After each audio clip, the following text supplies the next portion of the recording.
Yo! Hello. How are you? I'm doing good. No, not you. You. Yes, I'm you. doing good. Okay, I'm glad to hear that. Okay. We're playing Highway Blossoms because I recently played a Studio Elan title on my own time, and I found it could be quite enjoyable, and I wanted to play another one with you. Let's do it. It was Heart of the Woods is the one that I played. It came out on Switch, and I very much enjoyed my time with that story.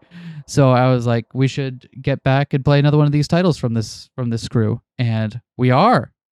Start a new game. If you don't know what to expect, well, You will. you'll get a feel for it pretty quick on, don't you worry. Associated with the Sekai project, all right. I love this intro sequence. They're a big... Oh, look at that camera focus fakery. I love it. I love this.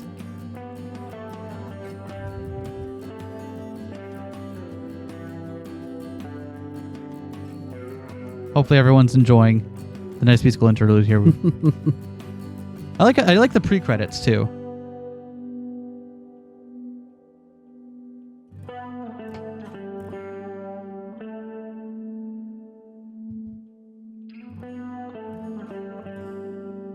Can I be this person since they look like they don't like they've just had enough of everything, and that is my vibe.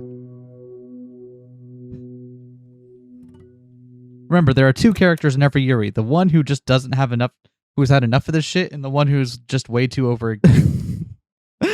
Oh, the music ends, and the cassette clicks to a stop. I've listened to it so many times, I've even memorized the placement of the static from the song's original broadcasts. Wait, actual tape recording? Yeah. Recording tapes off the radio? Yeah. God, I remember doing that back in the 90s. Jesus. Do you remember rock and roll radio? What? I'm worried the deck might eventually eat the tape, but it never happened to him no matter how many times he played the damn thing, so I'm not too scared. It used to drive me crazy.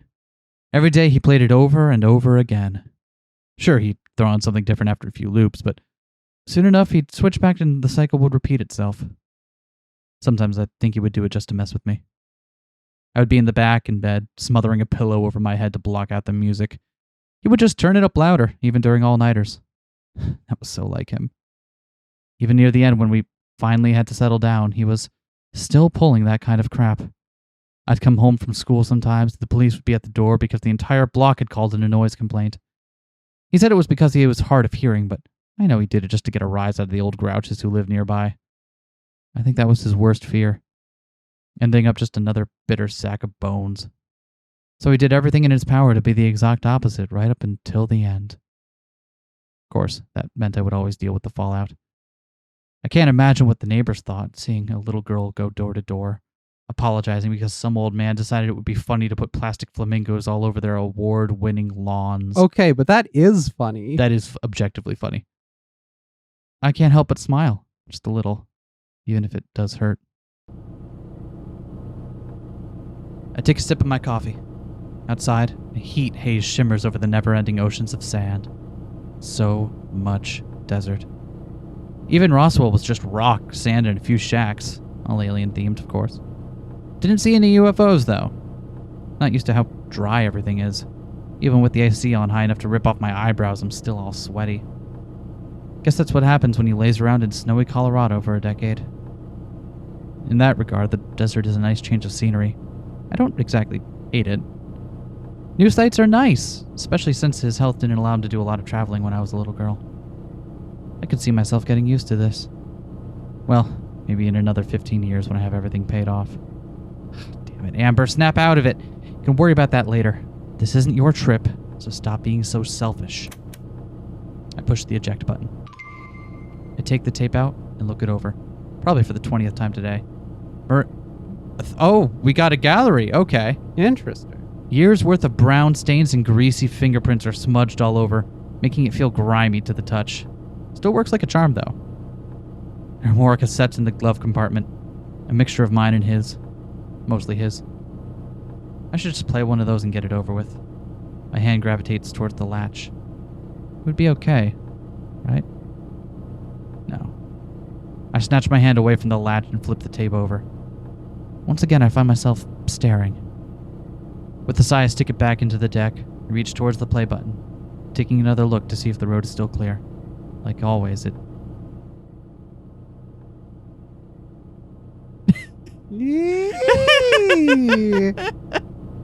Isn't? I slam on the brakes, their shriek piercing my skull. A glance at my rearview mirror shows a girl cringing next to an ancient-looking car, covering her ears as I screech down the road. Making a U-turn of dubious legality, I pull up in front of her car, killing the motorhome's engine. I hop out and shield my eyes from the blazing New Mexico sun. Only now do I realize how precious the AC really is. It doesn't take more than several steps before the girl comes bouncing up to me with a look of relief. Oh my god, thank you, thank you, thank you, thank you. I was starting to think no one would ever stop. With each word, she gets a little closer until finally we're within touching distance of each other, her smiling face now filling my entire field of vision. Her bright auburn hair is done into a girlish side tail, glistening beneath specks of sweat. Standing out in the heat has made her round, pale cheeks a sun-kissed red. But she still looks put together, like the desert would sooner melt her than do any real damage to her looks. I almost feel embarrassed to be in front of someone who dresses so cutely. Frilly green top and skirt, putting my red t-shirt and khakis to shame. Just slowly sidling closer. It's all brought together by one thing, though. Her eyes. They're blue, vividly blue. Deep and rich, complementing the traces of her misty perfume as she gets closer and closer. Too close, too close, too close, too close! I scramble back and cough, trying to hide any awkwardness.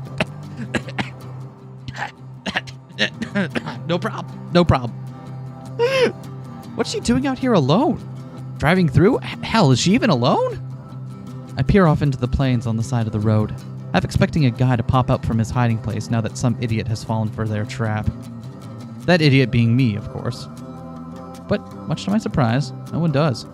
Instead, the girl continues to stare at me, smiling as she patiently awaits for my response. I glance behind her, focusing on her car. So, what's the issue? Did your car break down? I think so, yeah. I was driving and I just kinda... Stopped? Yeah. She lowers her head in shame, eyes fixated on her feet, kicking the dust around her. I'm not much of a car buff, but I can take a look at it. Her head pops up and back up and life returns to her eyes. Oh wow, could you? Yeah, can't promise that I can do anything, but I can at least check it out. That'd be great. Alright, first things first then. This thing looks even older than my motorhome. It was probably a nice car once upon a time, but with a dented grille, multiple scratches, and faded murky green color, it's hard to believe such a cute girl was driving it. I love her like she's doing the pose. You know, the pose. I slide into the fabric seat and start the ignition. I don't know too much about how this stuff works, just enough to keep the motorhome from giving out, but I can't imagine it's too significant of an issue. It's probably just a dead battery or...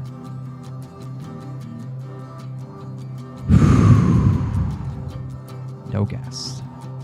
A single car passes by, cooling us with a refreshing gust of wind sprinkled with dirt and sand. Is something wrong? Is this a joke? Oh no, did I break it? No, it's just out of gas. What? No way! Dad said I should have filled up before I left.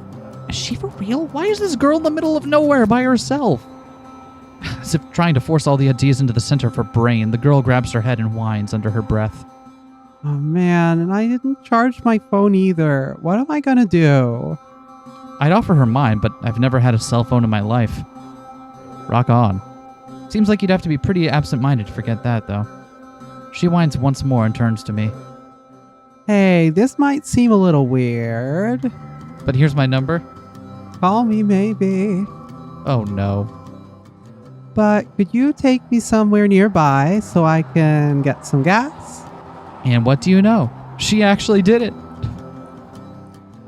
How long did you say you've been stuck out here? I don't know, a few hours maybe.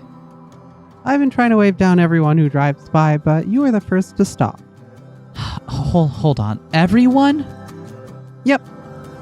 This heat must have fried her brain. Does she have any idea how dangerous that is? That's probably not a good idea, you know. She cocks her head to the side and gives me a look of genuine curiosity. Like it wasn't obvious or something. Huh? Why?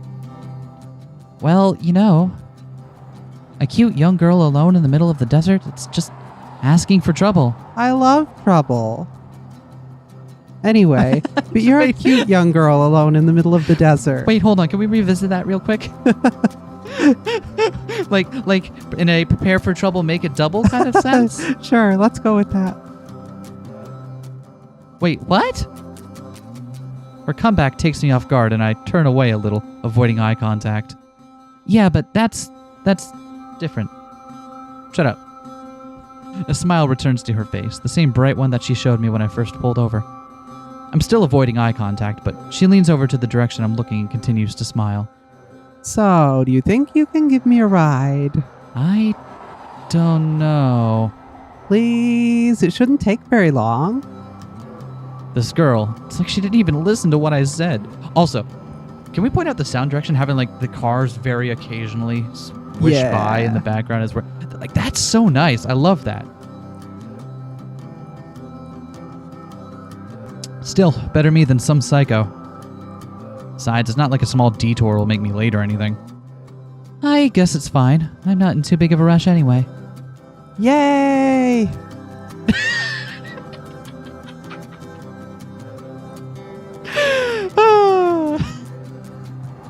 Before I'm even finished, she's springing off the ground, bouncing to the motorhome. Hey, wait! But it's already far too late, as she's somehow made her way into the motorhome before its owner, even finding the time to give me a small wave from the passenger seat. I heave a heavy sigh, rubbing my temple as I climb back up into the driver's seat. The key is still dangling in the ignition. I wrench it around and the motorhome roars to life, forcing a surprised squeak out of the girl. Thank you. Look at that. By the way, my name is Marina. Thank you so much for helping me out. You know the vibe I'm getting from these two, right? Yeah? Yeah.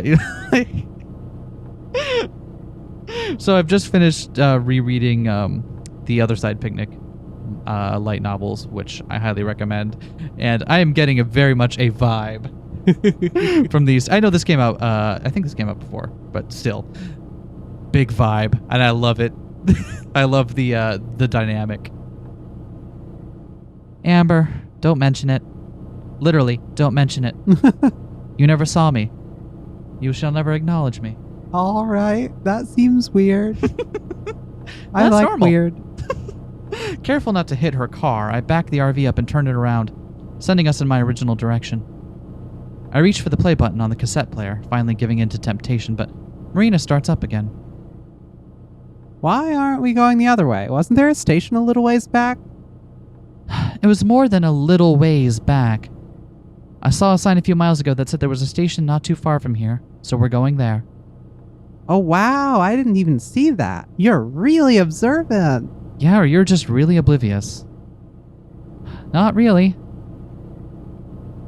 Silence falls between us, the roaring of the engines and the swishing of the wind from outside being the only sounds. I take that as my cue and reach for the cassette player once more, finally giving. How do you even drive this thing? It's huge. Marina spreads her arms out like an eagle, unfurling its wings, almost bopping me on the head in the process. No, do not fully work that. She fully worked that. I clear my throat and grab her arm from the air, gently placing it on her lap. See, but no one's ever going to hear those noises anymore. Now that these microphones will only pick up very specific. Like, we worked hard to make sure we wouldn't get extraneous sounds in here, and now you're all like, what if we did the subtle arm motion so no one can hear them, huh? Huh? Isn't that a great use of our time? It's not that bad. You get used to it. She tilts her head to the side and gives a light grunt of as if saying, that's so, and we return to the silence of before. Again, I reach for the cassette play. So, what are you doing out here? Are you going camping? Seems like what you're doing is fun. I take a deep breath and hold it on as long as possible before letting it out. Just traveling. What about you? Why are you out here? Oh, well, it's kind of silly. She scratches her head and lets out an embarrassed laugh before staring at her feet. She quiets down and surprisingly stays quiet. Oh, looks like that worked. I reach for the cassette player one last time. I stop for a moment to look at the glove compartment, and then Marina, who looks lost in thought. Finally, I press play. Oh!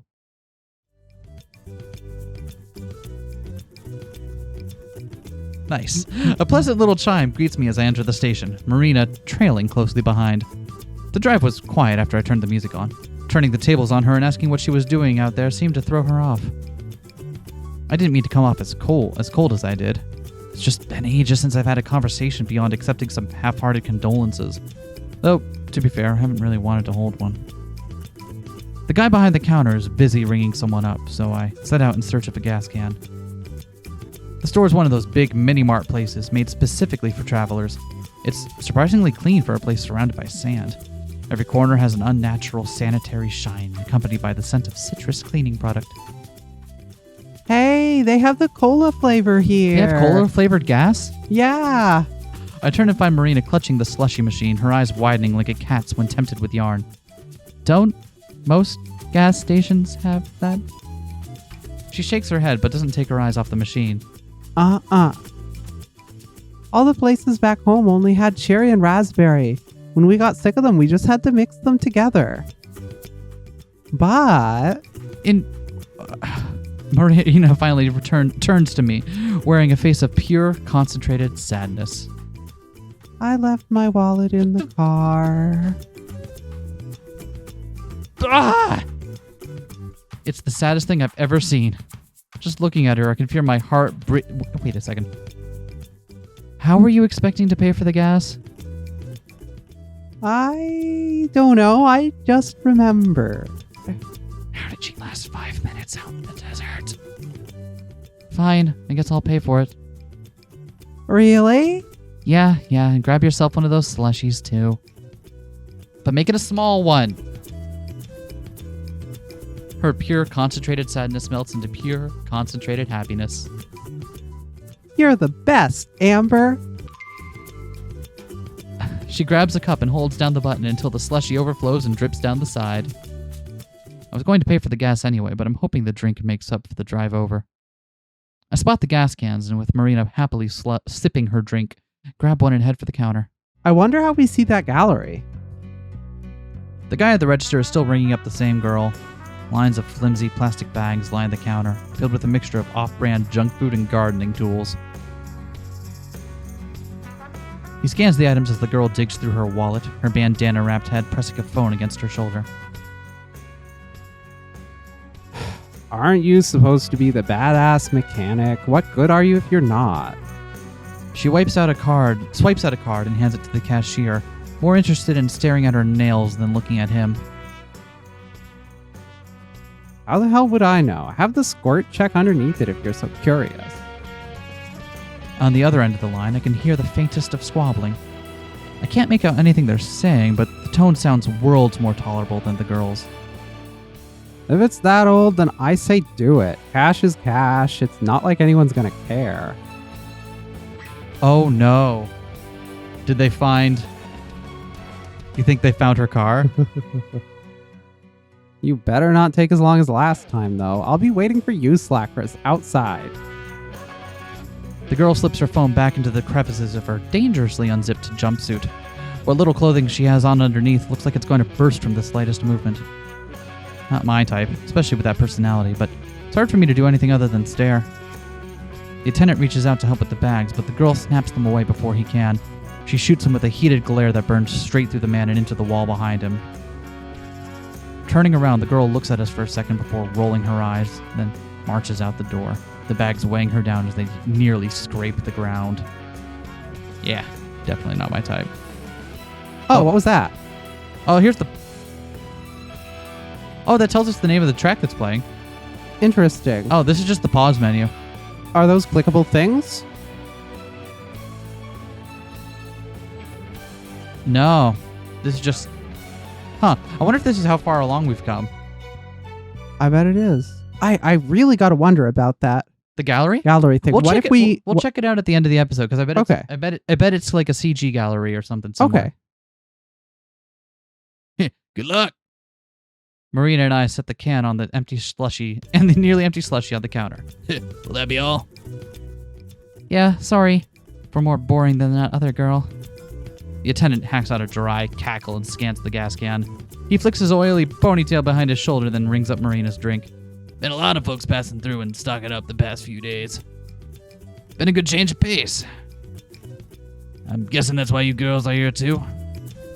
Marina eases in towards the counter, nudging herself tightly between me and a rack, her hands creeping over to the slushy. For what? I'm just heading out to California. If I don't end up driving myself insane first. You mean you don't know? The attendant freezes, forgetting about the scanner in his hand. Blinding red light beams from it onto my chest. About what? Why, the treasure! Marina's hands stop just shy of grabbing the cup. Treasure? The clerk's chubby face morphs into a grin. You telling me you girls haven't heard of the treasure in the journal? I have. Of course you have. Of course she has. I frown. Embarrassed, Marina looks at the floor again, her cheeks flushing red. I guess she's always just this forward. Well, I heard about it on the news. It's kind of why I drove down here. Ah. You drove out into the middle of the desert for treasure. Sorry, but you've lost me. Not just any treasure, Missy. The miner's treasure. He says it like that should clarify what he meant. I stare at him. He stares back. Marina sips the last dregs of her slushy. I love awkward stares. And you honestly don't know? Not a clue. Are you going to change that? A little feisty, ain't you? Not really. I just have stuff to do. Fair enough.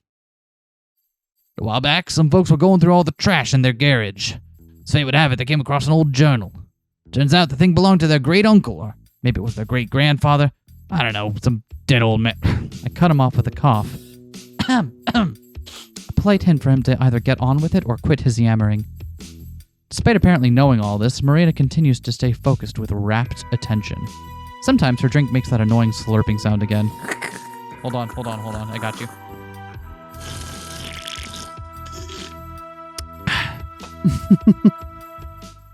Sorry, I'll try keeping it short. Anyway, after flipping through it, they found out he'd stuck it rich during the gold rush. If he struck it rich, then wouldn't the family know about it? They'd have to be plenty well off, right? Oh, I can answer that. He went back home to Missouri without any gold and told all his friends he hid it. Oh, I see. This is a Monte Cristo scenario, is it? Yeah. By now, the slushy is all gone. Marina tries for one last sip, but all that's sucked through the straw is air. She peers down into the cup and blows out a small sigh.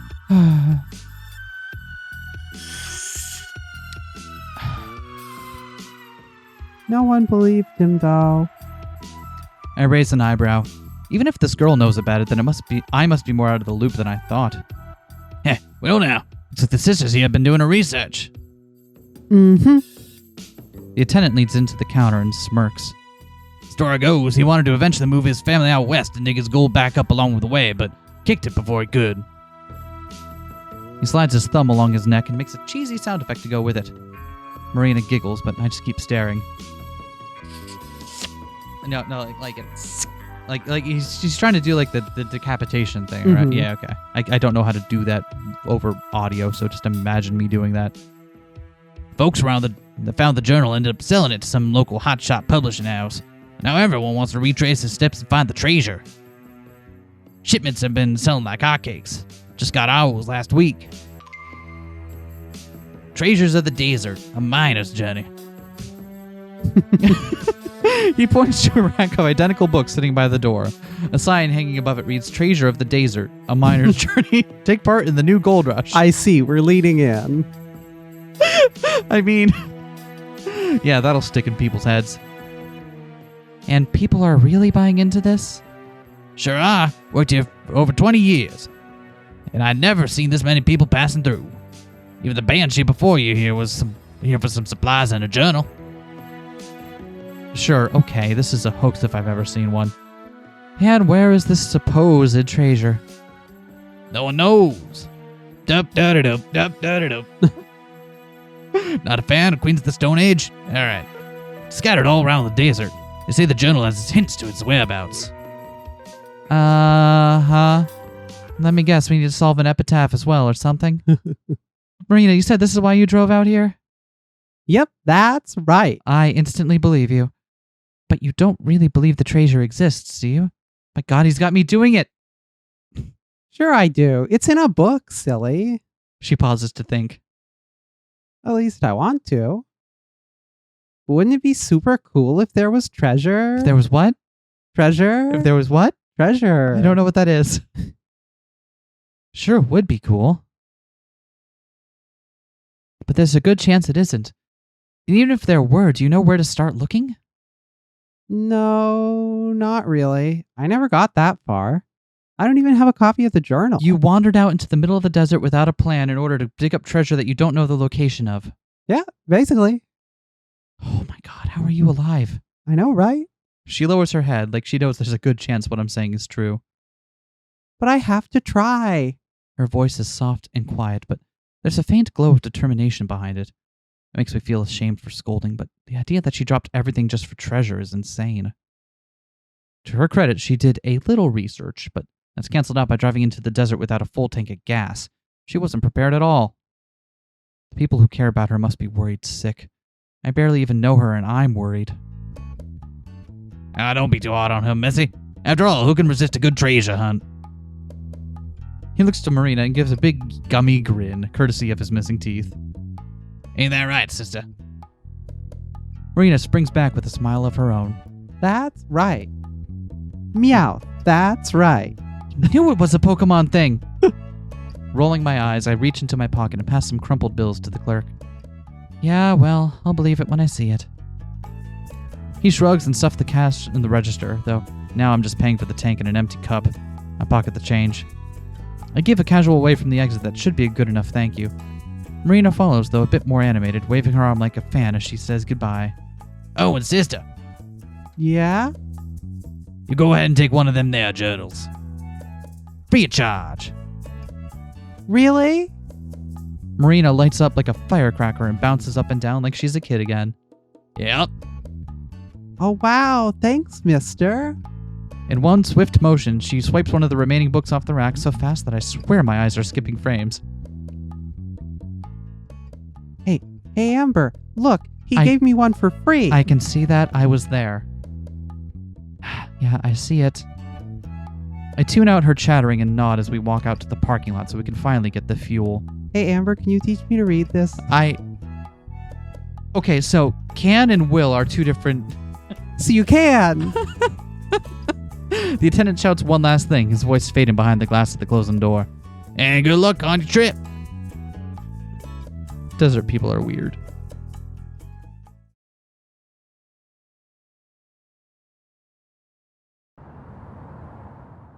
No way.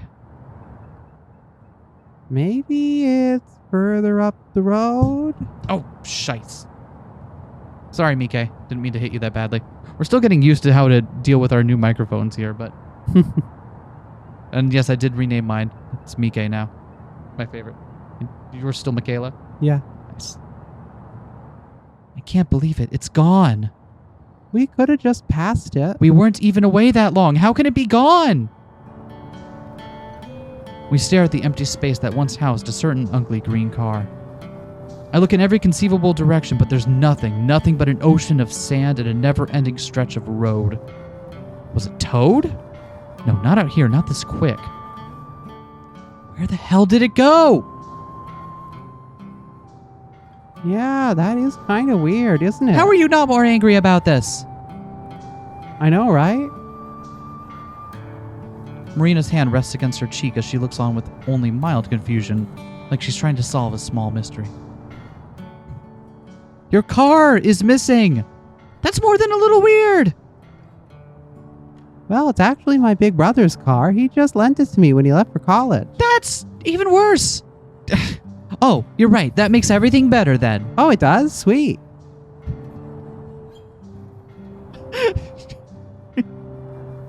No! No, it doesn't make everything better. I let out a heavy sigh and pressed my fingers into my temple, attempting to massage away the stress and irritation. It was probably stolen. We'll need to call the police. You have a phone, right? Oh, I just remembered. I do, but... Her voice trails off a cliff. What she said earlier echoes in my head. I need to stop hitting the wrong button there by accident. That's right, you said it was dead. I'm guessing you left it in your car? Yeah. Well, that's just great. Look at how happy I am. Don't you have one? No! Nope, never needed one. Afraid no one would call you? What kind of... Who are you, my therapist? I could be. Let's table that. Not quite. I shield my eyes and look up at the dry sky. Its color has shifted to a glowing orange as sunset begins to settle over the distant valley peaks. Did you see that the sky was actually... Yeah, that's... I really like the effects in this game. That's so good. It's going to get dark pretty soon. Don't worry, Amber. I'd call you. Well, I can't just leave her. I can, but probably shouldn't. But I could. Oh, I really could. Even if she did have her phone, it would take forever before anyone could get out here. She'd go from burning up in the heat to freezing out in the cold within a few hours. Plus, if there are people around who could steal cars, then there's no telling who else is out here. I can already see how all this would go down. She would be huddled on the side of the road, trying to keep warm. A pack of coyotes would be howling all around her, closing in. Then, from down the road, a starved creep would pull up in a trashy old pickup truck, open his door for her, and... Oh, God. Hey, where are you from, if you don't mind me asking? Oh, I'm from Carlsbad. She pauses for a moment. Or at least kind of close to it. It's a little out of the way. Carlsbad. Why do I remember that vaguely being out west? 'Cause I remember one time when I was younger, I went to the Carlsbad Caverns. Let me just take a look where that's at. Were they bad? No, fine. They should rename it then. Carlsbad Caverns National Park Carlsbad. is in New Mexico. Is that actually where Carlsbad? It is. Yes. Okay. That is still New Mexico. Cool. There you go. Factoid. Doesn't seem like this one is. Carlsbad. You're from California. No, silly. Carlsbad, New Mexico. Apparently, there's also Carlsbad in California. Oh. Right. Sure. Totes. I'd be going there for a second. How far is that?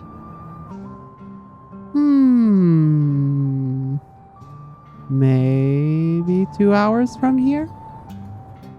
Wow, you didn't get very far at all, did you? Marina lowers her head in shame. I never really seem to. I do not have time to unpack that for you. Though I'm not really one to talk. Though I'm not really one to talk. I've been on the road less than a day. Would have gotten farther if traffic on the I-40 wasn't such a pain in the butt, or if I didn't pick up Marina. Hey, listen. You don't live too far away. If you want, I can probably give you a lift back home. I prep myself for an explosion of thankful energy and excitement, but there isn't one. Instead, she continues to stare at the ground, her hands now balled up in a fist as she fidgets ever so slightly. Is there something wrong? What if you gave me a ride, like, really far in the opposite direction? Oh. I'm beginning to understand more of the situation now. She shifts her gaze from the ground and looks at me straight in the eyes, drawing a deep, long breath. Remember the treasure we were talking about at the store? No, but I do remember the treasure. Oh. I know it's a lot to ask, and you've already helped me out so much already. But do you think you could take me to the first place the treasure is? Huh? She wants to keep going even after this entire disaster? The treasure. Could you take me to the first? I heard you the first time. It's just... You don't even know if this thing is real, but you've dropped everything to go look for it. And now you're asking me, someone you've just met out in the middle of the desert, to take you to it. I'll give you some of the treasure. That's not the point here. Even though if you don't know if it's real, and you just had your car stolen. Did I catch all of that? Uh-huh. Shameless. I'm at a loss for words. How do I even respond to that? I try to recollect my thoughts, but only one word comes to mind. Why? Huh? Marina shrugs. Nothing more than that. She just shrugs. And take a look at her. A good look. Her wavy hair has been dried out by the hot desert air. Her face is red and drenched in sweat, probably close to melting off her makeup. Even her nice clothes are a little ruffled. But despite all of that, this cute, peppy girl wants to keep pressing on. Even when most people would have just called it quits after the car broke down. Even out here all by herself. For all I know, she could be some weirdo out to mug me. This is all some elaborate scheme. But she wants my help. My help. It's been a while since anyone has needed that. It's like an honor. Do I deserve that? Probably not. But she's still asking. Why should I say no? I don't have to be in California for another few weeks, and isn't that why I'm taking this trip? To see the sights. For him. She's a little excitable and even more naive, but maybe I need a little bit of that. It's a lot better than just being out here all by myself with nothing but the ghosts of my memories to keep me company. Even if it's just for a little while. Why the hell not? Hop in. For real? Yeah, for real. Oh, people usually don't say yes. Never mind. I committed. But only until the first location. After that, the breath is forced out of me by the sharp impact of Marina tackling my stomach. A warm but damp sensation wraps itself tightly around me as dead weight snuggles up against my chest. Do not fully work it. There are too many cables in the way. Thank you. What are you doing? I'm hugging you, silly. My cheeks grow warmer with each passing second. I try to wiggle my way out, but she stays latched on, her grip getting tighter and tighter.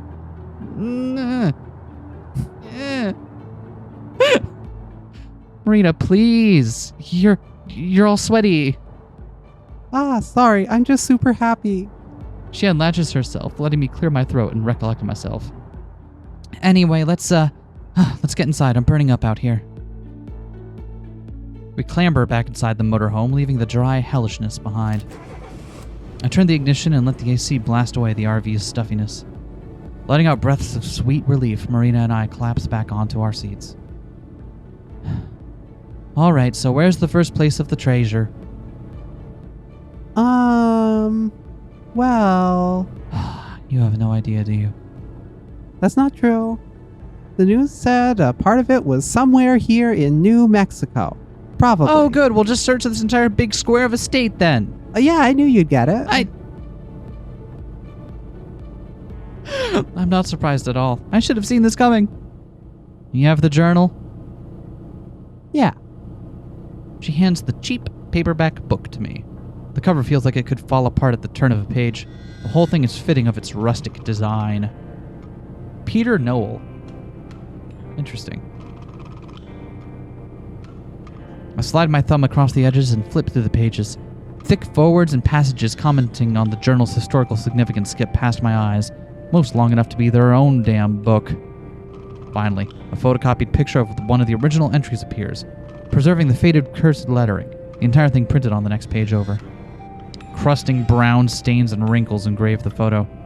Some of the writing has been scratched out too, like someone made mistakes and couldn't erase them. I hate to admit it, but for something that's probably a sham, the thing looks pretty authentic. With bounty and satisfaction in hand, I am now homeward bound, the perilous journey forthcoming. Through my unrivaled intellect and unmatched ambition, I have succeeded in accomplishing what many believed would no longer prove profitable. Of course, this only comes as a surprise to those around me, not myself, for I am enlightened by my own intelligence. I had traveled this way on the trail, with many others from the Missouri Territory, but as my typical, characteristic success grew, I could sense the envious stares amongst my so-called peers. The danger eventually became so great that I wished to flee, but my companions left before I woke. For what reason, you may ask, I do not know. It is with this in mind that I have taken it upon myself to leave a note for one of my fellow prospectors, and to borrow his steed, so that I may one day return to settle with my family. But if this journey has taught me anything thus far, it is that jealous, conniving eyes are abundant. Yeah. Yeah, I'm not reading all this crap. Where should I actually start? Let's see. If you left California, lived in Missouri, and supposedly hit something in New Mexico like Marina said, then what we're looking for is likely a later entry. Ah, here we are. Alas, I have reached the final point of division in my travels. During my stay among the ruined sanctuary, the rogue native Lamasi had informed me of a landmark that was rich in the mythos of his people. Considered sacred, he said that the chance of the gold being discovered would be very slim. He referred to it as a winged rock, a monument erected toward the sky. After my previous detour, I have finally arrived. It is with much disbelief, I must say. My friend Lamasi was right. It is not just a monument directed toward the sky, it is a mountain. Almost as if the Lord himself had struck up the earth among the sand. It is guarded by trails of rocks around it, all branching from the mother rock. On this journey, I have encountered many different sights, dangers, and, yes, even an occasional friend. As I look upon the mountain before me, I am reminded once more that there are things bigger and greater than I. Although I am not yet rid of this cough, my soul has been humbled and removed of fatigue. I can think of no better place to store the last of my gold, and I anxiously await the day I return. So, what does it say? You can read it yourself. I think can is a strong word. The gist of it is that it's near a big rock and a bunch of little rocks. Little Rock isn't in New Mexico. No, it's in Arkansas. Why is that the thing that you know? Anyway, that should narrow it down, right? No! Yeah, to the entire freaking state of New Mexico. The entire state's covered in big and little rocks? Marina gasps and lunges towards the journal, the muscles in her neck tensed and eyes wide with panic. That can't be the only thing he mentioned. There has to be more. I raise the journal high above me so she can't reach it, using my hand as a blockade against her head as she desperately tries to grasp for it. Relax for a second. I actually have a pretty good idea of where it might be. She settles down, still stiff with anxiety, nibbling on the tip of her thumb. I lower the book back down and read over the entry one more time, just to make sure. There's a part where he calls it a winged rock. Assuming my years of reading travel guides and brochures weren't all totally useless, then I'm pretty sure that's a loose translation of what the Navajo used to call shiprock. There's a ship out in the desert? Whoa. Okay, I do not have time to unpack all this. I peer over the journal. Marina's imagination is going bonkers, her eyes alight as she tries to wrap her head around such a novelty even existing. How long have you lived in New Mexico? Marina swells up with pride, only to deflate like a balloon before speaking, instead choosing to blow a misplaced strand of hair out of the way. All my life. I sigh and slam the journal shut. It's a small mountain near the border of New Mexico and Utah that's vaguely shaped like a ship. Oh, okay. That makes way more sense. Surprised you haven't heard of it. The thing's a landmark. Yeah. But hey, at least I know now. Cool. Let's not take any time to unpack the fact that I read travel guides for fun. Shrugging, I put away the journal and smirk. Misplaced as it might be, her cheeriness is a good mix-up from the norm. I just realized it's ducking the soundtrack whenever there would be VAs. It is. It's totally doing that. Hold on. Can we? Probably not. It didn't have an option. Let me try to see if that's an option. Yeah, it didn't have one. It doesn't have an option. That's such a good feature to have in literally any other scenario. It's still good for us. I guess it's good for us, yeah. But I mean, like, I mix it afterwards in post. So Yeah. Still. Do you think the treasure might be there? Dunno, but it's worth a shot. We don't have anything else to go on. Sure you don't want me to just take you home? Marina hesitates for a moment, turning to the windshield as if to dodge the question with her eyes. No, I think I want to do this. Alrighty then. I put the car in drive and look ahead. The sun is set, the blue shade of dusk rising up to take its place. I press down on the gas. Marina turns to me and smiles. Let's hit the road, Jack. And don't you come back? No more, no. So It's gonna be a really long time if you don't actually try to join in on any of this. So, you know what I just realized? This entire time, Amber's looked really familiar. And then one of the facial expressions in the last scene, I finally got it. Give her a cross-shaped eye patch. Give her a funny looking hat. Explosion! You think she's Megumin? She looks like... Megumin is the first thing that you draw towards. Yeah, it's the haircut. She has Megumin's haircut. Oh, she does. Like short in the back, but with the longer side, and okay. AKA the haircut I normally have. Yeah, when it's not,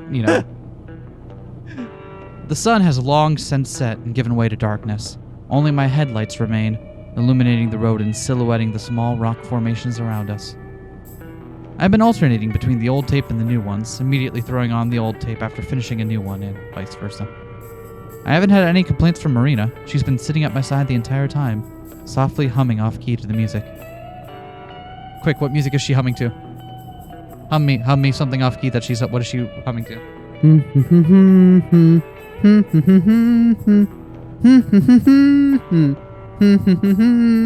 Really? You think we're listening to Wagner?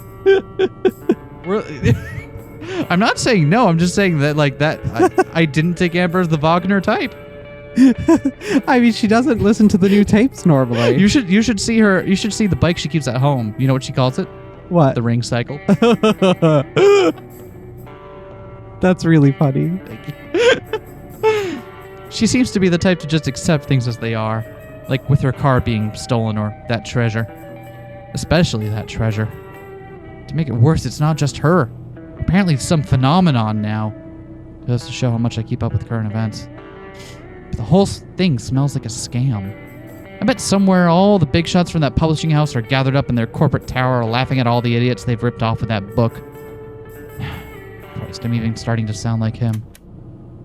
The music turns to static before the cassette is silenced by a loud click. I eject it and reach for his old tape again. Marina notices, taking the opportunity to break the long-held silence. So, do you like music a lot? No. I see. Oh, yeah, I guess. I figured you've been playing those tapes this entire time. Yeah, I got this one rare one. It's called All Lights Fucked on the Harry Amp Drooling. Good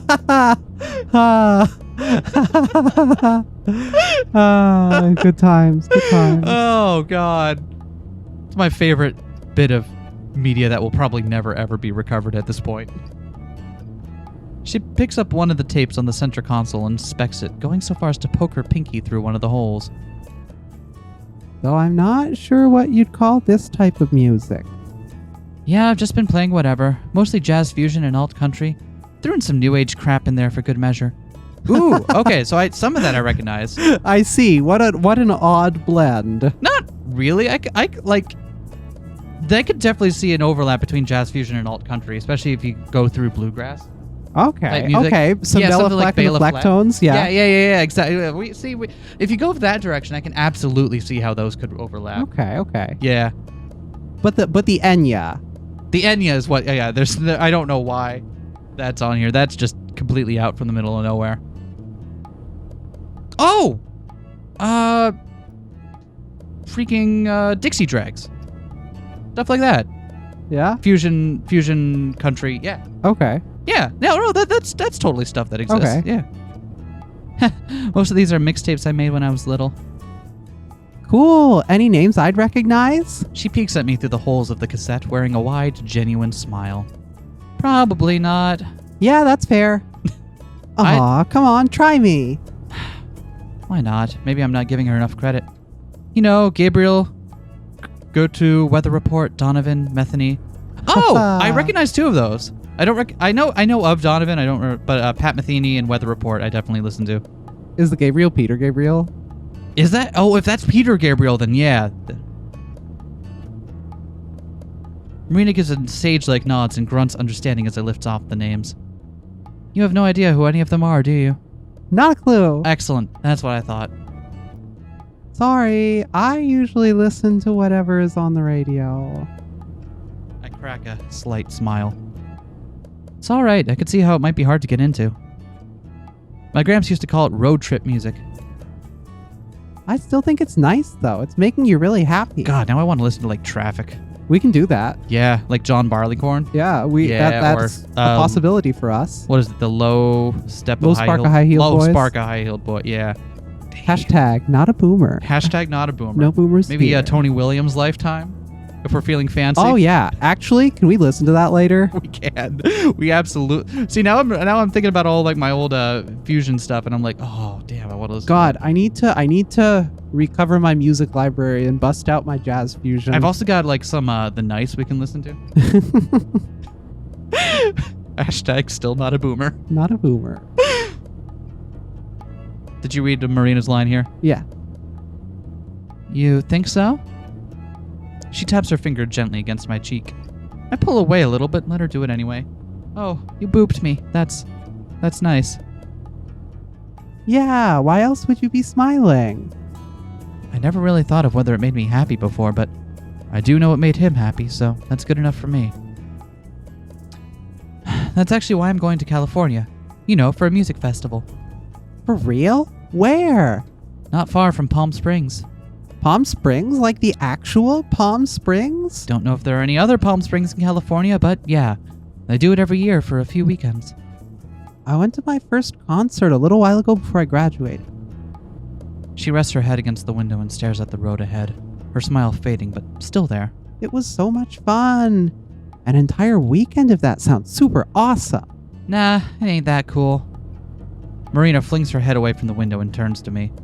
Now she's staring at me like I'm crazy. How could you even say that? It's the coolest thing ever. I wouldn't even be able to wait. I'd want to see all the bands. Relax. It's not like I'm taking it for granted. It's just that there's only one group I know I want to see so far. That's right, his favorite group. Just one? He was so excited when he got the tickets. Just one that I'm excited for. I'll watch a bunch, though. Releasing a long sigh, Marina eases back into her seat.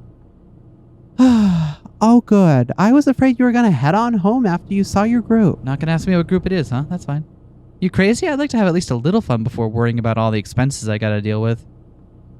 Expenses? Damn it! Nothing. She gasps. Are you in debt? Is it college loans? My brother said those aren't fun to deal with at all.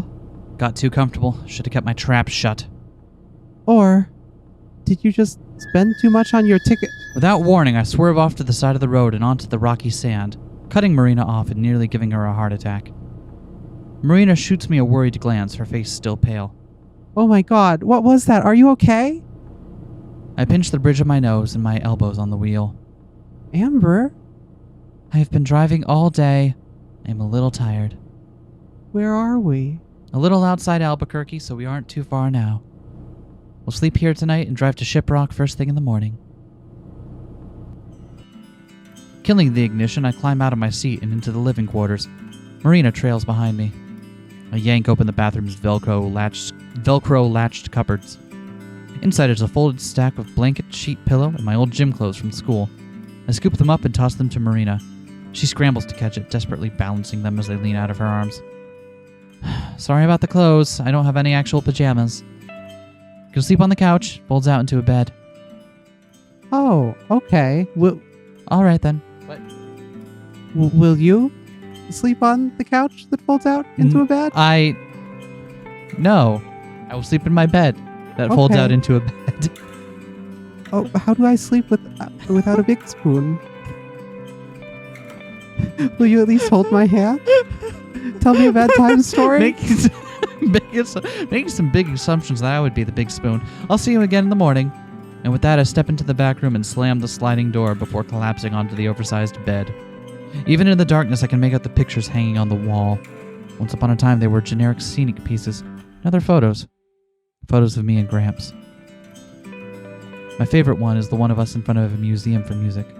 Rock and roll, to be specific. I was just a little pipsqueak back then, holding up an autographed vinyl sleeve that was about the size of my head. He was by my side, squatting down and ruffling my hair as I gave the biggest smile I could, even with my missing teeth. I let out a sigh and fixate on the ceiling skylight, a small sliver of the moonlight shining through. Feels like an eternity since I've last laid down in this bed. Remember, it felt like being hugged by a cloud. Now it feels like concrete. Tiny creaks sound from the room next door, accompanied by Marina's little squeaks of determination as she struggles with the fold-out bed. Until finally, I hear a loud thud. Ah! I can't help but smirk a little. Should have warned her that it was heavy. The room goes silent. Hope it didn't crush her. Luckily, I soon hear footsteps gather. I'm just going to take another shot at that one. Luckily, I soon hear footsteps tiptoeing across the carpet, then on the bathroom tile. They stop outside my door. Hey, are you awake? No. Oh, that's too bad. Her voice is weak, barely above a whisper. It's almost impossible to hear as it's muffled through the door. I know I've said it a lot already, but I really mean it. Thanks, Amber. Thamber. Good night. I continue to stay silent. In the dark, the ceiling looks like it's constantly changing in size and dimension, sometimes getting bigger and further away, other times getting closer and smaller. I look down. Through the crack under the door, I can see her shadow turning around to leave. The words slip out of my mouth before she can even take her first step. Night, kiddo. Yeah! The RV living is giving me extreme childhood summer road trip to Jesus camp vibes. Oh my god, tell me about it. Every summer, my mom's side of the family, us and our grandparents would pile in and go on a mobile home road trip over to Jesus camp. Every summer. How was it? Did you get to meet Jesus? No. Oh, I think he'd show up if his name was in it. Most people imagine Indian reservations as tucked away slices of heaven. Maybe some pocketed oasis of vibrant greens and flowing water in what is otherwise a wasteland. Those people are wrong. The Navajo reservation is as sandy and barren as the rest of the desert, and at 22,475 miles, it's neither green nor fun-sized. Not that I hate it. The miles of faded highway roads speed past me, blending together with the sand that stretches out to far-off rigid mountains. Like there's a rhythm to it all. Behind me, Marina is still stretched out on the fold-out bed, cuddling the pillow, a substitute for her blanket that's long since fallen off her bed. My old gym clothes are a little small for her, but the shorts only reaching halfway down her thighs. But hey, I'm not complaining. Soon we're rolling into the town, its jagged namesake peeking over the horizon, Shiprock. The town itself is typical for this desert, nothing fancy like a high-rise, just a whole lot of plain shacks sitting on top of gravel, painted warm browns and beiges. From behind me, there's a light, almost fluffy yawn. I wonder how that bundle of joy handles mornings. Morning. Oh, she gets an outfit change. It says Amber on the... Oh, hey, you're finally awake.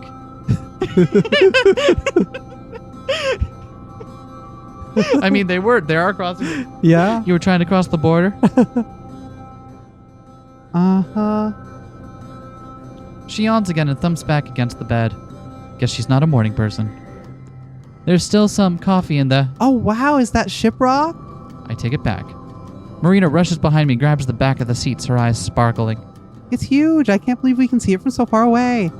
On closer inspection, my clothes are way too tight for her. My poor shirt is being stretched to its limit. Of course, this doesn't seem to bother her at all. I don't know if I'm more embarrassed for myself or for her. Anyway, don't talk to me until I've had your coffee. Well, we have to get moving now, so get dressed or whatever. Sure thing. She scampers off to the back, finally giving me room to breathe as I make my way to the driver's seat. Until I accidentally glance at the rearview mirror. In the middle of the motorhome, Marina slips out of her pajamas and into her regular clothes. Jeez, the bathroom is right there. I adjust the mirror and try my hardest to stay focused on anything else I can look at. Actually, how good would a rearview mirror actually be in an RV like this? Yeah, you wouldn't have... you've been in motorhomes. Yeah, it would not be that useful on the inside. Yeah, so what do you have, like, auxiliary ones on the side where your side view mirrors are? Or... I don't know. I don't fucking drive, so... Oh, okay. I'm not an expert on car mirrors. I have not been in many motorhomes, so I never thought to check. Fully dressed, Marina plops back up beside me and settles in the passenger seat. The desolate road continues until suddenly, as if out of nowhere, we're greeted by a line of cars. RVs, buses, and every other kind of vehicle under this blazing sun. All lumped together, stacked one on top of the other, side by side, and every single one blasting their horns. What the... It was that face was the one that made me think, oh, Megamine. Oh, okay, yeah, I see that. I absolutely see that. Whoa, you think this is because of the treasure? I grit my teeth and flop back into my seat. I can only pray these are tourists and I was the only one dumb enough to humor this scam. We're soon assimilated into the traffic jam. Slowly the motorhome inches forward, but when we finally reach the front, a whole new monster awaits us. Laid out in the dirt, barely in the shadow of the looming mountain, is a giant cluster that can only be described as such. Campers, tents, tarps, booths, you name it. A chaotic horde of people crowd around the entire unorganized mess. I cringe at the very sight of it. I am in hell. Marina pushes her face against the window in awe of the sheer insanity. I don't think I've seen this many people since the concert. What concert was it you went to again? You know, the concert. They Okay. played music. Okay, who played? Yeah. Yeah.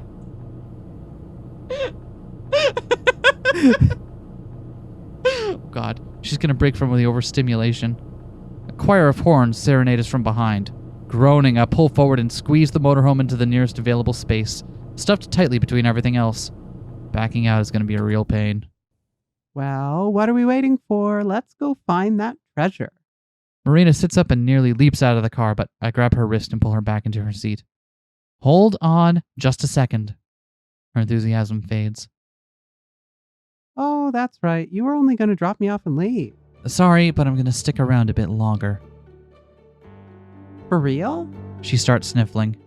You're so nice to me, Amber. I think I might cry. Don't do it, you'll dehydrate yourself. Hmm? Hold it in. We're gonna think of a game plan first.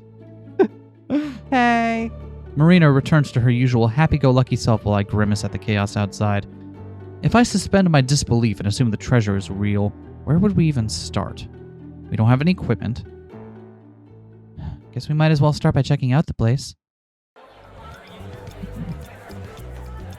I'm the first to make my way out into the sea of people. My nose is assaulted with smells of campfires and BO masked in suntan lotion. Smells like tourist, all right. Marina finishes her run around the motorhome and huddles close to me, her eyes still wide with wonder, but far less gung-ho than before. The two of us make our way through the makeshift campground, following a guardrail that's been set up to separate visitors from the rock. All the while, we pass different scenes starring all sorts of people. A news anchor elbowing nosy hecklers out of the way while she tries to report. Men on top of motorhomes and lawn chairs strumming away on guitars. Even vendors have set up shop here, selling over-ripened fruit from their booths. Marina is speechless, looking on in overwhelmed curiosity and hovering so close I keep tripping over her. I'm not expecting her to grab onto one of my belt loops. Surprised. I figured to be pretty good with crowds. Please stay behind the guardrail. I repeat, stay behind the guardrail. A booming voice shouts over the cackling of a megaphone. Pushing through the crowd, we're shoved into a part of the crowd that's mobbing by an opening in the guardrail. They're barred from advancing by a lone man standing on top of a folding chair and clutching his megaphone like a shotgun. Stay behind the guardrail. Please be considerate of Navajo land. What's going on? Not sure. I think... The sun reflects off of the truck behind it. I squint my eyes at the word printed on the side. Navajo Parks and Recreation. This could get nasty. I also like how they didn't have to draw in all the crowds of people, just like having the crowd noise in the background. Yeah. Does that like perfectly. I love it. Maybe they're moshing? People did that at the concert. Remind me again, what concert was this? Yeah, the one I went to. Okay. What the kind of hell concert did you go to anyway? Wait a second. In the back of the mosh, distant from the calamity, is a familiar sight. Blonde hair intertwined and running through a dark red bandana. What's wrong? Remember that loud chick from the gas station? A little. I was too busy with my slushie to really notice. I miss my slushie. Anyway, why? I miss your slushy too. Didn't you wonder how it got drank so fast? I think we just found our first lead. My voice trails off as I start towards the girl, pushing my way through the crowd. Hey, Amber, wait. Nope. Amber, no. Putting on my person mask, I take a breath. So relatable. Right? She mentioned that she mentioned in passing that she thought Marina might be getting overstimulated. So I definitely picking up those kinds of vibes from Amber here. Putting on my person mask, I take a breath and place my hand on her shoulder with a forced smile. For the last time, old man, I don't have any. Huh? She whips around, her eyes prepared for murder, but her features switch to a standby mode as she realizes her mistake. Oh.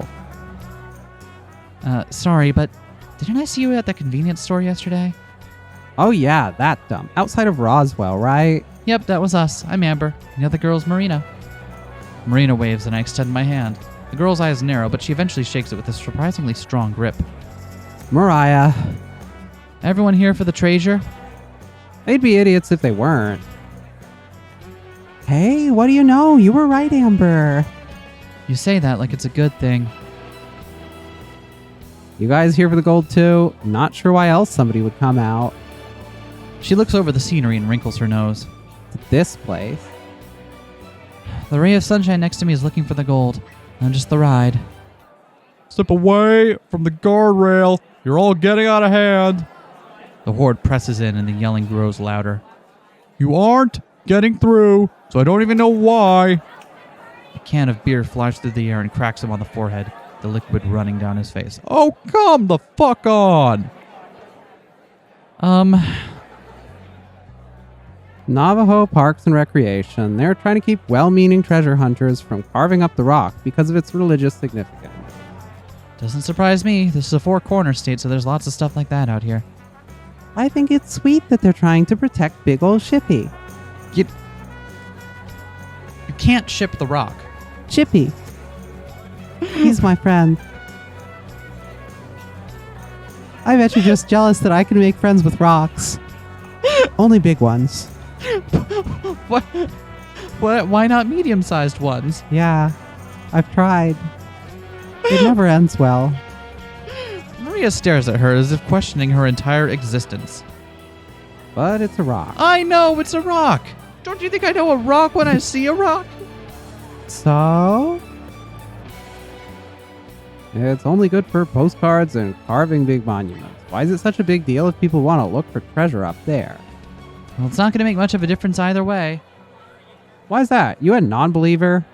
Pulls out a gun. No, I'm just not a sucker. That's not very nice, Amber. Well, it's true. It's obvious that this is just an elaborate scam and everyone got ripped off. Before I finish my sentence, a cocky, overgrown smile makes its way onto Mariah's face, oozing with snide confidence. What if I told you I could prove the treasure is real? I'd say you're full of it. Does that mean the treasure is real? Like, honest to goodness real? Woo! Overwhelmed with excitement, Marina springs up and down, all the while Mariah gives a smug nod. Mm-hmm. Yeah, right. Oh, ye of little faith. I said I could prove it, didn't I? Okay, prove it. And how exactly are you going to do that? Come back to my base, full of highly trained elite treasure hunters. Then I'll show you. Elite what now? We found some treasure just yesterday. It was green and had 4 wheels.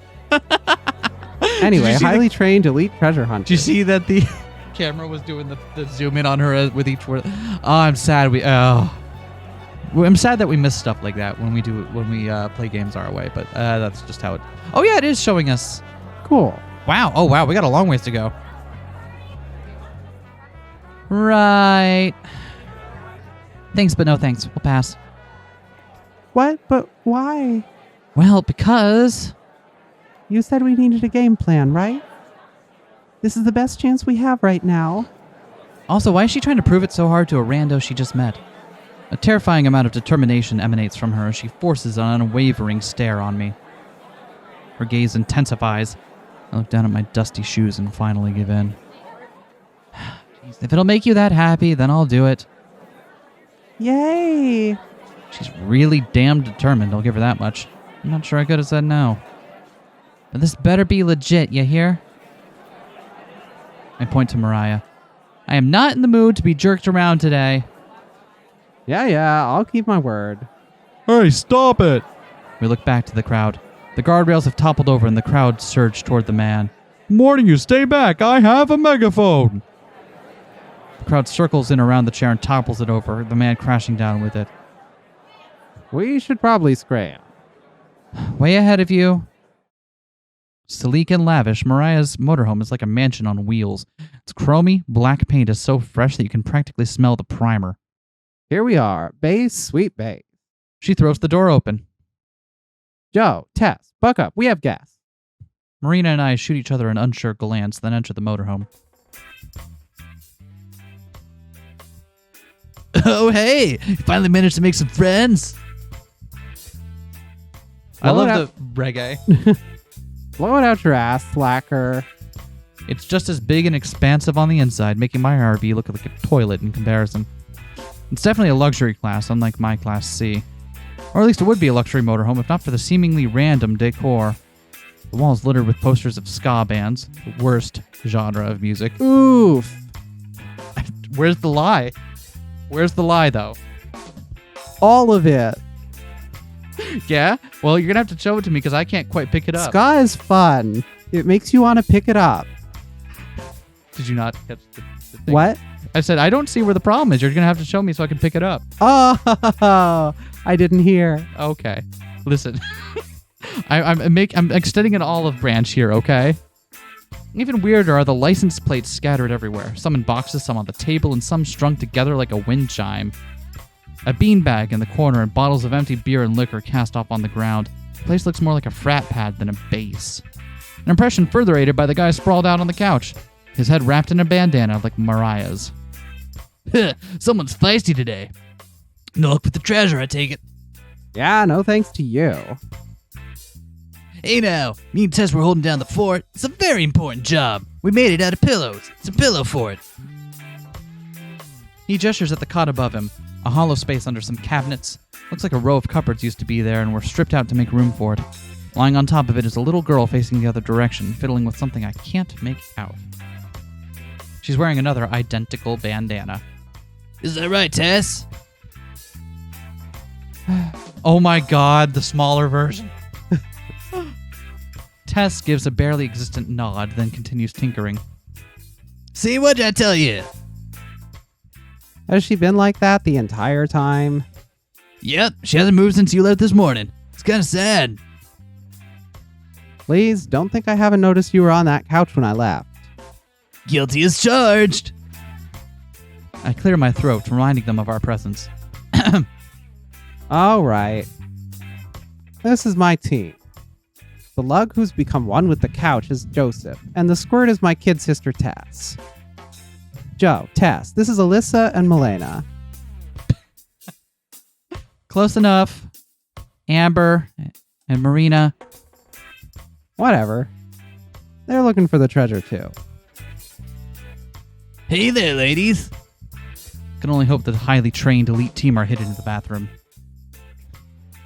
Hey, I'm Marina. It's really nice to meet you. Marina jumps in front of me, taking a hold of the conversation by its throat. The other girl is Amber. Say hi, Amber. Hi, Amber. Don't mind her. She's just grumpy. I am not grumpy. You sound pretty grumpy to me. I groan and start muttering nonsense under my breath. Didn't think being a realist would make me grumpy. She doesn't think that treasure exists. Uh-oh. Mariah, we got another non-believer in our midst. Why do they keep saying that? Why do you think I brought her here? All right, everybody, pull out your study Bibles. Oh no. If you think you'll be able to convince me that this treasure is real, then fine, but you have another thing coming. Didn't you know the true treasure is stored up in heaven? I see I've made a grave miscalculation today. Come on, where's your sense of adventure? Back in Albuquerque. Oh, we should pick it up on the way. Back in my motorhome. We can take you and your sense of adventure back to Carlsbad if you want. No thanks. Carlsbad, California. New Mexico. Rolling her eyes, Mariah walks over to a drawer. From inside, she pulls out something wrapped in a cloth and brings it over to me. Go ahead. Take a peek. Her smirk reappears, curling across her face as if this were a game, and there's no way she could lose. Hesitant, I bring my hand up to the rag and unwrap it. What? No way. Is this... That's right. Lying swaddled in the cloth is a yellow nugget. I give it a squeeze. It's soft. Definitely not a piece of pyrite. It's gold. But how? You know the miner who hid the treasure? That's Joseph's great-great-uncle. Okay, but it's just a random piece of gold. You could have gotten that from any... You could order that on eBay. Wait, you could just get it on eBay? Shit. Yeah, you're lying. Why'd we come out here for? I can testify for that. It's super true. This thing is a family heirloom. Well, like it was lying forgotten in my basement until we stumbled across it as kids. After that, I heard great tales of the miner and his hidden treasure. She went to the library and found the old newspaper clippings making fun of him. Then I made it my life's goal to find his treasure. She's been obsessed with it ever since. Help. That's a load. I saw you at the store yesterday. If you know so much about the treasure, then why did you just have to buy one of those journals? This time my family probably got the journal after he kicked it. We didn't hear about it until everyone else did. That doesn't prove anything. Mariah shoots me a scowl similar to the look she gave to the clerk yesterday. What are you trying to say? You want to die? This conversation took a turn. Sis. Tess finally moves, hopping down from her cot, another license plate wind chime in her hand. The plates clanking together as she runs over to Mariah. Sis, I finished it. She says this without a hint of emotion, her eyes in a constant, half-open state. It's kind of unsettling. How many is that now? 44? 45. Marina bends down to Tess's level and greets her. Oh, are you collecting license plates? Uh-huh. I only have 5 more until I have all 50 states. And what state do you have there? New Mexico. Her voice and expression don't change, still as dry as the desert air. Mariah scoffs. At least yesterday wasn't a complete waste of time. That junker was a piece of crap. Wait a second. All the parts were rustier than my ass, which is pretty rusty. Fucked up, right? Even the scrap metal wasn't worth it. Did I call it right? But thankful we found it. We'd be buzzed if I hadn't salvaged the good bits. Besides, that money goes to keep us from starving. I look at Marina, but she doesn't seem to have put it together. About that car you found. That wasn't outside Roswell, was it? Marina's eyes go wide, realization finally penetrating her skull. Yeah, not too far from the store. What do you care? I can feel my blood begin to boil. Marina can feel it too. Amber. Every part of me is shaking. I struggle to spit out the words. Her car was stolen just outside of Roswell yesterday. It was out of gas, so we went to get some. Joseph is the next to realize it, followed by Tess. Oh, crap. So? I can't hold it in anymore. Sorry, Marina. So, you stole her goddamn car and dismantled it. Joseph jumps off the couch and apologetically bows repeatedly, all in one swift motion. Each bow makes me a little bit angrier. Joey said it was okay. I thought it was. Mariah gave me the go-ahead. You told them it was all right? Yeah, so it's your own fault for leaving it out there. How? How on earth is it our fault that it broke down? You know, finders keepers. It's a freaking car! Not anymore. That's not the part I'm having an issue with! Tess tugs on my shirt. What? I don't mean to, but the word snaps out of my mouth. The tiny girl shirks away. All right, Amber, just calm down. We can talk this out. Here. She holds out the wind chime made of Marina's license plate. her eyes cast downward. You can have it. Never mind. Calming down is not going to happen. A hand grasps my shoulder. I turn to Marina. She shakes her head and smiles. Amber, it's okay. But... Really, it's fine. She bends back down to Tess and smiles reassuringly. You go ahead and keep it, sweetie. The trio, Mariah included, are taken aback by Marina's saint-like action. Don't worry, guys, it's fine. Joseph breathes a sigh of relief. Oh, God. Okay. Oh, God, thank you so much. We're all really, really sorry about this, right, Marina? Right, Mariah? Yeah, I guess. About as fed up with this as I am, Joseph shoots her a glare and smacks her on the back of the head.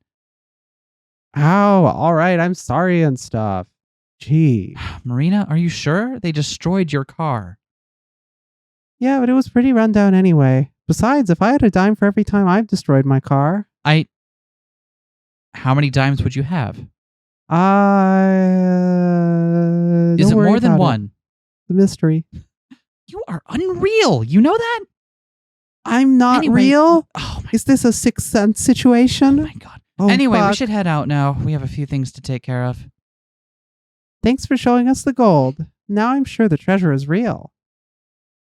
No problem, ladies. Again, really sorry for all the trouble. If there's anything we can do for you, just give us a shout. Sure thing. We head for the door, but Marina turns around before stepping outside. By the way, was there a phone in the car? The pink Hasey? I don't know that. Yeah, that's the one. Kind of sold that too.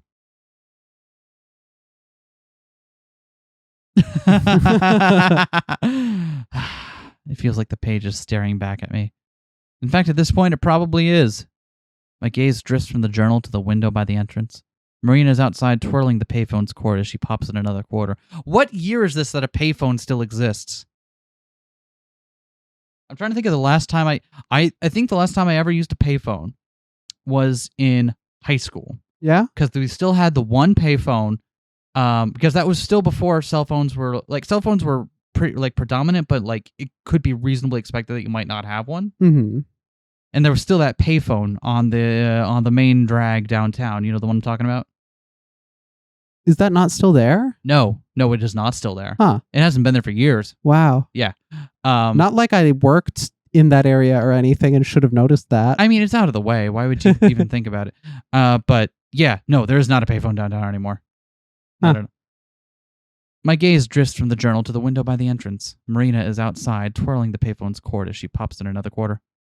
She bites her lips and looks through the window. Our eyes meet. She sends me a small, anxious wave. Closing the book, I let out a yawn and remove my head from my fist. I'm sure there's a red imprint on my cheek. Figuring out we had to go to Shiprock was the easy part. Everything else has been a gigantic pain in the ass. There's a rush of precious gold air getting sucked from the building. Marina enters, carefully shutting the door and taking the seat opposite me in the booth. So, how'd it go? It went fine, I guess. Parents okay with all this? Maybe not okay, A smile creeps onto her face. but they understand. At least someone gets it, because I still freaking don't. They weren't happy about the car, though. Yeah, I can imagine not. I think you were the only person that was. How couldn't I be? Mariah showed us that the treasure is real. You are going to believe the people who stole your car? It was an accident. They didn't mean to. Besides, they're nice. Before I can argue further, our waitress emerges from the kitchen, carrying our order. A hot black coffee for me, a milkshake for Marina, and a large order of fries for us both. Marina's eyes brighten at the sight of the shake. Like with the slushie, her sweet tooth takes control of her and she practically starts drooling over the glass. With a nod, the waitress disappears back into the kitchen. Thanks for the food, by the way. It's not like I really had a choice. I could hear your stomach from the driver's seat. I wasn't about to let you starve to death on my watch. Plus, I was getting pretty hungry too. Amazingly, Marina didn't freak out at the sight of the diner, like she was everything else so far. I was genuinely shocked when I didn't hear a gasp of awe escape her mouth as we pulled up. Hey, Amber, why didn't you get a shake too? Coffee and fries don't really go together, don't you think? I'm fine. I don't really like sweet things. But it's super good, especially when you dip your fries in it. You dip your fries in your shake? You don't? No, I don't. That's what McDonald's shakes are for. She takes several. McDonald's shakes are far too viscous to even get the fries inside of them. You ever tried to dip a fry in a McFlurry? It just bounces off. Not a McFlurry, a shake. Oh my god. There's a difference? Wait, isn't there? Isn't the McFlurry the ice cream thing? And the shake a different thing? There is a difference. Okay. I was trying to make a joke. Okay. You didn't pick up what I was putting down. So I now, didn't. Here we are in this. Now it's just kind of awkward for everyone. How's your day, Ben? She takes several of the fries and does just that, dipping them in the shake like it was ketchup or mustard. That is silly. I can do the same thing with my coffee. Taking a fry and dunking it into my coffee and take a bite out. Oh, wow. What if it's good? Who knows? Maybe it is. That was a bad idea. Grimacing, I placed the rest of the fry on my napkin as I try to cope with the cold, chill, and sulfury aftertaste. Maybe it would work better if you put creamer in Maybe it would work better if I drank my coffee like it was fucking coffee.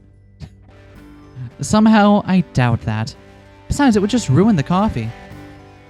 I don't know how you can even drink it without cream or at least a little sugar. It's so bitter. It's an acquired taste. You find flavor in the bitterness. That's why I think it's weird that you drink something like that. Oh my god. How do you mean? I don't know. Her brow furrows, deep in thought. You always seem so yes or no about stuff. I have no idea what you mean by that. If you like something, then you do. If you don't like something, then you don't. You're losing me, Mare. I have a nickname now? Don't read into it. I just don't want to give you the effort of all the syllables. Oh, that's fine. What did Mom used to tell us when we didn't listen to her? Oh, yeah. Basically, you have a really thick head, Amber.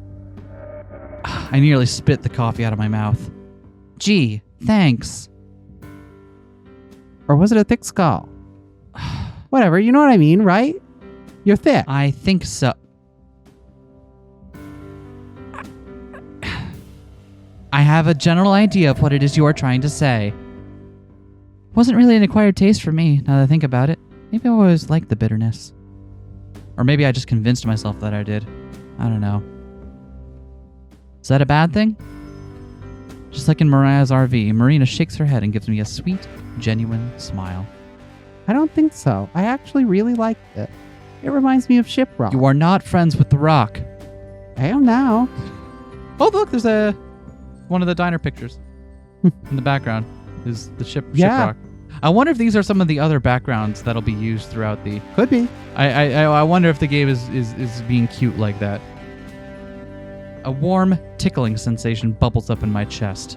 It forces me to smile, but I play it off all cool and breezy like. I remind you of a rock? You shouldn't say that kind of thing. People might think they're insults. Satisfied with how well I played that off, I reach for a fry to reward myself, but instead of hot, crispy goodness, something smooth brushes against my fingertips. I gaze down at the plate of fries. Marina's hand, for a split second, rests below mine. Hand-holding alert! Hand-holding alert! Hand-holding alert! Did you see them both switch to panic mode? We instinctively snap back. Marina's face is a bright shade of pink, and mine is probably Can't similar. believe we're getting to the explicit stuff in episode 1. For the rest of this episode, let's make sure you have a parental advisement. In fact, just if you have any kind of advisement, if you're not an adult, you shouldn't be watching this. Hand holding might give you terrible ideas. My God. Full frontal hand holding. Full frontal hand hold. What? Oh my God, we're doing it right now in real life. Oh no, it's spreading. Sorry. The room feels 10 degrees hotter. We try to reestablish eye contact, but our glances shoot off in other directions as soon as we meet.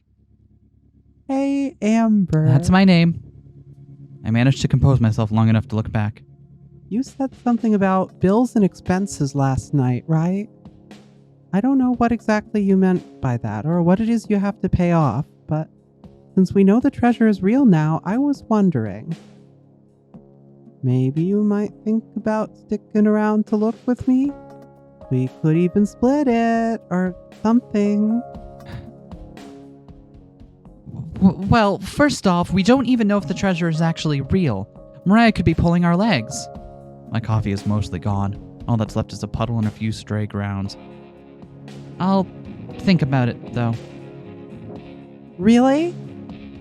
I only said I would think about it. Don't get too excited just I yet. am constitutionally incapable of following that advice. I won't. I just think it'd be super cool. Marina flops her chin down and rests on the table. How's it going anyway? Have you figured out where the first part of the treasure might be? No luck. It's not like the guy drew a map or anything. He just jotted down details about the places he went to. That and rambling about how awesome he was. You think Mariah was right and he hit it on top of old Shippy? Don't listen to Mariah, okay? She doesn't know what she's talking about. Think about it. How would he even scale the mountain? He was traveling solo on horseback. I doubt he would have even had the tools to do it. And even if he did, I'm pretty sure he wouldn't have gone on.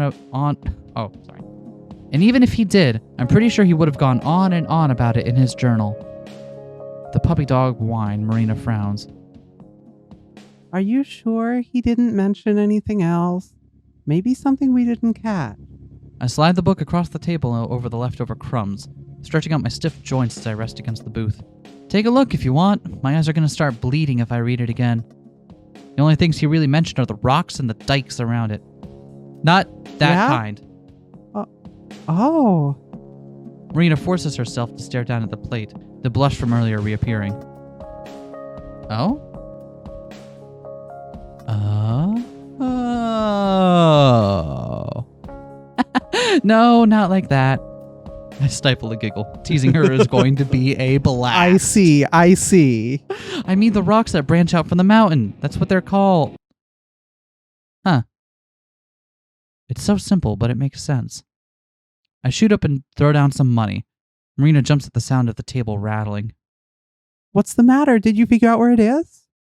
Maybe. At least a general area. I march towards the door. The table rattles again as Marina leaps up.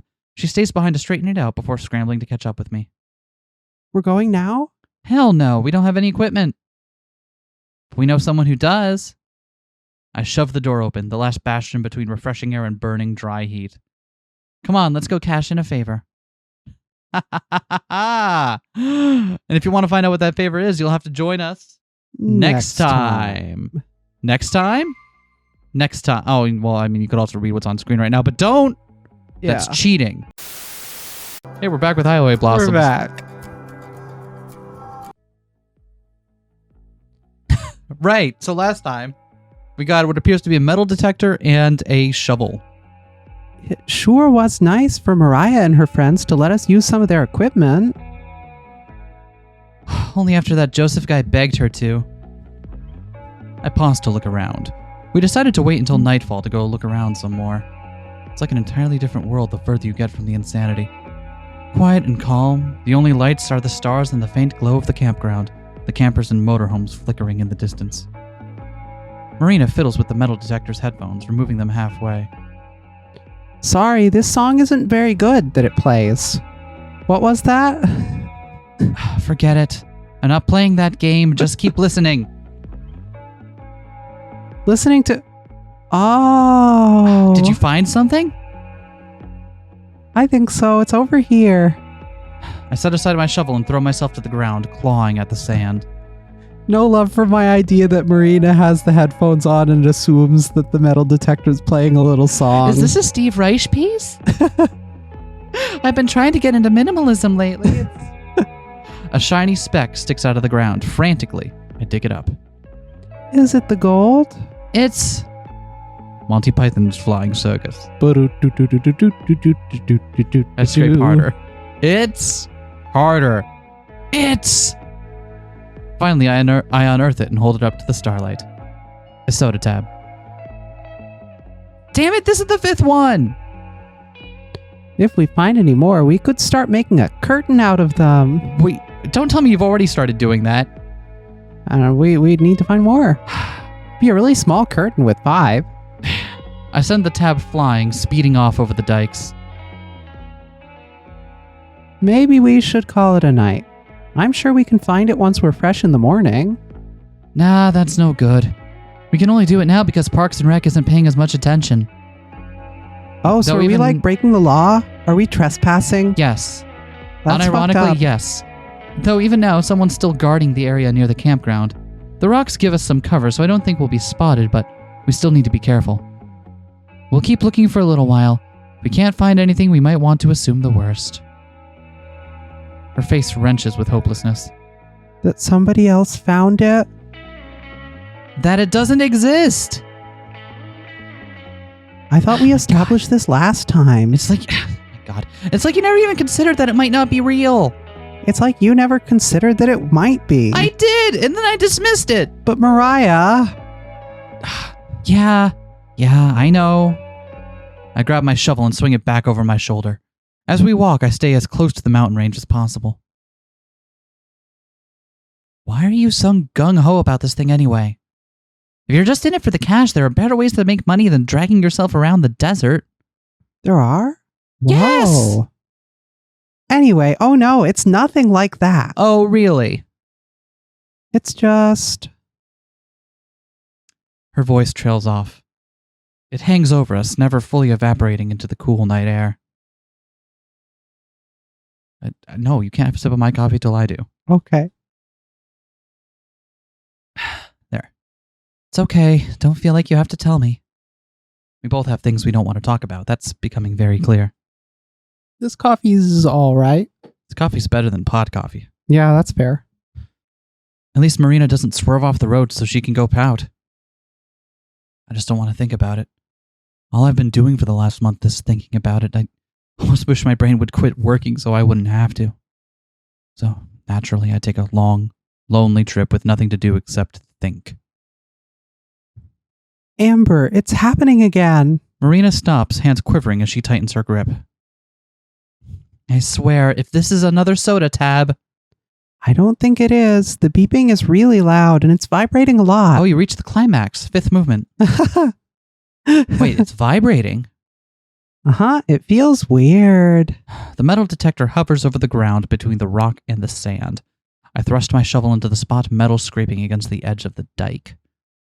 Planting my foot in the shovel's head, I drive it further into the ground, using every ounce of my strength to dig.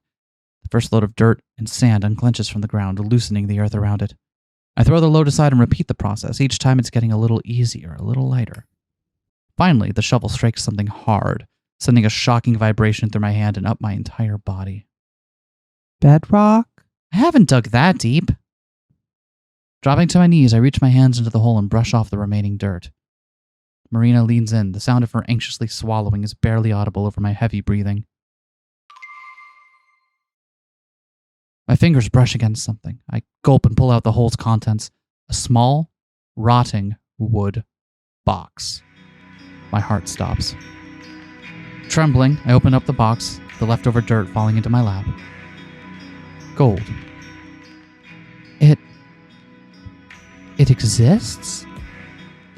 It exists? It exists!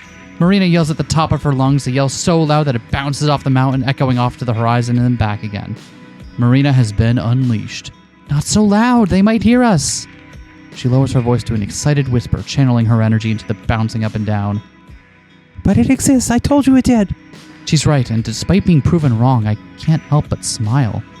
Here I thought it was going to be some plastic treasure chest with a coupon for chocolate milk inside it, or something equally shameless and corporate. Hey, are there any coupons for chocolate milk inside? There are no coupons. This was allegedly buried like in the 1800s, right? Yeah?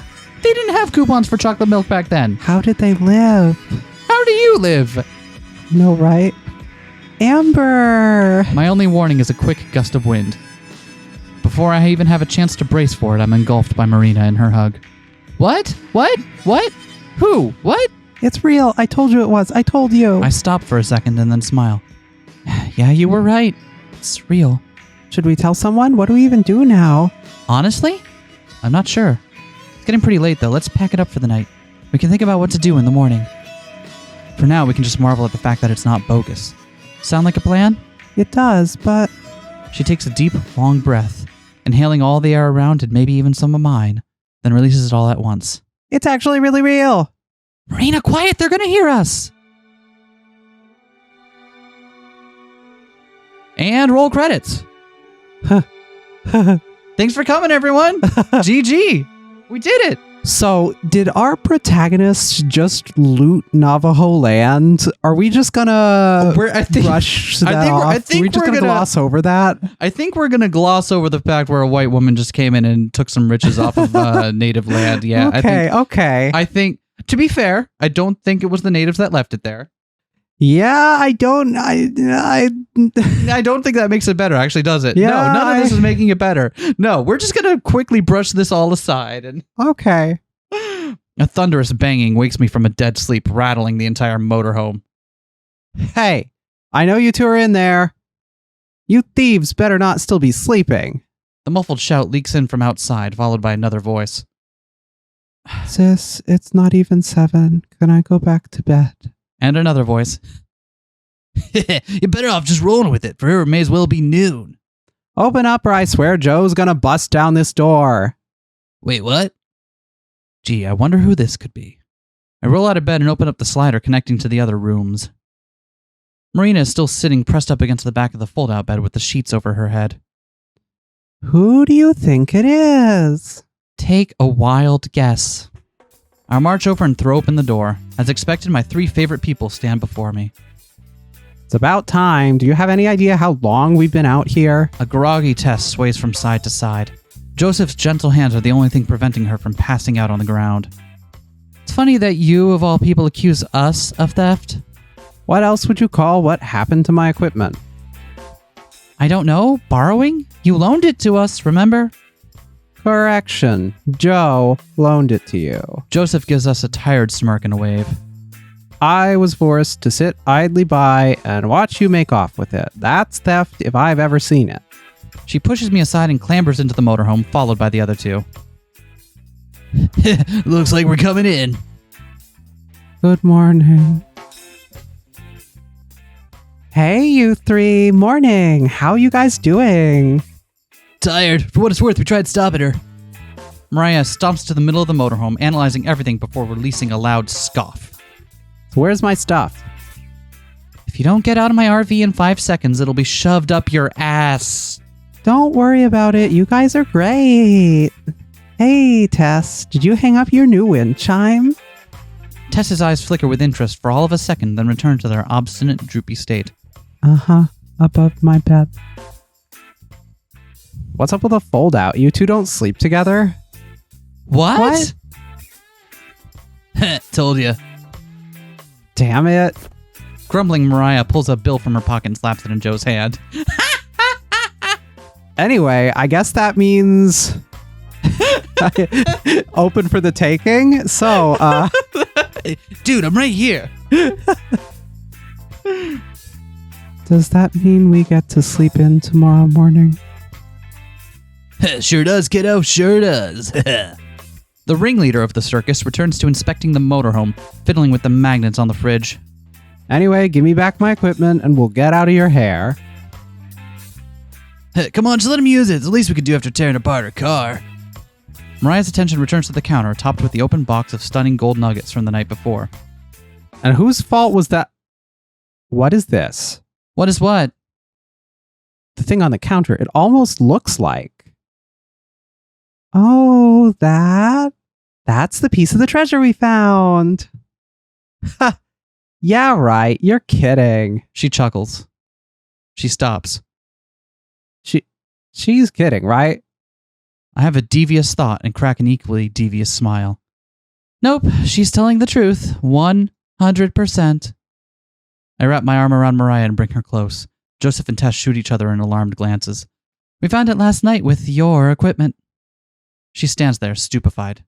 No, that's impossible. You're lying. Really now? Hey, Marina, why don't you tell her about it? Sure thing. It started yesterday after we met. Amber looked at the journal again and thought it might be near the smaller rocks behind the bigger one. They're called dikes, I think. Anyway, turns out she was right. She said the word.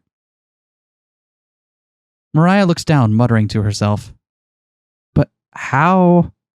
Why wouldn't he just hide it on the mountain? Doesn't make sense. If he was going back to Missouri... Her voice diminishes until her words are reduced to lip flaps, like a mad scientist trying to figure out a complex equation. She retreats into her own little world. Mariah? A smidge of sympathy buds inside me. I look to Joseph and Tess, even they look a little shocked. Is she gonna be okay? I honestly don't know. Tess approaches Mariah, who is still whispering nonsense under her breath. Nonchalantly, Tess hops in front of her, her hand reaching upwards, trying to wave it in front of Mariah and bring her back out to our world. No response. Tess pulls Mariah's arms skyward, then allows them to flop down to her side. Still no response.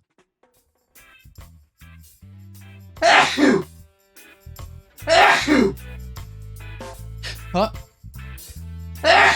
The hat trick! We had the hat trick! Sorry there, I had to go for the trifecta.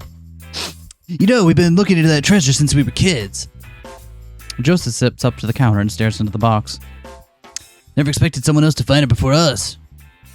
That's more than I can say. I didn't even think it existed. There's that too. He sighs, then with a shrug cracks a smile. Well, good job anyway. You ladies seem cool, so if it couldn't be us, at least it was you. You guys want to stick around? We could tell you more about it. He looks at Mariah. Somehow I don't think that would be healthy for her. Or you. He grabs Mariah by the shoulders and begins pushing her towards the exit. Come on, Mariah, let's go make you a nice cold Michelada.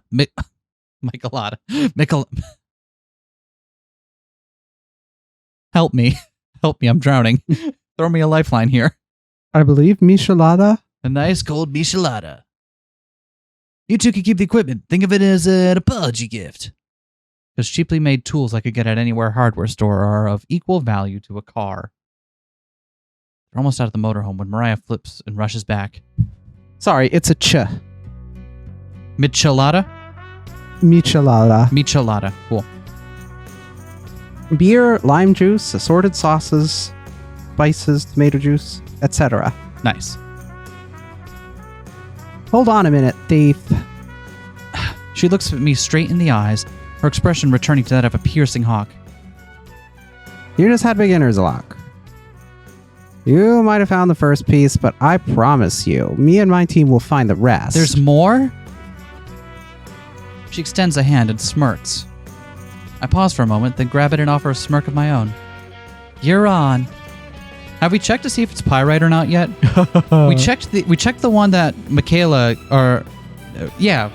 we checked the one that she gave to us as like a test, but we didn't check the ones we found yet, did we? All yeah, right. I don't know. Marina and Joseph both let out a sigh of relief as if they've just witnessed the signing of a peace treaty. Well, I guess that takes care of that.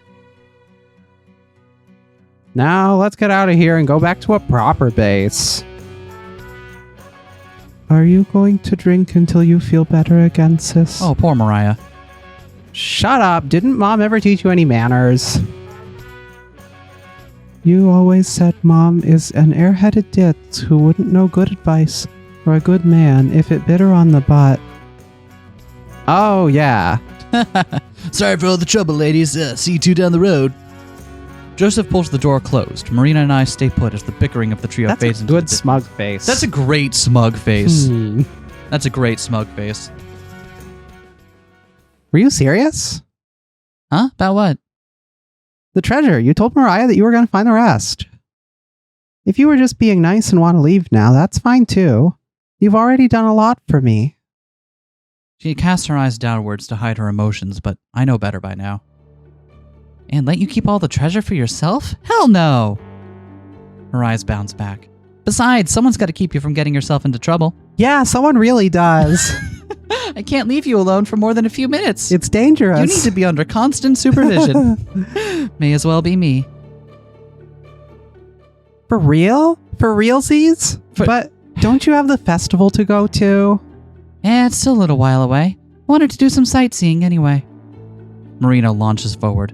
Before I can sidestep, she tackles me with the force of a gold-filled freight train. I don't even try to resist. It's futile in the grace of Marina's hugs. Thank you, thank you, thank you, thank you, thank you, thank you, thank you. Actually, I probably owe you an apology. She cocks her head and looks up at me. I look away, my bashful side taking over. Well, you know, I kept saying it wasn't real and stuff. Hey, don't worry about it. Most people wouldn't even have given me the time of day.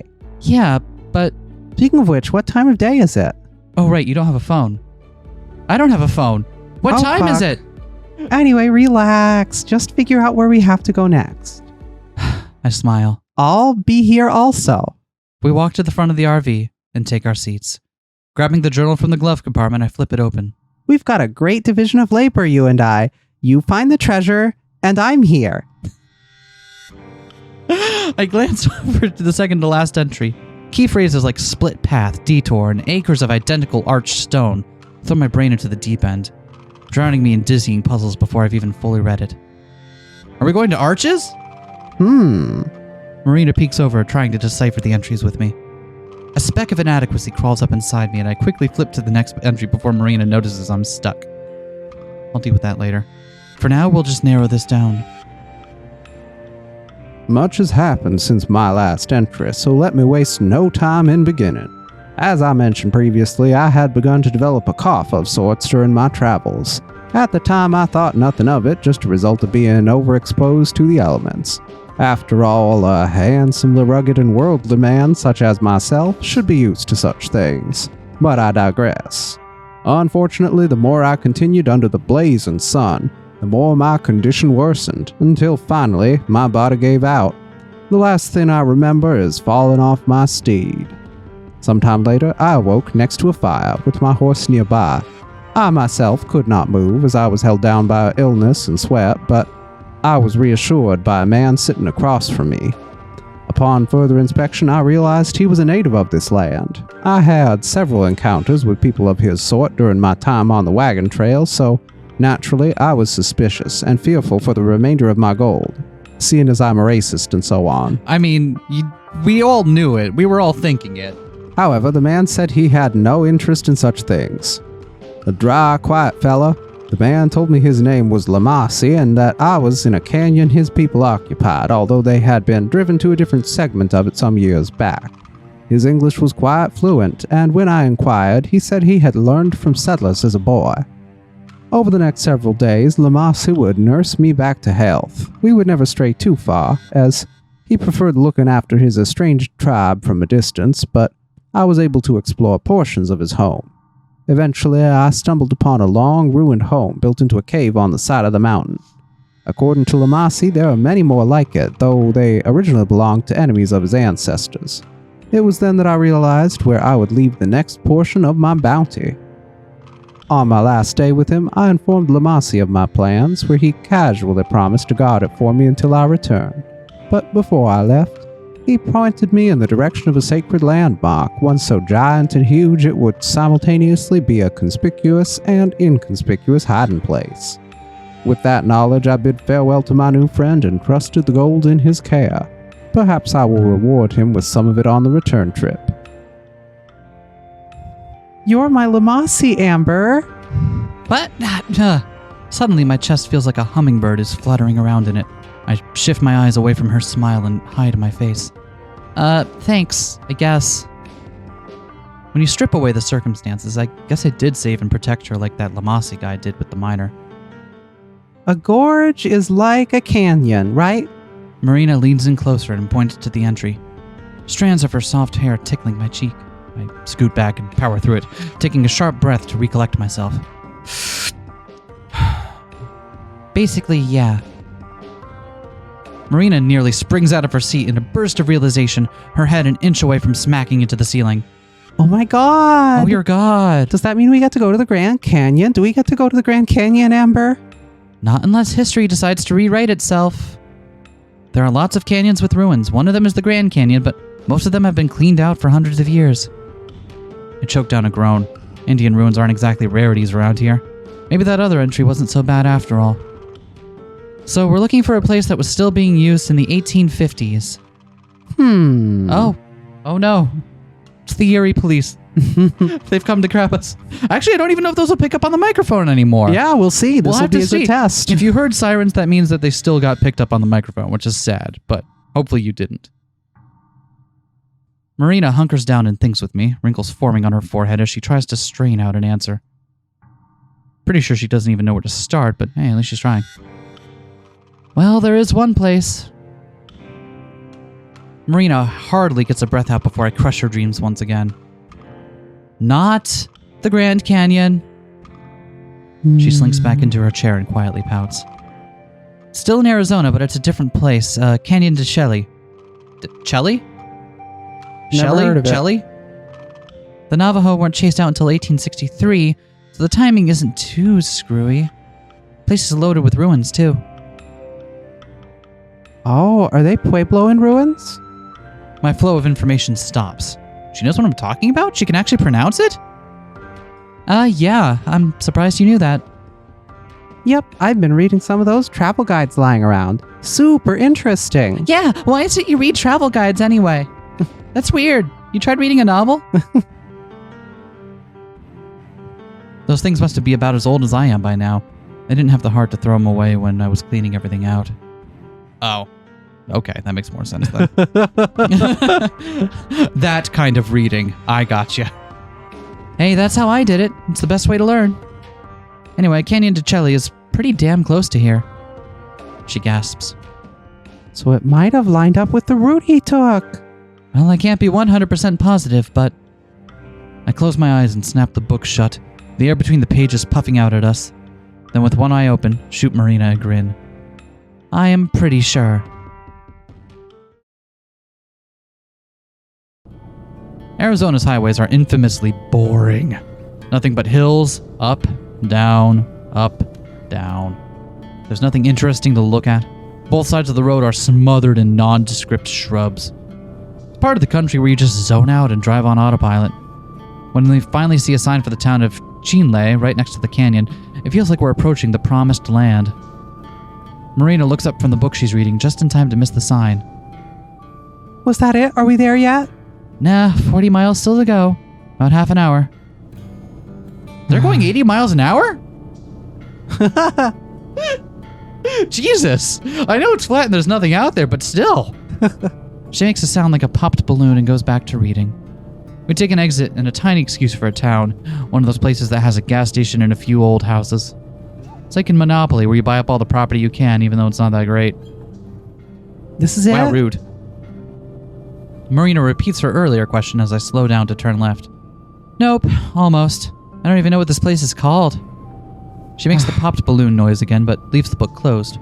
When we finally reach Chinle, it's pretty obvious. This is the first real town we've seen in hours.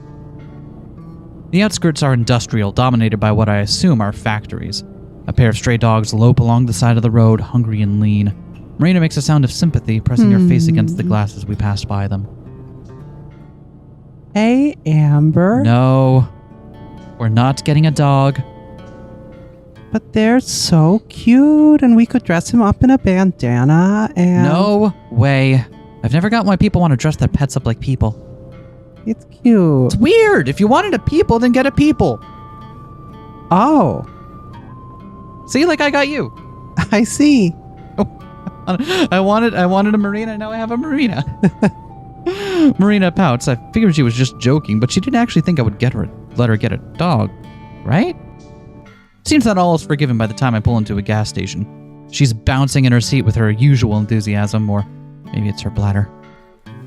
My second guess must have been correct, because as soon as I shut off the engine, she darts out of the RV and into the store. Is there really not a restroom in this?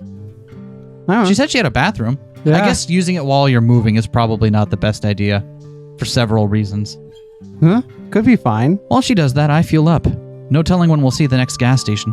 Could be 100 miles, and this thing drinks gasoline like a thirsty dog drinks water. By the time I finish, Marina still isn't back, so I lock up and head inside. The store is devoid of other customers. It's unremarkable, with the usual selection of candy, chips, and overpriced beef jerky. I'm not hungry, just passing time.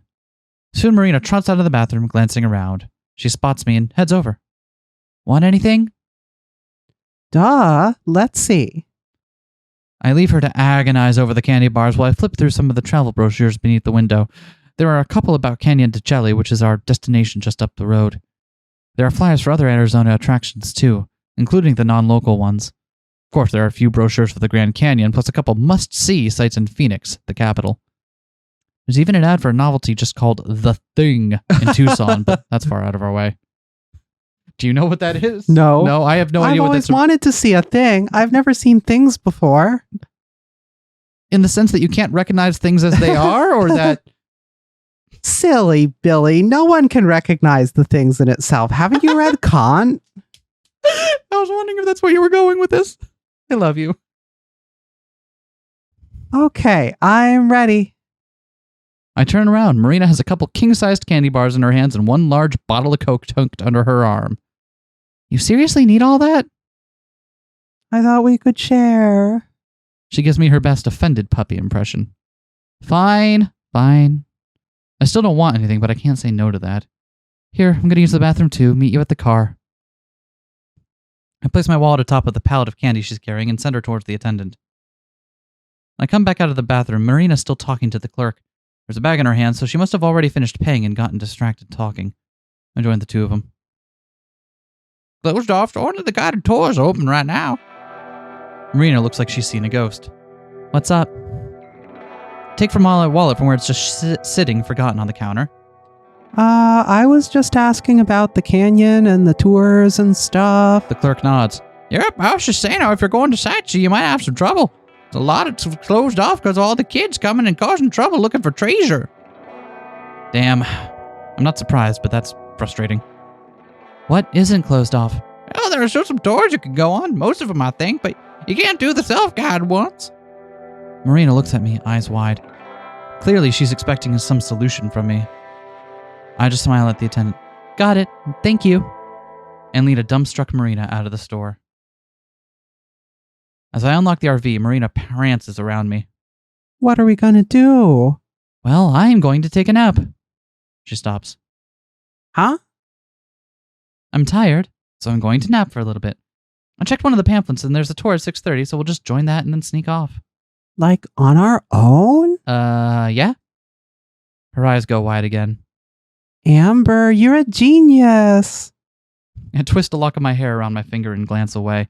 Her constant compliments are a little embarrassing, especially for stuff that seems obvious to me. Thanks, it's not much of a plan, though. Yeah, but at least it's a plan. I thought we were gonna have to just give up or something. Nah, rules are made to be broken and all that.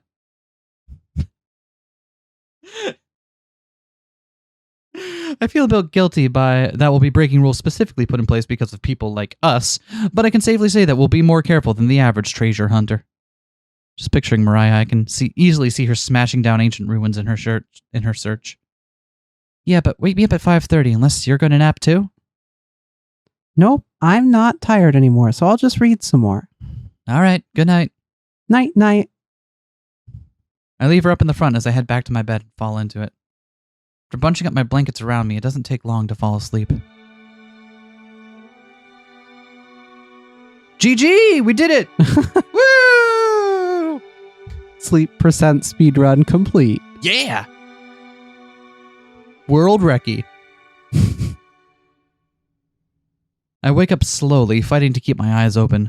In the back of my head, I feel like something is wrong. It takes a minute before I realize I've overslept. It's 5:45. Marina was supposed to wake me up 15 minutes ago. Marina! I call her name but get no response. Rolling out of bed, I massage my eyes and stumble up towards the front. Of course, she's asleep, sprawled out on the dash with her head buried in her arms. Looks like she's been out for a while. Jerking her by the shoulder, I shake her awake. What's up, Amber? Her speech is slurred by sleepiness. I ignore the temptation to make the not you joke. How's that book you're reading? It's great. I just put it down to... A look of shock spreads across her face. Mounting horror takes over as she realizes the time. Oh God, I'm so sorry. I was just gonna nap, but then I forgot to set an alarm, to wake me up. Yeah, that's what alarms are for. Freaking out, she hurriedly tries to buckle her seatbelt, failing several times in her frenzy. I pat her on the shoulder as I sit down. It's not even a big deal, but she's so worked up. It's cool. We're not late yet. Ready to go? Marina just nods, staring at the floor. I buckle up and turn the key. The engine roars to life and I throw it in reverse, to crane my neck to make sure I don't run over anyone. Road signs direct us out of town and towards the canyon. After spending so long on the highway, going down these streets with the lower speed limits feels restrictive.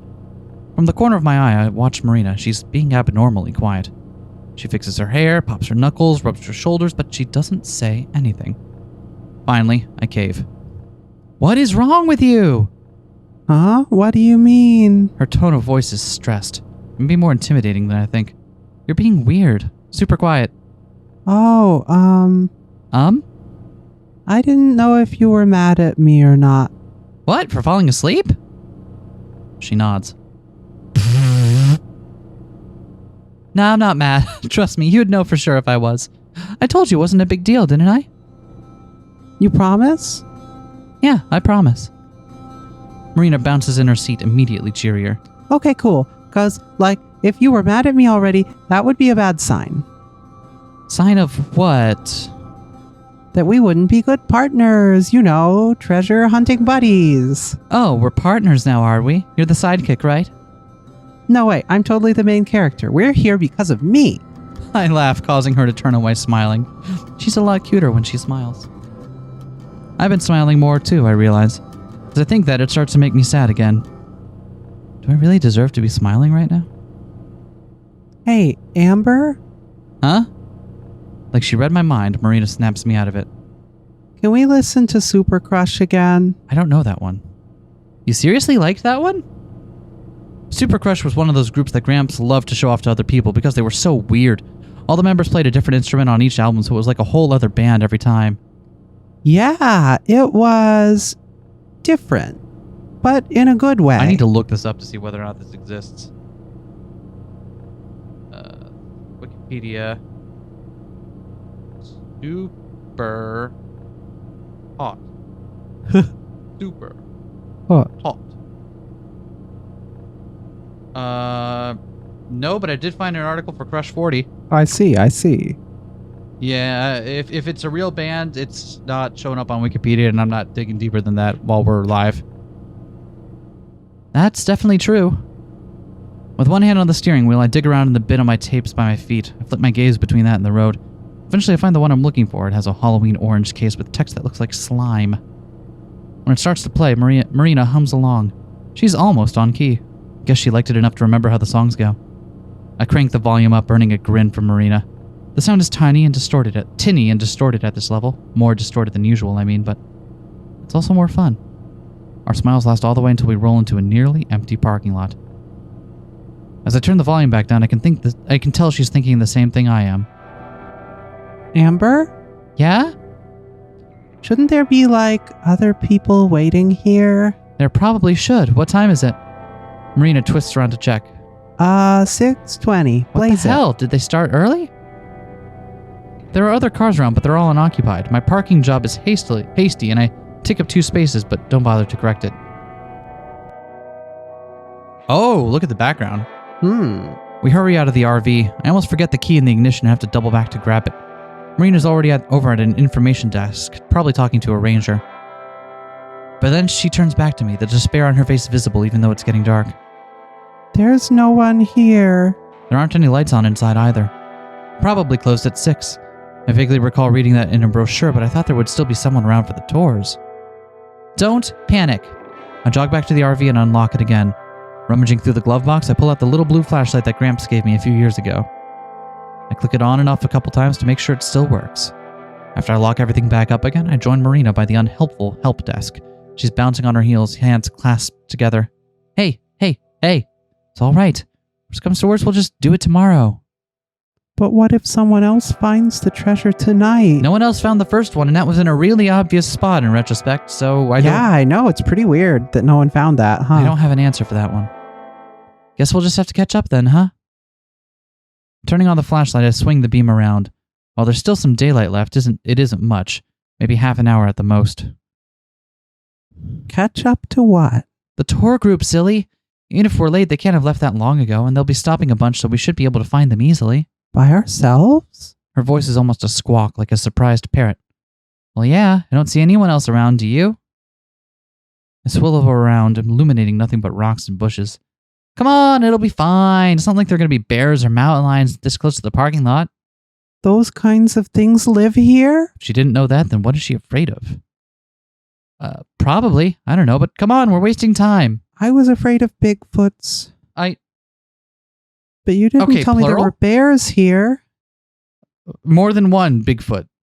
Yeah? Okay. Just double checking. So Bigfoot isn't like a singular being. There's a race of beings called Bigfoot. Big feet, if you will. Yeah? Probably? Okay. Not Yeti or anything else like that, but big feet. I'll have you know that Bigfoots aren't Yetis. That's a different cryptid. Cryptid currency. What are you doing looking at a page full of like archaic runes? I'm mining for cryptid currency. Marina whimpers. Then, surprising me, she grabs my hand. Hers is sweaty and warm. I turn and look at her and meet her wide eyes. Looks like she might cry, and it makes me regret being so pushy. We don't have to do it if you don't want to. She shakes her head but clings to me like a kid, her free hand buried in my clothes. If it were any brighter out, she'd see my face turn red. No, like I said, if we don't go now, someone else will beat us to it. Just stay close, okay? Yeah, of course. She lets me lead but doesn't let go of my hand. A large wooden sign marks the start of the trail. So, are you scared of the dark? No answer. But you were fine at Shiprock. That was different. Marina's arm jerks, but she doesn't let go. That was in a town with people and roads and no mountain lions and plenty of Bigfoots. The temptation to tease her more is strong, but I don't. Every time a bird caws or something makes the brush shake, I feel her flinch a little. Somehow, even this side of her is cute too. A little childish, sure, but it's nice to have her rely on me to keep her safe. To take her mind off things, I make small talk. So what are you going to do once you're finally filthy rich from all the treasure? Sorry, what? Ask what you're going to do with your share of the treasure. Oh, I'm not too sure yet. I haven't thought about it. We're out here looking and you don't even have a plan for it? It was a spur of the moment thing. What about you, huh? I don't know either. Ah, see, I'm not... Yeah, but I wasn't planning on looking for it, you know? I haven't spent as much time thinking about it. I glance behind me to see Marina stick her tongue out. I laugh. But, let's see. I definitely need to pay off Gramps' hospital and funeral expenses. After that, I guess I should probably get the motorhome fixed up. It's not going to break down on us or anything, but it's kind of old. Why not just buy a new one? Hell no! My response comes out snappier than I intended. It's just that it has the sentimental value, you know? I'd rather keep that than buy a newer, better car. I grew up in that thing. I could never just replace it. Then I'd probably just keep doing what I was doing before I met you. And what's that? Faffing about. Wandering. Don't you want to stop wandering sometime? My steps slow a bit. It's an innocent question, but it hits me hard. Not yet, no. I whisper it. Marina catches up next to me, dropping my hand as she does so. At least I'm not the only one without a goal. I poke her in the side and she squirms away a couple feet. Ow! Dork. It's hard to stay sad around her. As we turn around a curve in the road, the tour group comes into view. Just ahead is a cluster of people, most of them armed with flashlights. It's hard to know for sure, but I can see at least a dozen different figures. The tour guide is shining his light up at a rock face, illuminating some designs on it, and everyone has their backs to us. Try to be as sneaky as possible. We want to join up without them noticing, like we've been there the whole time. If anyone notices us show up, they might notice when we leave. Hey everybody, we've been here the whole time! Why do we have to join up in the first place? I don't know how to get to the ruins we're looking for. We'll stay with the group until the tour gets there, and then we'll sneak off. Marina nods. Okay, follow my lead, but remember, be as quiet as you can. We creep forward slowly. If someone were to turn around and see us, we'd look pretty suspicious, but nobody does. The lecture on petroglyphs gets their full attention. Marina kicks a rock and I tense up, expecting that to break the spell, but we're close enough now that if it did, it might not matter. As we reach the back of the tour group without anyone noticing, I give Marina a thumbs up, which she returns. Anasazi Ruins. Some of the Navajo people still call the area home. There's a living community in the canyon who... I'm not too interested in hearing about the history of the place, so I turn back to Marina. She's looking up at the pictures too, though her eyes appear glazed over. When she catches me staring, she blinks and then smiles. I smile back, though I must look like an idiot just watching her instead of the lecture. After a minute, the guide's speech concludes and we start to walk down the trail. Much to my dismay, before I can say anything to Marina, the woman in front of us turns around. Well, isn't that just crazy?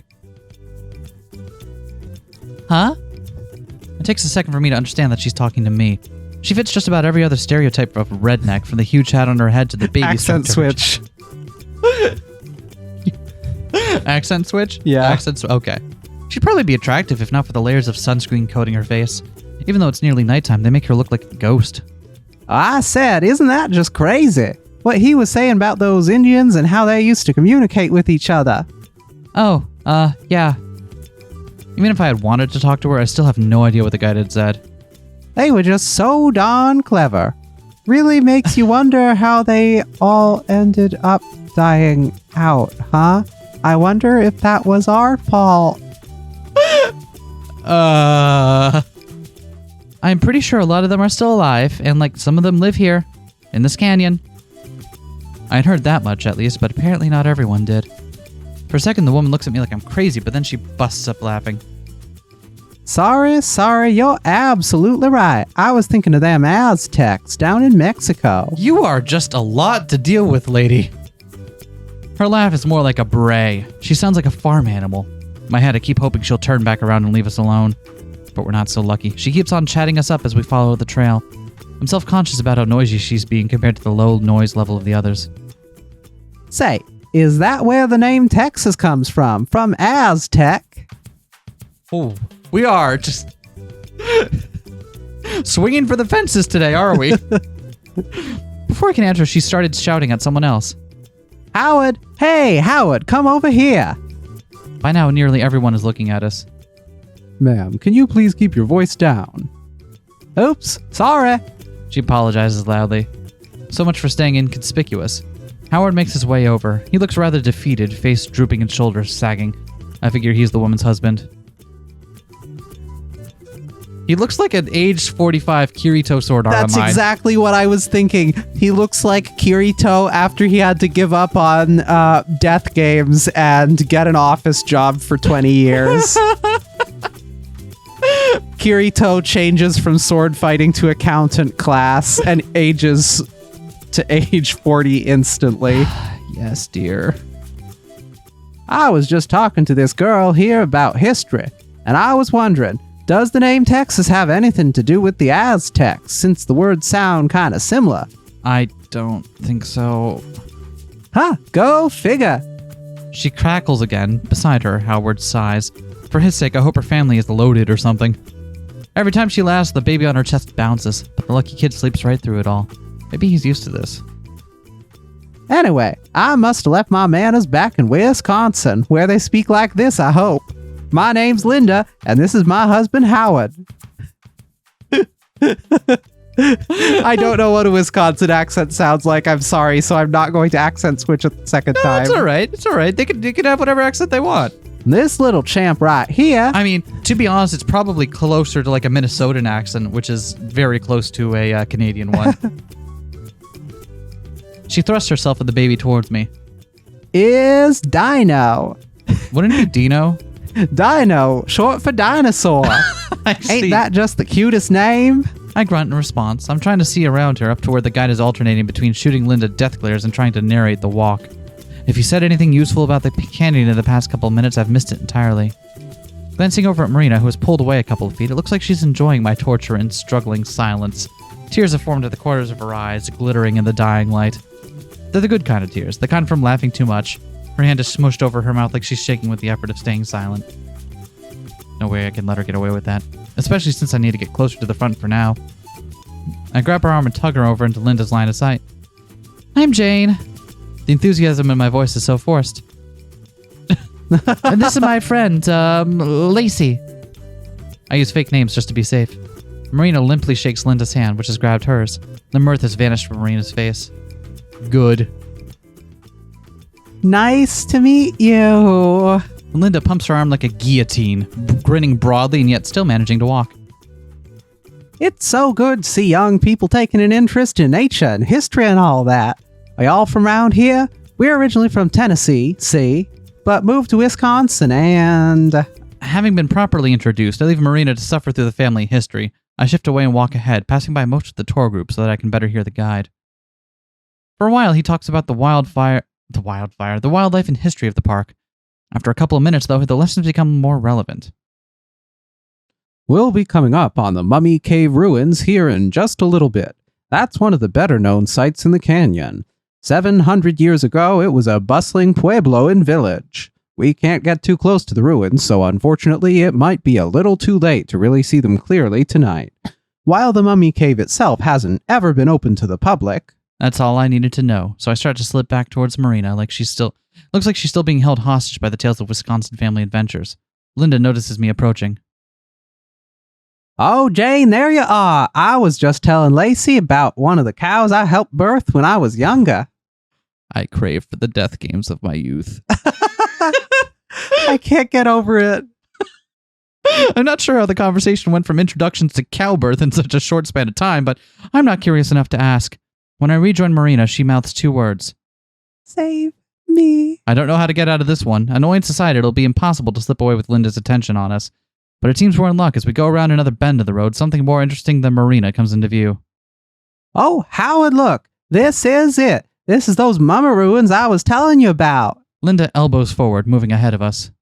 You girls make sure you get a good spot. You're going to want to see this, even if it's dark out. Yes, dear. I'll be coming now, dear.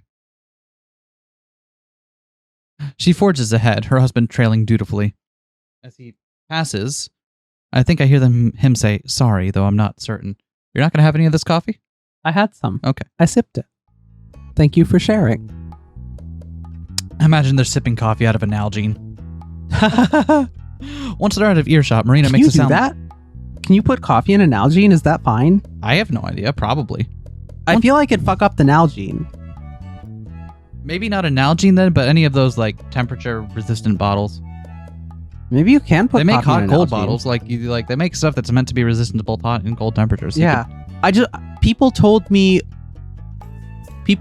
various old wives' tales about what stuff's safe and not safe to put in an Nalgene, and I don't know what's what. Fair enough. Once they're out of earshot, Marina makes it sound like a train letting go of steam. Oh my god, I thought I was gonna explode. My ears or my head or my brain or something. Saw you laughing and figured it wasn't fair if I was the only one who suffered. I'd take it all back if I could. Seriously though, first she was talking about herself, then about her kid, then about her childhood, and then she started talking about growing up on a farm. Somehow she ended up going on about cows having babies and how messy it all is. I don't even know. What, you're not interested in that stuff? Ew, no. Gross, gross, gross. She wrinkles up her face as she says it. I giggle, but then turn serious real fast. Okay, but listen. Because it's dark, the group probably isn't going to stop to look at the Mummy Cave ruins for very long. So we'll have to wait until we can sneak away again, then go over there ourselves. How far away are they? No idea. I can't see from here. Just follow my lead again. Got it. We've been at the very back of the group the entire time. The people right in front of us are much less interested in us than Linda was, so I don't think anyone will notice if we go missing. When we reach a railing, the guide stops to point out the ruins. They're across a small valley, a couple 100 yards away. In the darkness, it's almost impossible to see them. They're just a stark smudge against the even darker backdrop of a mountain. Marina and I are a few yards away from the group, too. I pretend to inspect something on a rock, though there's nothing there. As the short speech ends and the guide starts to lead everyone on again, I dart behind a rock and crouch down. Marina quickly follows. I can see her start to say something, but I cut my hand over her mouth before she can get a word out. Silently, I shake my head. Marina nods twice, so I uncover her face. In my head, I count to 60. Once a minute has passed, I peel myself away from the rock and stand back up. We should be safe now. Marina's face lights up and she claps her hands. I know she's taken out a journal page with the hiding spot again. That was so cool. It was like something out of a video game where you just sneak away right in front of everyone. Well, you know me, I try to sneak around, but Yeah, the clap of your ass cheeks alerting the tour guide. You know. I know how it is. I guess so, but we still can't be noisy. They're not going to be that far away. No flashlights either. This close up, I can see her face fall flat. Don't worry, I'll be right beside you. I also like the music. It's got this very, 70s spy film vibe with that flute line going on. You get me. Are we just gonna hop the fence and walk over there? Unless you have any better ideas. What if they catch us? Then they'll throw us out. We're not gonna get arrested for trespassing or anything, are we? Nah, that'd be too much trouble for them. I say that, although I don't actually know. Okay. The uncertainty in her voice is obvious. I grab the paper from her hands and stuff it into my pocket. Let's go. The longer we wait, the more likely it is that they'll notice us missing. I stroll over to the metal rail, hoping that I sound more confident than I am. Honestly, this is pretty risky and more than a little stupid, but it's also exciting. I duck down and underneath the rail. After a moment, Marina does the same. We're officially out of bounds. Suddenly, I fall through the earth skip. as there's no more collision at. Across the small field, I can just barely make out the shape of the ruins.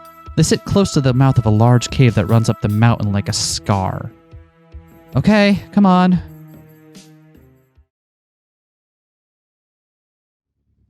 There's an incline, but it's not too bad.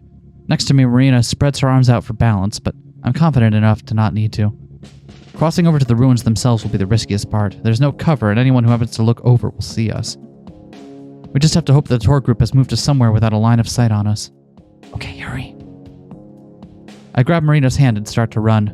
She struggles to keep up, so I slow down a little bit. It takes maybe 2 minutes from one end to the other. When we reach the far wall, Marina's breathing is strained. Don't do much running, do you? Not at all. Every word is punctuated with a pant. I'm winded too, but I fight my lungs to not show it. I have to look strong for Marina, after all. Ready for the fun part? Nothing. Don't worry about it. Ready for the fun part? Is it actually fun? No! Oh. Not yet. We still got to get up there. I point to the lip of a cave, a good 50 feet or so above us still. Marina's face goes pale as she stares at the sheer walk wall in front of us. We are not gonna have to climb that, are we? How else? I wait a second for the shock to hit her face before I laugh and shake my head. Just kidding. Come over here. A short distance away is a slope, somewhat steep but not too long. It leads up into part of the cave that's close to the ruins. We actually do have to go up this one. Her face still looks doubtful. I don't know if I can get up that. Sure you can. It's easy. Look. I hike up a couple of steps. Dirt and gravel tumble down past my feet, but it's mostly stable. It's almost all dirt. If it was loose rock, we'd be in trouble. Looking uncertain, Marina takes a careful step in behind me, then another, then slides back down a little bit with each step. Try to spread your weight out a little more evenly. You don't want to lose your balance and fall over. By doing what I say, she's able to reach where I'm standing. Good job. Now just do that like 50 more times. Marina groans, but I've already started. I glance back behind me. She's trailing only a couple of steps back. For all her worrying, she's doing okay. I'm just about to compliment her when I feel the earth shift beneath me and my foot slides loose. With a yelp, I lose my balance, arms flailing as I try not to fall. Then, faster than I can process, Marina's arm shoots out and grabs my sleeve. She tugs me back upright. Are you okay? Oh my god, is your ankle alright? It's not broken, is it? Panic is clearly painted across her face. No, I'm fine. I'm fine. The only thing injured is my pride. Are you sure? Yes, thanks. Good save. We climb up the rest of the way together, but slowly. At the top, both of us stretch and catch our breath. Ah, that wasn't so bad, was it? Besides the part where you almost died, maybe? I didn't almost die. I almost slipped and fell and had to do it again. I didn't almost die. Besides, that's what I have my sidekick for. Punch. She gives me a playful shove. Hey, I told you I'm not the sidekick here. Uh-huh. You still have to earn the title of captain or commander, whatever it is. And you could do that by finding this thing before I do. Now that we're actually up in the ruins themselves, it's more clear just how tough this is going to be. The cave stretches a long way like a deep scar in the mountain. Delicate clay buildings, some barely as tall as we are arranged throughout. They say this was a village, but it's hard to imagine anyone living here. Everything is so cramped and small. Where do you think we should start? Hard to say. Won't be anywhere obvious. Remember, people have been studying this place for decades. What if someone already found it, like a long time ago? I shrug, but that's probably impossible to see. The sun has now gone entirely down, leaving us in shadowed darkness. Wonder why Marina doesn't seem bothered by it this time. If they did, then I haven't heard anything about it. We just gotta start looking. Try to be careful, though. I feel bad being here. Maybe this was a bad idea. Be super careful, then. And watch for spiders. I flick on the spare flashlight and pass it to her, just in time to see the look of disgust at the mention of spiders. We split up, staying close to each other, but not overlapping where we look. I get down on my hands and knees, shining light into every corner and cranny that I can. I worry that our lights might be visible from a distance, even though they aren't very powerful. The only alternative would be sneaking over in broad daylight, and we'd be much more likely to get caught then. I'm not finding anything except dirt. I brush my fingers along the clay bricks in hopes of finding a loose stone or some secret compartment, but there's nothing like that. Nearby, Marina's doing the same thing. She's hitched up her dress so that it doesn't drag on the ground. I force myself to look away rather than stare. She offers quite a view, though. After a moment, Marina giggles. I'm not sure why. I haven't spoken at all because I don't want her voice to echo in the cave and give us away, but silently searching gets tedious fast, so I decide to try whispering. What's so funny? I don't know. Everything, I guess. I was just thinking how weird this is. Like, it's just so random, you know? All right, Aristotle. Who's that? Never mind. But yeah, it is kind of crazy. Deciding that the building I was scouring is a lost cause, I move on to the next one. I know it's probably not a big deal for you since you do this stuff all the time, but this is honestly the most fun I've ever had, I think. Destroying ancient Native American landmarks? I'm being careful, super careful, but just in general, being out here on the road. I thought maybe I was making a mistake when I left, but not anymore. Let's not say that. You still definitely made some mistakes out there. None. Marina did nothing wrong. Don't turn that into a hashtag. I'm Hashtag glad. Marina did nothing wrong. And I am. I really am. I guess it worked out well for both of us. I can't see her from here, but I know she's smiling. Then she giggles again. Aw, Amber, you're a big old softie after all, aren't you? What? Am not. I take it back. I should have left you on the side of the road. This time we both laugh. After that, we lapse back into near silence. Just the sound of us crawling around or occasionally moving into another building to search. That organ solo. Yeah, right? Soon the happy atmosphere starts to dissolve as we start getting frustrated. At least I do. It takes maybe 20 minutes before we looked over all the buildings. There aren't too many, and it's combing over them isn't hard. But we don't find anything. Not even a clue or a hint that we're in the right spot. Sighing through my nose, I start double-checking some of the larger homes. The crawling and bending has started to take a toll on me. When I straighten up, my back is sore and sweat presses my hair to my forehead. Should have brought some bottles of water with us. Yeah, you should have. You went out into the fucking desert without water? Jesus. I lean against a rock wall and massage my shoulders. Marina finishes up on a building, then joins me. She's biting her lip, frowning a little. Any luck? No, nothing. You? We both pause, silent. So, that's it, right? Like, we checked all the buildings. Can't be. We must have missed something. I'm going to try checking out the cave itself. She just stands there, watches as I head over to the far side. Shine my flashlight up and down and up again, examining every inch of the rock. It's got to be a crevice where the gold is stashed, or some other hiding place. There has to be. But none of the cracks are wide enough or deep enough for something like that. A few minutes later, I pass by Marina, still in the same place. I check her face as I go. Her eyebrows are furrowed, and she looks worried. I keep hunting. Images of Mariah triumphantly holding up the gold spur me on. Just the thought of her smug grin pisses me off. When I reach the other end of the cave, I double back and check it again. And again. Finally, Marina pulls away from the wall. I hear it, but I don't see it. Amber, come on. There's no way. Her voice is like a knife in my heart. It hurts because I know she's right. I sigh and flick off my flashlight. Standing there, I look at the invisible ground and have to admit the truth to myself. It's not here. There's no treasure to be found in the Mummy Cave ruins. Either we got it wrong or someone beat us to it. Whichever the answer, there's nowhere else in here that it could be. Make my way back to Marina, slowly. I feel stinging tears of frustration beginning to well up in my eyes, which surprises me. I'm sure Mariah would be laughing at me if she was here right now. Abruptly, I stop walking towards her and spin around. I don't want Marina to see. There's the sound of crunching dirt as she walks over. Amber? There's worry in her voice. I shake my head. I don't know if she can see. She lays her hand on my shoulder and 2 tears manage to leak out of my eyes. I shake my head again. Amber? Amber, it's okay. No, I'm sorry. I screwed up. I was wrong. There's nothing here. I know there isn't. Seriously, that's okay. I sob, not even knowing why. Damn it. Get a grip, Amber. I wrench my eyes shut before the waterworks really start. It burns, but I manage to hold back. Taking deep breaths, I get myself under control.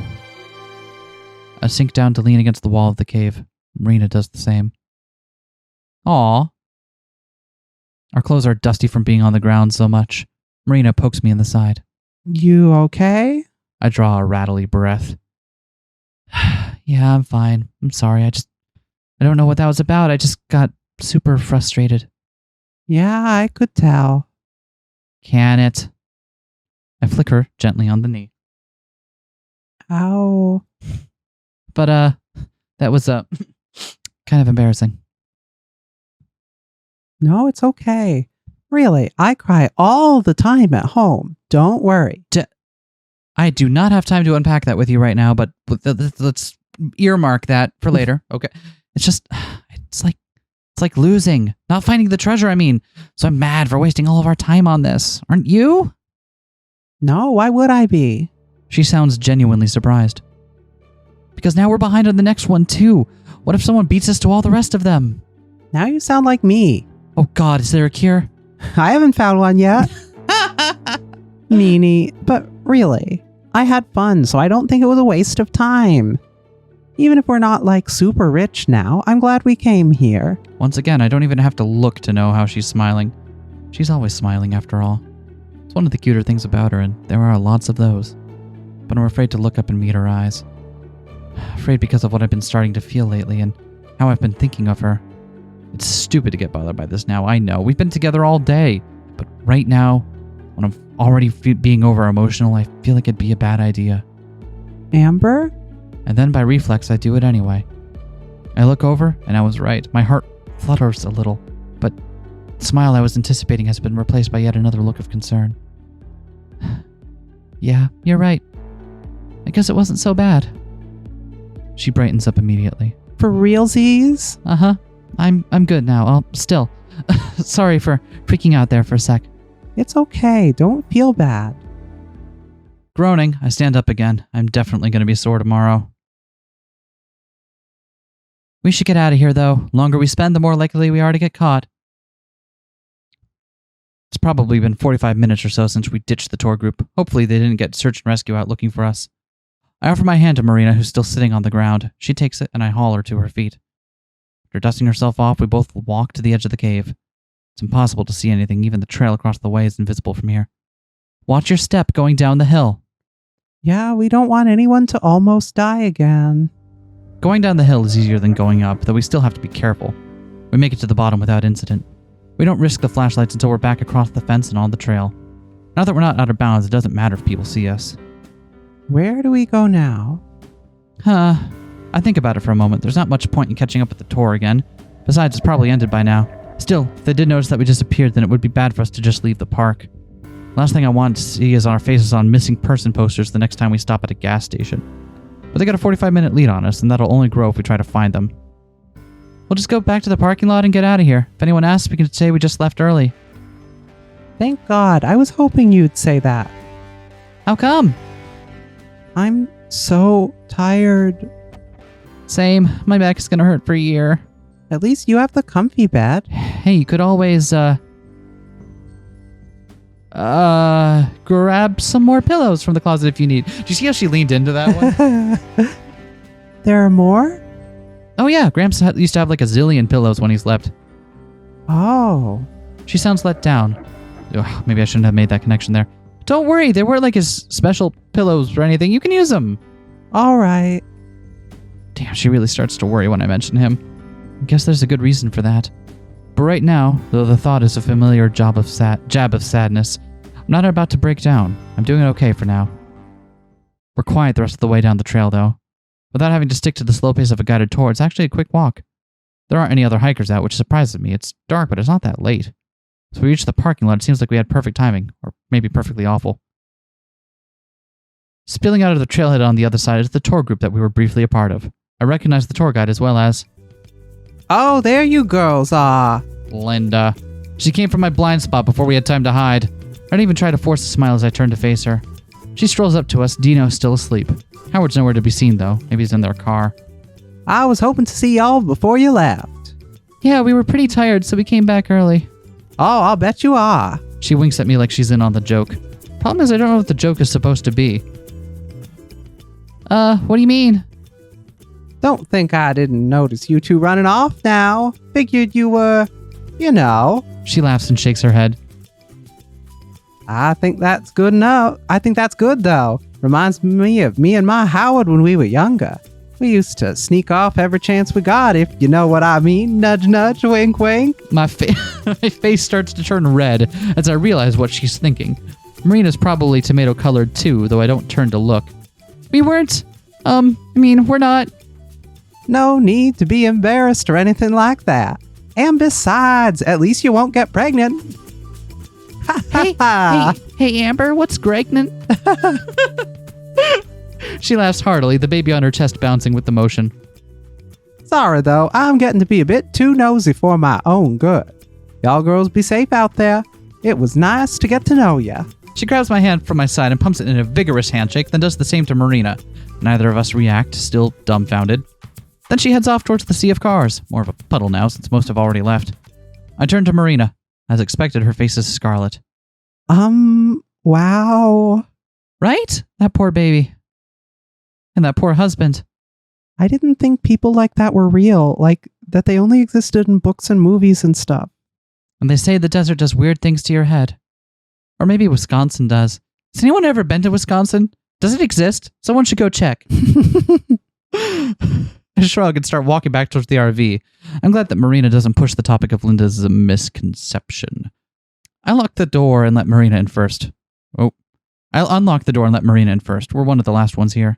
Before I pull the door shut, I take a final look around Canyon de Celli, or what little of it I can see. It may have been a bust, but like Marina said, it wasn't a total waste of time. Aww. Gay. Oh, I can click through that. I didn't realize I could click through that. I'm sorry. Inside the RV, once again, I crash down into the driver's seat and kick my feet up on the dash. It's a relief to sit on something soft. Like a satellite, Marina hovers around me, expectant. You can stop orbiting me anytime you want, you know. I can't. It's gravity. So, that was a failure, obviously. Do you think it might be in a different part of the canyon? Maybe, but we're not going to find out. We could spend days out here and not find anything. And most likely someone else found it before us. Maybe even this whole treasure hunt thing started. She stares at the ground, then perks back up. That's okay, though. All we can do is move on. Reaching into the glove compartment, she brings out the journal and hands it to me. Come on, show me why the human travel guide is the best. I look at her for a moment, then with a smile, gently take it from her. Sure thing. But that's the first and only time you are ever going to call me that, okay?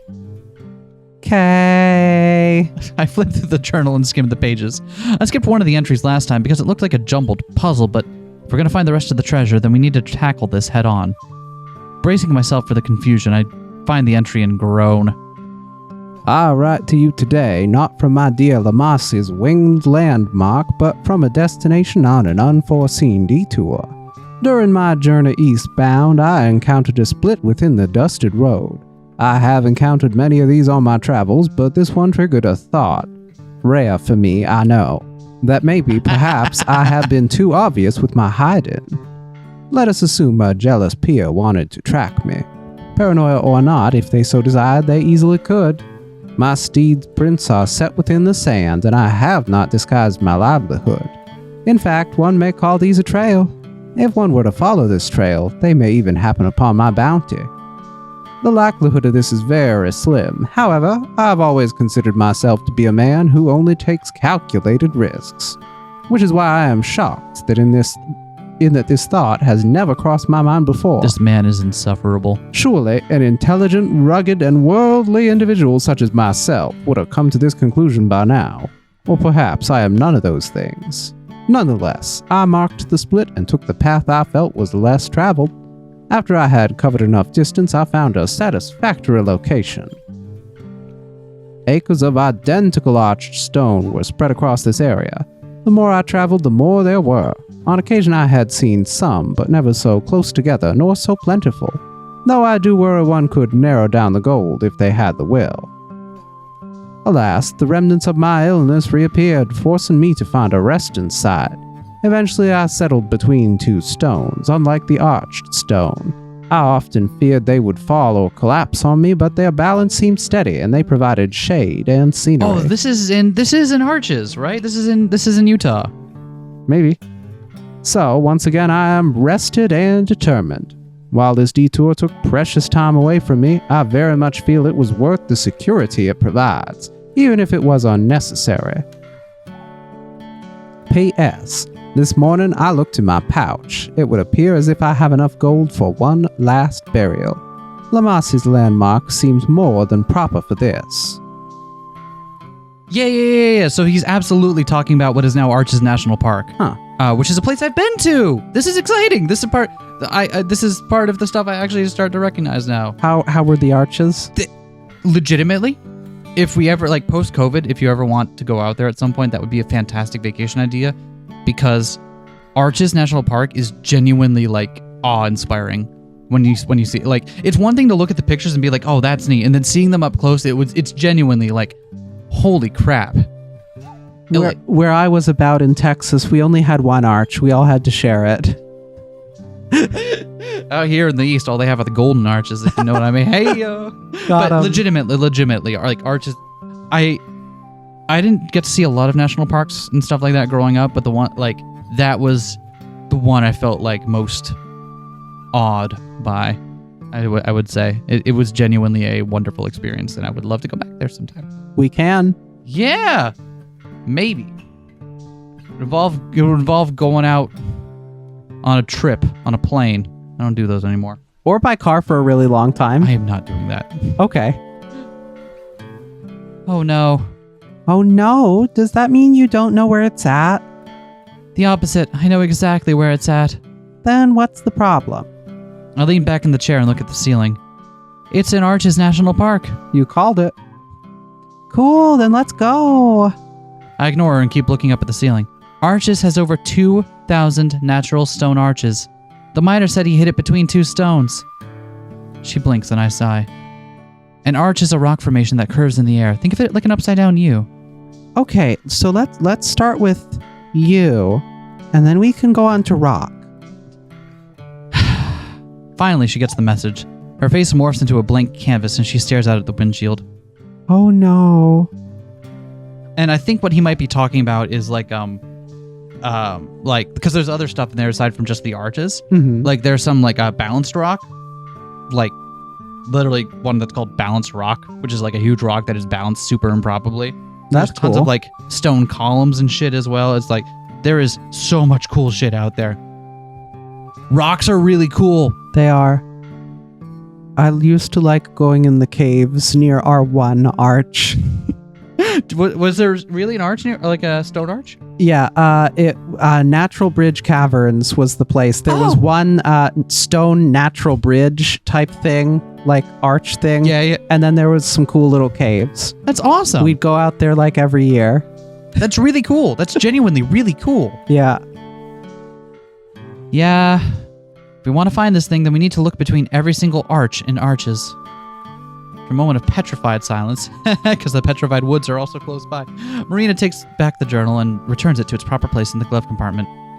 With a shaky smile, Marina looks back at me and tries blowing it off. Arches National Park, huh? It's somewhere in Moab, right? You ever been? With a shaky grin of my own, I respond, totally ignoring the impossible feat ahead of us. Yeah, I went to Moab once a long time ago. Arches is really famous, like world famous. God, I have stories about Moab, the town, Moab. Ugh. We're both sweating, staring at the long road ahead of us as we try to make casual conversation. It's like a game of chicken. Who's gonna break first? I've always wanted to go. Where have you vacationed to before? Honestly, nowhere. Not out of the state, at least. For real? Not even to visit family? Nuh-uh. My grandparents live in New Mexico, too. I think only my big brother has been outside of the state. You got any other siblings, or is it just you two? She shakes her head. There's 9 of us. I've got 2 younger brothers, 3 older brothers, an older sister, and 2 little sisters. I whistle. Damn, that's a big-ass Christmas card. Right? At some point, it's just like, aren't you ever gonna stop? I'm almost out of fingers to count on. Chuckling, I stand up and walk to the back. Marina follows behind me. What about you? Do you have any siblings? Nah, just me. Otherwise, they'd probably be riding around in this old thing with us. As I say that, I collapse down onto my bed, sprawling out. Sitting up front felt good, but this is heavenly. The bed sinks a little as she takes a seat on its edge. Can't really imagine having a single brother or sister. Definitely not 8 of them. But I guess they don't all live at home? Actually, You're kidding. only one of my brothers has moved out. It's the worst. Like, you have to make a reservation to take a shower.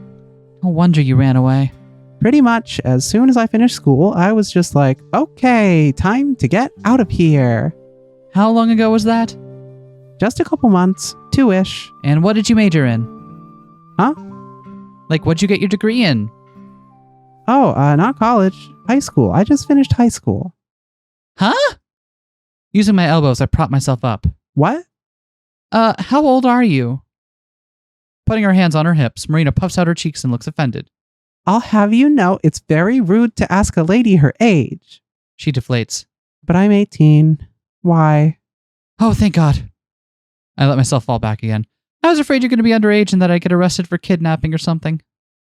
No way. And besides, I told you my parents were fine with it. Well, accepted it. What about you? How old are you? Just a year older. Wait, you're only 19? Now it's her turn to be shocked. How old did you think I was? Marina busts up laughing. I'm actually a little bit embarrassed. I look away, blowing my hair away from my face. Just kidding, just kidding. I figured you were like my age or a bit older, 2 years at the most. I don't look at her, staring at the wall. Oh, come on, don't be mad. I was just playing. All of a sudden, she seems seriously regretful. I want to mess with her, but the puppy dog look she gives me over her shoulder is too hard to resist. Sorry, what? My hearing must be getting bad in my old age. She throws a pillow at me from the bed beside her, and I deflect it with my arm. Good save, Granny. Now she leans back too, staring up at the ceiling. Her head spreads across my leg. I don't move it. Then I realize that all the worry and nervousness we had about Arches is gone. Somewhere along the line, we just forgot about it. Huh. I don't even know when we reached the point in our relationship where we can be comfortable being this close to each other, but I'm glad that we have. Maybe I'm enjoying the closeness a little too much. It's been a long time since I dated someone. Gramps' health made having a girlfriend impossible. There just wasn't time for anyone else. Hell, I hardly had time for myself. Not that I cared. I'd do it all over again. But still, it's nice. Having someone to talk to so it's not just me and my thoughts. Just as I'm about to settle into the mood, she sits up and stretches. I'm pretty sleepy. Are you going to bed soon? Nah, I took a nap earlier, so I'm good. It's only a few hours to Moab, so I'll drive us there tonight. Moab, huh? Well, yeah. Something wrong? No, I was just kind of wondering. She trails off. Wondering? How far away is the Grand Canyon? From here? I don't know, 3 or 4 hours, but it's in the total opposite direction that we're going. Oh, okay. The crestfallen look on her face should be illegal. Sorry, I should have looked at the map before I asked. Smiling, she turns and heads for bed, disappointment clinging to her like perfume. Night, Amber. Leaning against my pillows, I watch as she slowly trots off to the back. Come on now, not that heartless. Wait a sec. She freezes mid-step. I guess since I was going to drive all night anyway, we can make a detour. Pretty big detour, too, so don't blame me if all the treasure is gone by the time we're done. She turns around, hope springing in her face now. But I guess it's like a requirement that you see the Grand Canyon when you're sightseeing in Arizona, so that's what we'll do. We've got a lot of vacations to make up for. Zoom! I love the way she moves around while she's talking to it. All of the tiredness and disappointment vanishes in an instant. What? Like a bird taking flight, she hurries back over to where I'm just standing up. Nothing, honey. Nothing at all. A trademark Marina crash tackle hug knocks me onto my butt in bed again. I pat her on the back a couple of times before she rises. Have I ever told you you're the best? Probably, but you don't you forget it. I couldn't if I tried. Goof. I poke her in the belly as I make my way up to the front again. Grab me an energy drink from the fridge, will you? When she sits down in the passenger seat, she has 2 cans of the energy drink. I thought you were going to bed? No way, I'm way too excited now. I'll keep you company on the drive. Plus, it's only like 8 o'clock, isn't it? Beats me. Sounds about right, though. I pop open the top of my drink and take a long draught. It tastes awful, but it wakes me up a little. It wakes me up like nothing else. Just the makers cut out sweeteners and nice flavors for more stimulants. To drink it faster, I hold my breath to hide the taste and chug. Gasping, I crumple the empty can and toss it into a trash bag. Marina, on the other hand, sips it daintily, while wincing each time. People seriously drink this stuff? Would you describe what I just did as drinking? Somehow. Works, though. Pretty much the strongest stuff you can get without a prescription. After taking another sip, Marina retches and sticks her tongue out. She reminds me of a cat with fur stuck on its tongue. She sets the can in the cup holder beside me. You want mine? I can't drink this. I'd have a heart attack if I drank too. Just leave it and I'll drink it tomorrow. Because the only way to improve an awful energy drink is to let it get warm and flat. As I start the RV... Or to mix it with absinthe. Oh no, that's a different kind of problem. Monster and absinthe. Jesus Christ, are you trying to kill me? So I start the RV. I call it Kenzo's demise. Kenzo's gamble. 50-50 on whether you'll survive the night. As I start the RV, Marina says something, but it's soft enough that I can't hear her over the engine revving. What was that? Old lady hearing failing on me once again. Smiling, she shakes her head. I was just saying thanks again. Don't thank me yet. I could fall asleep at the wheel and kill us both. At least I die happy. No, though, not just that. For taking me with you and doing the treasure hunt and everything. You must be super tired. You're saying all sorts of weird stuff now. I mean it. I know it's kind of random. I'm just really happy I met you. After a moment of blushing, I laugh a little harder under my breath. Yeah, me too. I prevent any more cheesy conversation by carefully pulling out of the parking lot and back onto the exit road. I'm definitely glad that Marina's enjoying herself. I'm having fun too, but talking about that sort of thing, it makes me feel all squirmy inside. Like I don't match up to what Marina thinks of me. Pushing those thoughts out of my head, I focus on the road. We have to keep our eyes peeled for animals out here. There are lots of stray dogs in this part of the state and dozens of deer and antelope just waiting to race cars. The road's devoid of other vehicles, though, and since I know the exits to take, more or less, we should make a pretty good time. Once we get back onto the highway, Marina hoists the bucket of tapes onto her lap. What do you want to listen to? I glance between the road and the bin, scanning both. I settle on an album that I haven't had the heart to listen to in a while, but it feels like tonight is the right time. I fish out the tape and slide it into the player. As the first chords start up, I watch Marina's face for reaction. It won't have the same sentimental value to her, but it's an emotional album in general. Lots of dynamics to the music and simple but heartfelt songwriting. Grams used to try to play along, but he said he couldn't quite capture the feeling himself. So I'd hoped Marina's quiet, which means that she's listening. Her cheek is pressed against the window again. Her reflection, barely visible, looks wistful. Good. For the second time today, a growing pressure starts in my eyes. I paw at them and the motion catches Marina's attention. You sure you're not too tired? Oh yeah, eyes are just a little itchy. Damn it, my voice shakes as I speak, but if she notices, she doesn't say anything. This album was another one of Gramps' favorites, and there's a reason I haven't listened to it since he passed. Turning it on might have been a mistake. We may yet go off the road if I end up crying, or I might just die of embarrassment. I sniffle a couple of times to keep myself under control. Damn allergies. I don't even know if she hears me. I'm kind of tempted to turn it off and play something else, but I want Marina to hear it. It won't mean anything special to her, I'm sure, but I just want to see what she thinks. To see if maybe Gramps and I were crazy or if there was more to the music than the man playing it. He was a guitarist and songwriter who went just by the name of June. Died a few years ago. Fighting back the nostalgia and the bubbling feelings of how much I miss Gramps is hard. I'm able to hold on, though, and keep from breaking down. 45 minutes later, when the tape ends, Marina hits the play button again to start it over. I'd say it was worth it. I let it play on for hours, long after Marina's fallen asleep beside me. I love this game. This game is great. I am so glad we're playing this. Yeah, my first Studio Elan game. Yeah! I've been meaning to since Studio Elan was a thing I heard about and never gotten around to it. The thing is, the studio's been on our radar for a while, and which is why I wound up playing one of their games when it came out on Switch. Yeah.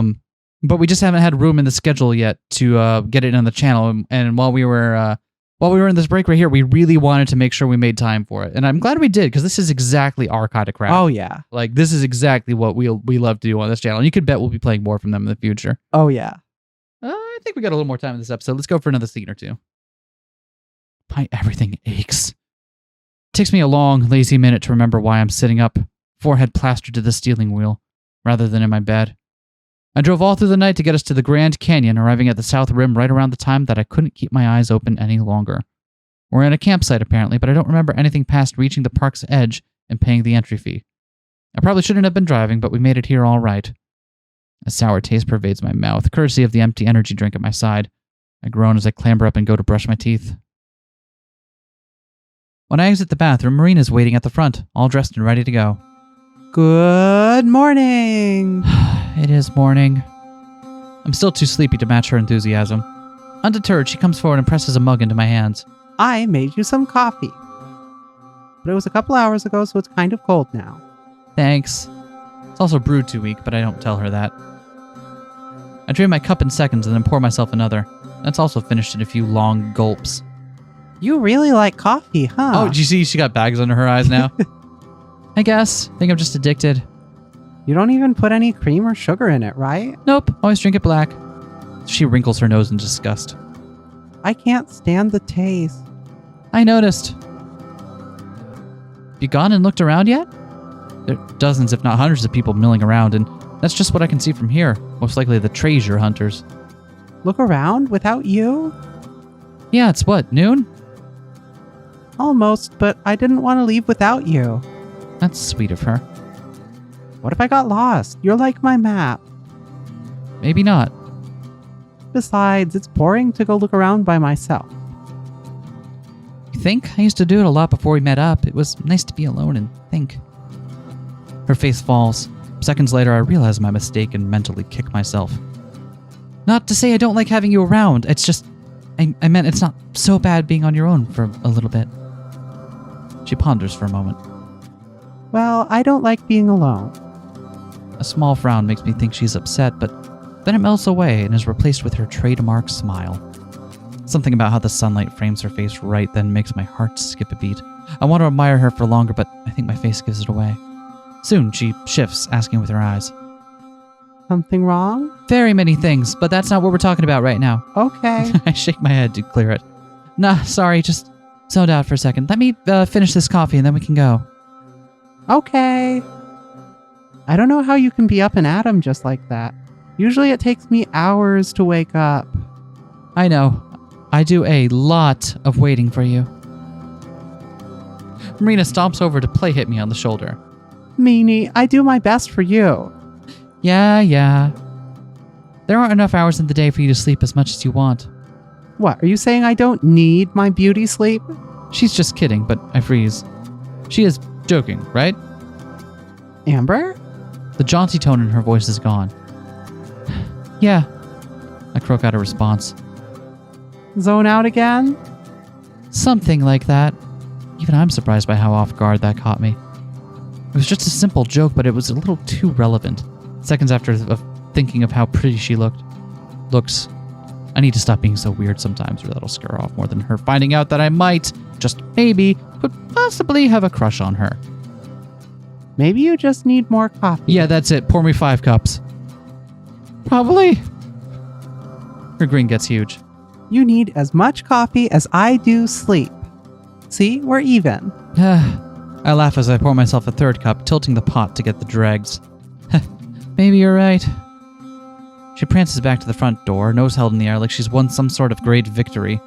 I catch her peeking back to see if I'm watching, so I make a big show of rolling my eyes. She sticks her tongue out in return. When I set my cup down in the sink, Marina throws the door open and waits for me to step out. For having been mostly asleep and in the dark, it looks like I did an okay job parking. By which I mean that we're actually in one of the designated camping spaces. More than I can say for a lot of the others here. Tents cover nearly every patch of land that doesn't have an RV on it. Some even come right up against the road itself, causing the few cars that pass by to have to hug the edge.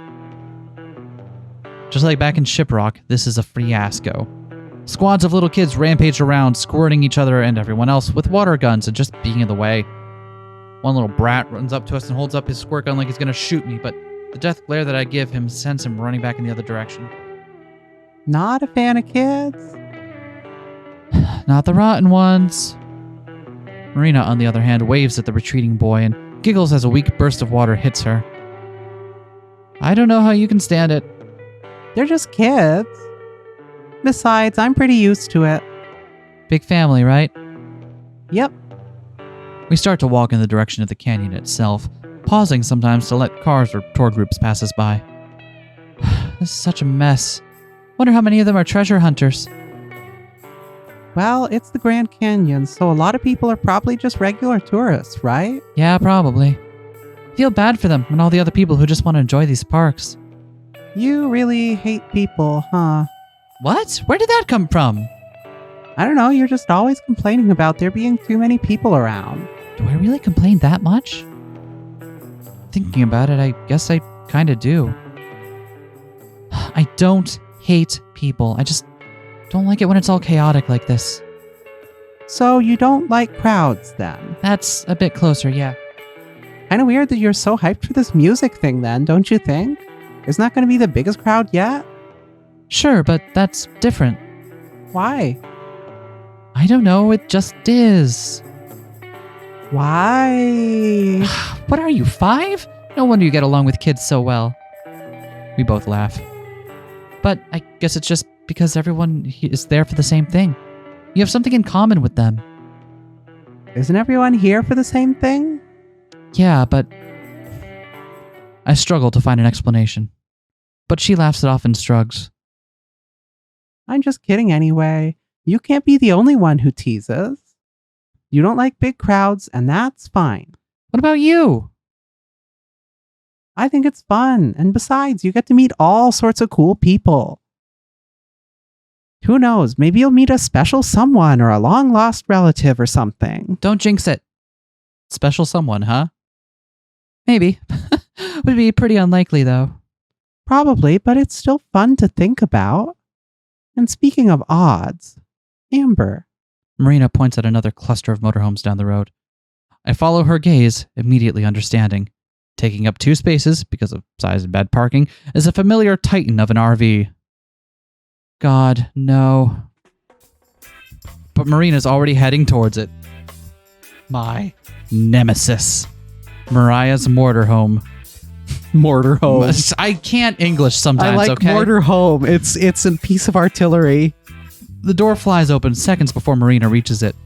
Out strolls Joseph, Tess close behind. Yeah, you call that a break? I've had boyfriends last that longer. Sis has never had a boyfriend. My point, exactly.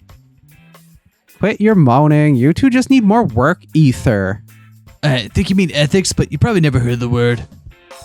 Mariah appears in the doorway, leaning on a shovel. I can see her about to retort, but then she spots either me or Marina, and her glare is replaced with a smug grin. Well, well, well. Look who finally caught up. Hey, guys. Hey there, ladies. I sigh and speed up my glacial pace. May as well get this over with. Mariah picks up a crate of tools from beside her and carries them out, before shoving the crate into Joseph's hands.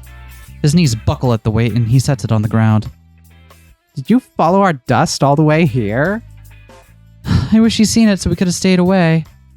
Maybe you should go now and get a head start on the next piece before we find the one here. She clutches her shovel like a sword and points it at me. Unless you're gonna fight for this one too. Strike the earth! Boop-a-doo! I raise my hands in surrender. We already had one bust at Canyon to Chelly. This one's all yours to screw up. The shovel drops a couple of inches, either as a response or because her arm's getting sore. Canyon de Chelly, but there's only one Grand Canyon. There's more than one canyon in the world, Mar.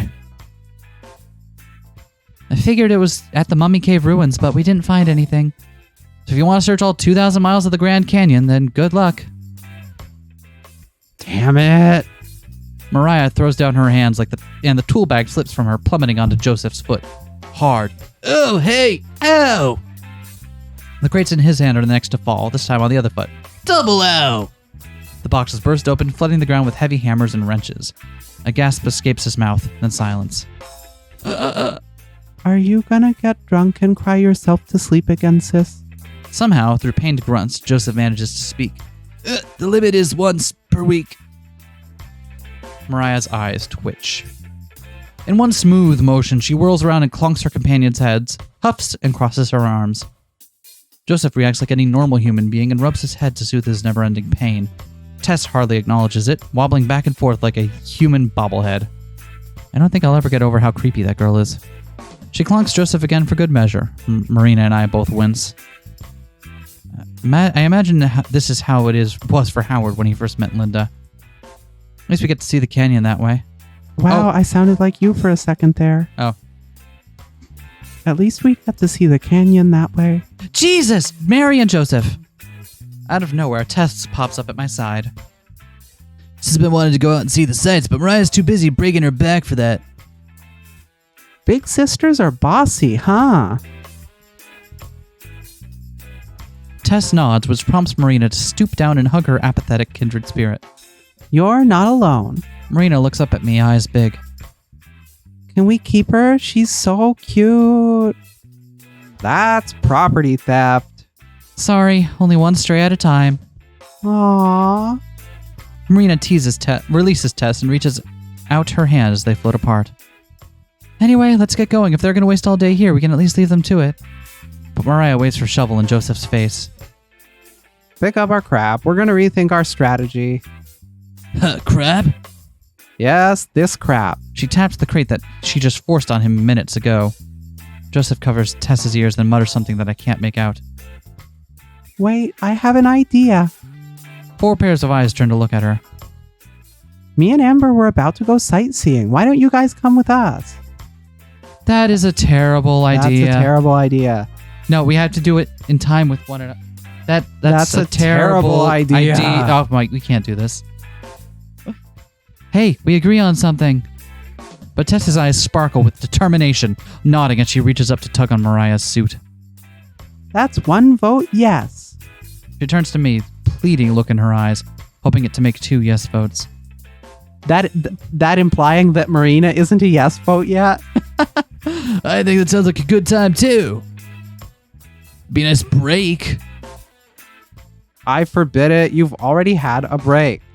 We have too much to focus on. Getting distracted by dusty old rocks is the last thing we need. You always say that, but look at her. He points to Tess, her face shining with interest since the word sightseeing. When did she last show interest in something? Hell, has she ever shown interest in something? We're still not going. An irritable groan rumbles through Joseph's throat, but he still looks as casual and relaxed as he usually does. Look, we're not always going to do what you want just because you say so. We're going, and if we have to, we'll force you to come along. Marina laughs awkwardly. It's fine, it's fine. You guys don't have to come if you don't want to. But it's too late for that. Mariah lets out a single disingenuous ha and marches to Joseph. You're gonna force me to go, huh? That's right. She stares him down, or up to be accurate. The top of her head only reaches up to his chin. Regardless, she gives him a nasty grin and repeatedly pokes his chest for daring to defy her.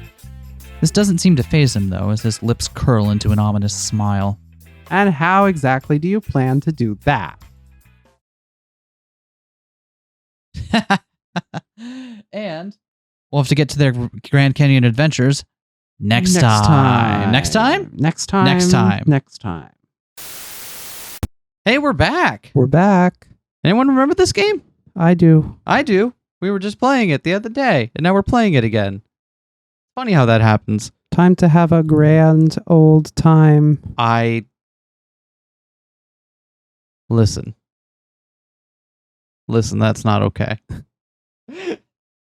Vast and majestic, the canyon dominates the horizon as far as my eyes can see. Calico rocks are given a murky tint by the dying sunlight. It's a breathtaking view. I just stare out over the abyss, watching as the sun slowly climbs down the sky. What are you even looking at? Rocks! Don't you like rocks? Kinda. Rocks, they're neat. I Look, there's a big guess. hole in the rocks. It's a long hole. That's kind of cool. That's kind of neat. She says it flatly, not like a question. Mariah's been this way for hours now, since Joseph practically dragged her out of the RV. While the other three have amused themselves with disposable cameras and curiosity, Mariah's tailed me like a mangy dog. She won't let me forget about her relentless apathy, punctuating it with frequent sighs. I'm looking at the cliffs and considering sending you to get a closer look at the bottom. This is your fault, you know. I'm pretty sure no judge would convict me. What is? That we're here, or at least that I'm here. Hey, I didn't want you along either. This was all Marina. Just tell that airhead no sometime. Guessing you've never turned down a request of hers in your life. We've known each other for like 36 hours. And how many requests have you turned down? I shoot her a dirty look at the word airhead. Mariah rolls her eyes. She doesn't care one bit. She wanted to play with Tess. Someone has to. Joe does it all the time. Her ability to miss the point is actually kind of impressive. Besides, you should see the look I get if I try to stop her from something. Maybe I can't say no. Be more like me. Mental fortitude and training. Here, read this book. Read this book. 7 tips for mentally strong people. 7 things mentally strong people don't do. That's got to be the title of some kind of self-help book, I swear. It's almost breaking down when... It's almost breaking down when someone threatens to take away the key to your liquor cabinet, part of that mental fortitude and training. She clicks her tongue in annoyance and grumbles. I could have still said no. I was just doing it for Tess. I turn my attention over to the impromptu photo shoot again. Oh my god, I just realized... Yeah? I just realized Marina is leaning over in the Monica pose. Yeah. And the hair is kind of the same. Yeah. Just Marina. Just Marina. Just me. Please tell me you don't play visual novels. Not anymore. Not since the incident. Why is there an incident involving visual novels? What happened? Oh no, you played Wonderful every day, didn't you? I'm sorry. Do you need medication? We've got that. Both the girls climb on the rocks and lean against the railings to take pictures. Joseph trails close behind, probably to make sure nobody slips. Sometimes he's pulled in for a picture, too. Marina's taken pictures of just about everything, the sky, the ground, and pouting Mariah. As a photographer, she's not very picky. Tess, on the other hand, seems to have an actual knack for it. She's taken pictures of scenic valleys and close-ups of beautiful desert flowers in full bloom, usually with Joseph as the model. She even managed to get close enough to take one of an eagle perched on a rock. Not hard when you're practically invisible, though.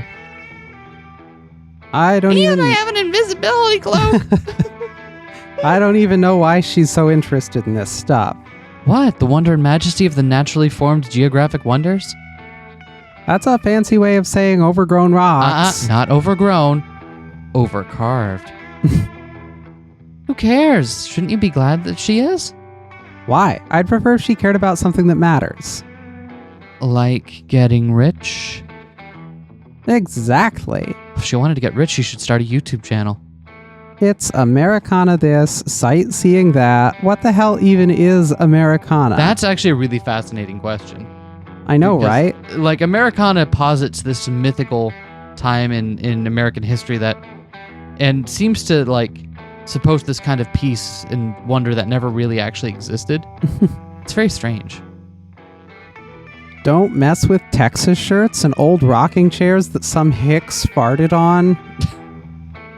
Do you ever listen to yourself talk?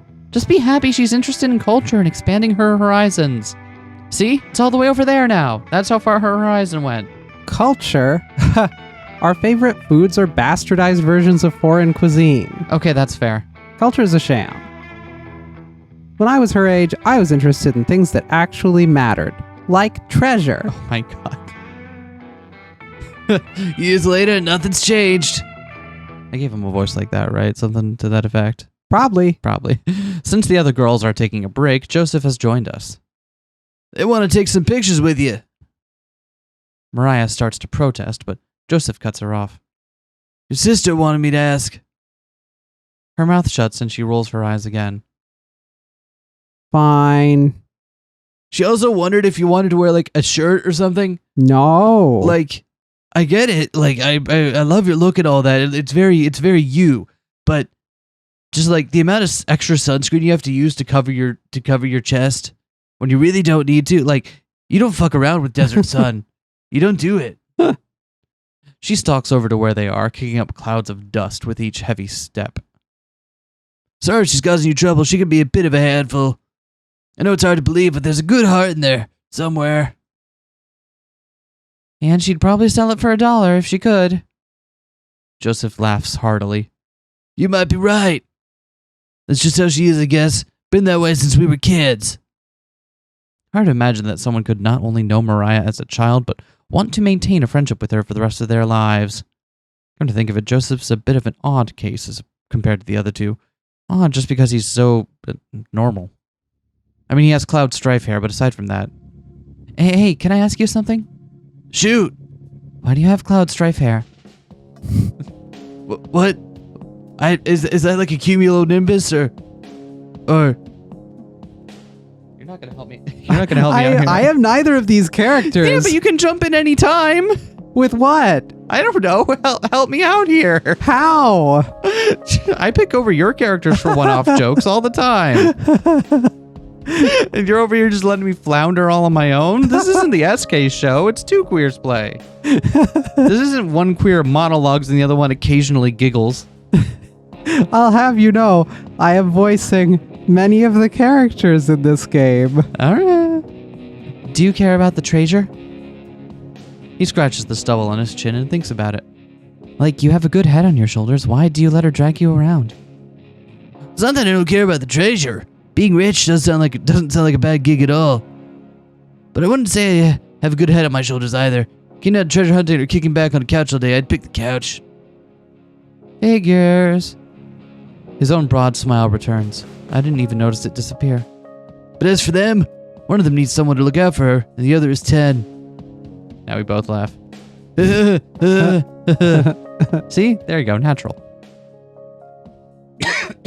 She's the one who gets me off the couch. I'm the one who gets her to sit down sometimes.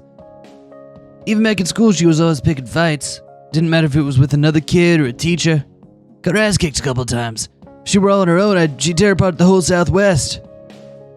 You see that? You see that extension of the canyon right over there? It looks real fresh. She did that. Got real pissed off after losing at blackjack one time. And bam, new geological formation. Does that make sense? I'm trying so hard to keep this. Look over at where the three of them are still taking pictures. Tess is standing on a rock so that she's at the same level as the others. Right now, two of her fingers hold Mariah's mouth into the shape of a smile. On Mariah's other side, Marina holds the camera out and takes their picture. Then Tess takes one, though Marina keeps her hand out of Mariah's mouth. Yeah, I know what you mean. Plus, someone's got to make sure Tess doesn't starve. Catching us watching, Marina waves vigorously. She nearly knocks Mariah's lights out while she does. I wave back. Hey. Hi. I'm waving. Me too. No one can see you waving, but thank you. Tess says something that gets Marina's attention, and after a second, Marina hurries over. I wince as I watch her clumsily climb over the rocks, scared that she's going to slip and hurt herself. But she arrives unharmed. Tess wanted me to ask if you'd go be in the pictures too, Joe. She says she wants all 3 of you. There are 3 of you, Joe. Yeah, I know. Talk What is it? Frisian? What? Frisian. There's 3 of me. I'm 3 people now. Oh, fission. Splitting? Oh yeah, fission. Sorry. The other one. I'm not no philosophy. I'm not a philocaster. I don't know any magic spells or anything like that. That's fine. Looks like that's my cue. With nothing more to say, he drifts over to the others and exchanges spots with Marina. Yay! Camera. Tess passes him the camera and he holds it up to his eye. Why are you using the cheap thing anyway? The camera on Mariah's phone is way better. He takes the camera from Tess and dangles it from his fingers, observing it like it's an ancient, long-buried artifact, which it really is. The memory is full from all her journal entries. Journal? It's more like angsty poetry. Oh, fair enough.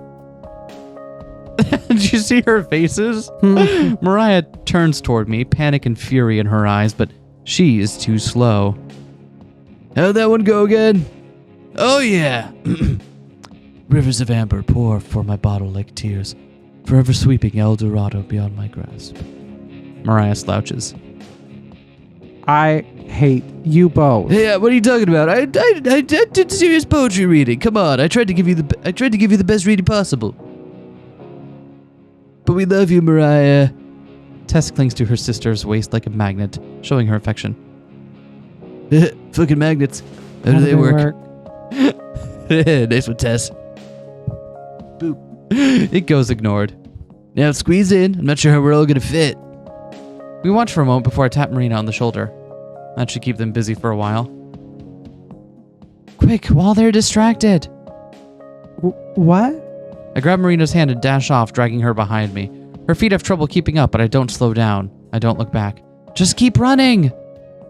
Amber, where are we going? We wander around for a while until we find another viewpoint that's empty of other people. I'm guessing that a lot of treasure hunters are out looking now since the oppressive heat isn't as bad. I lean against the rail, my head propped up on my arms. The cool metal feels nice against my skin. Marina does the same, and she sighs wistfully. So pretty. 6 out of 10. Which part? All of it, especially the sunset. Nearly all the sunlight has been swallowed by the canyon's colossal darkness. Shadows cast by the stones mute the gorgeous colors as the sun melts into the tip of the canyon. It's barren and desolate, but Marina's right. I thought that was a hyphen, not an M dash, but Marina's right. It's pretty. Oh, let's take a picture before it gets too dark. You're not getting out of this one. You haven't been in any of the pictures today. Yeah, that's on purpose. Scooch in. Fine. Like, together? Duh. She slides towards me and I squirm away on instinct. What's wrong? Immediately, before I can answer, she grins slyly. Wait a second. No, stop it. Don't start thinking about things. You're camera shy, aren't you? God damn it. I am not. You can't prove that. I retort a little too quickly. Oh? Clearly, she doesn't believe me. It's not that I'm afraid of them or anything. I just don't like having my picture taken. How come? I shrug. Just don't. Well, you'll have to deal with it this time. She zips over and before I can react, has pressed her cheek to mine. The shutter clicks and I'm momentarily stunned by the flash. Before I can protest or enjoy the closeness, she's already pulled away and is checking the results. It's cute, look. She shoves the camera into my face, but it's so close and the screen is so small that I can't actually see the picture. I just nod. I can't wait to get these developed. Turning to me, Marina pauses. What year is it again? I thought... I'm not too clear on that myself, really. Let's table that one. Anyway, how do you get photos developed anyway? We'll have to take them to a store and have them do it. Most big supermarkets can. Okay, first thing tomorrow then. Sure. Like a hummingbird, Marina darts forward and gives me a tight hug. Thanks for coming out here. It's been so amazing. I hope it was worth it. I looked down at her, pressed against me. Yeah, it was. Marina pulls away to my great disappointment. She opens her mouth like she's going to say something, but then seems to change her mind. What? What? You were about to say something. What was it? Oh, never mind. Hey, you can't do that. Now I really want to know. She giggles, but it's distracted sounding. Okay, fine. I was just gonna ask, why is it that you hate Mariah and her group so much? Where'd that come from? Marina turns away and stares out over the canyon again. It's getting pretty dark, and she's quiet for a moment before she talks. I don't know, you just complain about them a lot. I don't hate them, dummy. You silly baka. Joe and Tess are fine. It's just Mariah I have a problem with. How come? She's a bitch. Loud, rude, obnoxious. Really hate people like that. She thinks she's always right, too. Sounds like someone else I know. Really? Who? Don't give me that. We're nothing alike. Marina laughs. Yeah. Half a minute passes in silence. You're way cuter than she is. Aww, time stops and so does my heart. Everything feels like it's frozen. I look over at Marina, but she's looking at the canyon, not me. Still just a couple of inches away. I gulp, swallowing the lump forming in my throat. You said that before, I think. You're cuter. Oh, hush, I'm trying to compliment you. I fall silent for a moment, not sure how to respond. You know, back when we first met, I meant what I said about you being cute, too. She giggles again. I'd forgotten about that. As if on cue, a light breeze starts up, causing her hair to billow out like a cloud. Her side tail, hastily bound, looks like it might come undone. Finally, she turns to look at me, her eyes wide and lips glistening. My palms are dry, my knees weak, arms spaghetti. Nervous, but on the surface I look calm and ready to drop bombs, but I keep on. Gulping yet again, I cross the short distance between us in a half step, leaning in, and... There you are! God damn it! Someone is about to die. Mariah's shrill voice cuts through the moment, rupturing my eardrums in patience. I pull away and Marina has already turned around to face them. The trio appear like specters out of the darkness. You left us behind. We tried to, at least. You were the ones who dragged us out here. I at least expect you to stick around. Cowered into submission, Marina's shoulders fall. Back off. I wanted to see the sunset without you sighing about it. Whatever. It was a waste of time either way. Come on, we're going back. Mariah lopes off down the path at a brisk pace. Marina and Tess are back to photographing anything and everything, though the low night means that the pictures won't show up. Joseph and I trail behind at the end of the party. How was the sunset? Sighing, I pull ahead. Right now, even Joseph seems like a little too much. It was okay. The campsite has cleared up a lot since we set out this morning. It's still pretty full, but at least it's not claustrophobic anymore. After a few campfires illuminate people that are left behind, plus the smoke keeps the bugs away. All 5 of us huddle outside my RV. The goodbyes are taking a while since Marina has to hug everyone at least twice. Then she says including you. We can talk about that later. Then she says something to reignite the conversation. The whole process starts over. Finally, I grab the door handle to signal that we're about done. Marina automatically begins the final round of hugs. So, what's next for you guys? Maybe not. Back to poring over the journal to see what we can find. Once we located it, straight off to wherever. Joseph heaves a heavy sigh. No rest for the weary. You don't get weary, slacker. You get motivated. Oh, you should put that on a shirt. Would you buy one? Nobody would. Then no. All of us, even Mariah, laugh a little. Finally, Joseph puts his arm around Tess and starts to lead them away. We'll get out of your hair for the night. Starting down the path, they walk towards their motorhome. Wait a sec. They freeze. Marina looks at me too, curious. Next piece is almost definitely at Arches in Utah. I hear Marina gasp, though I don't see it. Joseph and Tess both look to Mariah, their profiles barely visible from the flickering campfires in the distance. Mariah nods stiffly. Thanks.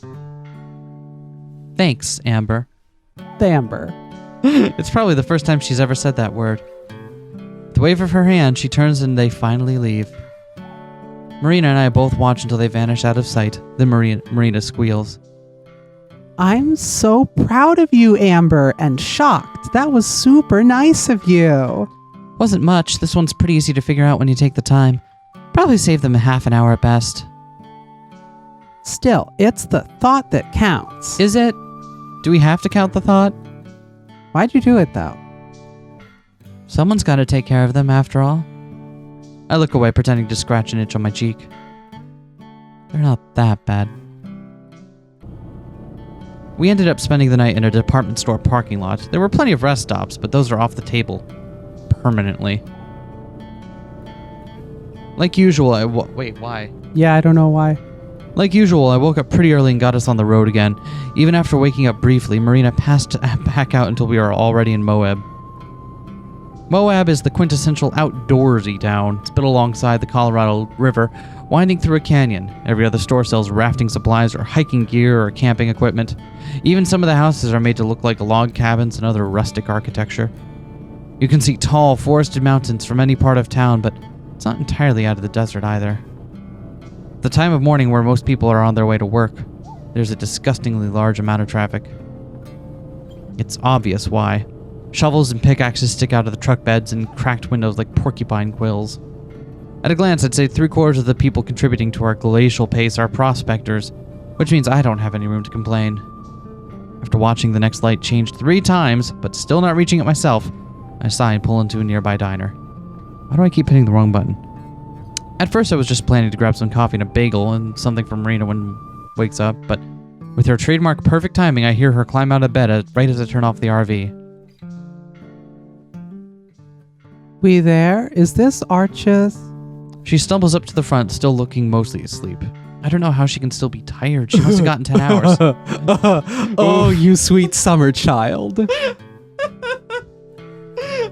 Oh, the halcyon days of youth. Ah, that one wasn't even... That was the keyboard. That wasn't even the mouse. Close. We're in Moab. Arches is still a few miles up the road. Oh, why'd we stop? Because I'm hungry and traffic's practically stalled. It could be lunchtime before we get there. You were just gonna eat without me? Even through her grogginess, she sounds shocked and offended. I was going to grab you something to go, but I will eat without you if you don't get ready fast. Meanie. Yeah. Complain about me once you're dressed. I can see the start of a smile as she turns back to get ready. I inspect my nails while I wait. A few minutes later, and she hops up the front like the Easter bunny, chipper as ever. It's like your energy is stored in your outfit or something. You get dressed and wake right up. No, silly. Energy is stored in the balls.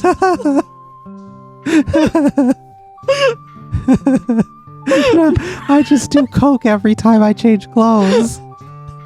Why every time you change clothing? That seems like an arbitrary... Like, I'm not going to question it. It seems to work for you, but... I know, right? It seems rather arbitrary. Yeah. Marina puts on airs. I don't know what you mean. I'm always cheerful and alert. Uh-huh. Did you know that you snore? Her pretenses dropped in a flash. Do not. You do. I lead the way out of the RV. Loud, like an elephant seal. Marina blusters about for a retort while I just wait by the door laughing. She makes a noise as she passes by me, crossing the parking lot. Still, she holds the door for me as we go into the diner. Oh, hey, different diner. Hmm. There's a seat yourself sign up near the front, along with a stack of menus. I grabbed 2 off the top. Do you need a kid's menu with the crayons? I'm just teasing her more, but her face lights up. Ooh, they have those? Yeah, give me Did you one. see her do the little jump? Mentally facepalming, I also take a coloring sheet and a cup of crayons. We find a booth by the window near the middle of the restaurant, between a family of 4 and a couple around our age. Might be the only empty spot in the whole place. While I look out over the breakfast specials, Marina eagerly begins to color. She's got her dark green, 2 shades of red, a blue, and a yellow crayon. Of course, they're worn down to being practically round on the bottoms, which makes it hard for her to stay inside the lines. When I shift my legs, I accidentally bump the table with my foot and cause her to make a large green streak across the personified egg she was coloring. Oops, sorry. It's okay. What is it they say?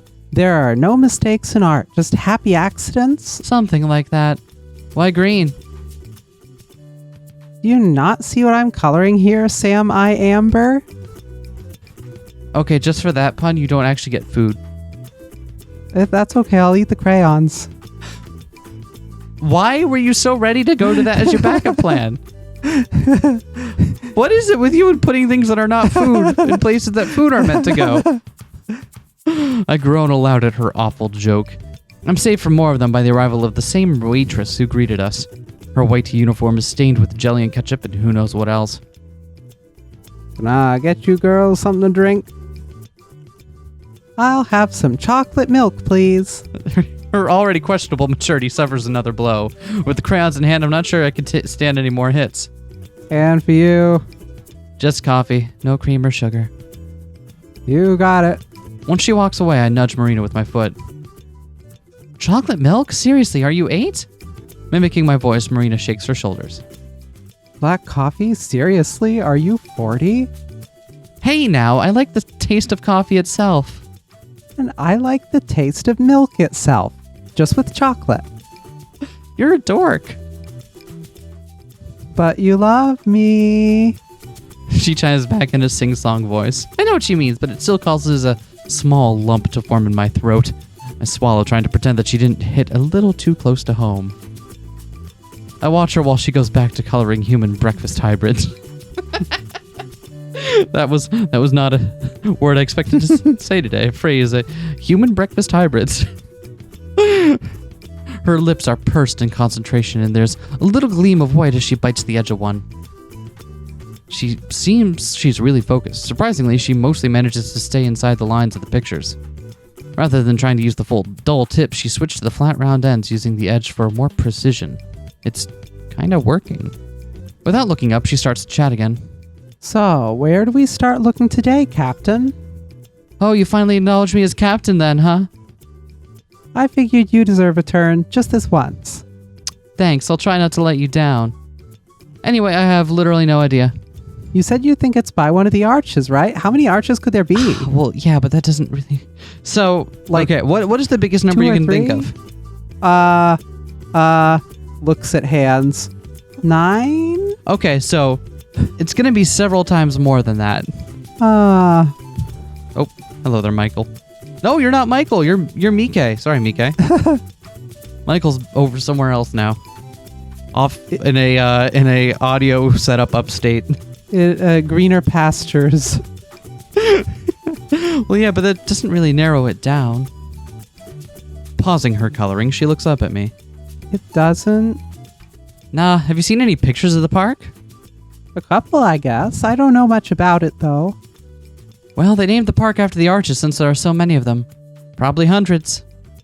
Seriously? Yeah, some are more famous than others. Let's see. There's Windstone Arch and Double Arch. Those are some of the more famous ones. You've probably seen pictures of those, even if you don't know about it. But there are a ton of lesser known ones too, and for all we know, the treasure could be at any one of them that doesn't even have a name. So we're screwed. Probably, but that doesn't mean we're giving up. Marina nods in satisfaction, either at my words or the slice of blue ham she just finished coloring. I don't want to lose twice in a row, so I figure we'll go and look around. See if there are any clues. You know, clues. Maybe watch what other people are doing and thinking. What? Huh. It wasn't that funny, Marina. Yeah. Do I you- love Blue's Clues. I was about to ask in a joke if you watched Blue's Clues, but of course you watch Blue's Clues. Did you see that video that Steve put up on Twitter recently? Yeah, it was really nice to get some closure, but that's not the point. See, you like it too. Marina nods along, but she has a zoned out look that tells me she's not really listening. Rather, she seems to be staring past me. I turn, trying to figure out what might be attracting her attention. There's nothing except for other groups eating. I make awkward eye contact with the old lady right beside us, and I quickly face forward. Hello? Inspecting the walls? My words seem to break the spell. Uh-huh. You totally spaced out there. Oh, yeah, sorry. I just started thinking. I don't usually do that. No wonder. That sounds dangerous. Yeah. Before I can ask her what about, our waitress returns. Our drinks are balanced on a tray alongside a few other guests. Marina's chocolate milk comes in an enormous tin cup that's the size of my forearm, and there's an entire pot of coffee for me. She sets them down on the table between us. You girls ready to order? Whoops, I haven't even looked through the menu once. I flipped through it real quick, settling on a standard meal. You good? Marina nods. I'll have the gentleman's breakfast with bacon, eggs over medium, sourdough toast. Excellent! Excellent. That is the breakfast. I don't eat bacon anymore, but that is the breakfast. Sub veggie sausage. Sub veggie sausage. But yeah, the sourdough toast in particular, that lets you know that you've got someone who appreciates the fine value that toast will add to a meal. It's easy to throw a piece of bread in and call it toast and be done with it, but no. If you want toast with a diner breakfast, if you want that real satisfactory taste, it needs to be sourdough. Okay, but I will not compromise on this. Consider biscuits. Biscuits are fine, but biscuits go with different meals. I'm talking about for your standard egg, meat or protein. Get a thing of toast on the side. Maybe some home fries if you're feeling spicy. Biscuit, sausage Has to gravy, be sourdough. side of grits. That's a different meal, though. It is not. It goes with the bacon and the eggs. That doesn't mean it's the same meal. And for you, I'll have the chocolate chip pancake platter. Chocolate chip You wanna try that one again, platter. Chocolate chip pancake platter. That one with scrambled eggs. I swear she's a legal adult. You want the kids' meal or the regular? I choke on my drink as I laugh, and I feel Marina's foot crash against my leg. Ow. Whimpering at that in the dribble of coffee on my chin, I massage my shin underneath the table. Marina frowns at me, and the waitress gives me a strange look. Then the typical angelic expression returns as Marina places her order. The regular, please and thanks. We'll have that out for you pretty soon.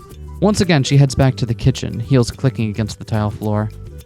When she's out of sight, Marina begins a flurry of kicks to my shins, though these ones aren't hard enough to hurt. Scurrying backwards in my seat, I draw my legs up closer to me. Ow, ow, ow, ow! Ra-ra-ra! Ow! Wait, how have you even seen that? Rude, rude, rude, rude. Oh, come on. You were asking for it with the food and the milk. The waitress asking that was just icing on the cake. The pancake. It's not my fault that you sophisticated adults don't appreciate chocolate like I do. You have a bigger sweet tooth than anyone I've ever met. Seriously, how many cavities have you had? None. I brush my teeth twice a day, every day. The last time I went to the dentist, he said my teeth were so shiny he could see his reflection in them. And when was that? She thinks about it for a minute. Maybe 3 years? That doesn't count anymore then. When was the last time that you had chocolate milk? Now I have to think about that. I don't drink a whole lot of milk to begin with, and as for chocolate... maybe when I was a little kid? I don't know. Amber. Amber, you poor, poor thing. She slides her giant cup towards me, sloshing some over the sides in her haste. Try it. Dredges of milk surround the rim of the cup as Marina's sipping. Across from me, she waits, looking eager. I'm surprised she's not bouncing around like normal. After sighing exaggeratedly, I pick up the cup and down a large gulp, trying not to think silly cliche thoughts about indirect kisses. You know, for someone who's She's not in denial, but she certainly has played her fair share of Yuri VNs. Or she knows the tropes. Yeah. She knows what's happening here. Just because I'm living the trope doesn't mean I have to do so without examining it. Doesn't mean I have to embrace it. Oh my god, my life has become an anime. When did this happen? To my surprise, the drink is really good. It's got a deeper, rich flavor than the stuff you get in jugs at the store. I can tell that they made it themselves in the kitchen. It's not overwhelmingly sweet. In fact, it's perfect. Damn. I don't know if I'm disappointed or not. Giving her the satisfaction of being right, my pride aches. To push the cup back towards Marina, she receives it with a sly smirk. So? She draws out the word, already knowing my answer. It wasn't bad. That's all I'm willing to concede. She laughs and takes another huge sip. After setting the cup down, she has a thick milk mustache on her upper lip. I watch with inappropriate fascination as her tongue comes out and cleans it away. Could you... slow motion? One more time? Just create another milk mustache? Oh, okay. Okay, maybe all the sounds kind of killed it.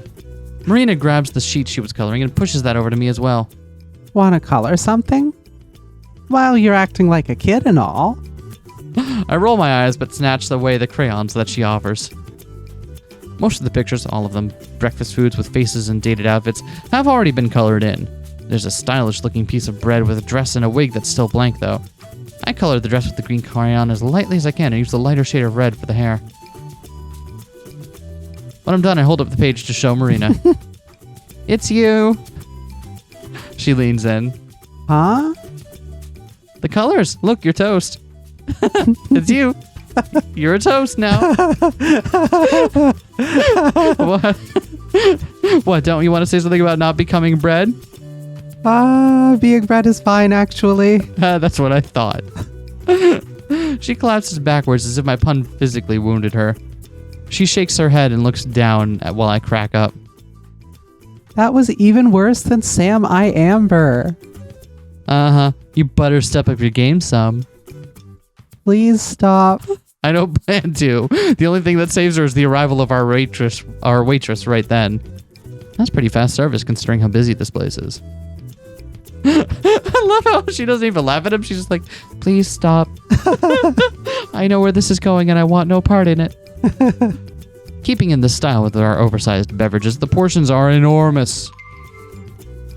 The plate that Marina's pancakes are served on is so large it looks like it could have been used as a shield back in medieval times. The pancakes form a tower that is probably half a foot tall. Pancakes. My own meal arrives on a similarly giant plate. We have to scramble and move our drinks around just to make room. There's hardly any empty space. Get you girls anything else? No thanks, I'll be pickling half this meal and using it as rations for the winter. Marina shakes her head, but I look down at the table as I mumble. I got a glass of chocolate milk, please.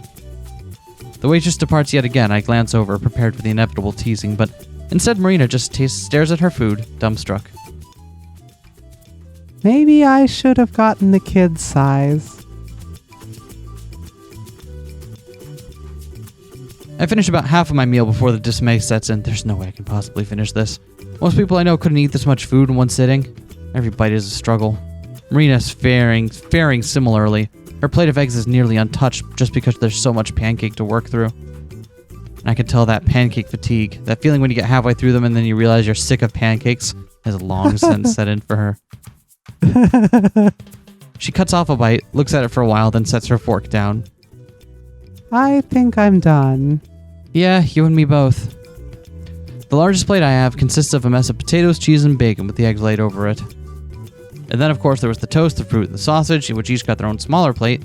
I could have ordered from the kids' menu, too, if I had known this is how it would be. I don't think I'll ever want pancakes again. For once, I don't have any snarky remarks. Anyone would be sick of them after what she just went through. We'll get some boxes to go. At least we have food for a week now if we ever get stranded. After our waitress brings our bill in some styrofoam containers, we head back out to the RV. Looks like traffic hasn't gotten much better in the 45 minutes that we've been out of it. Cars are still pressed bumper to bumper. The sidewalks are also full with swarms of pedestrians making better time than the traffic. I wonder if it's always this busy or if people are just deciding not to drive. That's a good Marina face. It's a very good Marina face. Okay, what are they listening to in the car right now? Leaving on a southern train only yesterday. I thought it was appropriate. Once we're ready to go, I take us over to the edge of the parking lot. As expected, the constant stream of cars makes it impossible for us to get out. I watch impatiently for an opening in traffic, but I can't see one for miles. Oh, come on. I press my forehead to the steering wheel. We've been sitting here for minutes now. Is there another exit we could use onto a different street? I look and check the mirrors, but I don't see anything. The edges of the diner's property are surrounded by a cream-colored fence. Nope. Marina begins to sigh, but that quickly turns into a sound of surprise. Amber, look. She points past my face and out the window. An older lady in a little hatchback sedan has stopped to let us out. The two of us wave at her as we finally lumber onto the road itself. Yay, I'm glad somebody was nice at least. Yeah, still a long way to go, though.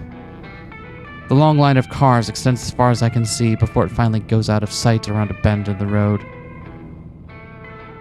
Why do you think it's so much busier here than the other places we've been?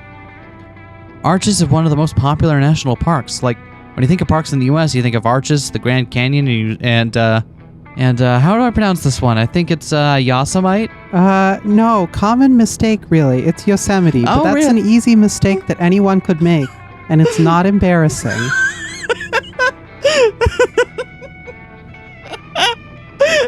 Yeah, no, I think I'd be pretty I think I'd be pretty ashamed of myself if I thought it was Yosemite instead of Yosemite. No, I don't think you should be. So I think a lot of people will be at those big spots. Think it'll be like Shiprock again? What, with like the megaphone and law enforcement? Mm-hmm. Maybe. Probably not. These parks are a lot bigger and more spread out. Way harder to have people watching. Their only option would be to straight up close. And then you have horrible people who sneak in or out of bounds anyway. God, could you imagine those kinds of people? Who would ever do that? Nobody we know, that's for sure. It's okay. Once we're filthy rich, we can make a donation to the canyon or something. Let's just buy the canyon and then pay to have everything reconstructed. Perfect. Takes a while, but we finally make it past all the stoplights. After that, it's still slow going, but at least it's steady. Maybe 15 minutes pass crawling through town before things start to pick up. Still a couple of miles away, I can finally see the exit for the park itself. Some people continue past staying on the highway, but most are in line for Arches. At least there's a whole lane for people like us. Traffic is congested like my nose in winter, but the end is in sight. May as well get comfy, we're gonna be here a while. Taking my advice, Marina leans back and props her feet up on the dash. Her dress bunches up by her knees, leaving most of her legs exposed. I sneak a few guilty glances from the corner of my eye. If I didn't know better, I'd think that all the skin she shows was intentional, but it's Marina, which means she's probably not even conscious about this stuff. Or me, for that matter. Wonder if she knows that I'm into her. Like what you see? Right? What? That's remarkably forward of you. Are you talking about the arches? Sure, let's go with that. Yeah, I'm really interested in those curves. Yeah. Anyone would be, really. No love for that curves joke because they're the arches. The arches are curves, and she's saying she was into those curves, but mostly that's used when someone's talking about how they feel towards a woman's body. They like those curves. That could also mean arches, because they're at Arches National Park. You get it? Yes. To distract myself, I grab a box of the tapes. I kept the music off earlier so Marina could sleep. Want to pick this time? Sure. Setting it in her lap, she begins to rummage through the bin. I'm pretty sure that she knows all the music I have by now. We listen to every tape at least once, and I have an okay feel for what she likes and what she doesn't. Sometimes she taps her fingers to the beat or hums along when she likes what we're listening to. If she doesn't, she flat out ignores it. The one she settles on is an album of instrumental folk songs, very stereotypical Western sounding. It's a little high energy for just sitting still in traffic, but that's alright. It's better than nothing. We just listen to the music, which I've cranked up loud while we wait. The album is nearly half over by the time we finally make it through the park gates.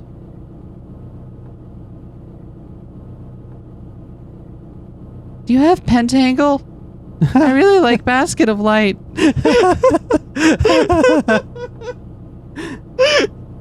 Beyond them, traffic mercifully lets up some. Not because there are fewer cars, there are more cars than rocks to be seen, but a lot of those are pulled off on the shoulder or crammed into parking lots. Nearly every inch of pavement that doesn't have a car on it has a person instead. Also, there are different trails and forks in the road, so not everyone is going in the same direction now. Being able to drive without having to tap the brakes every couple of seconds is a relief. A pickup truck towing a trailer pulls off the shoulder ahead and back onto the road, so I take his spot. Putting it in park, I take a swig of stone cold coffee. Want to grab the pamphlets? We snagged a couple of brochures back at the diner. They don't have a whole lot of info, but they're a starting point. Marina retrieves them and spreads them out on the table like puzzle pieces. Alongside them is the journal. Its spine has lost all strength and the pages just flop around. So the journal says it's buried between two things. Right, but something out of the way. Peering out of the windshield to the expanses beyond, there's a lot that could be considered out of the way. It had to be something memorable, or else he'd come back and have no idea where to go. And anything memorable is probably going to be something popular, right? Exactly, yeah. She flips through some of the pamphlets. They all have the same information on the same landmarks, just with slightly different pictures. Wait. She's about to toss one of them, but it catches my eye. Hand me that one. Marina passes over the brochure, and I turn to one of the inner pages. It only has one picture and a longer paragraph of text. I read it aloud. And one of the most famous landmarks in all the park, Double Arch, is a fan favorite. Recognizable for its two elegant curves, Double Arch can be accessed via a short hike and is open to exploration. I hold up the flyer so she can see the picture. It's of two huge arches of stone, connected at one side but otherwise perpendicular from each other. She snatches it out of my hands for a closer look, nearly cutting my fingers. Oh my god, you think it's between the two of these? That makes sense, right? You definitely remember how it looks, and it's kind of out of the way. The papers whiz past my face as Marina hurls them backwards, and she points forward. Full steam ahead. I throw the RV back into drive, and we pull out onto the road again. There are signs everywhere for Double Arch, so we don't need a map to get that we got at the gate. We pass signs for other landmarks too, some with pretty weird names. There's the Parade of Elephants, for one thing, which is the same direction as Ham Rock, which they only play on ham radio. I thought it was funnier than that. There's even a phallic-sounding rock simply called the Organ. I see. All of those are down exits we don't take. Instead, we soon end up in the back of yet another traffic jam. Marina stares at the windows as we creep along. Where we are right now is nearly indistinguishable from the highways we've spent so much time on. There are a few actual arches around, but none distinct enough to get any real attention. Inch by inch, we advance down the road until finally we come to the parking lot for Double Arch. The problem is it's totally full. Not just busy, but packed. Every parking lot spot is taken, but the few cars jammed into empty space that's clearly not meant for that. Like lice, people swarm up and down the arch itself, visible even from the road. At least this time it isn't off limits. Looks like everyone else had the same idea. Don't sound so glum. We can still go take a look. If we can ever find somewhere to park. Yeah, that is a pretty big if. The entire caravan passes by the parking lot. There's at least a dozen cars behind me, too. Maybe half a mile up the road, we come across another lot. Up for a bit of walking? Yeah. I quickly take one of the remaining spaces. There are a few openings here. Looks like most people aren't as willing to walk as Marina is. Some of the cars behind us pull in, too. We opt to leave the metal detector and other equipment in the RV for now. If we see anything that looks promising, we can come back and grab it. The walk back up to Double Arch doesn't take long, and it's nice to be outdoors again.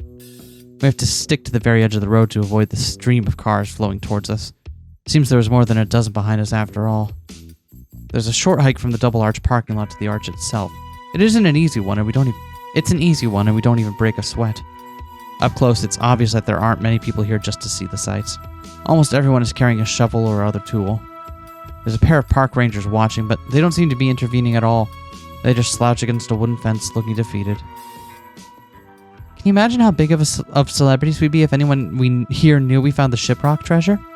I whispered her as quietly as I can to Marina.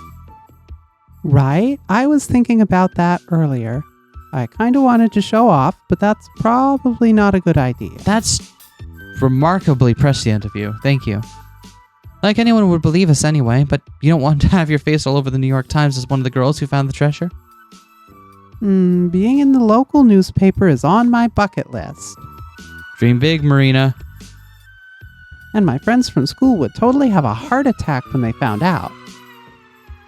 But don't they always say to keep it a secret if you win the lottery?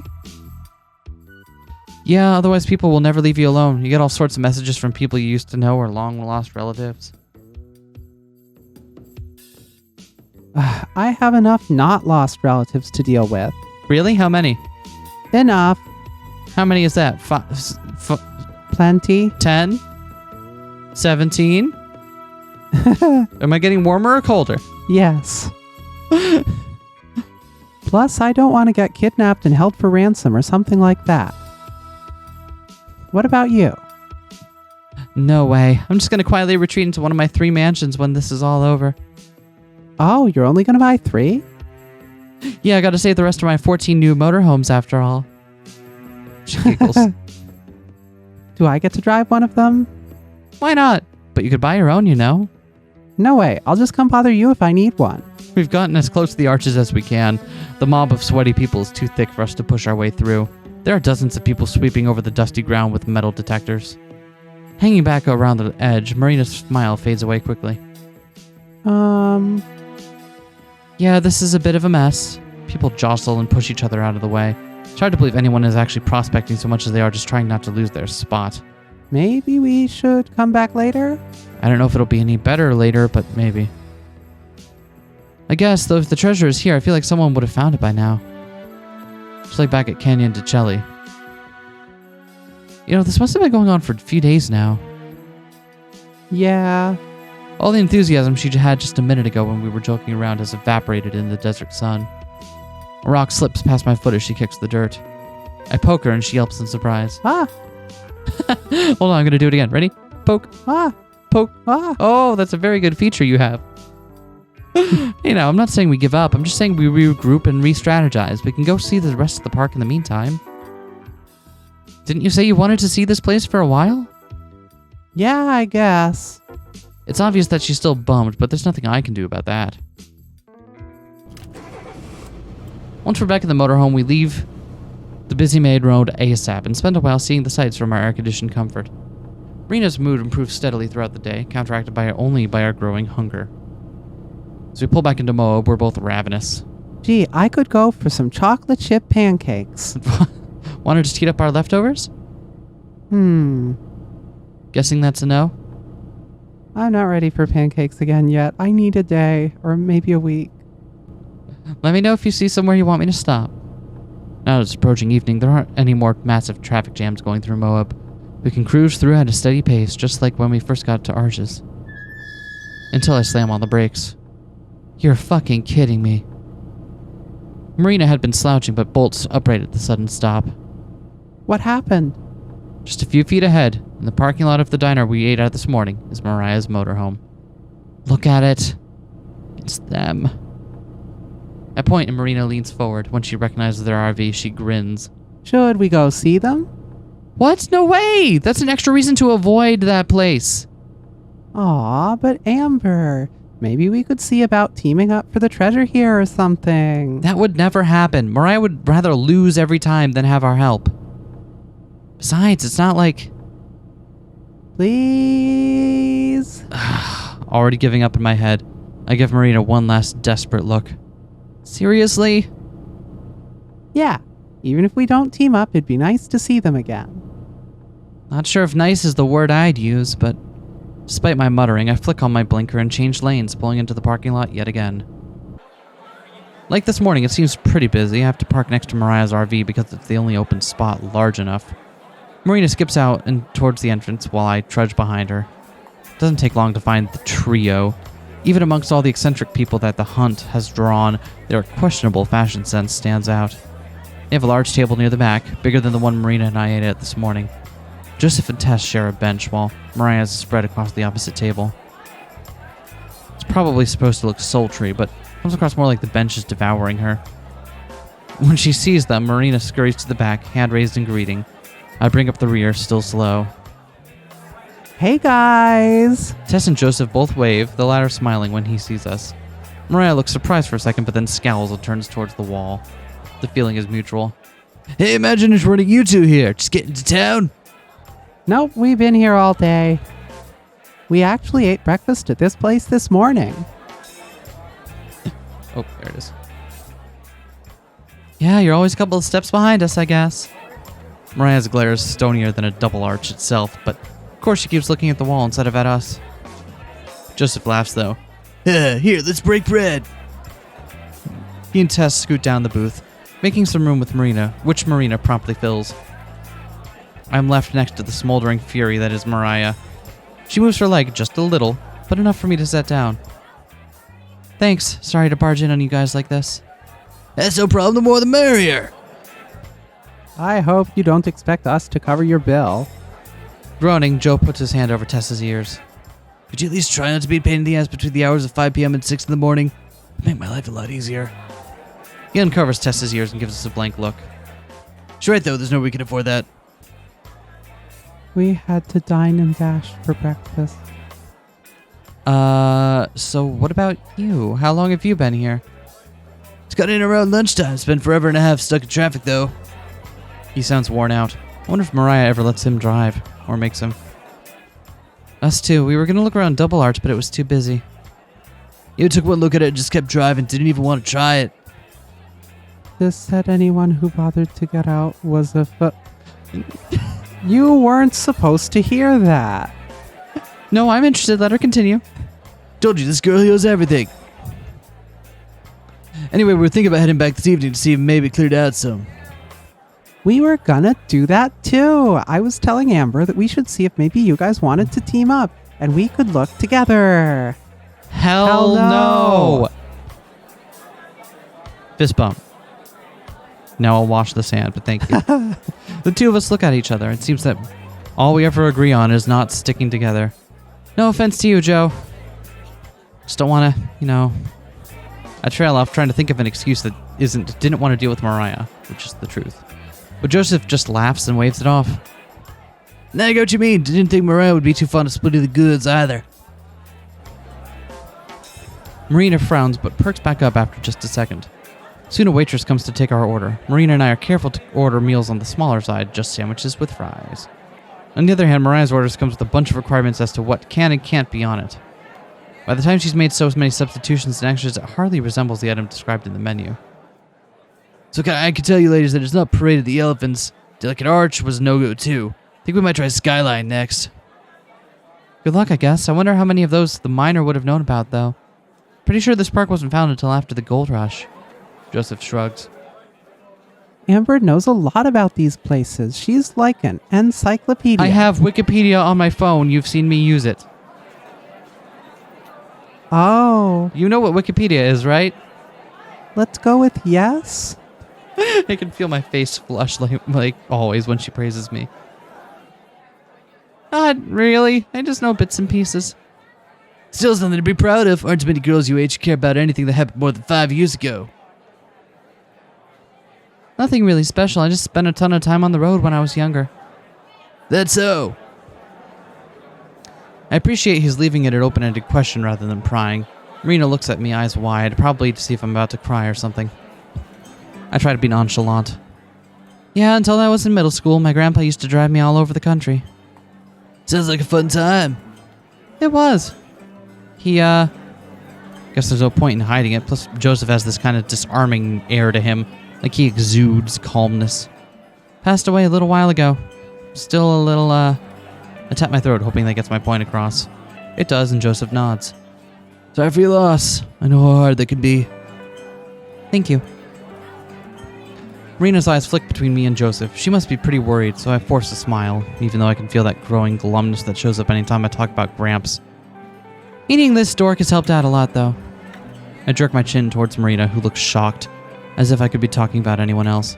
Spent a while moping around before that. Family is good. I blink. It's so easy to forget she's there.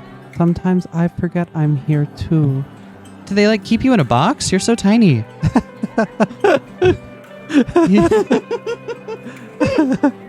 Yeah, definitely.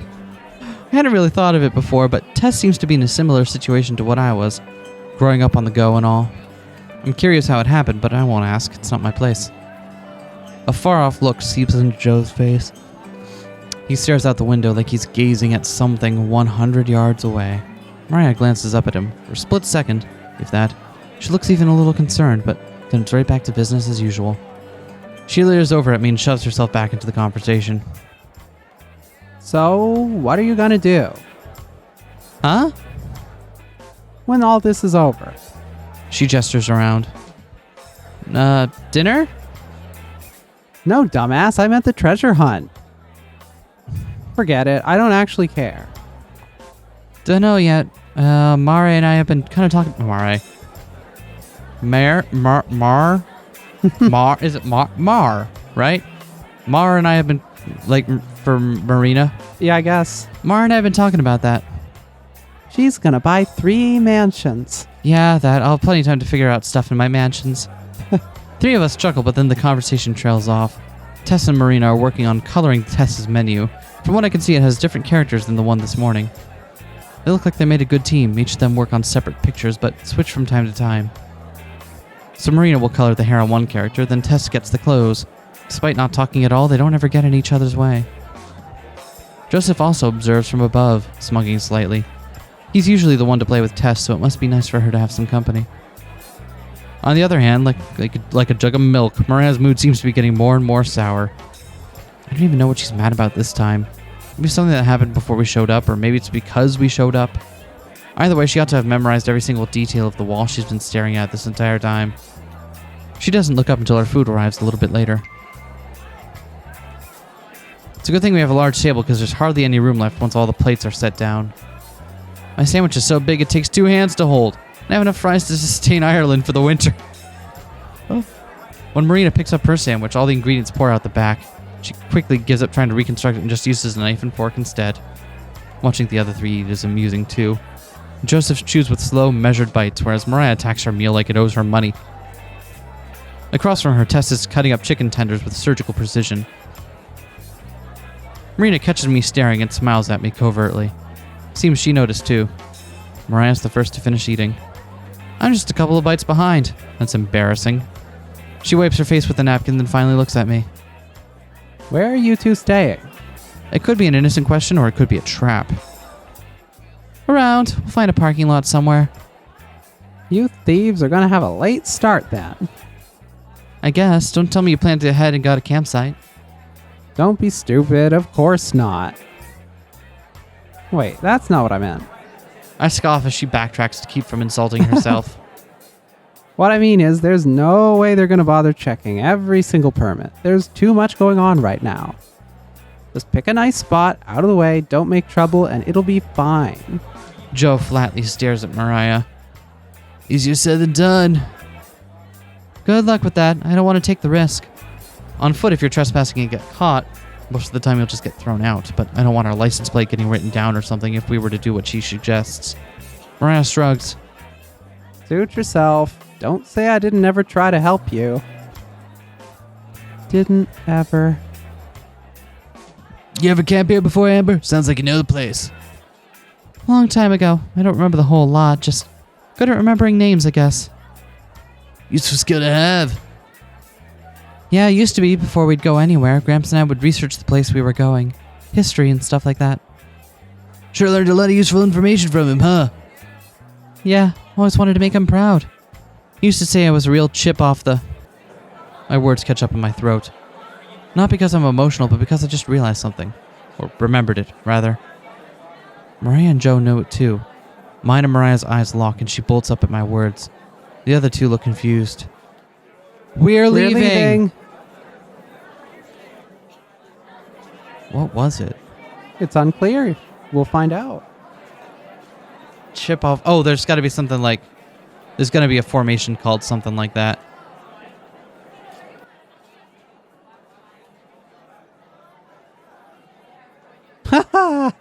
Mariah sprints for the door without paying, and I nearly yank Marina's arm out of its socket as we run to the exit.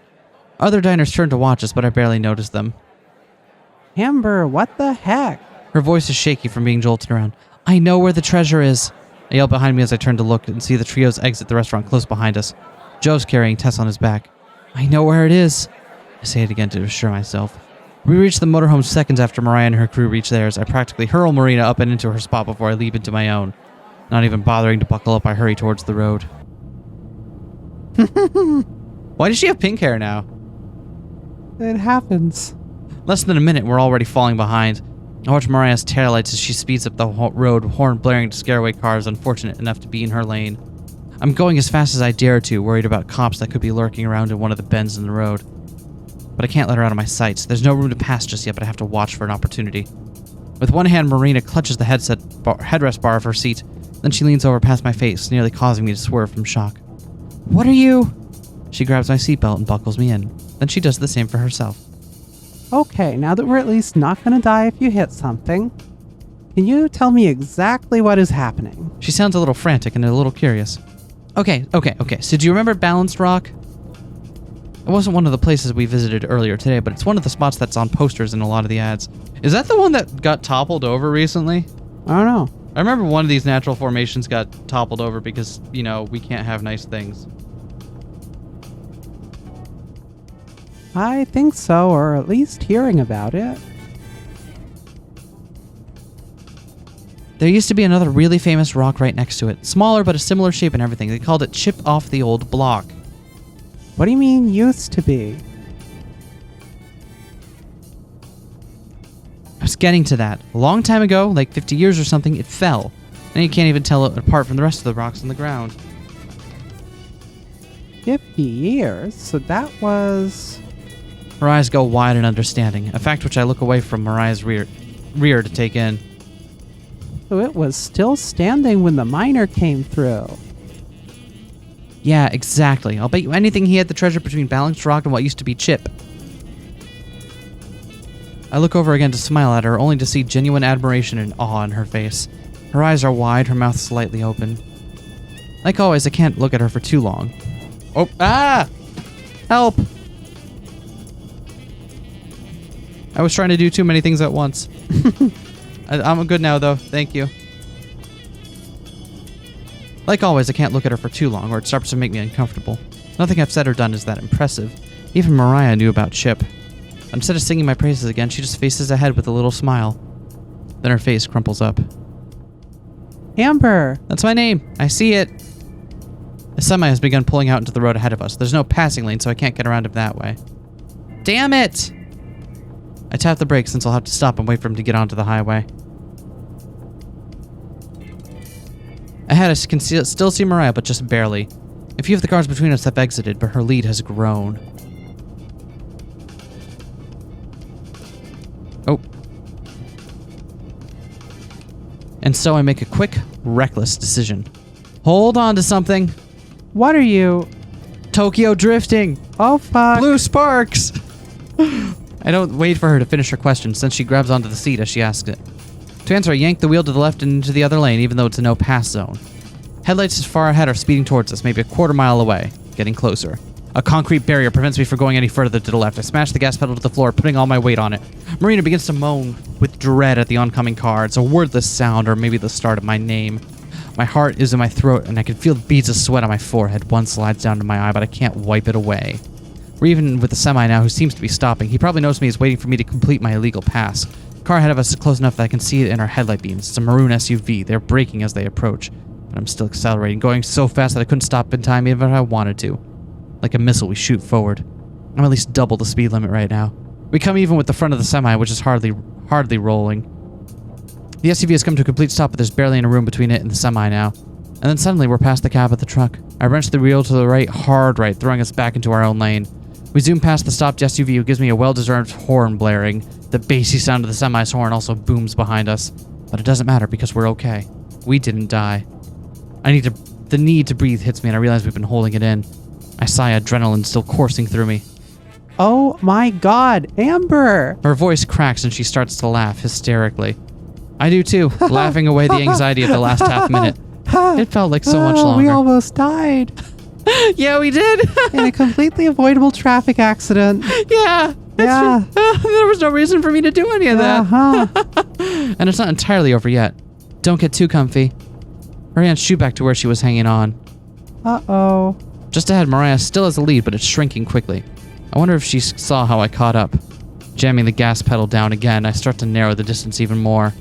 She takes the exit for Arches just a few seconds ahead of me. We blaze through the entry point, flashing our passes at rangers who barely have time to check them. Even into the darkness, there are lots of people on the sides of the road. Wonder if anyone else has had the same realization we did about Chip.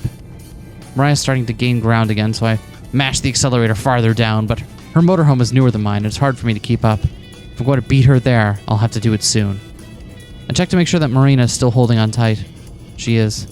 Just a few feet behind Mariah's RV, I illegally swing into the other lane yet again. Oh my god, they got a cut in? Oh my god. This is even more risky because of the way the road curves all over the canyon. An oncoming car could come around a bend and completely blindside us. Quick! Marina, I need you to grab that secret weapon. I need the red turtle shell. Ah. I hope it doesn't happen.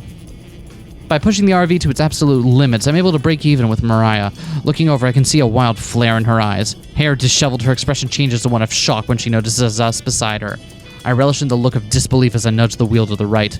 There's a god-awful scraping as the motorhome brushes against Mariah's. Her eyes, as well as Marina's, widen. What the Seconds after we pull apart, fuck? Mariah's vehicle lurches towards us, and again there's a sound that makes me want to rip my ears off. I fight to keep control of the motorhome and stay on the road. Awestruck bystanders watch as we pass by, but I hardly register them. Still neck and neck, we continue toward balanced rock. Though insane luck or divine intervention or something, the road ahead is clear. I won't try to shove them off the road again because there are now steep drop-offs that could actually be fatal, but I do have to do something to gain an edge. Just arriving seconds before her isn't enough. A sign, visible for just a split second, informs us that there are 5 miles to balanced rock. What might have been an error for an exit has been scuffed to illegibility. Maybe that's our chance. Up ahead, barely illuminated by a flickering the road splits into 2 directions. A sign in the middle is smashed and folded in on itself, probably the result of someone's reckless driving. Don't know anyone like that, though. One of these paths leads to balanced rock, but I don't know which. I'm willing to bet Mariah doesn't know either. From Marina's window, I can see Mariah shoot me in one final death grab before they rocket off down the exit. We stay on the other branch, though I'm back in the proper lane now. Just gotta hope it's the right one. As I start to calm down yet again, I realize my legs are shaking. Marina cranes around to watch Mariah's vehicle, which is quickly disappearing into the murk. Once it's fully out of sight, she turns back to me, her face as white as her knuckles. You okay there, sport? Champ? You doing alright? Guilt stabs me the way I may have seriously traumatized her. With 2 incidents within minutes of each other. After taking a deep breath, she unclenches her fists. Can we never, ever do that again? That was insane. Super insane. Like, oh my god, I thought I was going to die. I think I might have. Wait. No. Wait. Did we die? Am I just imagining this now? I don't think you could imagine stuff if you were dead, kid. That's the kind of thing a dead person would say. How would you know? Can you talk to dead people? You can't?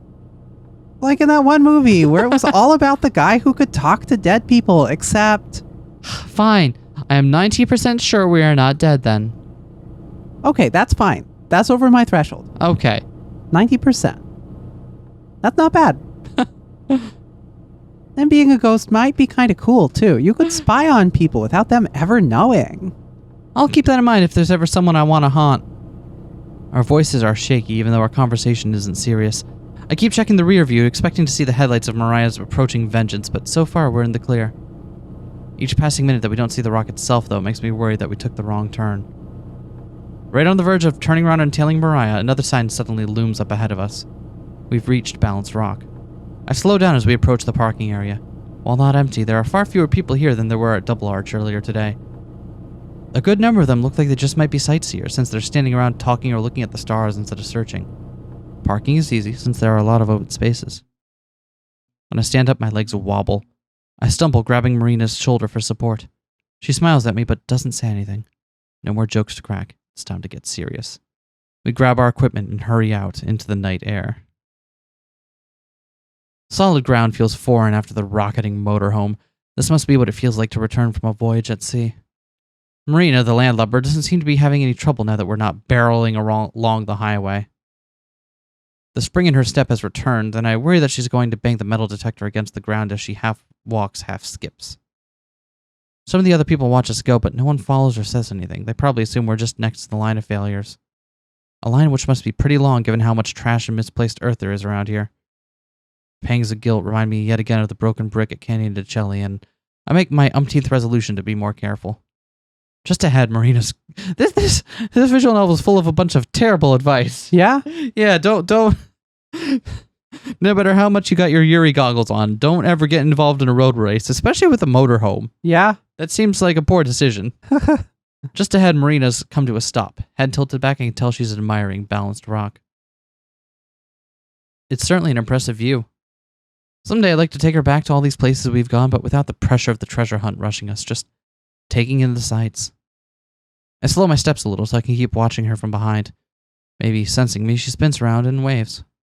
Hurry up! Yelling, even though I'm close enough to hear her normal volume level. I pick up the pace once more. So, where was Chip? Over there, to the right. There's a large stone wall besides Balanced Rock itself, which with a short slope between them. It was right at the edge of that little hill. So, where that pile of rocks is now? Yep, that's the spot. You could tell there didn't used to be anything there, but you can't tell that there used to be anything there, but I've seen pictures in the atlases Gramps kept around or in the history books he liked to read. Compared to Balanced Rock, Chip off the old block looked tiny, but it was actually a decent size. There's a pile of stones at the base that are probably Chip's remains. They're indistinguishable from the rest of the red rocks, though. Some are as big as my head, or even bigger. It's hard to tell if anyone else has picked through here, but since there aren't any shovel marks or holes, I'm guessing not. Where do we start? I think for a moment. First, let's get the easy stuff out of the way. You go check that side with the metal detector, and I'll check this one. We sweep over the ground between the hill where Chip once stood and the massive stone wall beside it. Nothing. Okay, that's pretty much what I expected. I lean my metal detector against the wall and go back to the pile of rocks. Just check over the places that I uncover, okay? Marina nods, holding her detector at the ready. She reminds me of a surgeon about to perform an operation. I roll aside some of the rocks with my feet, but most are so big that I have to stoop down and use my hands. There are more of them than I thought, and soon I'm sweaty and sore. You want any help? Nah. I'm panting. Just keep scanning. She does so, dutifully retracing my steps. Still, nothing. After a couple of minutes, I stand up and take a swig from a water bottle. I'm glad I remembered to bring them this time. Marina sets down her metal detector to do the same. You think Tess and them are okay? Why wouldn't they be? Don't you think Mariah's gonna flip out when she realizes she took the wrong turn? Probably. That's her fault, though. Not like you would have let her go down this side of the road. Hey, I did what I had to. Uh-huh, but you're never doing that again, okay?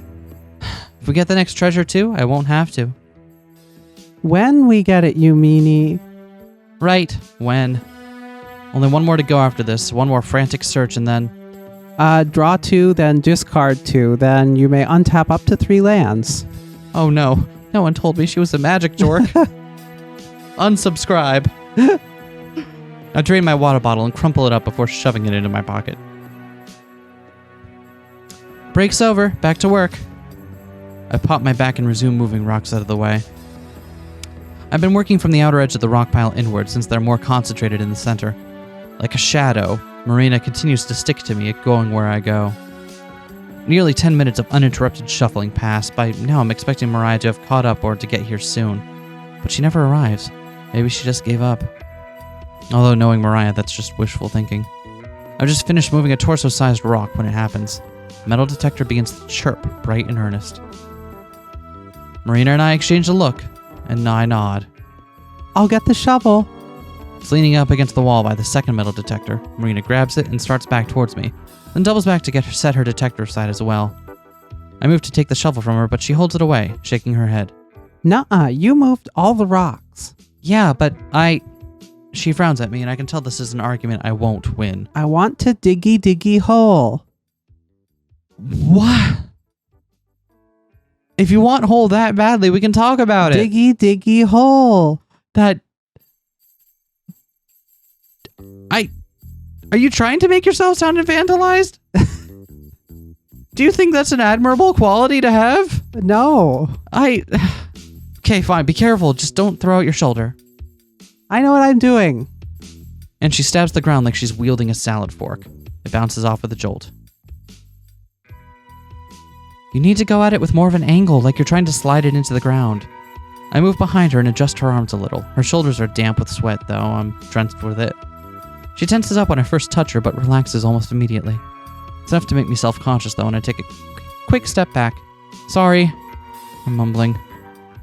Oh no, you're fine. You just surprised me. Her voice is higher than usual. It's okay. You should have it by now. No. Come back. Help out some more. I don't think I have it at all, It's really. Good. You're good. No. Nodding, Marina jabs at the ground again. She scoops out a little bit of dirt and dumps it aside. Watching her dig is painful. Either the ground is hard or she's not strong enough to make fast progress. Whatever the reason, it's slow going, but she refuses my repeated offer to take over, so with my hands on my hips, I watch as the hole very slowly gets deeper. She's reached the depth of maybe a foot or so when the shovel thumps against something that isn't dirt. Our eyes instantly meet. I stoop down and brush a little bit of the dirt away from the shovel blade. Sure enough, I can feel rough wood just under my fingertips. Is it? It's... Now she forces the shovel towards me. I don't want to mess it up. Okay, look out. She steps back a couple of feet but leans forward to watch. I scrape at the dirt around the spot that we hit, trying to find where the edges are. Once I reveal one corner, I start to dig off thin slices of dirt next to it. Soon the outline of the whole box is visible. I hear Marina suck in a sharp breath. My heart is pounding with the same cautious excitement I felt at Shiprock. It hardly feels real, and yet, well, there's only a 10% chance that I'm dead, and it isn't. I lift the box out of the ground with the blade of the shovel, and Marina plucks it off. It makes a familiar rattling sound as she moves it. Amber. But I hold up a dirty finger to my lips. Not yet. Looking back towards the parking lot, I can't tell if anyone has seen us. Seen us dig and find the treasure. Don't say anything until we get back to the car. She's a quivering leaf of excitement, but she manages to keep her mouth mostly shut for now. But not before hissing out an excited, Amber. I just smile, hoping that I look calm. Marina cradles the box in the crook of her arm like an infant, doing her best to keep it hidden from onlookers as we head back to the motorhome. She carries the shovel in her free hand, and while I have both metal detectors, I don't even notice the soreness in my arms. Though it's not the first time, the excitement of sitting down in front of the sealed box of gold feels fresh and new. This one feels heavier than the last one, and it rattles less, like there's not as much empty space. That being asked, Marina retrieves the screwdriver and hammer that I've been using to smash the locks. She sets them down in front of me, but I offer them to her. Care to do the honors? You sure? But she takes them. Yeah, why not? Her face lights up at the look of happiness that's worth more to me than the gold. If I'd known it was that big of a deal to her, I'd let her do this back at Shiprock. Takes her a couple of tries, but she bashes the lock off without even damaging the rest of the box. She looks to me to open it, but I shake my head. Nope, that's all you. But she shakes her head too. We worked together to find it, so we'll open it together. And she places her hand over mine, guiding it to the lid. Ready? Yeah. She maneuvers my hand to flip the box open. It's full of dull-colored nuggets, like a moldy fast food meal. I take one out, bouncing at my palm and feeling the heavy softness that's almost familiar by now. Then I pass it to Marina, who treats it with her usual reverence. She gently sets it back into the box and then smiles. We're pretty good at this whole treasure hunting thing, huh? I shut the box and nod. Yeah, we're not bad. Oh, good end. Good end. Good end. Well, for good end for today's episode, because we'll be back with more next time. Time? No, you're supposed to say next time, and then we say it back and forth a couple of times. Next? Time Time? isn't real. Don't worry about it. Welcome back, my friends. To the show that never ends. We're so glad you could attend. I forget the next line. Come inside is the next line of Carnival 9 first impression. Hashtag not a boomer. It's literally true. Even when the next box is closed, it radiates a heavy aura, one that is almost intimidating whenever I come near it. I place it in the Kind of drawer. like most boxes. Wait, what? They're terrifying. What's so terrifying about boxes? They're just rectangular prisms. Oh, geometry. Okay. You could have just said that.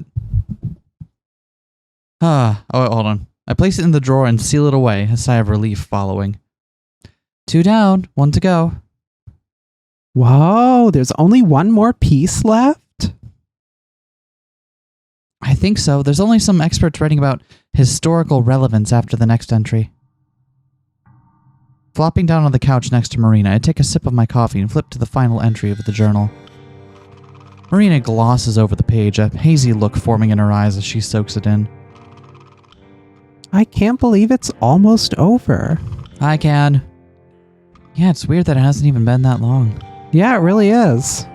The motorhome goes quiet, the buzz of the generator humming in the background.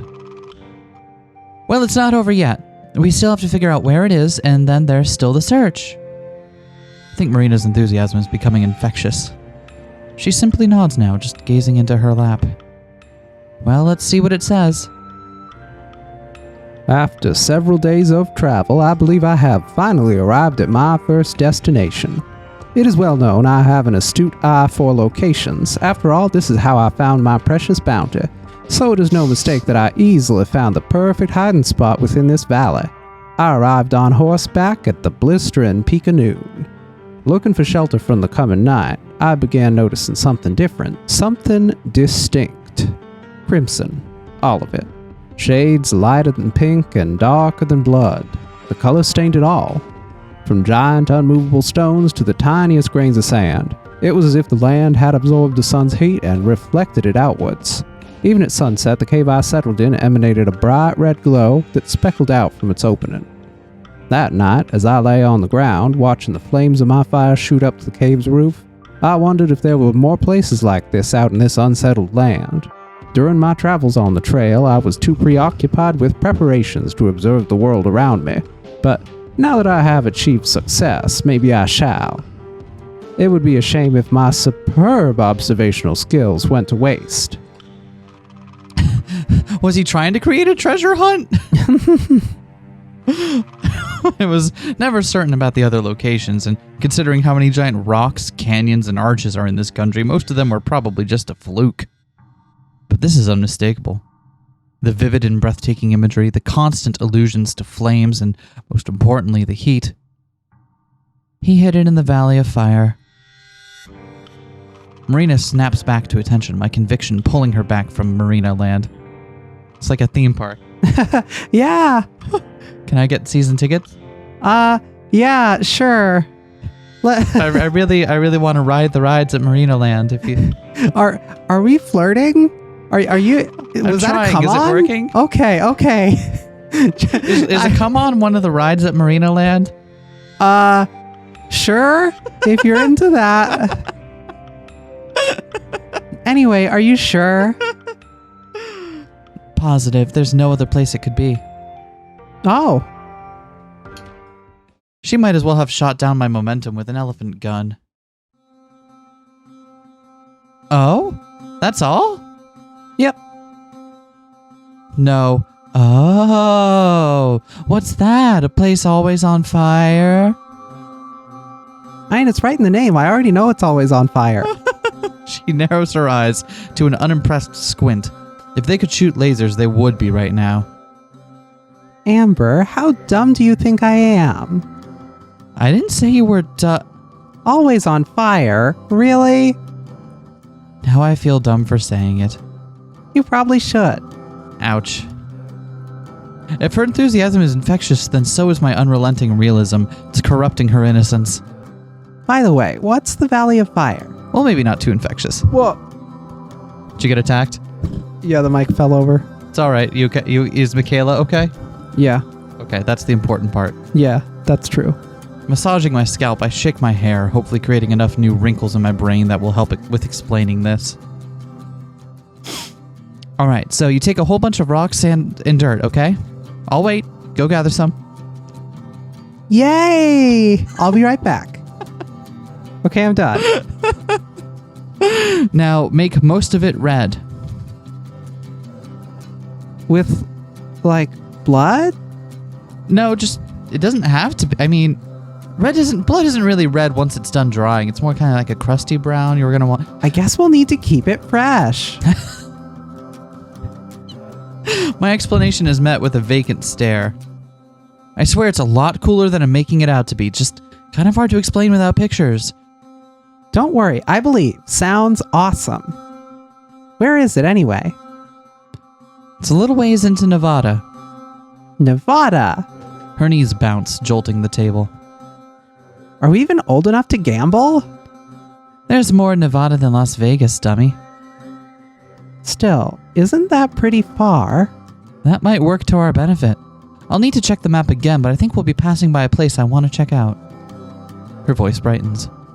You actually want to go sightseeing? Don't act so surprised. It's not like I was going to make a straight shot for California before I picked you up. Besides, I think you might like it. Though she does like virtually everything. It's a place called Zion. Oh, Zion's nice! Oh, Zion is great too. I remember that from The Matrix. It's not... Okay. It's a national park here in Utah. I hear it's a hell of a lot greener than the places we've been through. I know we're in a rush, so we don't have to stay very long. She's going to burst from excitement, and I still can't resist messing with her. It's cute. But I guess if you don't think we can afford the time... I expect her to throw herself at me, hug me, squeeze me with all the energy and happiness she usually does it with. But she doesn't. Sitting perfectly still, Marina takes a single breath and gazes at me with a smile.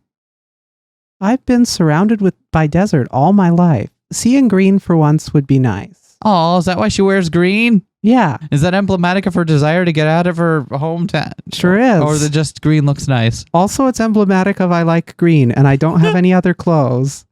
Anyway, I'd love to go with you, Amber. Has some real the curtains were fucking blue energy. An unsettling hollowness expands in my chest, so I realize I don't know how to deal with a serious Marina. Oh. All right then. She doesn't answer, eyes now closed, arms folded in her lap, the empty cooperative smile more forced than ever.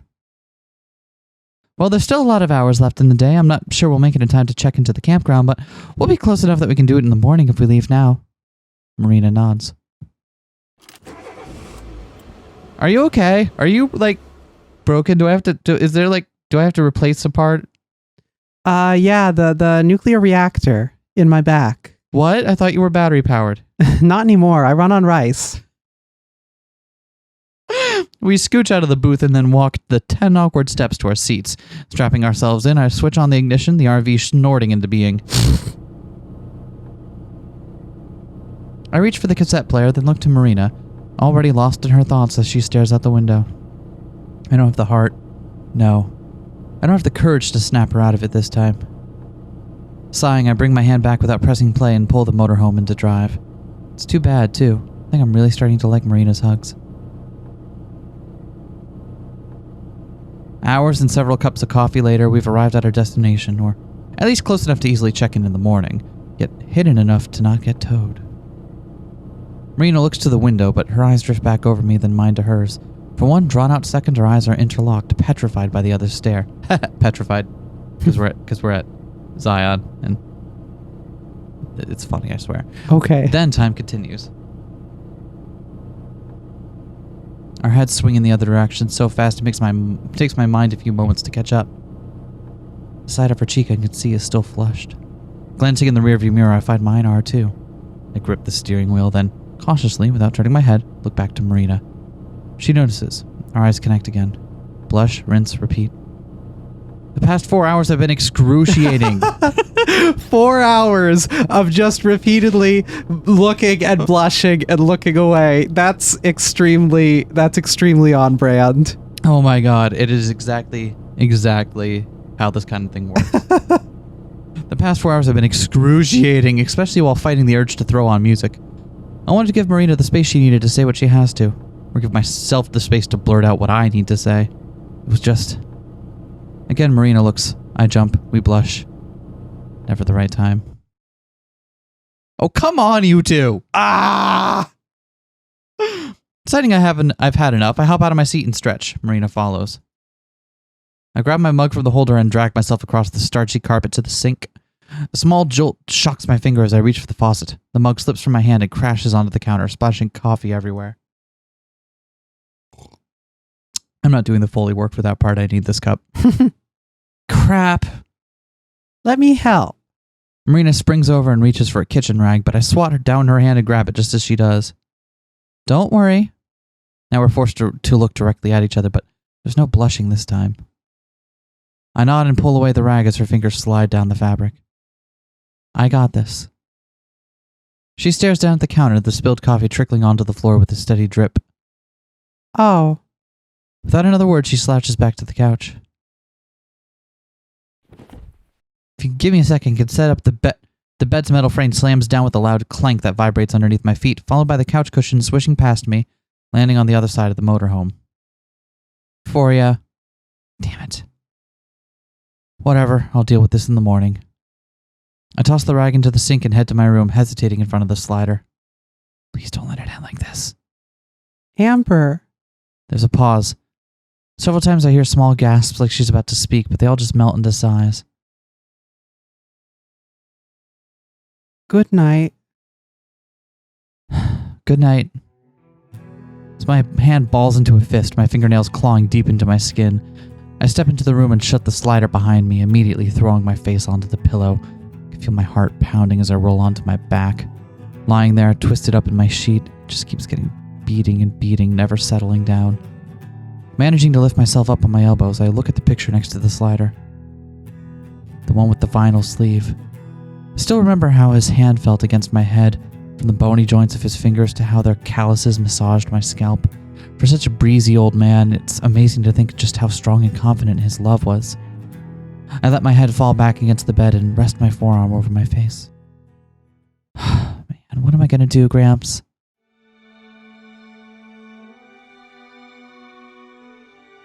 What record was it? What? What record do we think it was? What record what was? Wasn't she holding a record in that photo? Oh. I have no idea. I did not catch that.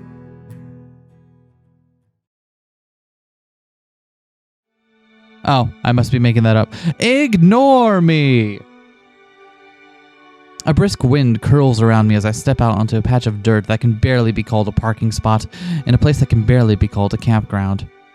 Misty curtains have settled over the nearby hills, and mountains and small specks of leftover morning dew occasionally drip on me from above. Bending down, I drop my backpack and pull on the tongue of my sorta new hiking boots. A little big, but they'll work. Considering these came from the stash of supplies we borrowed from Mariah in New Mexico, her feet must be freaking huge. All set? Marina is standing behind me, frowning at her own Velcro-strapped boots. Just about. These boots are pretty big, though. You think so? They feel a bit snug to me. Sheesh, never mind about Mariah.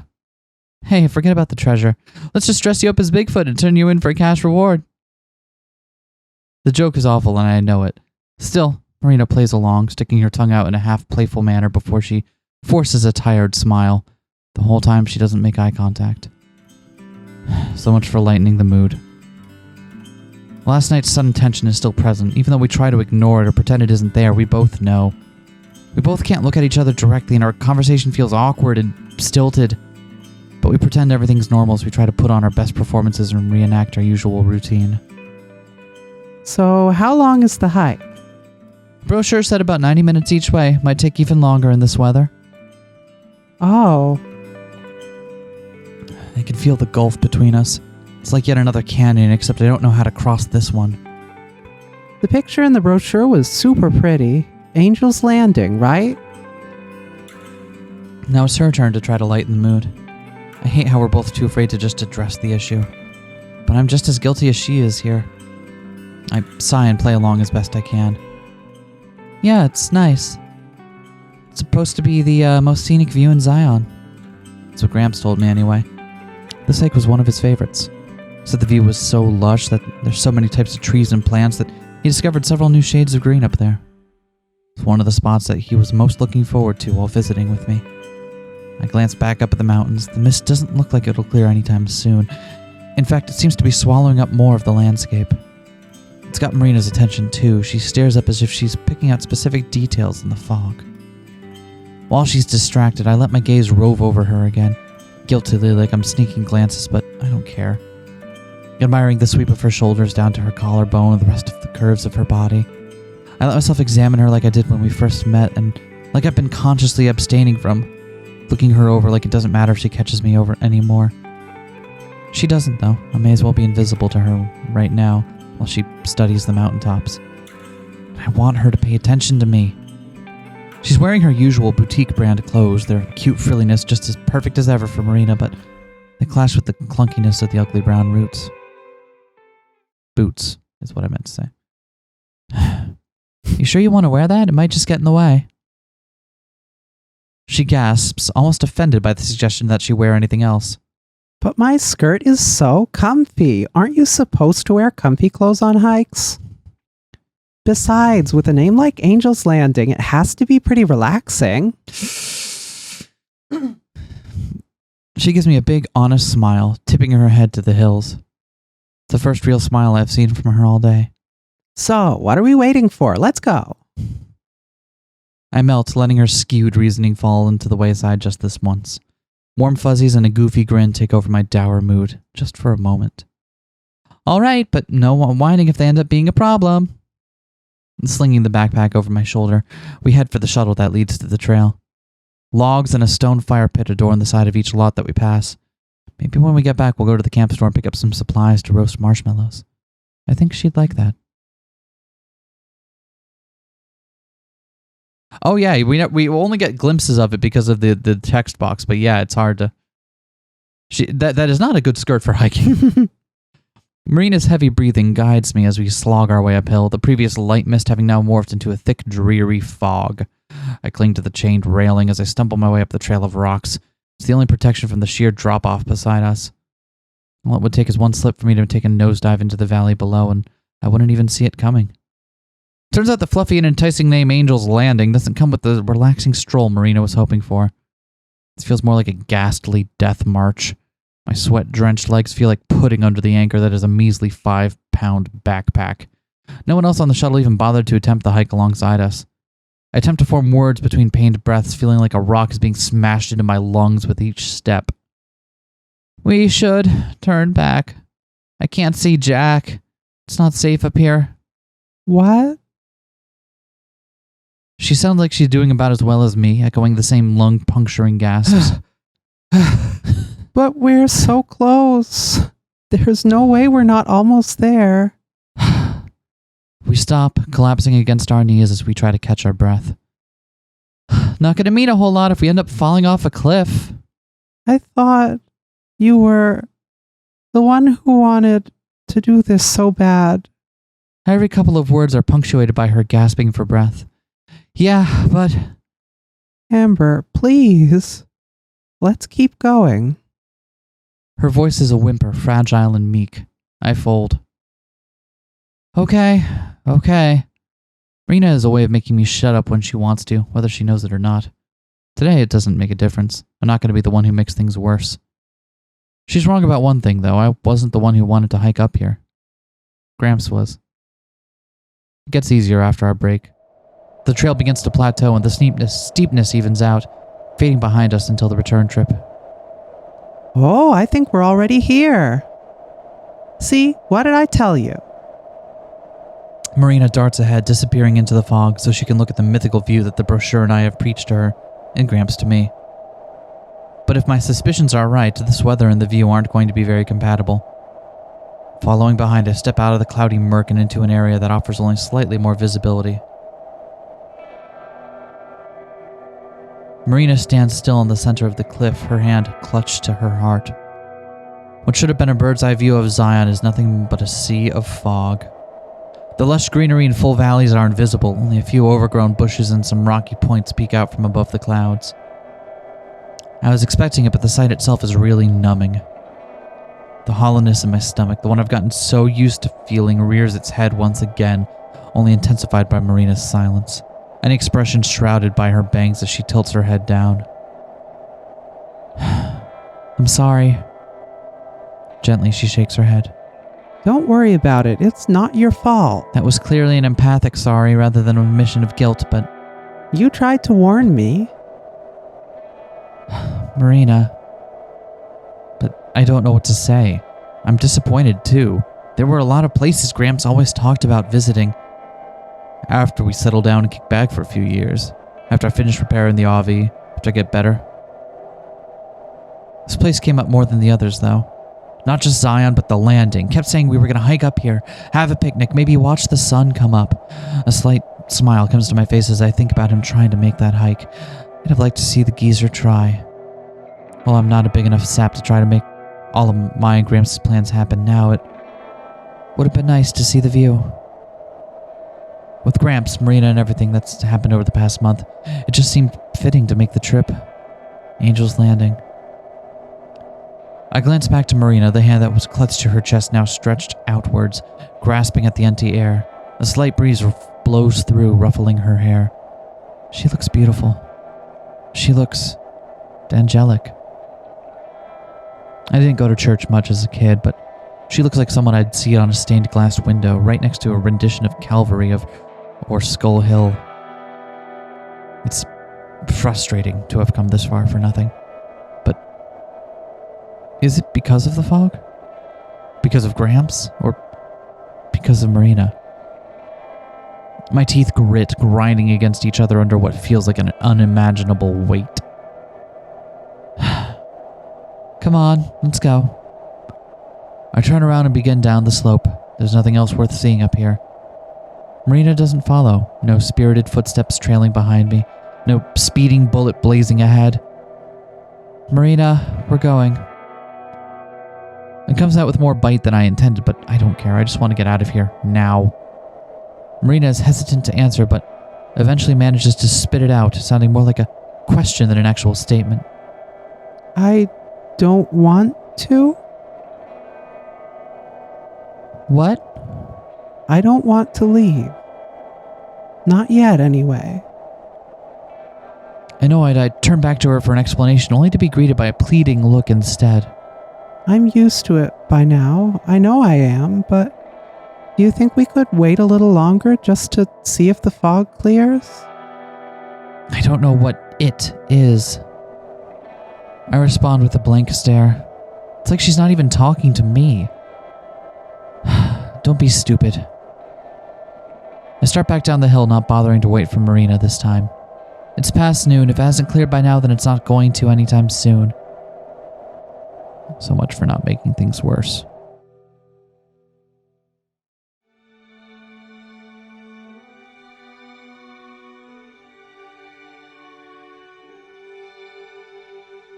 Uh-oh.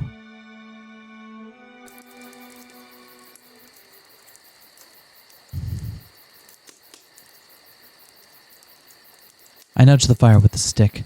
It doesn't do any good, though, as the logs just tumble on top of each other, smoldering with the already pitiful flame. For a moment, our lot is only lit by the few remaining embers in the pit. Sighing, I grab the bottle of lighter fluid and squirt it onto the ashes. An artificial flame roars into existence, then peters to the size of a pathetic candle flicker just as quickly. I plunge the stick back into the fire and scrape cinders from the glowing wood. Eventually, a flame catches on a charred log and grows until the pit is blazing once again. Ha ha! About damn time.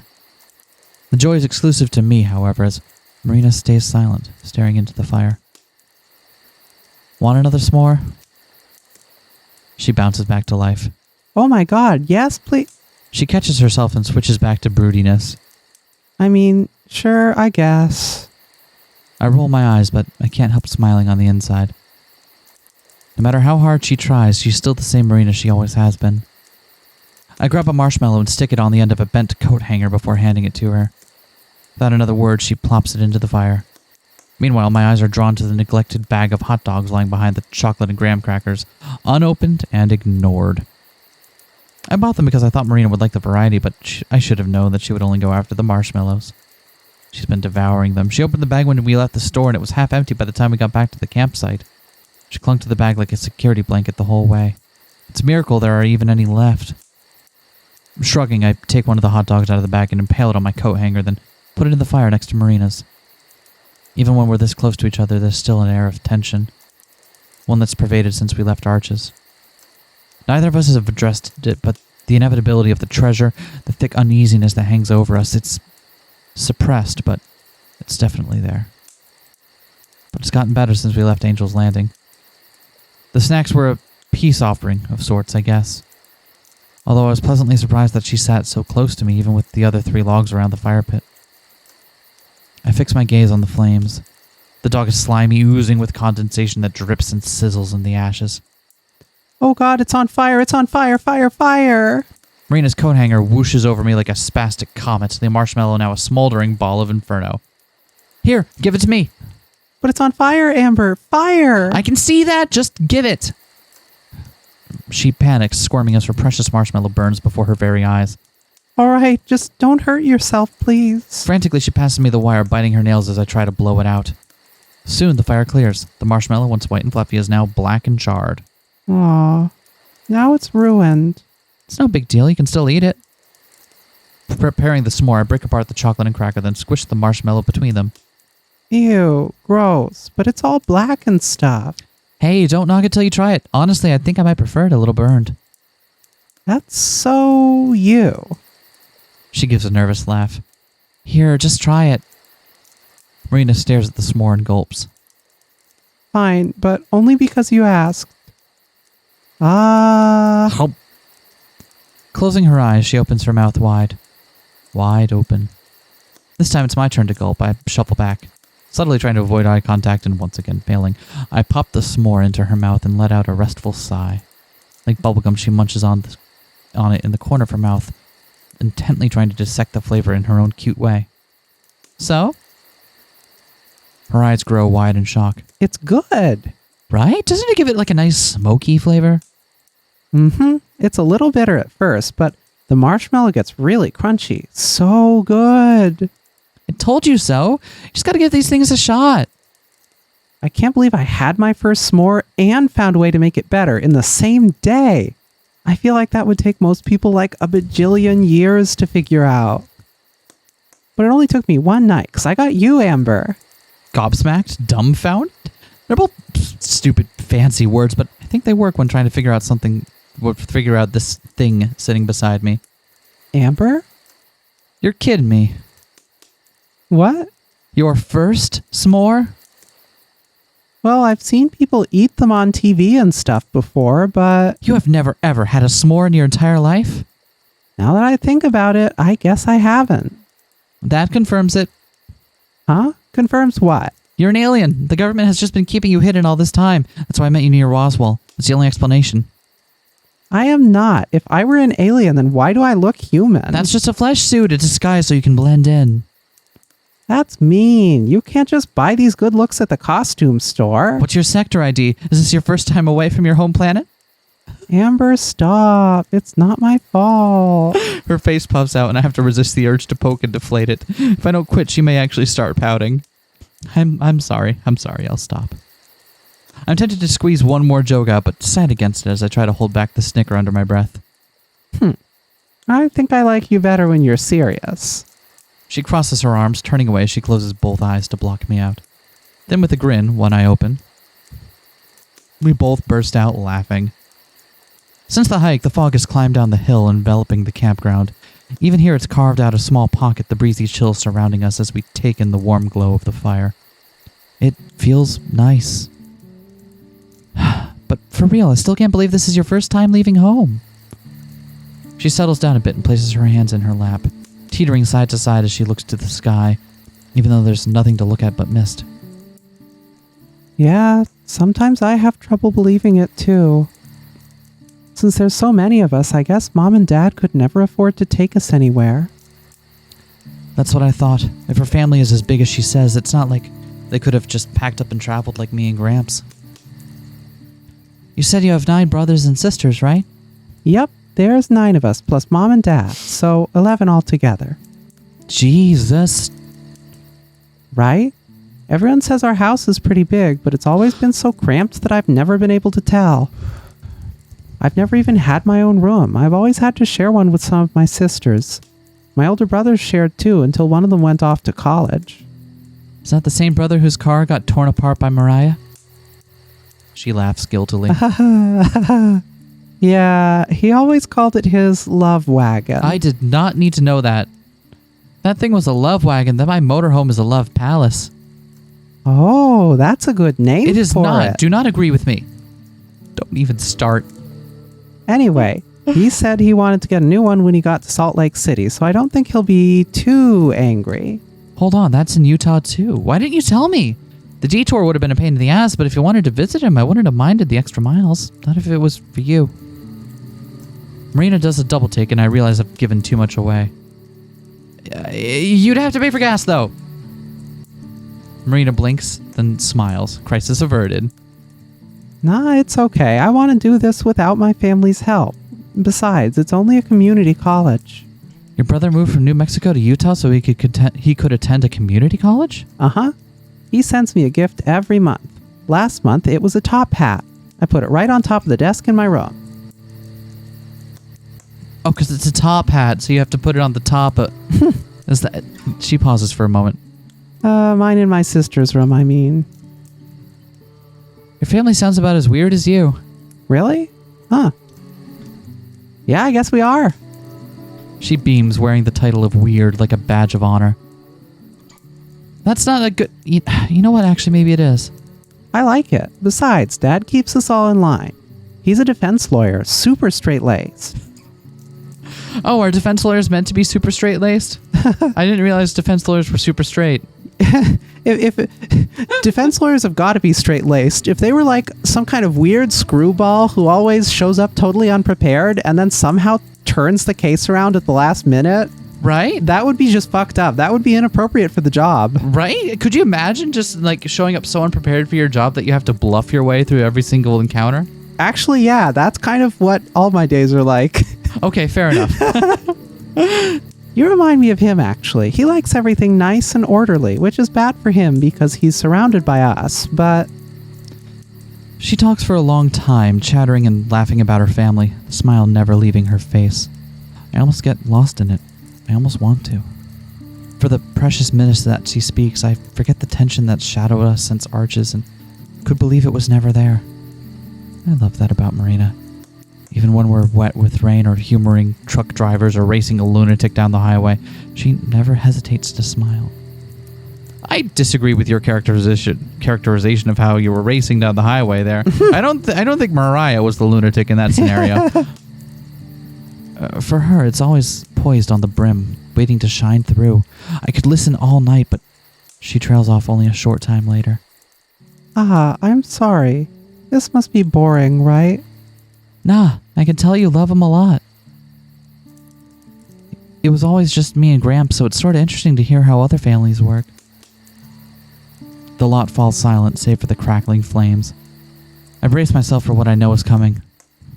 Hey, Amber. What happened to your mom and dad? I stare into the fire.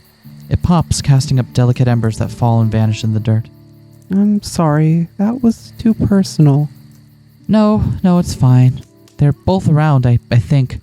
Only met Dad once a long time ago. Me and Ma don't get along very well. Haven't spoken to her since I was 16. Last I heard, she was living in some trailer park in Ohio. Is that why you lived with your grandpa? Sorta. Ma always had her, issues. So the court said Gramps could take care of me when I was a baby. I stifle a laugh. Not that it did any good. The geezer had the bright idea to haul me around to the Midwest and East Coast for half my life. He took care of you all by himself? He must have been amazing. Try again. He was an old hippie who was stuck in the 70s and spent most of his time listening to weird music. Sounds just like you. Hey, watch it. If anything, he was more like you. I was always cleaning up his messes, even as a little girl. Even near the... I choked down a growing lump in my throat. Even near the end. Amber, It was always just the two of us, though. Us or any random old friend he wanted to see. Even when he decided to settle down in Colorado, it was just us. People would come and go, but it was always us. And I was there for all of it. I was there for every single appointment. I was there at the hospital, and I was there at the funeral. Mom didn't even bother to come to that, but I was there. And he was always there, too. You really miss him, huh? My voice lowers to a whisper, raspy and dry. Yeah. Something slumps against my shoulder. Glancing down, I discover Marina's head resting against me. What are you doing? Nothing. She looks up at me. Want me to stop? No, you can, keep doing it. Okay. We should turn in soon. We have a big day ahead of us. Yeah, maybe. We sit in silence for a little while, or maybe it's a long time. I can't tell. It's a nice silence, though. Comfortable one. Finally.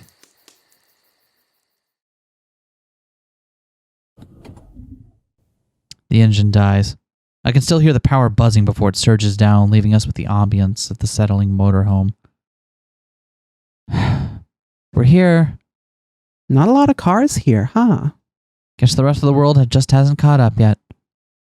That won't last for long. Any day now, people will figure out it's here, and an army of would-be treasure hunters will be swarming this place, drooling at the chance to find gold. The last of the gold. There's a fluttering in my chest, and I tighten my grip on the wheel. It's the end of our adventure. I bet our names have spread across the land and struck fear into the hearts of our rivals, giving them no other choice but to call it quits.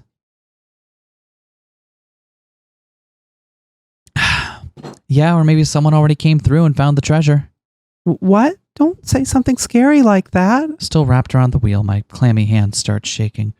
Marina takes notice, looking over with sympathetic eyes. Hey. She takes her hand and gently places it on top of mine, giving it a reassuring squeeze. I let both fall into my lap. She's warm. We're doing this together, okay?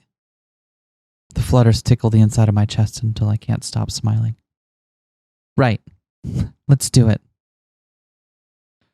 Regretfully, I force out a nod and pull my hand out from Marina's. It feels wrong, like throwing away a precious gift. Reaching onto the console, I retrieve the journal for what may be the last time. It's well loved. Bent spine, wrinkled pages, and folded corners on the flimsy paper cover.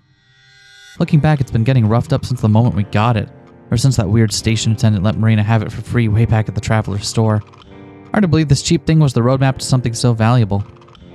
Taking a deep breath, I skim over the final entry. After several days of travel, I believe I have finally arrived at my first destination. It is well known that I have an astute eye for locations. I feel like I did this one previously. I believe you darn did. After all, this is how I found my precious bounty, so it is no mistake that I easily found the perfect hiding place within this valley. I arrived on horseback at the blistering peak of noon. Looking for shelter from the coming night, I began noticing something different, something distinct. Crimson, all of it. Shades lighter than pink and darker than blood. The color stained it all. From giant unmovable stones to the tiniest grains of sand. It was as if the land had absorbed the sun's heat and reflected it outwards. Even at sunset, the cave I settled in emanated a bright red glow that speckled out from its opening. That night, as I laid on the ground watching the flames of my fire shoot up to the cave's roof, I wondered if there were more places like this out in this unsettled land. During my travels on the trail, I was too preoccupied with preparations to observe the world around me.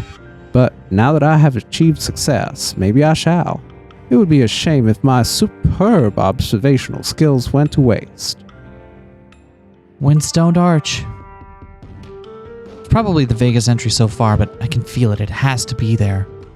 I slapped the journal shut and lay it to rest in the center console, right next to all the cassette tapes.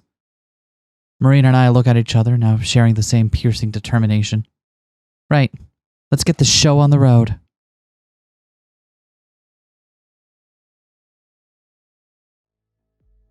Because of the lack of crowds, getting around is a lot easier than usual, allowing us to take in the scenery for once instead of slogging through zombified hordes. Even though there's not many people around, it somehow feels fuller here.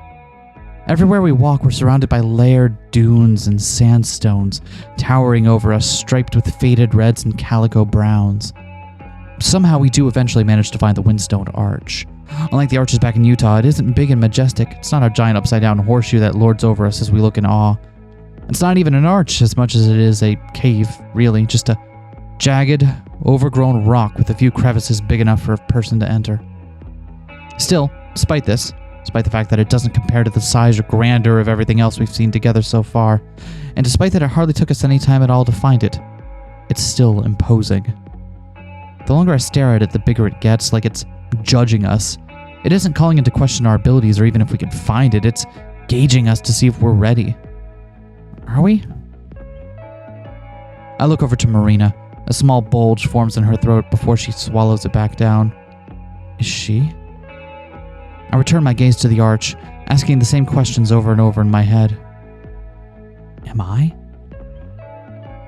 Finally, we look to each other. Marina readies the metal detector strapped to her back and gives me a nod, which I return. Everyone in VN's always strapping metal detectors to their backs. I mean, if I had a nickel for every time that happened, I'd have 2 nickels. Which isn't a lot, but it's weird that it's happened twice. Even if we aren't ready, even if this is the worst mistake of my life, this is something both of us have to do. Our steps in sync, we march over the rocks and desert shrubs before crouching into the cavern. Sunlight squeezes into the cave, dyeing the rock columns neon red. Marina begins scanning with the metal detector, listening intently for a beep. The narrow space forces us to huddle together as we heave our way through the arch, repeatedly brushing against each other. At first it's accidental, but I find myself craving it more. To get closer, to feel her, to watch as her hair absorbs the brilliant glow of the cave. Deprived of all that, though, as her metal detector vibrates in her hand, making a low rumble. She takes off the headphones and points to the wall. There. I avert my gaze and move past her, taking a knee as I slip the bag off my shoulder and pull out a mandrel pickaxe. Careful not to hit her, I start chiseling away at the rock. Soon a crack in the wall grows and small pebbles and gravel start flying off. I reposition myself and block Marina from getting hit by any of it. The small portion of wall crumbles away and after a few more strikes reveals a hollow space just big enough to squeeze your hand into. This is gonna suck if some creepy thing has gone and made its home in there.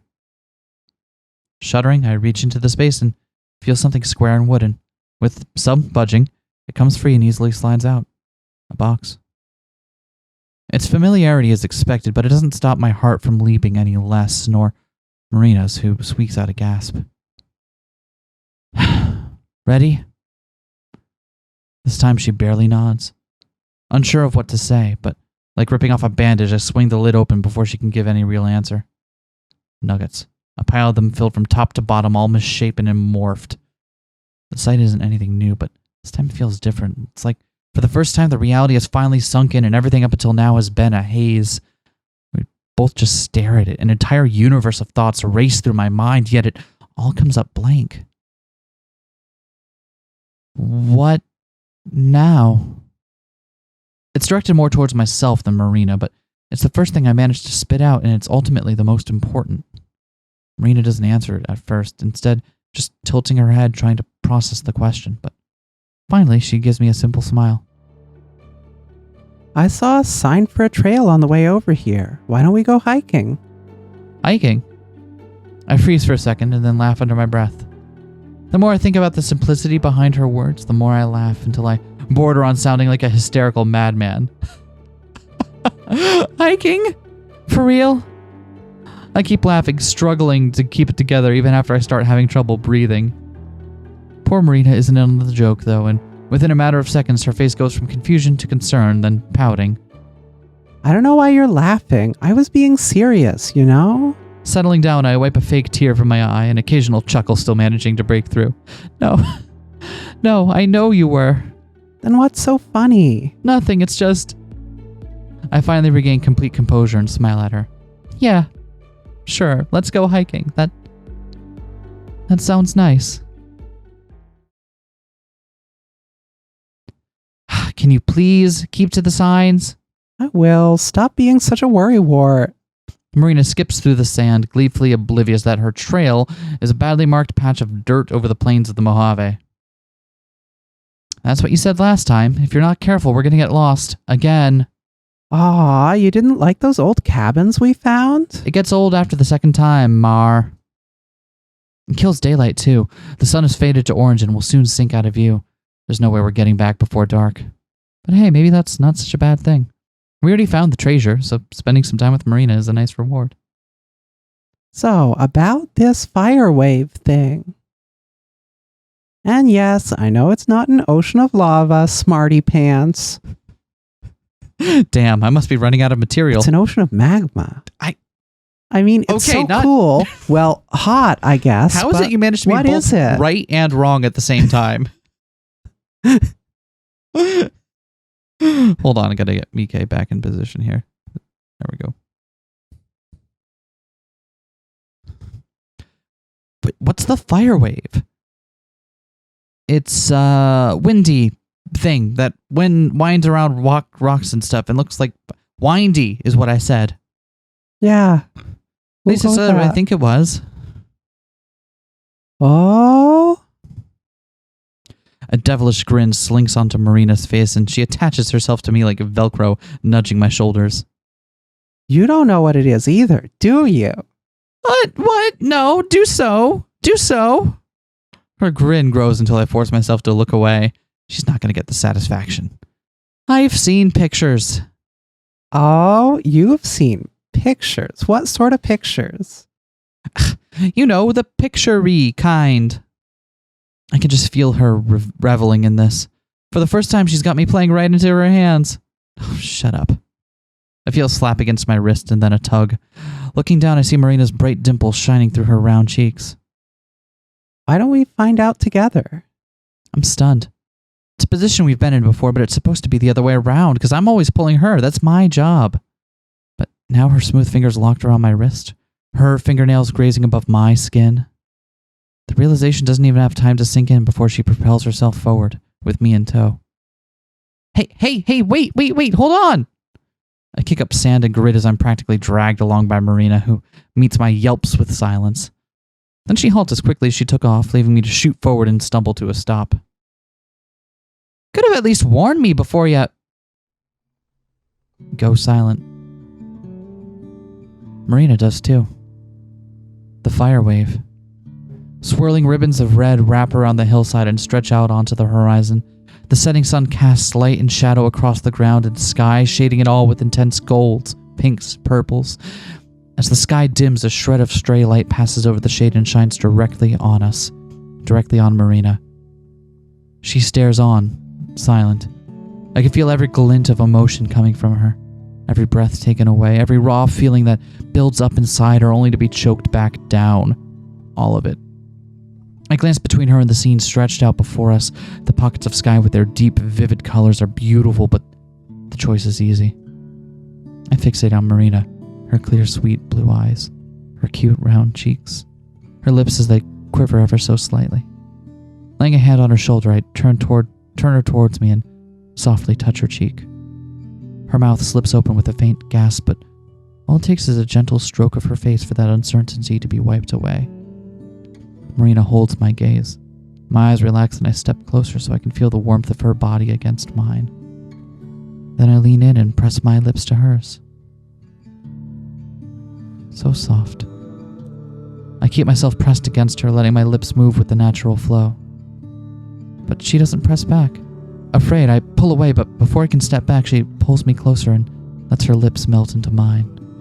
I let the pattern take control. Our mouths move inside each other, full of tender caution as we ease in. We repeat the same process infinitely. Bathed in the light of the sunset, the two of us exchange something. I eventually pull back, unsure of what to say and scared of what I could. We turn back to find the last rays of sunlight slipping behind the sand. Something brushes against my hand, tickling for a moment before intertwining in my fingers. Her grip is loose, but I wrap my fingers around so that I'm holding her firmly. We watch the last light drift into a peaceful evening. Together. It's pretty. No, you. No, you. Yeah. Aw. That's the hardcore stuff. Yeah. Hand holding and all. I didn't realize we're going to have to make this like X-rated. I thought we didn't have the 18 plus patch. We know there's an 18 plus patch for this game. We're not playing it because we learned our lesson. But it is free if you have this game. You can download it is free from the Studio Elan, so you can get the 18 up patch, which I recommend if you're not recording a video for YouTube. Oh God, what have I done? Her back is turned to me like mine is to hers. I claw my nails deeper into the scratchy couch fabric and stick my gaze on the floor. Please end me now. It was silent after we did that. Nice silence, a blissful release of silence, but as we walked back, terror started to sink in. I think she felt it too. I listened to the buzz of the generator and stare at a patch of artificial light on the wall. Stupid little box is making fun of me, I swear. So, what now? Funny. It's the same thing I asked when we found the treasure, except she sounds even more hopeless and confused than I did. Bringing my legs to my chest, I bundled my arms around them and put on a nervous smirk. We could always go hiking again. She throws a mock slap at my shoulder, feigning a huffy voice. You would like that, wouldn't you? The heavy embarrassment in the air melts away into something a little more comfortable, as we both manage to laugh at my perviness.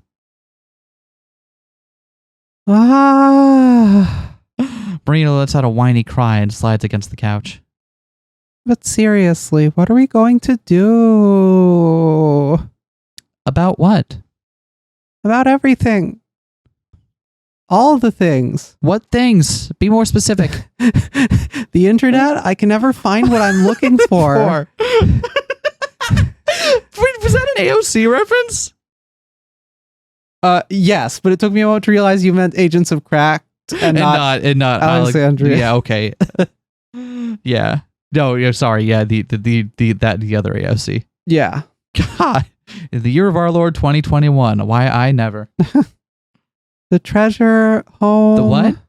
The treasure. The what? The treasure. Could you one more time? Yeah, the treasure. I still don't know what you're talking about. The treasure. Us. My heart tightens like she's squeezing it. Did you not?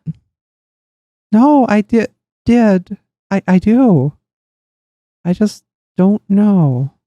She turns to me, her eyes pleading like she's looking for answers. There's no doubt I'm responsible for those eyes. Feeling a fierce sense of responsibility, I shoot up and march to the center console. Amber? Hold on. I open the console, but don't bother digging around. I know exactly where these are. 2 irreplaceable pieces of paper. Stopping in front of the couch, my voice darkens. I'll be using my half of the treasure to pay for Gramps' hospital and funeral expenses. But before I do that, I still need to go to the music festival. I offer her one of the tickets. Unsure, she gently tugs it from my hand and begins reading. If you want to, you can go with me. Might give you a little extra time to think about things. My voice softens. About everything. The festival? Me? Up to you, babe. I flop back on the couch and hold the ticket over my eyes to block out the light. Oh? Oh, crap. She peels the ticket off halfway and peeks through, revealing an amused grin. So I'm babe now, huh? On her hands and knees, Marina crawls ever so closer while I scramble to turn and hide my face. Shut up! Shut up! It was an accident. You can't prove it. Won't hold up in court. And now I'm back to where I started, mortified and embarrassed. Amber. No. Her voice is like a melody. Shut up. Amber. No, I said shut up. Oh, Amber. What? A tank engine plows into my back, followed by soft, gentle arms wrapping around my neck as she rests her head against mine. Thank you. My shoulders relax, embracing her. In turn, I rest my head on hers, too. A head sandwich. Headwich. Sure thing, kiddo. Once we're quiet, the awkwardness sets in again, where I don't know if I should be saying something to fill the silence or if I should leave it be. Is she thinking the same thing? Is she also worried? A sneak glance after worried glance down, but I can't see her face. Her hands wander around like she doesn't know what to do. She touches her face, then scratches her leg, picks out a fold in her shirt, pops her knuckles. so she is nervous. Hey. The top of her head bumps my chin as she flinches. Hey. Are you good? Yeah. You don't seem good. Oh, fuck. Maybe I've had an alignment shift. Yeah, it takes a lot of work to get one of those, but it will happen. No, I am sorry. I'm just... Rather than hurry her along like I sometimes do, I wait for her to find the words. Just worried, I guess. I know you have, but I've never had a girlfriend before. I start to say something, but she hurriedly cuts me off. I don't mean it like that. Well, I do, but I've also never had a boyfriend before. Not a real one, anyway. You had a fake boyfriend, though? Barely. Like in middle school, there was this guy who asked if I'd be his girlfriend, and I said okay. But then the next day, he said his mom told him he wasn't allowed to have a girlfriend, so we broke up. Sounds brutal. Right? And then junior year of high school, I kind of dated this guy for like a month, but I didn't really like him. My friends just wanted me to. That's screwed up. I don't know, not really. They weren't trying to be mean or anything, and he wasn't a bad person. He was just boring. Like, for our first date, we went to dinner and a movie, but dinner was just fast food, and he spilled ketchup all over himself. I don't even remember what movie we saw. He put his arm on the back of my chair, and I thought he was trying to put his arm around me, so I kind of got closer, but nope, he just kept it up there. Like he was just stretching. She giggles at the memory. Honestly, I'd forgotten all about that until now. That's how not a real boyfriend he was. What about you? I'm glad that right now things seem normal. Maybe if she's talking, she forgets about being worried. Well, I've never had a boyfriend. Marina punches me in the shoulder. You know what I meant. I could have guessed that much. Hey now, I'm just being clear, but yeah, I've had other girlfriends. Isn't it bad manners to talk about this? Especially early in a relationship? She asked, though. They counted, though it wasn't really anything serious either. By the time I was old enough for a serious relationship, I was too busy with taking care of Gramps to focus on one. But at least no one's mom ever told them they had to break up with me. Listen, it was hard when I was 12. For like a day or two. I'll bet. Anyway, yeah, there was this girl I was with through a chunk of high school. We broke up in junior year, I think. She wanted to focus on school. She ended up getting a full ride to a nice college, so I guess she made the right call. Marina doesn't miss a beat. Nah, it was her loss. I shift to free my arm that's pressed against Marina's side and instead wrap it around her. I'm beginning to think this game might be a little gay. Yeah? I don't know about any of y'all, but I think this game might be a little gay. At first I can feel her tense up, but then she gradually relaxes until most of her weight rests on me. So, Amber. Yeah, that's me. Huh? She doesn't answer. Mar. Sorry, never mind. She looks up and smiles at me, and I smile back. Maybe it's better not to think too much right now or ask too many questions. It's just the two of us being happy with each other. Not minding that we're both sweaty and kind of gross right now. We haven't eaten in hours, or so I think. It's not long before she yawns and looks up at me apologetically. What? It's okay, I'm kind of tired too. I'm too excited still, but I don't want to feel bad her to feel bad about going to bed. Plus, we did do a lot of hiking today. I unwind my arm from her and switch hand. Yeah? Almost there. Help me. I believe in you. Help. You can do it. You can do it. I unwind my arm from around her and switch which hand holds hers so that we can stand up. God, that was a garden path. She's fidgety again, shifting her weight from foot to foot. Well, I guess it'll take some getting used to, for both of us. I let go of her hand and it falls limply back to her side like she's lost control of it. Looking me in the eye, I can tell she's waiting for me to do or say something. I take a step towards her, closing the short distance between us. Well, good night. And then I lean in and kiss her again. Briefly, enough that she doesn't really have time to react before I pull away. She blinks twice and then rubs her lips and smiles. Good night. She walks backwards away from me, still smiling, and I'm grinning like an idiot too, of course. I'm tempted, so tempted, to invite her to sleep in my bed just to be close to her still, but I don't. Since she's still so nervous and unsure, I don't want to make that harder for her. Plus, tucking in your partner is uber gay. Very cute, very adorable, very gay. I lick my lips as I go to turn off the lights, still tasting the sweetness of her on them. And as I climb into bed, listening for the sounds of her breathing, I don't expect to get much sleep of my own tonight. Explicit material Wow. in my YouTube Let's Play. Wow. Oh, we're going to get arrested for YouTube We're gonna crimes. get arrested for No, we're not. If we're ever gonna get arrested for YouTube crimes, it'll be for fucking Sayonara. Yeah.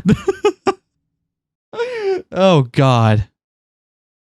Sleeping on it is supposed to help you with tough decisions or with big changes, but that's hard when you can't pass out in the first place.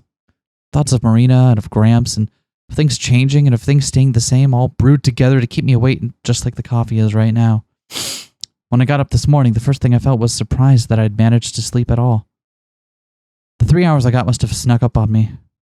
I drained another cup of coffee. Number 4, the last one from this pot, and dump another few scoops of grounds into the coffee maker and start a new batch. I got to see the sunrise, which even I usually sleep through. Out here in the middle of nowhere with no light pollution, the sky was vivid, shards of jagged pink tearing into the blue. I nearly dozed off again just watching. Maybe someday I'll get to watch it with Marina. Someday when I wake up early again, and if she manages to get her lazy ass out of bed. Lazy but cute. Did she just sleep mutter? Yesterday's events replay in my mind for the upteenth time, and with them come the swirl of emotions that feel like a stomach ache and a high, both at once. Things finally starting to feel normal between us again. Kissing Marina at the Valley of Fire, her leaning into it, wondering if I should stop, her not letting me. Sitting close on the couch, not asking any questions, not answering them either, wondering if I should. Ugh, it's too early for this shit. The familiar ping of the coffee maker tells me that I've been zoned out for a few minutes now. Smashing my fists into my eyes, I rub the sleepiness out. Damn you eyes! Damn you! Movement from the back of the RV means that I must have woken Marina up. I can hear the sound of her bed creaking and the covers being thrown back.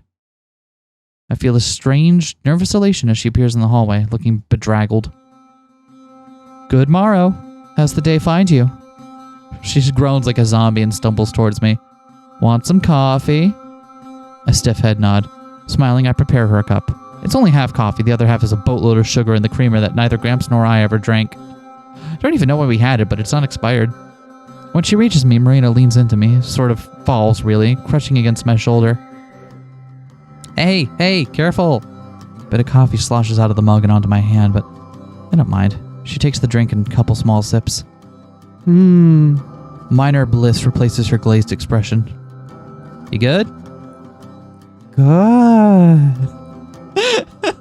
There's hardly any coffee in it, you know.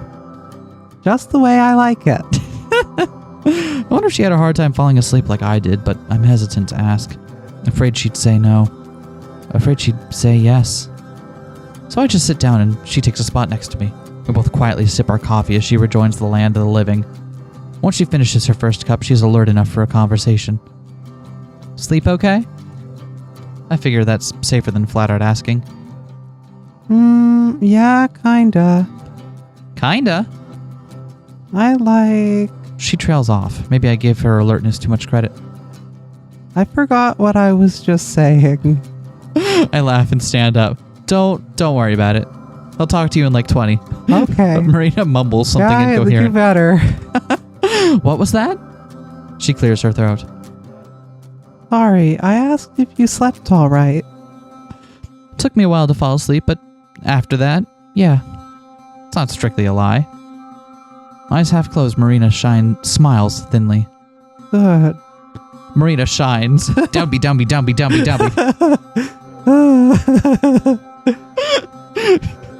Her multi-shining is on point. I turn around so that she doesn't see how preoccupied I am or guess what's on my mind. Okay, but for actuals, what would each of their smash mains be? Smash Melee or just Smash Ultimate? Let's do Smash Ultimate. We got the whole roster. Okay. Let's see. Well, Amber is kind of no nonsense. Doesn't really like to go into that much thought about things, right? But Mario, because he's first in the menu. Maybe. I was gonna say she's gonna pick a fighter that will get stuff done without too much flourish, without too much, no insane tech. Pretty honest, I'd say. I think she'd main Ike. Okay. I think she'd main Ike. All right. And that's respectable. Yeah, and she'd probably use the Radiant Dawn version of Ike. I don't know what that means, but I'll pretend. All right. What about Marina? Well.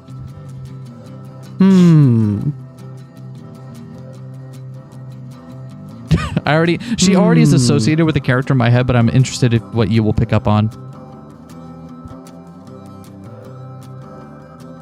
I don't know. I was thinking either Peach or female skin villager. Really? Really? What's the reasoning behind that? I have no reasoning, just a gut feeling. In my head, Marina is associated with Inklings. Oh yeah, because of Pearl and Marina from Splatoon 2. Yeah. Yeah. I don't know that she'd actually play Inkling. But, they put me in the game. They did. They put you in the game. Plus, let's be honest. This if there is actually a console in this, it's attached to a CRT, and it's probably a GameCube. Whatever. Anyway. That was really important. Thank you. I don't know that it was important, but I'm glad we did it nonetheless. Whatever it is that I'm dealing with, it's not her problem. I don't want her to worry about me. I want her to be my partner, but I don't want her to worry about me.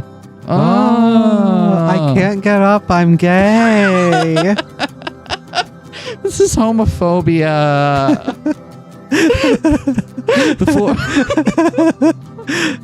You all right over there? It wasn't that funny. It was pretty funny.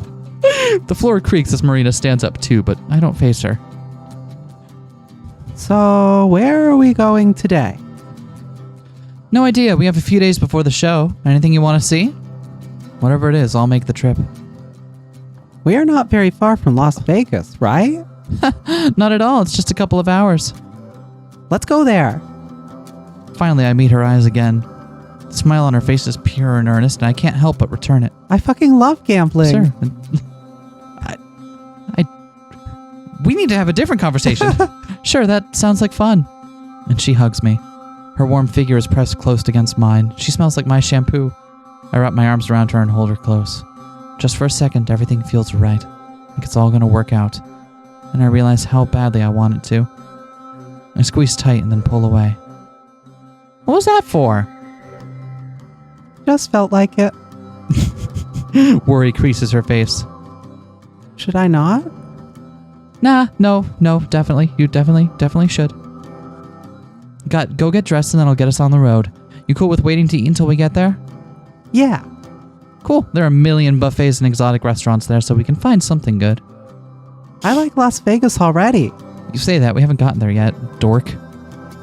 I gently push her towards the back to go get ready. She sticks her tongue out over her shoulder as she goes. Regrets! Watching, I rub my temple before climbing into the front seat. I'm looking forward to this, and I know Marina is too. So why does it feel like I'm doing something wrong? For a long moment, I just press my forehead against the steering wheel, not thinking much of anything. The sound of Marina's approaching footsteps makes me sit up, and I put on a smile as she hops into her spot. Are you ready? Yep. Here we go, then. And we head out towards the highway. Las Vegas appears on the horizon far before we actually reach it. Clusters of generic skyscrapers are interspersed with the world-famous casinos, which come in many shapes and sizes. Some are indistinguishable from the tall banks and offices around them, except for gaudy logos and signs. Others are constructed to look like a pyramid or a Roman palace or a medieval castle. There's a distinct clash where some buildings are striking and clean-looking as if they'd just been completed yesterday, but then just beside them will be a sad-looking place with a faded paint and signs that aren't supposed to be flickering. As we enter the city limits, we're suddenly surrounded by noise of traffic and the smell of exhaust. Exiting the highway was like crossing a boundary to another world. Marina drinks it all in. Oh, what's that one? The super tall one. She points through the windshield. Even though it's impossible to follow her finger, I know which one she's talking about. That's the Stratosphere. I think it's one of the tallest buildings in the country. Whoa. We're still miles out, but she already seems to be infatuated with the city. Her eyes are wide, and so is her mouth. It's even cooler up close. I never knew cities could be this huge. I keep forgetting that she's never been out of New Mexico. I'm sure there are a couple of decently sized cities there, but nothing this impressive. I'm excited for her to experience this all for the first time. Honestly, Las Vegas is kind of on the small side, at least compared to places like New York or Chicago. Seriously? That's insane. I can't imagine that many people in one place. Yeah, it's really strange going to like a major city when you haven't been there for the first time. Like, I know I talk about, you know, how we live in the city, but we live in fucking Vermont. Our city is barely cracks the top 1,000 in the U.S. Wait, it cracks the top 1,000? Last I checked, I believe it was 996. Holy fuck. I didn't know that. Let's celebrate. So, like, going to New York City or Montreal for the first time was such an alien experience. It was... I don't quote me on that anymore. I don't know if that number is still up to date, but... Anyway. I didn't grow up here originally, so it was kind of the flip side when I moved up here. And the city was this quaint little thing that you could walk across in a day. If you... Yeah, but it was good because I was used to cities that were utterly unwalkable and designed for cars only. And That's it's like, what I keep wait, hearing, yeah. I'm a kid and I can go out and go to the store at the corner and buy my soda, and then I can go down to the school and I can play around in the playground and I can just walk wherever. What the fuck? I read about, like, is it Houston that keeps getting mentioned as like the worst city to try to walk in? I can believe that. It's not great. I keep hearing one of the places in Texas mentioned as just like cities that are not designed for walking, and I can't fathom that. Like, why would you get so many people in one place and make it impossible for them to get to where they need to go without, you know, taking up the most cumbersome mode of transportation possible? Gotta love it. Yeah, I don't think you gotta. You don't. Okay. Anyway, what about your house? She giggles. That's pretty close. She reminds me of a puppy, straining against its leash as she whips between looking out the windshield and out the passenger side window. To me, the part of the city we're in looks like any other downtown area, so I'm not impressed. Once we get to the strip where all the really famous casinos are located, it'll be different. But first, I have another destination in mind. So, Mar. Yeah? Ever heard of the World Carnival Buffet at the Rio? I don't think so. Should I? Well, if you like food, it's pretty much the greatest place on earth. They have like everything imaginable to eat and lots of stuff that you can't imagine either. Oh, how does that even her work? eyes get even wider, right? I know. Like, I can see it and I can have it on my plate and eat it, but I can't imagine. I can't conceptualize you of it. You literally cannot. That's Lovecraftian. I want to try it. Pretty sure you'll change your mind when you see some of it, but that's the spirit. Are we going there now? Hell yeah, we are. I'm starving. Me too. And she grabs my free hand, the one that isn't on the steering wheel. My heart leaps into my throat. Since we're at a red light, I catch her eye, and she smiles, though her face is a little red. I smile back, but then face forward. Our hands hang limply between our seats. It isn't long before our palms are moist with sweat, and I don't know whose. Her hand is so soft, like she treats it with lotion or something, but I know that's not the case. Smooth like a baby's. Makes me a little self-conscious of my chewed fingernails and chronically dry skin. Worried that I'm gonna gross her out and she'll pull away or something. Is this okay? Huh? Maybe I was getting a little too distracted. Is what? She raises our linked hands. This. You just seemed kinda... Like, I mean, I can not if you... What? No, it's fine, seriously. I'm talking louder than I need to, flustered as I try to backpedal. She doesn't look convinced. Okay, sorry, I'm still, not really... It's fine. You're fine. Really. I'm the one who should be sorry. I'm not usually this weird in a relationship. Now she looks almost offended. Crap. No, not like that. I just mean... A blaring honk from behind reminds me that I'm stopped at a green light. The middle of traffic isn't the best place for this conversation. Breathing deeply as we pull ahead, I try to collect my thoughts. Sorry. Again, I have a lot on my mind. Because I like you, I really do, and you know that really freaking well by now. She smiles, though she's still looking down and our hands are still together. This is such an awkward time and place to be talking about this. So it is my bad if I'm being weird or wherever, but being with a girl I met on the side of the road is a new one, even for me, you know? Finally, she laughs. Yeah, I guess it's a little weird. I feel like I can still hear a slight quiver in her voice, but I might be imagining it. So I squeeze her hand tightly. Immediately, she squeezes back. I only have a vague idea of the direction we need to be driving. Fortunately, it isn't too long until the Rio comes into view, looming large a few miles away. We pull into the parking lot near the back where the only open spaces are left. It's pleasantly warm outside. I've heard stories of people's shoes melting on the asphalt during the summer, but for now, the weather's perfect. As we cross through the parking lot towards the casino, Marina takes my hand yet again. I can feel my heart rate accelerate, but I squeeze her fingers all the same. The first few steps inside are sensory overload. A million different sounds and a billion different lights all pour from the sea of slot machines. Even at lunchtime on a Thursday, the majority are occupied. We both take a second, frozen in place, to try to process it all. This isn't even my first time in a casino, but I'm overwhelmed just like Marina. I can see the reflections of a game in her eyes, like a cartoon character thinking of money. Whoa. Yeah. Whoa. Is this one of the most popular casinos? Not even close. Like, it's big, but it's not the biggest. Whoa. I tug her forward. Come on, we'll have tons of time to gawk with food in our stomachs. The mention of food steadies her steps. Giant overhead signs direct the way to the buffet. That must be visible from any part of the building. This place is famous for something besides the food. I don't know what it is. We can smell it before we see it, even despite the stench of cigarettes and BO that are pretty strong here. It doesn't smell like any one particular food item, but rather lots and lots of them. Guided by our stomachs, we half run towards the buffet. The line to get in is small, since we got here so early. Marina hops up and down, trying to peek over the head of the bald guy in front of us. Can you see anything? Barely. It looks like it goes on forever. Good. I practically throw my card at the attendant. It reminds me of paying to enter an amusement park, and I'm just as excited. We're let through a small gate and into heaven.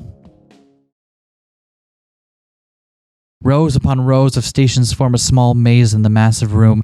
Deep bins full of food, fried or grilled or baked or roasted, fill nearly every inch of space in each station.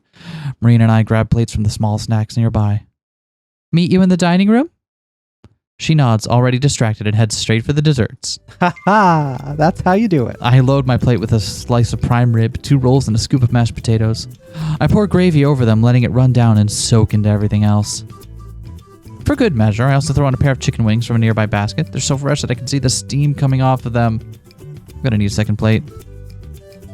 I grab one off another pile and toss a small piece of salmon, some pot stickers from the Asian section, and a large spoonful of some sort of casserole.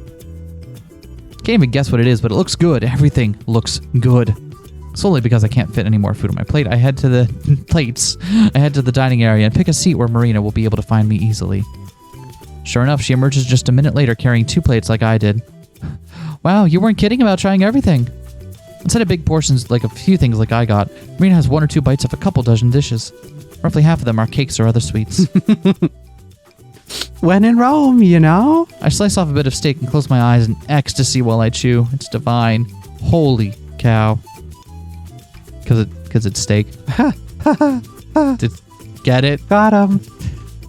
Barely balancing her plates as she slides into the seat beside me, Marina bumps against my shoulder as she gets situated, and I almost send a forkful of potatoes into her lap. Whoops, my bad. In retaliation, I spear a bite of chicken from her plate, swimming in some Asian sauce. No fair. It's double fair. That doesn't even make sense. You don't even make sense. Ah! After that, she finally gets to take her first bite, and she melts. Just like me, her eyes roll back into her head while she chews. I don't even remember what this is, but it's amazing. She scoops up another forkful of what looks like some kind of barbecue brisket and holds it towards me. Try it.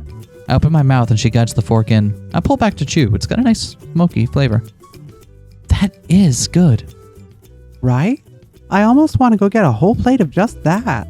Then she tries the baked chicken that she has next to it. Wait, never mind. This is even better. There's a distinct lack of vegetables on both of her plates, but she seems to enjoy everything that she got. Every bite results in some statement about how it's the best thing so far. Did you get any of this? I gesture towards the slice of steak that I've almost finished. Okay, open up. Here comes the plane. She dutifully opens her mouth while I cut off a bite for her. It's the best part, right near the edge where all the flavor is. It's a little awkward to be feeding her like this, but no one pays any attention to us. When she swallows, she sits still. Very slowly, she opens her eyes again. That was literally the best thing I've ever eaten. You've said that like 20 times so far. I mean it this time. That was illegally good. Illegally good? Now that doesn't make any sense. It makes double sense. You make double sense. Thank you. You're welcome. We laugh. Gramps always used to say the best place to get steak was buffets like this. Not because they're always better, because you can just go up and get slice after slice. He's the only person I ever met who could eat more than one. Marina chuckles with me, but it's nervous sounding. I used to tease him for it. No one should be able to eat that much meat. He would always complain about him being too done. Cooked his own steaks to be kind of medium rare, closer to rare. Gross. And don't tell me you eat yours well done. Marina, I don't know if we can still be together. She looks pained. I'm just kidding, you know. Yeah, I know. But it doesn't sound like it. I shut up. It's probably not a good idea to talk about Gramps too much either. Our plates are mostly empty, and I look back at the serving area dubiously. Round 2? She thinks about it, then shakes her head. I think I'd explode if I ate much more. Yeah, same. There's a soft flutter in my cheek as Marina leans over and kisses it. Thank you for bringing me. Aw. Yeah, no problem. Huh. I intently examine the hard plastic bench I'm sitting on. Too long passes by before I talk again. So are you, ready to go? Oh, sure. I can tell how on edge she is again. Good going, Amber. Nice. I launch to my feet. Just leave the dishes on the table. Someone will come by to clean them up. I have no idea if that's true. I start to leave, expecting Marina to follow me. Amber. That's my name. But I turn around, she's still in the process of getting up. Wait for me. First, she has to brush her face with a napkin, then she drains the glass of orange juice she was drinking. Then she scoots out of the booth and hurries towards me. Are you all right? Yeah, sorry, I just felt kind of nauseous for a second. I probably ate too much. Oh. I doubt she's buying it. From the corner of my eye, I see her reach toward my hand. Then she seems to think better of it and lets hers fall back to her side. I grab it myself as I lead the way out of the casino. Outside, I take Marina's hand, but it feels limp inside my own. I let her lead the way down the street and towards the busiest part of the city. Sometimes the stuff on the side catches our eye, brightly colored sports cars that probably belong to millionaires pass by us pretty frequently. There are also people in bike-drawn carriages, double-decker tour buses. Beside the people, the buildings themselves all compete to stand out. Almost every storefront has something neon flashing to get you look at it. Toy stores, restaurants, sex shops, and more all vie for real estate. Within a 2-block radius, you could probably buy anything you ever wanted. Maybe half a mile ahead of us, on the other side of the road, there are a few street vendors on the sidewalk. They have awnings set up to shade themselves in their merchandise, though it's far too away to see what they're selling. Marina spots them and points. Oh, let's go look. But then her excitement vanishes. I mean, if you want to. Yeah, let's check it out. With a hopeful smile, Marina starts to run. A red light at the crosswalk makes her stop, but not too far ahead, though. I catch up just in time for the light to change. Before she can dart away, I take Marina's hand. She doesn't object, but she searches my face, so I smile, and she smiles back. I let her pull me to the vendor, who seems to be selling a little bit of everything. T-shirts cover most of the wire rack that serves as a wall. There are also bins of buttons, keychains, and other small trinkets. One bin is full of tiny soapstone and animal carvings. Those are what Marina goes for. I ignore the vendor and his weaselly small talk, refusing to be conned into buying tons of junk. After a minute, Marina selects this little stone coyote. I pay $5 for it, practically robbery. Little stone coyote. How do you pronounce it? Coyote or coyote? I always said coyote. Okay. We start down the road again with Marina inspecting her new treasure. Why a coyote? I thought she was the cutest. Look at the way the color changes here. She holds the little trinket up by my nose. There's a spot where the color changes from brown to a milky white on one side of its face. That is pretty. Mm-hmm. Plus, wolves are pretty much my favorite animal, and coyotes are close enough. Yeah? Have you ever seen a real live wolf? No, I wish. You? At Yellowstone a couple years ago, yeah. I begged Gramps to take me.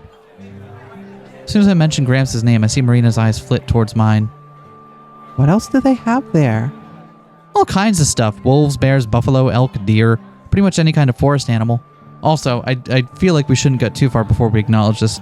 I think we now know who Marina's persona is. And they just wander around, right? Yeah, there are even places where you can feed some of them out of your car. What about the meat eaters, like wolves and stuff? There are spots where you can see them, but you can't feed them. They're still wild animals. It's not a zoo or anything. I want to go there someday.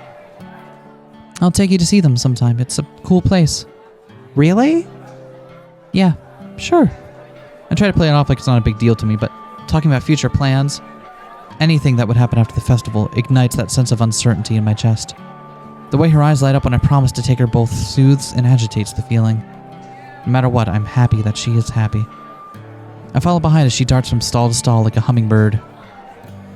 They all offer more of the same generic desert-themed trinkets or gaudy I Love Vegas merchandise. The sidewalks are full of these vendors who shout and try to get the attention of all the dozens of people who pass by. Marina's the only one who gets hooked in, but she doesn't ask for anything else. Maybe there just isn't enough wolf merchandise. Hey, question. I've got a t-shirt that you might be interested in. Yeah? So it's got not one wolf, not two wolves, but 3 wolves on it. How is that possible? And get this, there's also a moon. That's my other favorite animal.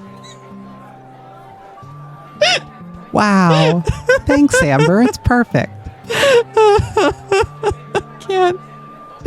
Every time she dives in to examine someone's wares, I hang back with my hands in my pockets and watch. Once she's done, we hold hands again. It's a nice cycle. But all that changes once we reach the strip itself with its electric architecture and eccentric population. I point out some of the more famous places like the Luxor, which is shaped like a pyramid, and Caesar's Palace, which looks like it was stolen from Rome. Marina oohs and ahs all in the right places, though to my surprise she doesn't try to lead us to them. Instead, she seems dead set on taking us further and further down the row of sidewalk salesmen, like she's looking for something in particular. Not that I have any idea what that is. She leads the way, looking from side to side, but never seeming quite to find it. Until suddenly she freezes in place. A large wave of pedestrian traffic crests and spills around like we're not even there. Marina points ahead at one of the street vendors a few blocks ahead. Found one. I'm yanked forward once again, being dragged by her newfound enthusiasm. Rather than a bunch of cheaply made goods, the merchant she's noticed has a bunch of colored drawings of cartoon characters, barely recognizable due to the exaggerated style. A sign beside them advertises custom commissions, $30 each. I immediately understand what it is Marina wants. Nope. I try to drag my heels, but I'm tugged along by Marina. She is surprisingly strong when she wants to be. Amber. She says my name without even turning around. This has been on my bucket list for years. It's happening. What has? Getting ripped off by a street artist? Having someone draw me. Plus, they charge a fair price for the amount of work that they do. You need to value artists and their work. My protest going ignored. I follow in step and accept my fate. The guy I met in the booth looks like he's completely out of place. He's wearing a flashy Hawaiian shirt and a baseball cap. When he notices Marina and I approaching, he sits up from his slouching position and grins. Do you want to be the artist? Hello, ladies. Real cool artist. Son of a bitch. Hi there. We were interested in having our portrait drawn. We weren't. You were. But I don't protest. I've resigned myself to going along with whatever she wanted. Perfect. He frames us with his fingers like he's going to take a picture. You girls stand right there and get comfy. I'll get ready. He lurches off his wooden chair and grabs a sketch pad and a box of pencils. We'll do you two in color. How's that sound? Great. I just grimace. I'm not fond of having my picture taken, and this isn't much better. I just never feel satisfied with how I look. That's why there aren't many pictures of Gramps and me, just a couple. I'll deal with it for Marina's sake. We stand under an awning, though its shade does little to help the heat. Marina shifts from foot to foot while I just watch with my hands in my pockets. Every so often she turns to beam at me, though she doesn't say anything. Jeez, not sure why she's so hyped up, but it's cute. The guy finally gets his stuff ready, all set up on an easel. The piece of paper he's using is almost the size of my torso.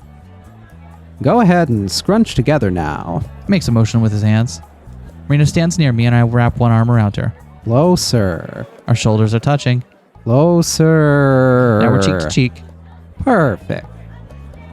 And he stares at us with a smile for just a second longer than is comfortable. Makes his expression seem a little more than sleazy, but before I can change my mind, he looks down at the paper and starts to draw. We stand there, not talking nor moving at all. Once Marina starts to ask something, but he waves his hand without even looking up. Quiet, if you move, you'll mess it all up.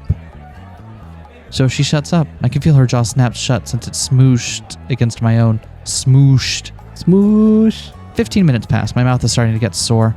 I don't have any guesses as to how long this would take, but it's starting to get annoying. Even Marina seems to be having second thoughts. She wriggles just barely, probably to fight the growing tension in her muscles. Not enough to ruin the drawing, though. From the corner of my eye, I notice a couple of the glances that we get. We probably don't look especially out of place, but more like hapless tourists who get conned into something. I guess we are, to an extent. What a mind, except that we also look ridiculous being stuck together like nearly Siamese twins. Our artist draws with long, swift strokes, though I can see what he's doing. Though I can't see what he's doing, he appears confident. Hopefully the result is worth the discomfort. I had the $30. I'm nearly at my breaking point when he finally leans back and sets his pencils aside. Done. Marina peels away from me instantly, leaving a damp spot of shared sweat on my face. I rub at it as I follow her, more slowly to see the results. Do we get to see it? She cranes around the easel. To look, I watch her expression go from excited to overjoyed. Her smile widens into a grin as she grasps the drawing in her hands. Amber, look, it's us. Oh, okay, that's actually cute, though. Look at them. Yeah. Oh, smoosh. Smoosh. Don't you want to get smooshed? Yeah. She flips it around so I can see. It's us. First thing I notice is my boobs. They're a lot larger than in real life. Same with Maria's. Kinda. Other than that, the drawing is cartoony. We're recognizable, but our features are exaggerated. Marina's eyes are almost comically huge. In contrast, the buildings behind us in the drawing are sharply defined and realistic. Clutching the paper to her chest, Marina sighs a contented smile. Thank you so much. The artist wipes his sweaty palms on his shorts as he stands. My pleasure, my pleasure. He looks at me expectantly. The sigh, I pull out my wallet and pass him a pair of wrinkled bills. Pass it to him with a nod. Y'all have a lovely day now. With that, he slouches down again and pulls out a cheap-looking paperback novel. The drawing is still close to Marina's chest like a priceless artifact. Every few seconds, she holds it away from her and grins as she looks at it. That makes it worth the cost. Finally, Marina rolls up the drawing like a scroll and tucks it under her arm for safekeeping. We stand in the shade of the awning while we look up and down the road. We should split up for a little bit. Gasp! What? What a twist. I can't help but yelp. That was the last thing I was expecting.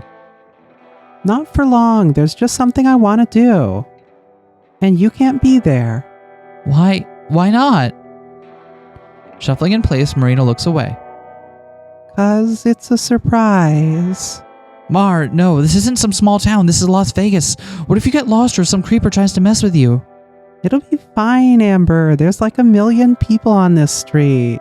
Yeah, so that doesn't mean anything. I mean it. It'll be fine.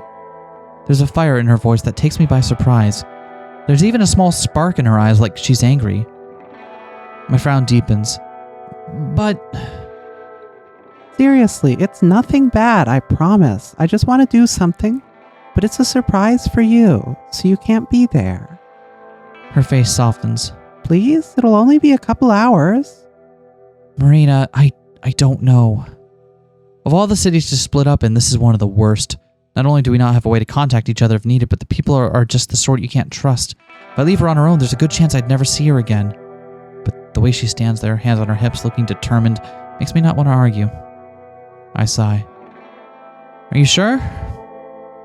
Yeah, I mean it. Just give me 3 hours. That's a long time. You think? I tried to keep it short. In 3 hours, she could be snatched into someone's car and well into Arizona, or California, or halfway to Reno. It's irresponsible of me to let her go, but I can tell just by looking at her that I don't have a choice. Okay, fine, but can you at least stay on this street? Straight shot back to the Rio where we're parked, and it'd be harder to get lost. Marina nods fast. That's fine. I already saw where I need to go, but you're not allowed to watch, okay? Yeah. I'll probably just go back to the car anyway. Now she frowns. Isn't there anything you want to see? Not without you. Aw, Amber. She kicks at the ground. I guess we don't have... No, go on. What? Just be safe, okay? Don't do anything silly. I guess it'll be fine for a couple of hours. Takes the drawing in one hand, then hugs me tight. Then Marina leans up and kisses me on the lips. She pulls away before I can get into it. Okay, I'll see you in a while then. Right. We stand there, neither of us moving. I sigh again, then trudge back down the road. I glance back every few steps, but she doesn't move. Instead, she watches me and waves. Probably making sure that I keep good on my promise not to follow her. As tempting as it is, I'll let her go for now. 3 hours can't be that hard. Or can they be? Find out. In 3 hours. And it's going to be longer than that, but It might not be if you watch the next video 3 hours after this one, which we recommend for the realism. what You impresses can amp me it is up that by watching them in Las Vegas. what impresses me is that we seem to be done with the treasure hunt, which seemed to be the whole hook for this story. And there's still at least As like a third of it left. Yeah. And I'm like, I'm not complaining, not by any stretch, but like, it seems strange. Maybe the real treasure was the girlfriends we made along the way. Oh, that's adorable. Join us next time. 3 hours can't be that hard. Oh, you wish. What? Wait, what? How come I can hear you? I thought you left. Sometimes you can still hear her voice.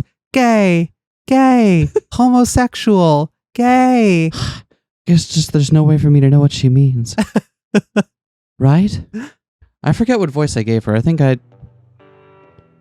Alright, she's mega mean, so... Yeah. No, I'm not giving her mega mean voice. Yeah. Turns out I was wrong. 2 hours are agony. I wander from store to store, stepping in without actually caring what's for sale. The first is a vegan restaurant. I don't try any samples. Just next door is some fetish shop with its windows covered. All the lights inside are colored, mostly red or sometimes violet. The girl behind the counter, pale-skinned and with artificially black hair, gives me a smile that I return.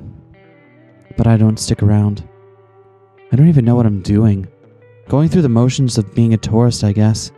Technically, I am exploring Las Vegas. Tomorrow, I'm sure I won't be able to remember a single detail of these shops. Up ahead is yet another street vendor. His setup is nearly twice as long as most of the others and includes a large glass display case. Looks like it must be a pain to transport. I wander over, pretending to be interested. Clerk, a Hispanic man with a short goatee, watches me but doesn't say anything, not even a greeting. It's all cell phones and cell phone accessories, chargers, cases, cords, and the like. Nothing relevant to me. Have you considered getting a cell phone anyway? Amber? Maybe? There's a special discount on prepaid phones and time cards right now, it seems.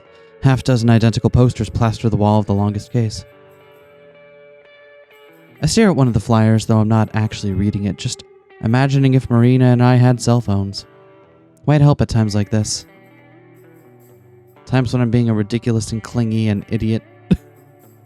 Being able to reach her at any time would be nice, but would they get much use?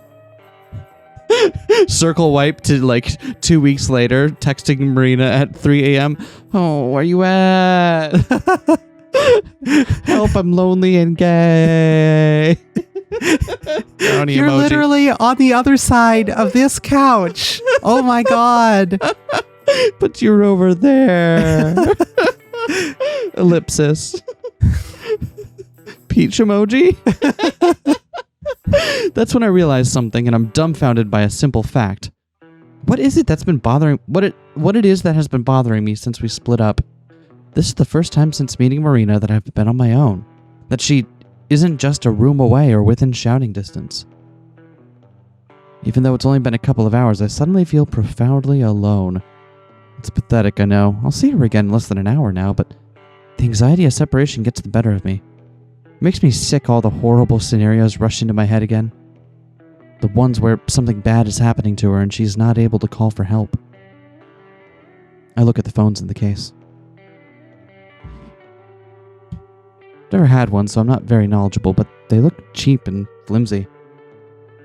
I try to find a brand name, but it wouldn't mean much to me even if I could. The only names I'd be familiar with are those massive companies who make everything, not just phones. The ones whose merchandise costs hundreds if not thousands of dollars. Think Marina had a Heisei? I heard they're pretty good. Then again, I've also heard about shady stuff with them suddenly replacing all their production workers with robots. Gah. Gramps said this sort of thing would be a part of the New World Order. Oh no. Oh no, Oh Amber. no, QAnon Grandpa. I know we're supposed to, love Amber's grandpa, but no. Doesn't matter though. It's tempting, but there isn't much point. In just a week, less now even, the festival will be over. And after that, well, the phone gives us a way to stay in touch. Once we've... I spin around and walk away in a hurry, feeling suddenly sick again. I must have looked like a lunatic, coming up, standing still, then freaking out and leaving. Maybe that's why the guy didn't say anything. I just look like another insane junkie. I picture some tweaker stepping out of an alley towards Marina, who, of course, wouldn't even notice, and I shove those thoughts out of my head. 1 hour, just one more hour. Chill, I tell myself for the 1000th time. Across the street from the phone carts is a bright green sign for a candy store. One of those places that has floor-to-ceiling bins of gummies and that sell by the pound. I half expect to see Marina in there herself. Oh no, she's gotten herself trapped in one of the floor-to-ceiling vats. No! No! Oh no, why are they suddenly playing a piano tune with about her ironic fate? Getting her a surprise bag of sugar might be a good way to make up for being weird. Until the next time I act weird, that is. I cross the street as soon as there's a gap in the traffic, not bothering to go to a crosswalk. Sweet tooth, nice. The doors have an outline and handles that are the same lime green as the sign. When I step inside, I see that the walls are too. I'm reminded of the slime from those old shows I used to watch on TV that would be sprayed onto the audience or cast members. Slime you ever think about how weird that was? Like in retrospect? That we all just kind of accepted that a big form of entertainment was taking young kids and just covering them in goop. Like, it's just, what do you think? And then you grow up and realize you can't just get covered with goop on a whim. That was a lie sold to you by big media. It fucked with me. I thought that was a normal thing for a while. It was like, why? And then they discontinued my slime gum. God. Anyway, why also did everyone want to have like slime? Why? Like, what slime is cool. Okay, slime is cool, but like, do you want to ingest it? Do you want to have it all over your body? Probably yes. Maybe. If you watched that show a lot as a kid, I mean, it fucked us all up. It's fine. I mean, gotta make slime girls real. Okay, slime girls are a different thing, though. I feel like that's related for sure, but I feel like that's also a completely different set of conversations there. And I'm moving briskly along. God damn it! Call me out in the comments. It's fine. Not the most appetizing impression. The selection is good, though. Like I expected, there are more varieties of candy than I've ever seen in a single place. Only pictures. There are several different types of plastic bag that you can fill, ranging from I'm on a diet to garbage bag sizes. I grab a medium-sized one. Then I realize that I don't know what to get for Marina. Definitely chocolates, but with or without nuts. I can't remember if I've ever heard an opinion. I try to recall what she's gotten at gas stations along our trip, but I never paid that much attention. Maybe I should go for a mixture of both, but then what if she's allergic to something? Probably wouldn't have ever come up since we always eat out and order for ourselves. Yeah, you do. Got him. What, Marina? Marina, how come I can still hear you even now? Okay. Just following behind her, whispering, okay. I don't want to give her a 3-pound sack of anaphylactic shock. Gummies, then. Those might be safer. There are more types of gummy candies than I ever thought existed. Different flavored rings, candies shaped like the fruits they taste like, and other things like chewy soda bottles. For just a moment, I wonder about which ones I should pick. God, imagine going into an open-air candy store in this day and age. God. Just thinking about it. I think I remember her saying she loves raspberry, or was it strawberry? But I think she's gotten strawberry soda before, not that that means anything. This is a gift, so I want it to be perfect, not a bag full of things she dislikes. Then I remember, Marina likes pretty much everything. Thank goodness. Elated at the simplicity, I dump a small scoop of just about every sort of gummy that they sell. For good measure, I get a second smaller bag and fill it with some malted chocolate balls, caramel clusters, and plain old chocolate chunks. Safe options. I haul the 2 bags over to the counter. There's just one attendant, and she's currently ringing up a mom with her 2 sons. The kids dart around their mom's legs, rattling displays and knocking items off the shelf. No one makes them stop or fix their mess. One of the kids stares up at me, and I frown at him deeply. He stops running and hides behind his mom's legs. Good. When they leave, the kid is still clinging to her like a bear cub.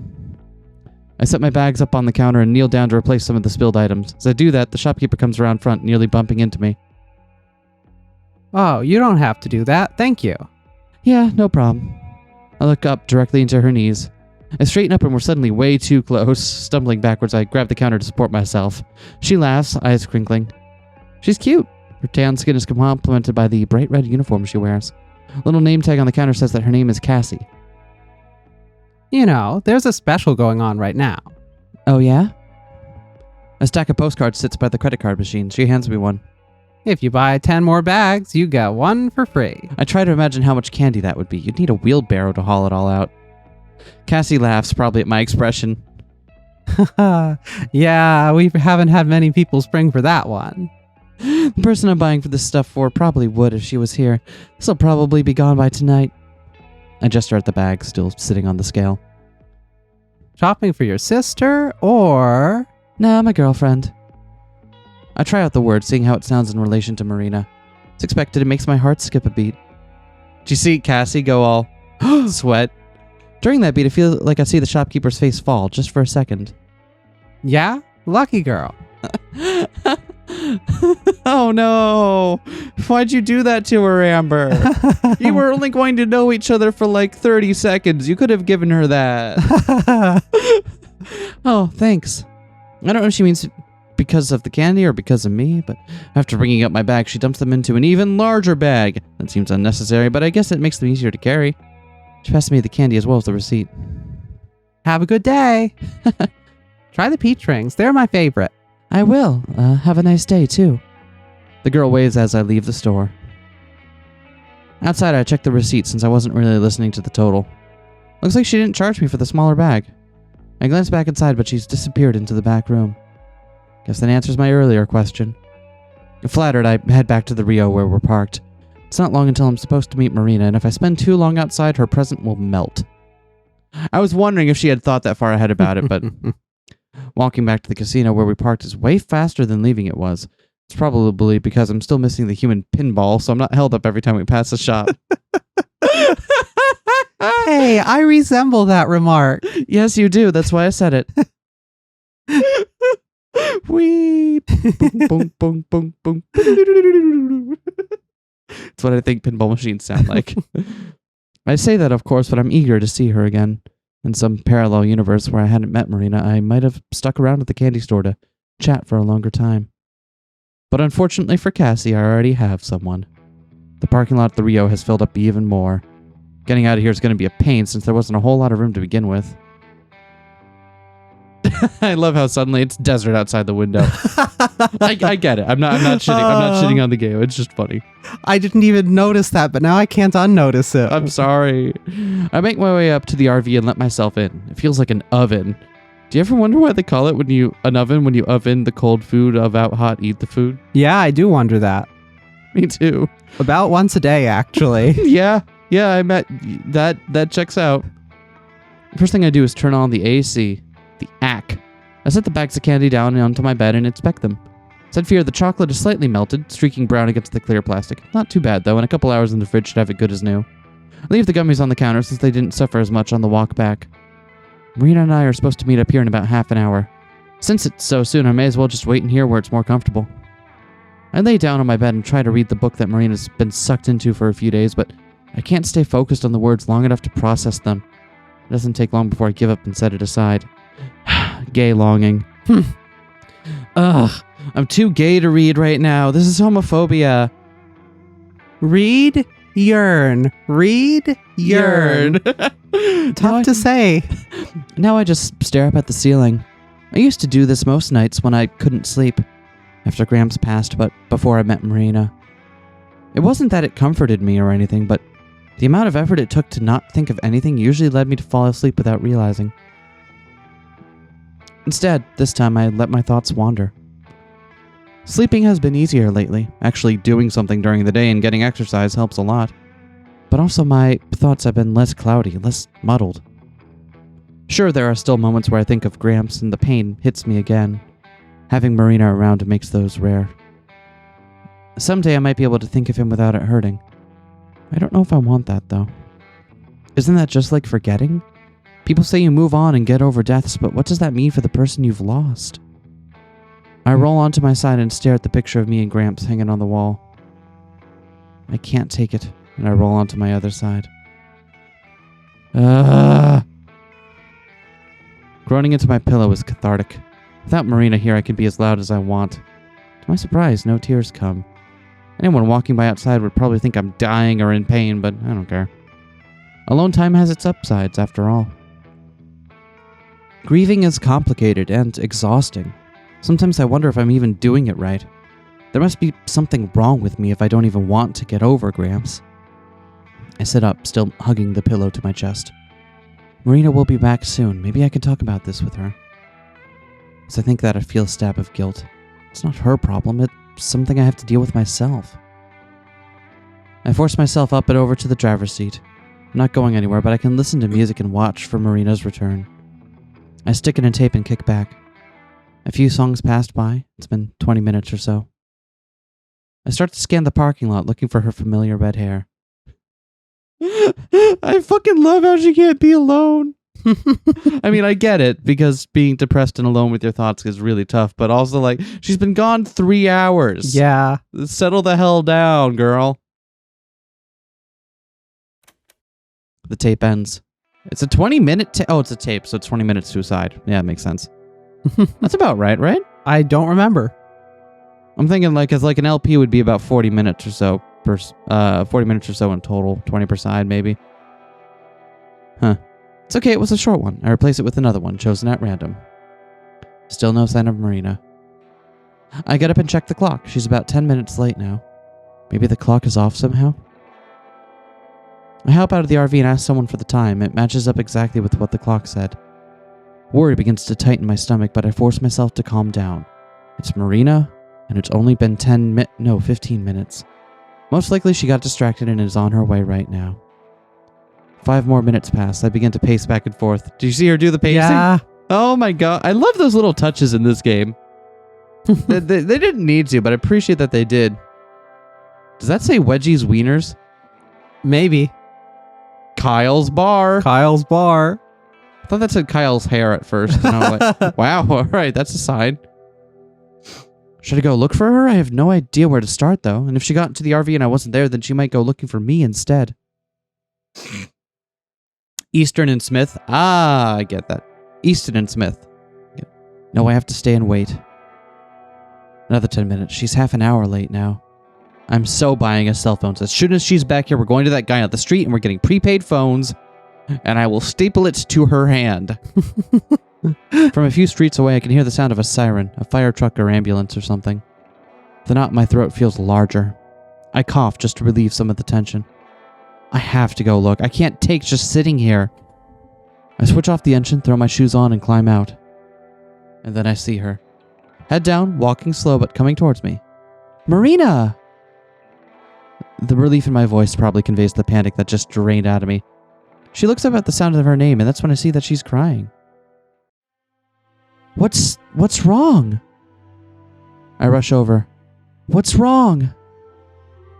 Alarm poisons my voice. Did something happen to her after all? I put my hands on her shoulders. And, oops. And shake her gently. Marina, talk to me. What happened? Are you okay?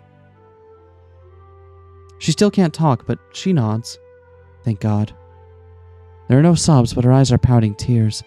Every so often she hiccups like she's barely restraining herself from fully bawling. Come on. I take her hand and lead her back to the RV. No one gives us a second glance. This is probably a common occurrence around here. Marina silently follows me into the RV. I lead her to my bed and have her sit down, and then I sit beside her. Alternating between rubbing her back and her shoulders, I try to get her to calm down. Slowly, her breathing returns to normal. When I offer her a tissue, she blows her nose loudly, then she takes a few more to wipe her eyes. Rather than prod her more, I wait, even though it takes all my self-control. After a shuddery breath, she looks at me, eyes still watering. I messed up, Amber. Bad. How? Her breath catches again and she sobs. It's hoarse and it seems to take her by surprise. I immediately rub her shoulders again. Then there's a knock at the RV door. What the hell? I stand up, but I can't see who it is from here. I'll be right back. I unlock the front door and open it to an all too familiar face. It's time to pay up. I shut the door. Before it's even fully latched, Mariah starts to pound on the door. Do you hear her theme start for 2 seconds? What do you mean, pay up? What is she going on about? Before it's even fully latched, Mariah starts to pound at the door. I lock it and head back to Marina. Let them in. Huh? Go let them in. It's Mariah, right? Yeah, but how did you... Wait, does this have something to do with...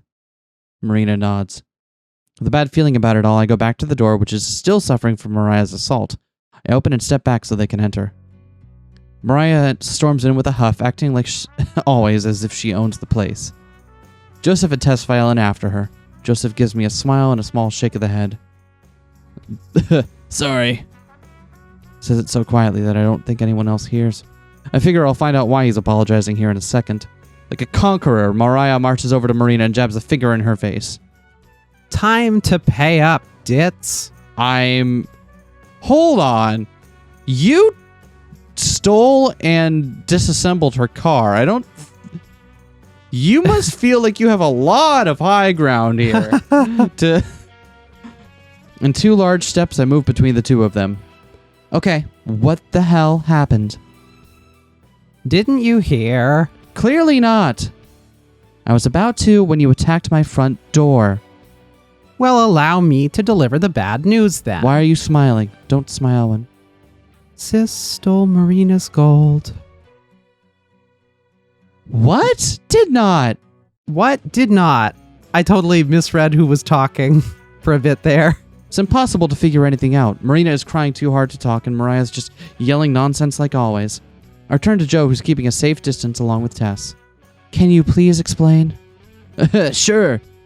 Mar and I ended up taking Marina... Help me. Mar ended up taking Marina a bet for all the gold, which she lost. It's a pretty silly thing, and I told her just to let it go, but here we are. I'm equal parts amused and disgusted that Joseph uses the same nickname for Mariah that I do for Marina. Come to think of it, I'm not sure that I ever noticed how similar their names were. A bet's a bet, and she lost fair and square. I don't think it was fair. The odds were kind of in your favor. I turned to Marina, the only person whose opinion really matters to me. Was it fair? Slowly, she nods. What game did you play? Poker. I let you go for...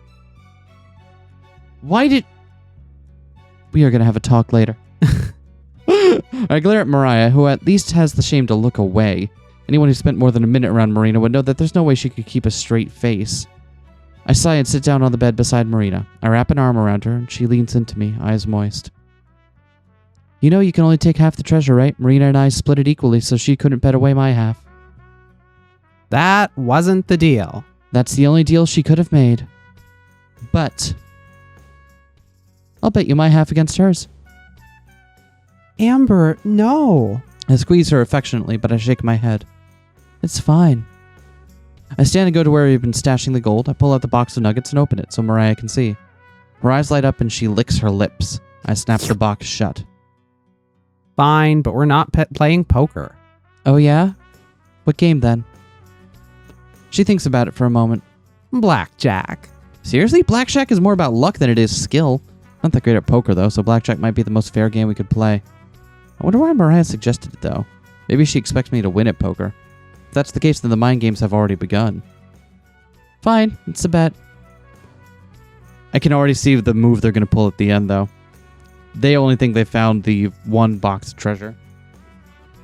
They're not going to tell them about the other two. Hmm. Marina, Have they? Do they not know? Ooh, that's a good point. Because they found 3 boxes of treasure at this point. Yeah. And I don't know how many they've told them about. Anyway, Marina stopped crying. Her breath still comes in little spurts, but she's mostly in control of herself. She tugs at my shirt. Amber, really, you don't have to do this. I screwed up. It's okay. I'll fix it. That's what I'm here for, right? I can't read the look on her face, the one that vanishes after a split second. Okay. There's some candy for you in the fridge. Go get some blood sugar, okay? Yay! Facing Mariah again, I put the gold away. Where will we play? There's not enough room here. There's a casino close by, down the street from this one. We can do it there. I'm not old enough to gamble. Not legally, at least. She shrugs. Doesn't matter. This place won't check your ID. Probably going to be closed within a year. I don't like the sound of that. I feel like I'm being set up. It's true. It's where we played. Really? Yeah. They had like party rooms that were empty. We just used one of those. I've never heard of anything like this place, but if they let Marina in, then they'll probably let me in, too. I'd also feel better about playing with cards that I know Mariah won't have messed with. Fine. Tell me how to get there, and I'll meet you there in a little bit. She gives me directions as well as the name of the building. Worst case, Marina can probably help me find it. Maybe. I count up Marina's half of the gold and put it into one of the boxes before handing it to Mariah, who snatches it from my grip. Enjoy, because this is the only time you'll get to touch the treasure. With a final sneer, Mariah leads her troop out of the RV. Joseph still looks pretty sorry about the whole thing. The door slams shut and we're left in silence. I look at Marina. She looks at the floor. I'm really sorry. I'm not even that upset. Compared to all the 1,000,001 awful scenarios I concocted, this is pretty tame. And knowing Marina, it's not that shocking either. So I'm being honest when I smile at her. It's okay. Really. I'll go win back your gold, and then we can get out of Vegas. She sniffles. Seriously though, what were you thinking? I was just so surprised to see them there. I thought it must be fate or something. I was shopping around and I saw something that I really wanted, but I didn't have enough money. And then I saw the 3 of them at this little diner, so I went in to say hello and told them all about it. What was it you wanted to buy? That's a secret. I wanted to show it to you. But anyway, then Mariah made me that bet, and I don't know, Amber, I guess I just got so excited about it that I didn't really think. Like, if you'd been there, you would have beat her no problem. I don't even think she's very good at poker. It's just that I'm kind of bad at hiding how I feel. You are, but that's what I like about you. I can't help but laugh. No way, you're kidding me. She sticks her tongue out at me. I guess she's feeling a little bit better. Really though, what if you lose to Mariah? Then I lose. But it won't happen though. Are you good at blackjack? A lot of it's luck. There's stuff you can memorize like card combos, but I don't know any of that. What if Mariah does? I doubt it. She would have played that against you if she did. Easier to make it seem like you just got unlucky instead of having her taking advantage of you. She didn't That's bullshit, Mar. She might not have cheated, but she should have known better. Marina frowns and looks at the floor again. Can't tell if I'm helping or not. Then I remember the candy I bought her earlier. It totally slipped my mind over the last hour. Oh yeah, I got you something. Try to say sorry for being so weird lately, even though I've already said that too. I grabbed the bag of chocolates from the fridge and the gummies from above it. Eyes wide, Marina holds them to her like babies. Babies that she is about to eat. Amber! Her eyes start to water again. Thank you so much. Hey, no more crying. This wasn't supposed to make you cry. She giggles, but that doesn't stop 2 tears from running down her face. Sorry, I'm crying a lot, huh? Kinda, yeah.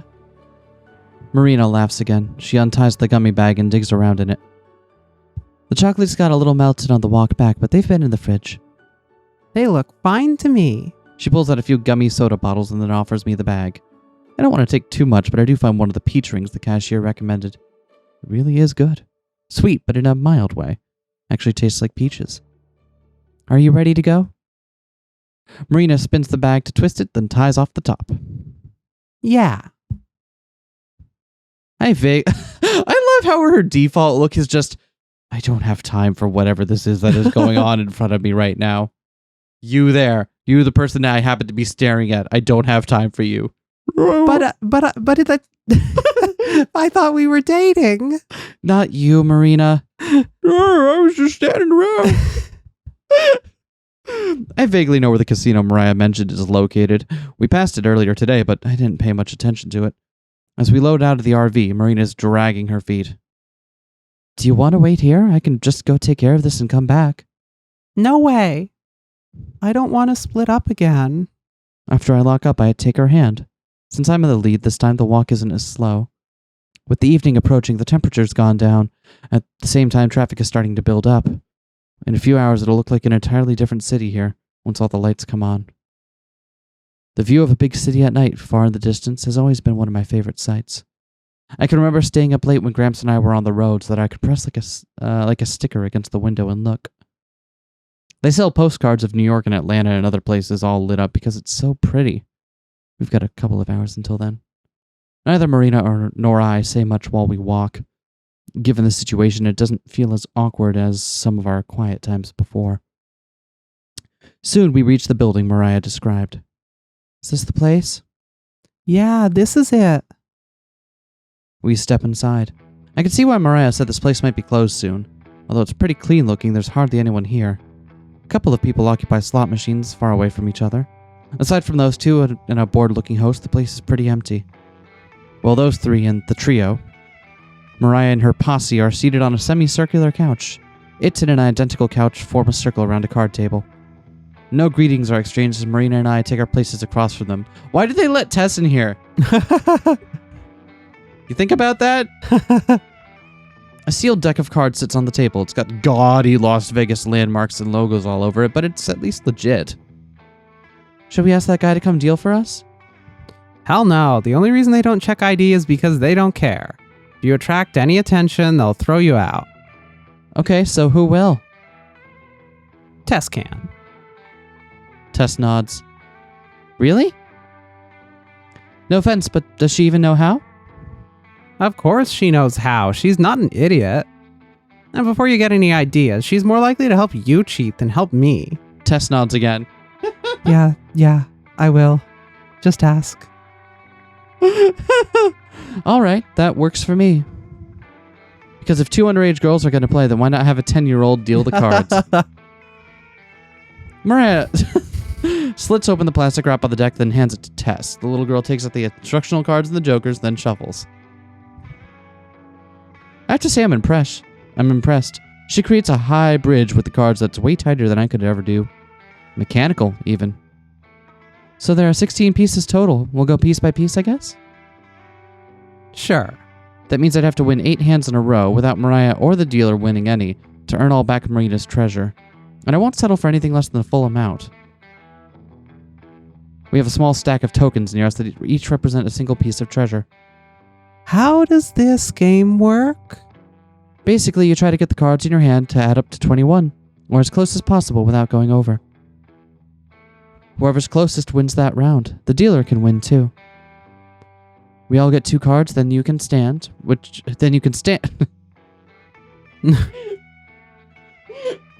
We all get more cards than you can stand. I was just thinking about that. What was it? That children's program you had me watch the other night? The one where everyone was standing all the time. Had a bunch of muscular men in it. Okay, it took me a while to get that you were trying to make a JoJo reference. I tried. We all get 2 cards, and then you can stand, which is where you don't take any more cards, or you can hit, which is where you draw another. That sounds really easy. I guess. Like I said, it's mostly luck. Shut up. Time to play. I flip her off, but don't argue. I have to play this game? Tess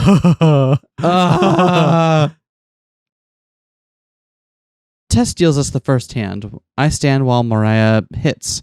I don't expect her to beat my 18, but she lays down a 10, a 3, and a 6. Damn. Tess slides her 2 tokens. Wow, we're already going to lose, huh? Cool. On the next round, I beat her. I win the next 2 rounds after that, but then the dealer wins and we have to start over. The game drags on for a long time.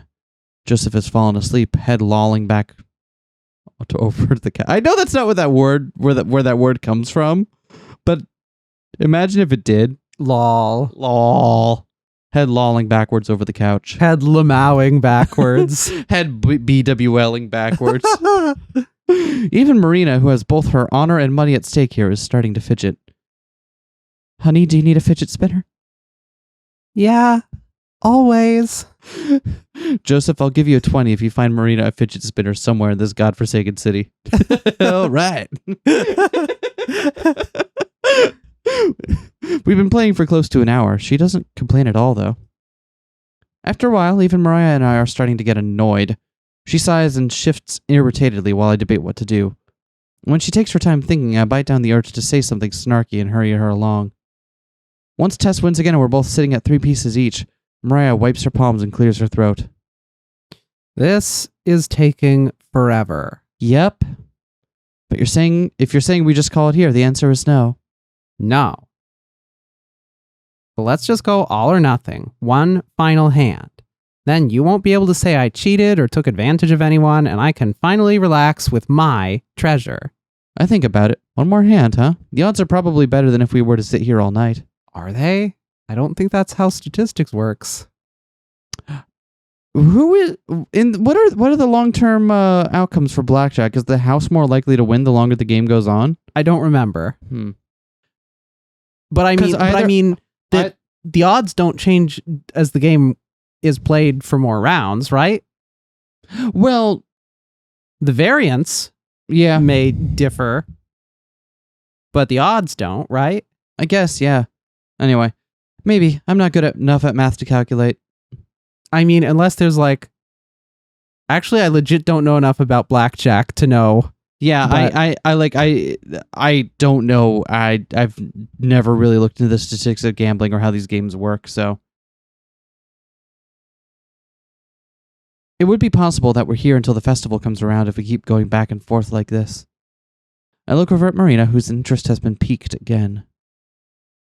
What do you think?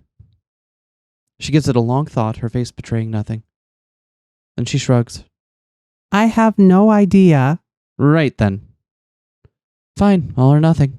Mariah nods, satisfied. Deal 'em, kid. Tess passes out our cards. I pick mine up, holding them so only Marina can see. 9 and a 7. Not awful, but not great. Tess is showing an 8. I try to gauge some sort of reaction from Mariah, but her face is totally expressionless. No wonder she beat Marina at poker. Expressionless. Amber? I think that's the first time she's ever said my name. It sounds weird coming from her. I'll stand. If I were to take a hit and draw another card, there's a pretty good chance it put me over in blackjack, and that would be a loss by default. Sis. Hit me. Bam! Tess slides her another card, then flips over the whole card. It's a 4 for a grand total of 12. Means we still beat her, at least. Let's see. I lay down my cards and wait for Mariah to do the same. Except she doesn't. She just looks at my cards flat on the table, face stony, mouth silent. Then she makes a sound of disgust and stands as she flings her 3 cards towards the table. I flip them over to see a 3, a 2, and a 10. We win. That's all I say. Marina looks at me, then at the table, then back to me, making sure she heard me right. We did? Yeah, total of our hand was closer to 21 than hers was. Strangely, I don't even feel excited. Not about the victory, which is nice, or the fact that it came over Mariah, which is nicer. I just feel relieved. Marina squeals and then explodes towards me, half leaping, half tackling me into a hug as I nearly fall off the couch. She plants a large kiss on my cheek and then travels over to my mouth. Oh God, Amber, I was so worried, but oh my God, thank you, you're the best. No, you're the best. No, you. Aww. Her praises are dotted with kisses all over my face. Joseph, woken up by the commotion, looks away with a blush. Tess, on the other hand, stares at us, creepily apathetic. You are going to grow up to be Kana, aren't you? I couldn't afford more at the expression store. Didn't we find out what the word for that was? Yeah, but I forgot. I've forgotten it too. I'll need to look it up again. There's a word for the archetype that I keep calling the Kana archetype. Kana from Dragon Maid. Mm-hmm. You know, the very stony expression, very little emotion. I separate myself from Marina and stand up. Mariah has already traveled halfway to the door, not saying anything in her defeat. The little wooden box of gold sits abandoned where her arm was. I check and count the pieces of treasure. They're all there. I start to move towards Mariah to say something, but Joseph clucks his tongue. I stop. Don't worry about her. She's always like this. I'm sorry.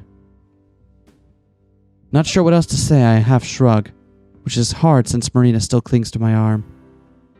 Don't be. Better things work out this way. Come on, kiddo. He takes Tessa's hand and they start to follow Mariah, who's left the building. You ladies take care.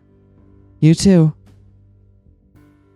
See you later. All right, we're going to find you a fidget cube. Yay. It's like a fidget spinner, but there's 6 sides of it, so hopefully it keeps you 6 times as occupied. How is that possible? It would be a hexagon then. A cube has 4 sides.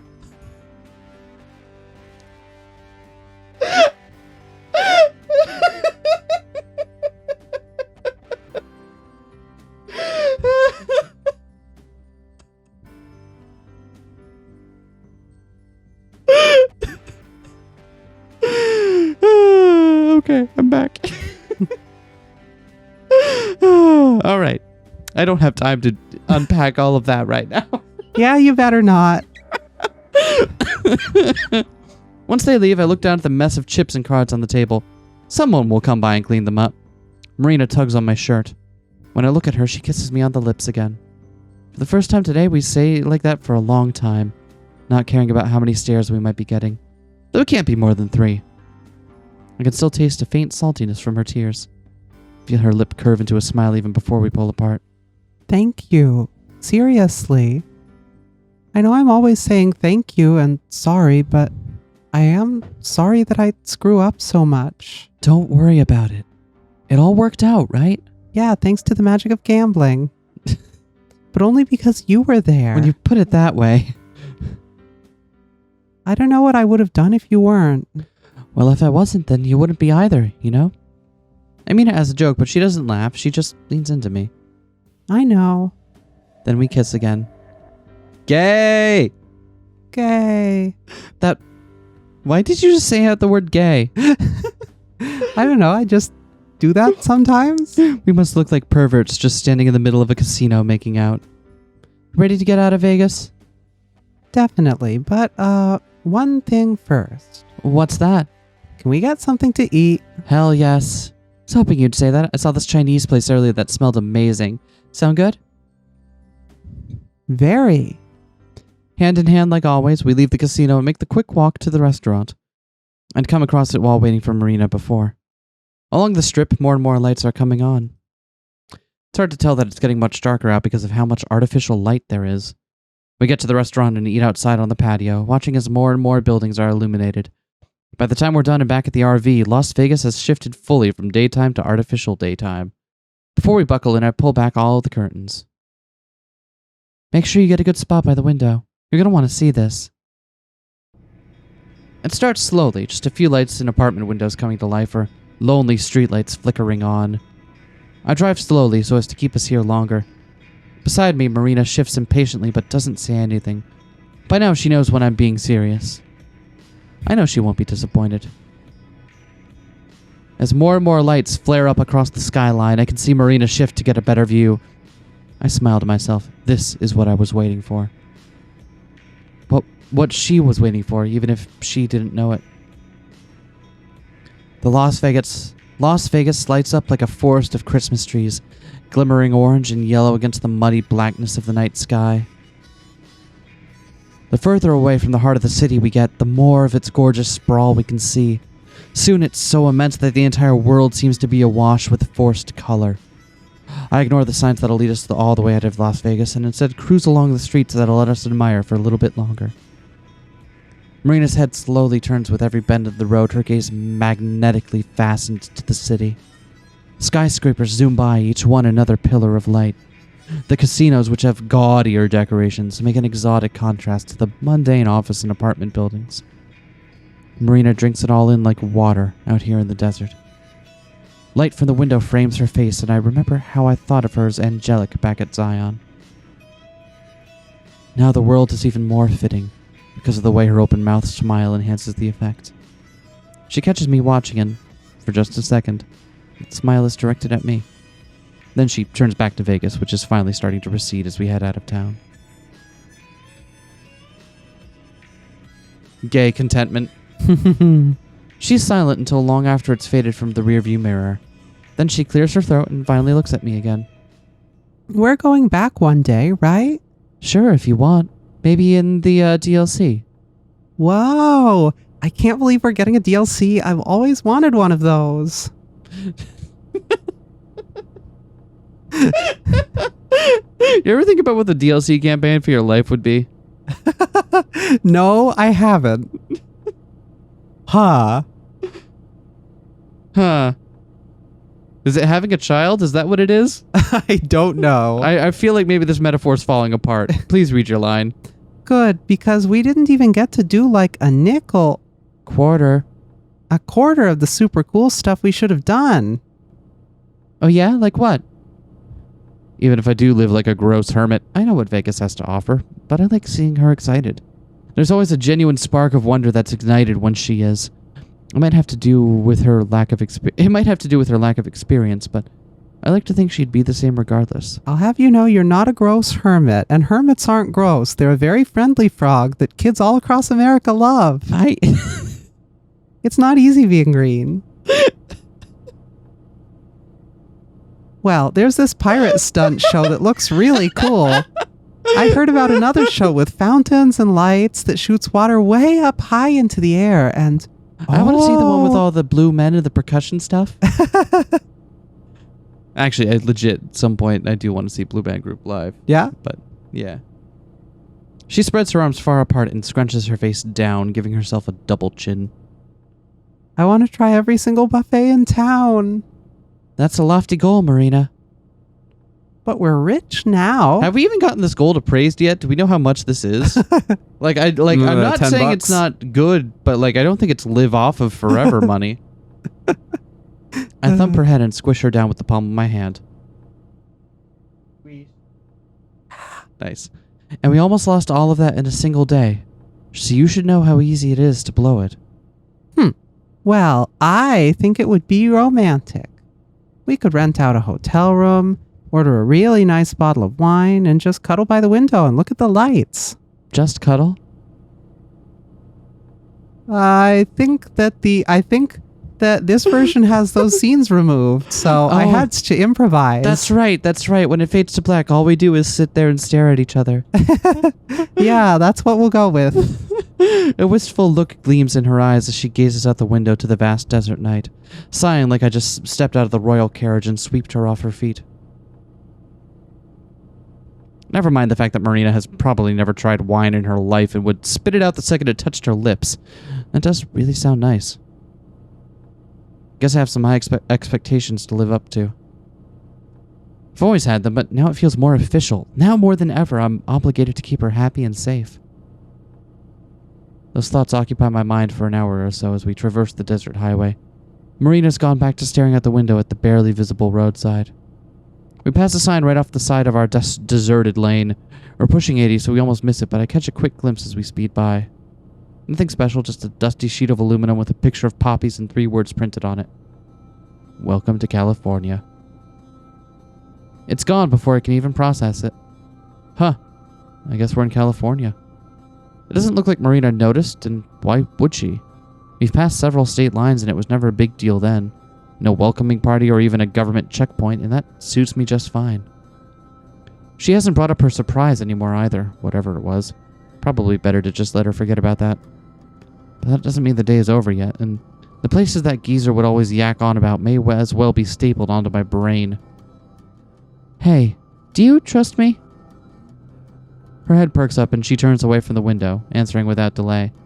Of course I do. That's probably not a good thing, but alright. I'm gonna take advantage of that now, okay? Okay, why? Just checking. And that's that. No more questions, just blind trust. I continue driving, eventually branching off onto an exit. Another thing I don't think Marina notices. Soon, budding lights start popping up in the distance, typical yellows and whites, barely hovering above the road, with one exception. Towering on the horizon, outlined in neon red with digital numbers climbing towards the sky, is a giant monstrosity of a thermometer. It caps off above the middle, reaching temperatures all the way up to 62 degrees. Finally, it dawns on Marina.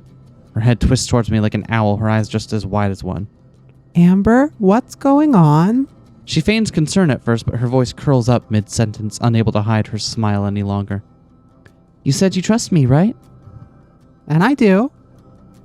Marina tilts over and rubs on my shoulder. I go dead stiff. Again, the feeling the weight of that trust and responsibility. We drive into town, which as far as I can tell is just one long street. Old, beat-up gas stations and fast food joints line the side of the road, separated by an occasional diner. The thermometer is tucked away, hidden in a corner, but it may as well be the center of the universe, the rest of the world zooming by it on the interstate. I pull into the lot by the thermometer, its only neighbor being a small shack. The sound of the ignition dwindles down to nothing, leaving the RV parked wherever. I'm the first one to get out, craving the sweet craving the sweet stationary concrete as I stretch my legs. God! Who decides to sit down and read stuff for an hour and a half, huh? Could you imagine that? Yeah. God. Bad's big guy. No, I don't want the bad guy. Bun by hotel. Wobbling in front of the thermometer, I flop my hands at my sides, dotting our arrival. And here we are, the world's tallest thermometer. Marina steps out of the RV, eyes sparkling, mouth open wide in awe. Her face frozen in time, she reaches into the motorhome and pulls out her camera, a single flash shooting out from it as she winds the camera for the next shot. I thought you might like it. A smug grin finds a home on my face as I revel in the pride and satisfaction of knowing I did something to make her smile. Except she's not smiling, she's staring. Not at the thermometer now, but me. A near lifeless gaze cloaked by the dimming headlights of the motorhome. Marina? Readying her stance, she pushes her feet off the ground and charges towards me. If we're doing this, then we're doing it right. Wait, Marina! Too late. Before I can even finish my plea, she swings around my neck and snugly brings me to her side, swooshing out the camera and aiming it right at us. Hey, Amber! Her finger inches closer to the button. Don't do it! Say... She draws out the word to an excruciating length. I struggle to break free, but she just squeezes me tighter. No, I'm too gay for this. I'm warning you. Hey, cheese. She bends in and presses her lips against my cheek. Hold and flash. Oh! I love the look of pure confusion. That's very good. Huh. I stare at the camera, mind blank, my non-reaction drawing out a cute giggle from her. And then it hits me, a thought so mortifying and embarrassing that it shades my skin a pink and red gradient. She thinks this is cute. At this point, I'm butter, or clay from Marina's perspective. And that's exactly what she treats me as, molding me into new positions as she snaps more photos. Aww. Looking at that thermometer. Hey, we're at the thermometer. It's just a thermometer. Hey, check out this cool broad I found at the side of the road. What are you doing? She's so happy. Before she whines for the next photo, I nudge her head with mine. She nudges back, both of us cuddling against each other as she snaps the next picture. She takes several more shots, each one a little more gooberish and drenched in cheesy romantic goo than the last. That's what I'm calling it from now on, romantic goo. What is it about drenched in goo this episode? I don't know. This is apparently the goo episode. Yeah. Ugh. Ah. I'll probably die if anyone ever sees these, but with any luck, Marina's constant bouncing will hopefully make a few of these come out fuzzy. Still, I think I might love this. Like a lot. When we first met, I didn't think I'd ever understand the naive ball of energy just looking for some help. In a lot of ways, I still don't. I drove by at such a perfect time, who even knows what would have happened to her? Thinking about it still drives me nuts. But still, those types of things don't even seem nearly as big as they used to. Even almost losing the treasure to Mariah was just a sizzling drop in the frying pan. If anything, I'm more upset that I wasn't there to help her when it went down. After all, that's why I'm here, to help and protect her. This game really said it's all about the friends we made along the way. She makes me so happy. My hand now wrapped around Marina, I clench her tighter, only for my hand to be met with an adorable gurgling rumble transmitted from her stomach. We both look down at the source, with her with a bashful sort of terror and me with amused disbelief. Even after all that food at the buffet? I can't help it. You're a bottomless pit, the Marina Trench. Amber, please. That one wasn't even clever. It was a little clever. It was like 80% clever. I cackle with glee, tossing her the keys to the RV as I walk over to the nearby shack. I'm just messing with you, babe. Go lock up. We'll grab a bite and sleep here for the night. The shack is sad and abandoned, the cute logo of a little chef carrying an oversized bun all but faded away. I peek inside the browning windows. It's more of the same, rusty and decaying. Outlines of tables and booths are imprinted in dust, while the ones built into the walls were just left to rot. It was always just a side thing he mentioned when talking about the thermometer, but not being able to experience anything he mentioned feels wrong, like I'm not doing right by him. Damn. Looks like that's one more thing I can check off your list. Marina waltzes into the diner, keeping the door open for me as we scurry in for the breezy entryway. Immediately, she's drawn to the claw machine in the corner, filled to the brim with non-specific and unlicensed stuffed animals. Hey, Marina, what's your favorite unlicensed and non-specific stuffed animal? Mine's Pinkaboo.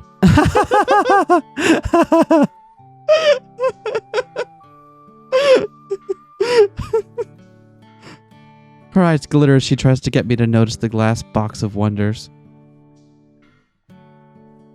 Coming from anyone else, this action would be subtle, maybe a few quick glances at most.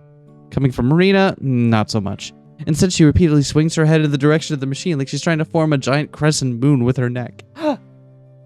Marina, use your words. Use your words. That's audibly gasping is not a word. But I know Marina well enough now. Well enough to know exactly which one she wants. Snuggled tight between a fuzzy ball with googly eyes and a lion with a crown lies the Holy Grail. A gray wolf with a polka dot bow tie. Unfortunately for her, our waitress is already waving us over to our seats. Marina stares into the glass, her foggy reflection lining up with the wolf. I take her hand and lead her to the booth. Once there's some distance between us and the waitress, I lower my voice. Don't worry, I'll give it a whirl after we eat. Marina, however, can't take a hint and blurts out her response, alerting every weary soul in the diner. Whoa, you actually know how to win at those? I've never been any good at them. A counter lined up with jumbo clones turns around and glares at us before shaking their heads and returning to their meals. Ah well. Of course I do. You know how many of these diners I went to as a kid? And when you eat at the same place almost every day, you get good. Fast. Wow, you're like a claw goddess. Claudius. Yeah, a clawdess. Damn right. Marina ogles me like the Claudius I am as we take our seats at the booth. I gladly accept her glory and praise. The waitress flops the menus on our table and silently waits for us to order our drinks. Just a coffee for me. With her eyes glazing over, she turns to Marina. What kind of shakes do you have? The waitress reaches her wrinkly hands across the table and tosses the dessert menu in front of Marina. She flips through the menus and strains her eyes shut, focusing on what very well may be the most important decision of her life. Amber, you got coffee, right? Right. I always do. Then that's what I'll get. Overflowing with certainty, she stares at the waitress and gives her a direct, confident command. I'll have the coffee shake. Extra whipped cream. The waitress doesn't even bother to write this down, instead of dragging her body back to her tomb in the kitchen. You know that shake isn't going to taste the same as my coffee, right? It's just going to be a ton of ice cream and cheap coffee flavoring. Yeah. But I at least gotta try it, for your sake. For my shake? Yeah, for your shake. Why would you choke down a crappy shake for my shake? You do everything for me. Everything. Of course I do. That's my job. A stiff chuckle slips out from under her breath. Right. But I want to do things for you, too. So you're ordering a coffee shake as a cosmic favor? You're losing me here, Mar. She whines, momentary frustration seeping onto her face. No, not like that. It's silly, but I want to poke around in your mind a little. That way I can do favors and help. So I guess it's not just for your sake, but for both of our shakes. She smiles and rests her head to the side as if expecting my shoulder to be there like always. Realizing she's only leaning on air, Marina blinks and then tries to play it off with a tiny cough. I love her expression. I saw that. Before I can take my teasing to more exciting places, the waitress returns from the kitchen, barely managing to balance our drinks on the platter as my coffee splashes everywhere. She doesn't seem to care. She places our drinks on the table, then limps out her notepad and pen to take our orders. Thanks, but I'll stick with the coffee for tonight. Marina is too distracted by the shake to notice. Her eyes climb up the tower of extra whipped cream as it twirls to the ceiling, rivaling the thermometer outside. Snap 2, what do you want? Oh! She opens up the big menu and flips through the pages multiple times, front to back, side to side, even upside, repeating the process every time. Before we miss the festival, Mar. I know, but there's so much to choose from. I have to be picky. You don't have a problem vacuuming up everything at the buffet. Marina drops the menu. If it were a few pounds heavier, I'm pretty sure she would have dropped it on my feet. Handing the menus to the waitress, she leans over the table, inches away from my face. She places her order, her pupils burn with intensity. I'll have the pancake sandwich. The panwich. Dead The panwich. serious. The waitress wobbles away, somehow not collapsing on her way back to the kitchen. I try not to burst out laughing at Marina, but it doesn't work. The cracks are showing. Stilted snorts and spurts of snickering keep licking out. Marina's cheeks puff out, getting brighter as I bubble over. Why do you have to tease me about everything, Teasing is how I Amber? show affection. I break. My laugh echoes across the diner. Again, we're met with glares, but I don't even care. Fine. Maybe I won't share the treasure with you after all. I wave off her empty threat and settle down. I'm sorry. It's just that... Done laughing, I rest my chin on the table and start fumbling with the salt and pepper shakers. That's what Gramps used to order, all the time. Marina has already reverted back to her usual self, watching me pass the salt and pepper back and forth like she wants to join in too. It's so weird, just 2 huge pancakes with eggs, bacon, and ham smashed in the middle, things drenched in syrup. That sounds super tasty, though. I chuckle and slide her the pepper. I'm sure you'll love it. Now it's just the salt shaker sliding between my hands. He never eats the eggs, always just passes them to me. They're so gross, just scrambled and cold and sticky. I always tell him no, but the dork just laughs and says he's going to keep egging me on. Every single time. Marina laughs at the stupid joke, and I laugh too. We would end up just bringing it home in a box, and when it went bad, he would just take it out of the fridge and say, "That's all, yolks." Like it was the most clever freaking thing. She laughs even harder at that one. I think I do too. I keep my eyes focused on the shaker, sliding it faster and faster. When we go home, you two really need to get together and meet.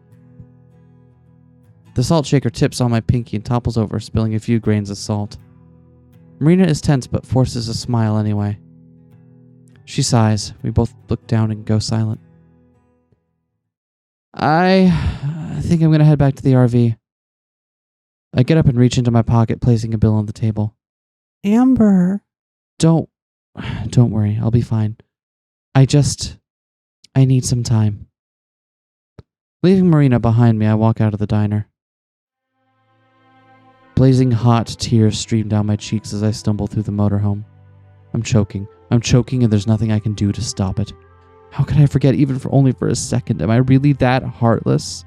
I want to throw up. I could barely stand. It's tearing down all the magnets on the fridge as I tripped out over my tears. Next thing I know, I'm falling onto the bed, and even though I land on its stiff concrete springs, I still feel like I'm falling. The ceiling is getting further and further away as I sink deeper. I jerk myself up, faced with the photo that has comforted me and haunted me for so long. For a second, I smile again too, but then I remember and it fades just as quickly. The tears start flowing again, harder than ever before. I curl up in a ball and bury my face into my knees. It doesn't help muffle my crying, cover the shame, or even make me feel any better. I just cry. The cracks have been forming for a while now, and I've shattered. I'm not sure if I'll ever be able to glue myself back together. It never occurred to me just how hard it would be when he was gone. Growing up, I wasn't just his responsibility. We were each other's responsibility. How many credit cards did I max up in those last few months? Even after he told me to stop, I kept pushing. Bank calls, doctor calls, middle of the night ER visits, everything. But nothing helped. Nothing. I tried so hard, but in the end, I had to watch my best friend, the only person who ever wanted me, wither away. He held up his end of the bargain. Through every discovery, every stupid heartbreak, and every fight with Ma, he always took care of me and always just loved me. I couldn't hold up mine, though. I failed. Even now, I keep finding holes in everything I did. I could have found a specialty hospital. I could have read up more on a few new forms of medicine, too. I could have, but I didn't.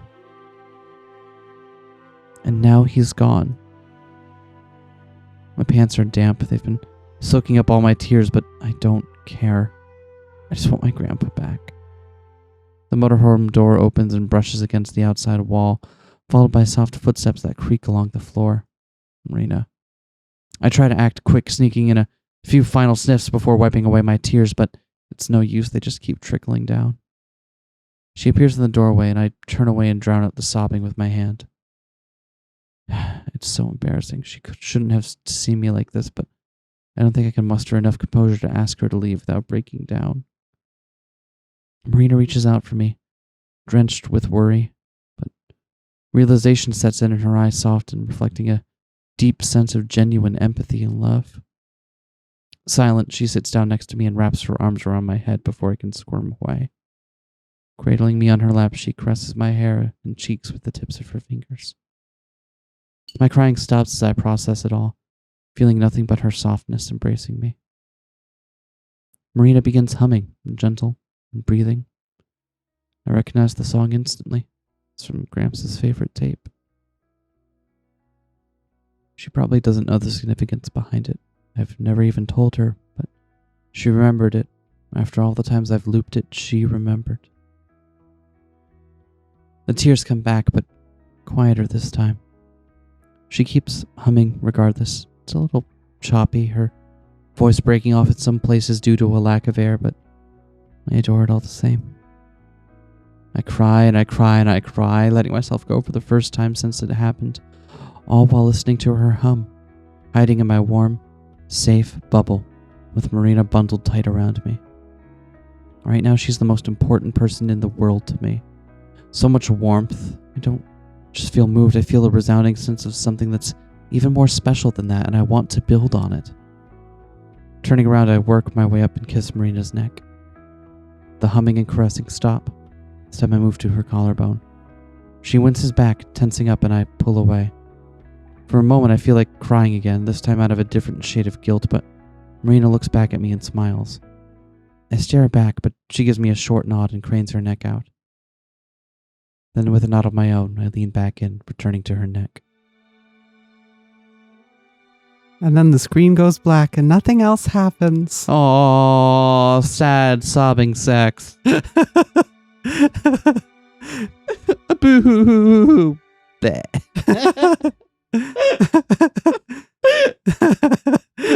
You all right over there?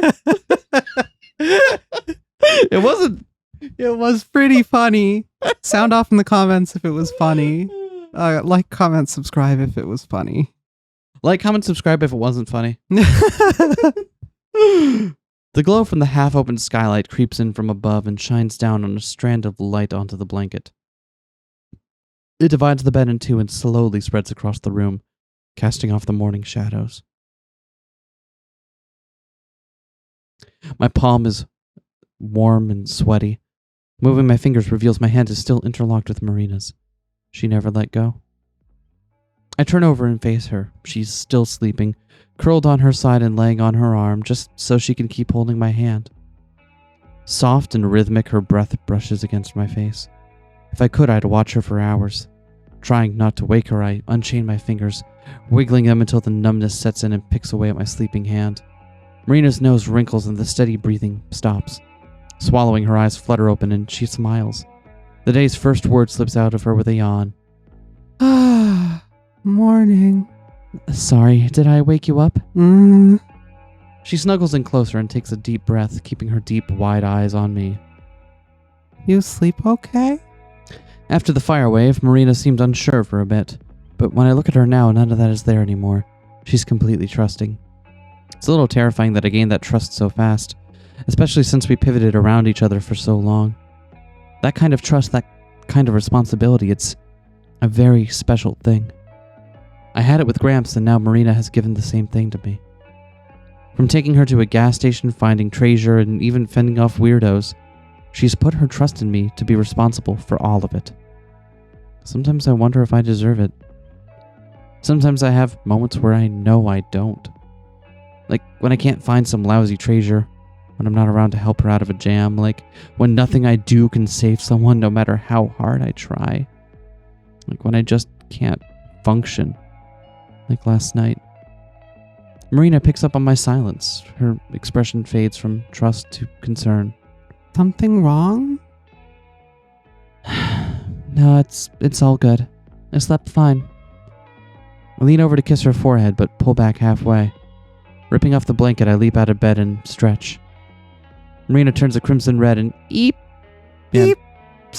throwing the covers over herself as our clothes from last night lie in heaps across the room.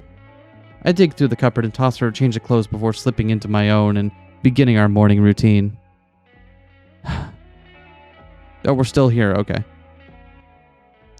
We got a big day ahead of us, assuming traffic isn't crap. We should be in Palm Springs by late noon. She peeks out from the blanket and grabs her clothes. And then the festival? Almost. We all have about a day to kill. I run the coffee maker and head to the bathroom to start brushing my teeth. Behind me, Marina is changing her clothes. I can clearly see her in the mirror, but after last night, I'm not sure if it matters anymore if I accidentally catch a glimpse of her. So, do you know what bands you'd like to see yet? My voice is garbled, muffled by the toothbrush stuffed in the corner of my mouth. I was thinking of going to see Dying Fetus or Cryptopsy. Oh, that sounds pretty good. I was hoping that like Opeth or Mastodon, maybe Baroness if they're on tour.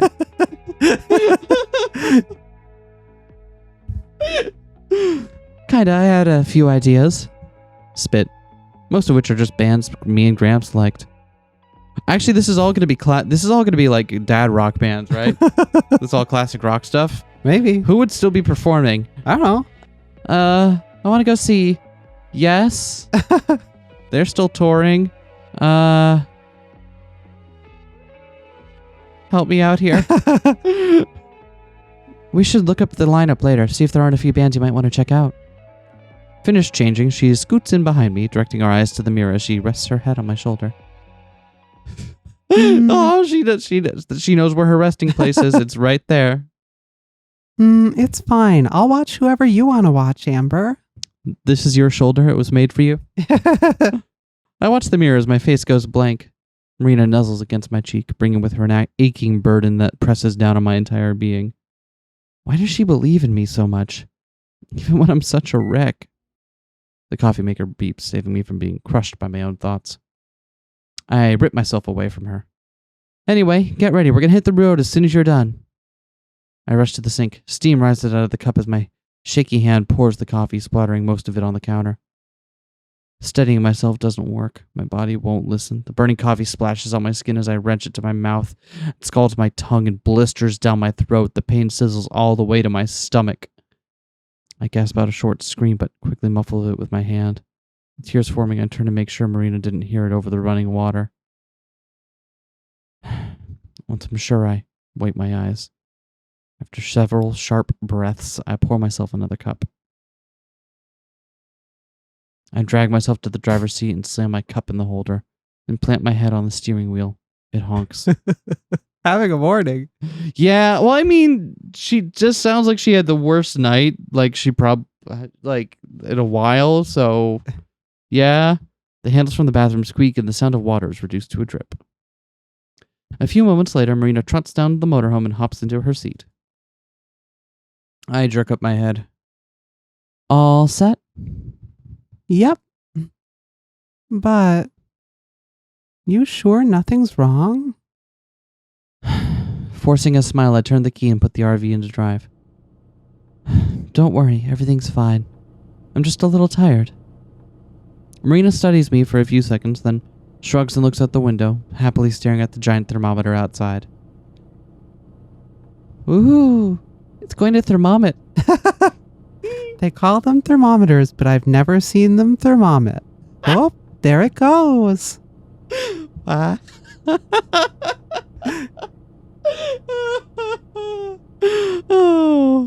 these two are really cute. I pick up Gramps' favorite tape and put it in the player, still staring at Marina. Frowning, I catch a glimpse of myself in the rearview mirror. Please don't hurt her. Please.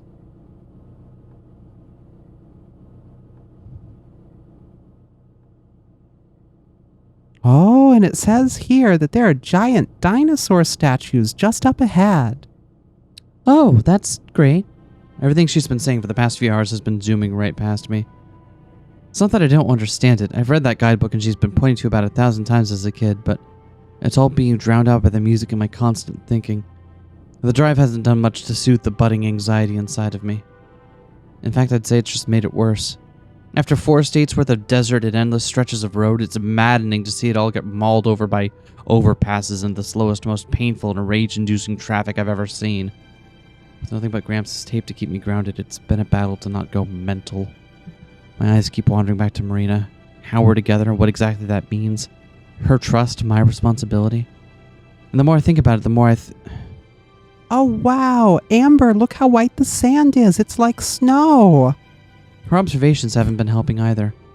Whenever I'm about to make a breakthrough or convince myself I'm just thinking too hard, she pipes in and suddenly I feel like I'm right back to where I started in Colorado. At least I can take solace in the scenery, going back to something more familiar as we get closer to Palm Springs. Like Marina said, the sand is a lot whiter and it looks almost as soft as cotton. It fades into the fields of rocks and dry plants, trailing into expansive mountain ranges. All this just off the side of the road. It feels like the kind of desert people wander around and go crazy in. Something I can very much sympathize with. After all, wandering around in a desert and going crazy is how I met Marina. And that's where the seeds of trust and responsibility were sown. At least I like to think that's why she trusts me, because I helped her. And it's through the next few weeks that trust was built upon, cultivating in something maybe even greater than that. Marina became important to me, someone I had to protect. Whoa, look at all the windmills. Someone's getting tilted. I clenched down on the steering wheel. By doing what we did last night, did I betray that sense of greater than trust? She saw me crying. She comforted me. I made a move and... Oh God. The realization is like a punch to the gut. I want to swerve off to the side of the road and hurl my guts out. I used her. I used Marina. Amber, look. She tugs on my sleeve and points out the window. As far as I can see into the hazy distance, an army of windmills line the sand and stretch all the way to the hilltops. Their wings spin down in unison, cycling with the steady wind. It's enough to snap me out of it, at least for a few seconds, but once the initial novelty wears off, I'm right back to where I've been for hours. I've never seen so many. Marina sounds completely blown away, enchanted even. It's cute, but I need to think this through. Really think this through. Hey, Do you think we could actually be quiet for a little while? Oh, sure, that's fine. Thank you.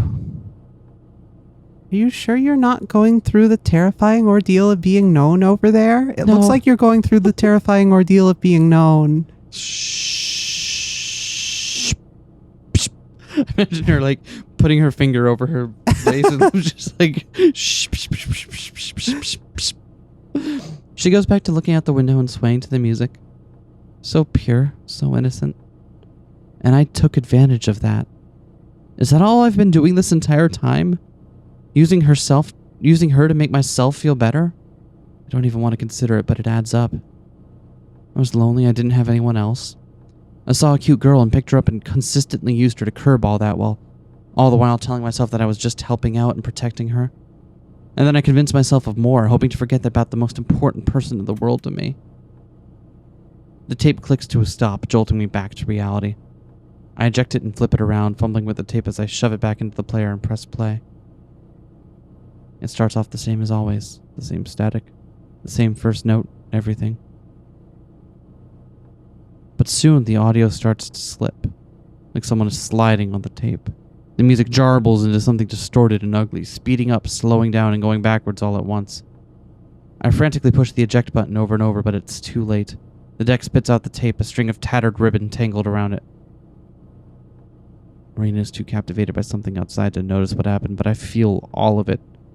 Tears start to swell up deep inside me, but it just morphs into fury. Check it out. That mountain still has snow. God damn it, shut up! As if the universe were conspiring against me, a deafening explosion blasts in front of us. Tremors shake the motorhome. We bounce in our seats as I grip the wheel and pound on the brakes, swerving out of traffic. Our hearts almost collide. Gasping for air, Marina turns to me for answers. Damn it, not now! I tear off my seatbelt and rush outside. Smoke rises from the engine, tearing into my lungs as I open the hood.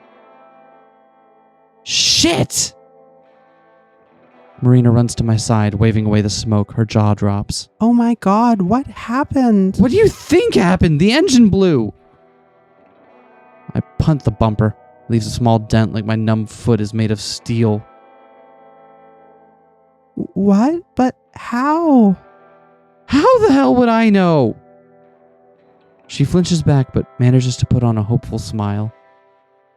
We have some tools. Maybe we can fix it. Laughing, I lean in and scoff in her face. Oh, you know how to fix the engine, Marina? No, but I thought maybe you could. Do I look like a mechanic to you? Marina wraps herself in the security of her arms and looks to the windmills, their wings casting thick, brief shadows over us. I just thought. You thought? The last time you thought, you ended up broken down on the side of the road. So maybe it would be better for both of us if you continued to not think. Wow! Amber! Therapy! Fuck! Jesus Christ. She can hardly look at me. Her voice lowers to a fragile whisper, crackling as she speaks. I just wanted to help. Unless you can magically pull a phone out of your ass and call a tow truck, then you can't. And even if you could, you probably would just let it get stolen.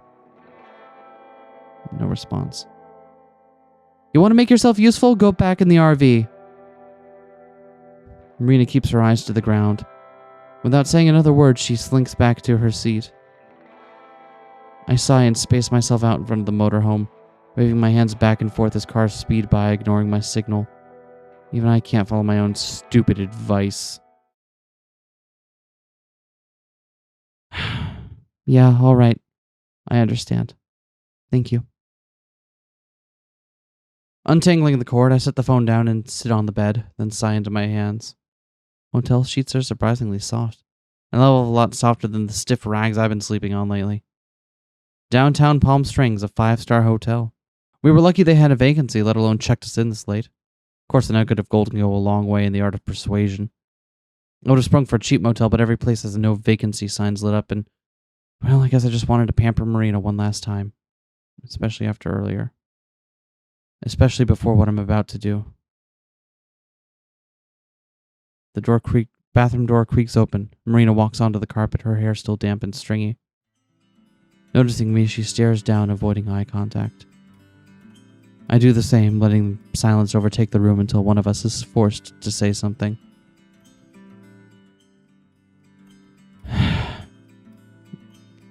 How was the shower? Gee, that's an awful weird way to phrase I'm sorry. Anyway, it was nice. Got hot really fast.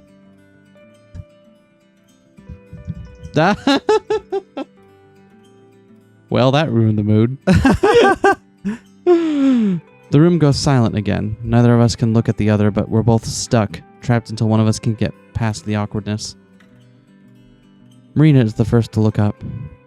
Will the motorhome be okay? Yeah, they said the engine overheated. Should be able to fix it. That's good. The first words we've said to each other in hours. Even after I flagged down a car and got someone to call a tow truck for us, we just sat in unbearable silence the entire ride over. But it was the silence that gave me time to reflect about how wrong I was, how wrong I have been, and what it is I really need to do.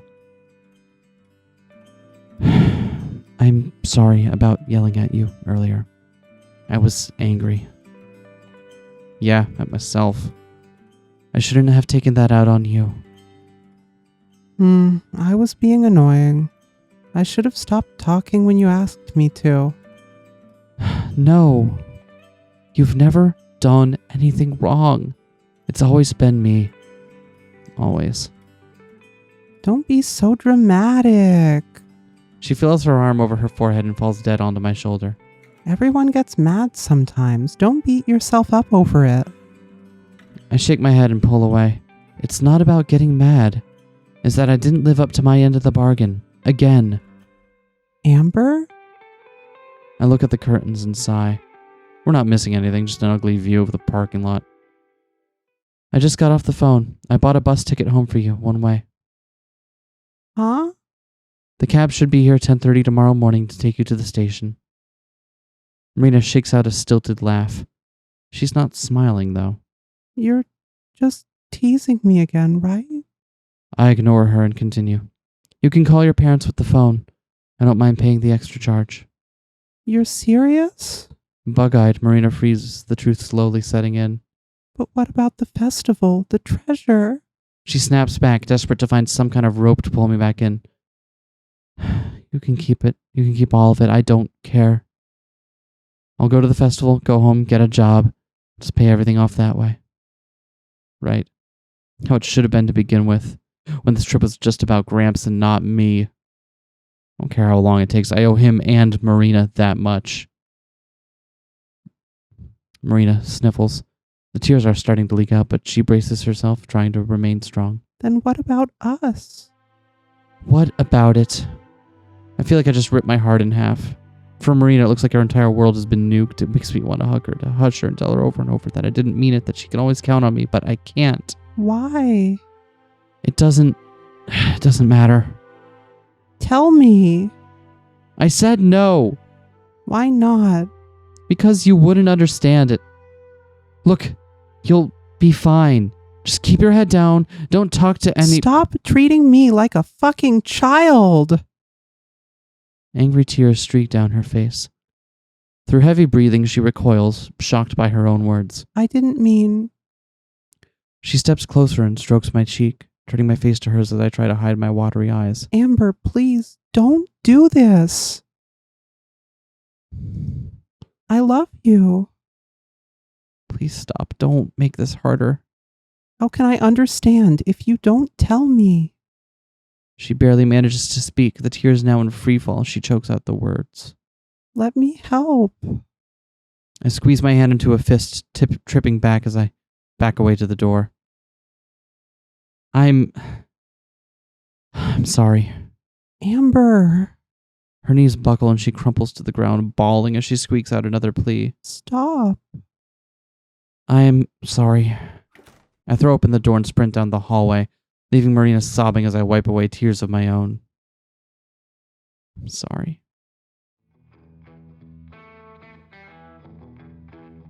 Well, What a thrilling place to leave this episode off. Yeah, what the fuck, Amber? Amber is dealing with some shit, it seems like. Jesus Christ. I mean, think about it. She's been using this entire thing to, like, this entire road trip of hers to put off processing her grandfather's death. Yeah?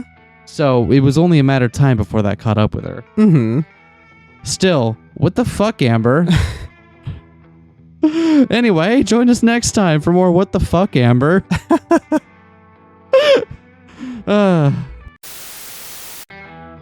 Oh, right. Last time we were here, Amber was not having a good one, huh? Yeah? How you doing, Amber? Seems like not great. Yeah. The crowd moves on. I don't bother raising my head, allowing myself to be dragged along wherever they're going. My hand is tucked deep within my pocket, playing around with the cassette and its string of tattered ribbon. The hotel is far in the distance now, lit up against the darkening sky. Marina's probably still up there crying. I let go of the tape and force myself to keep walking through the clammy misters attached to... misting... like a misting... Okay. Clammy misters attached to the shops and bars. It's not my business. It's what's best for her. Really? You don't see the contradiction in that? In being not your business and you deciding what's best for her? How you doing, Amber? But it hurts. Everything hurts. I keep expecting Marina to come skip after me and lean on my shoulder so we can explore the town, or better yet, shoot me out and punch me until I feel like I can justify what I've done. But I know that's not going to happen. She's too sweet for that. She's Marina. And I don't want anything to ever change that, me especially. I can't be trusted with something that precious to not screw it up. Not again. A shrieking laugh shatters my trance. Whipping around, I find a small building squished between a thrift store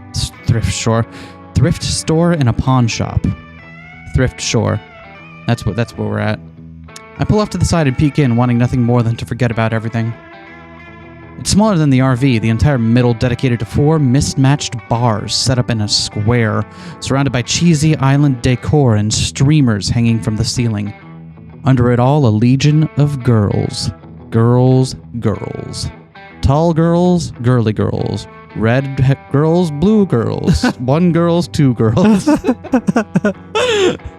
Redheads, blondes, brunettes, all crammed inside and chatting each other up at a festival of free-flowing drinks.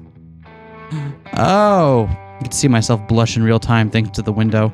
The rest of the bar probably does too. I must look like an idiot. I don't leave though. Sitting at the bar beneath the red and pink party lights is a slim girl with shaggy rainbow-dyed hair. She sways on her stool as she laughs with the bartender, the shape of her ass outlined in tight jeans. I can't buy her a drink, but then again, this is the place for it. Maybe I... Catching a glimpse of me, she turns to the window and gives me a bright, big smile. Images of Marina flash through my head. Images from last night at first. Her holding me kissing her neck. And then the Valley of Fire, finding all the pieces of the treasure, helping her on the side of the road. But the images that stick out the most are the quiet times. Me driving on the highway while Marina sways back and forth to my music. I back away, then take off as fast as I can. Am I that disgusting? Was that all Marina was to me? I slap myself. When it barely stings, I do it again, smacking myself so hard that the tears bead in my eyes. Blinking them back, I swallow and keep running. One by one, the shops vanish behind me. The sidewalk thins, then disappears. Eventually, it's too dark to see even the ground, and I'm running under unfiltered starlight. When I finally stop, my shoes are heavy with sand. I wilt over and suck in huge, gasping breaths. Forcing myself to look over my shoulder, I realize I'm surrounded by sand dunes and rocky hill ranges. I've left the city far behind me. My footprints prove that. Saguaro cacti are scattered at random, like sorrowful people brooding under the moonlight, their prickly limbs reaching for the sky. I settle my breathing and listen to the sounds of the desert. A gust of wind stirring the dry air, the crackly yelp of a coyote, the whimsical horns and hypnotic guitar strums of faint ska. Wait. No. Time to pick it up? Now I really am disgusted. I am in no mood to pick it up. Squinting at the horizon, I catch a glimpse of an unmoving light. It's faint and alone, but it's definitely there. Pressured by some kind of masochism harbored deep within me, I follow the light. The closer I get, the more I know I should turn back, but my fears are proven to be right as I approach the sound.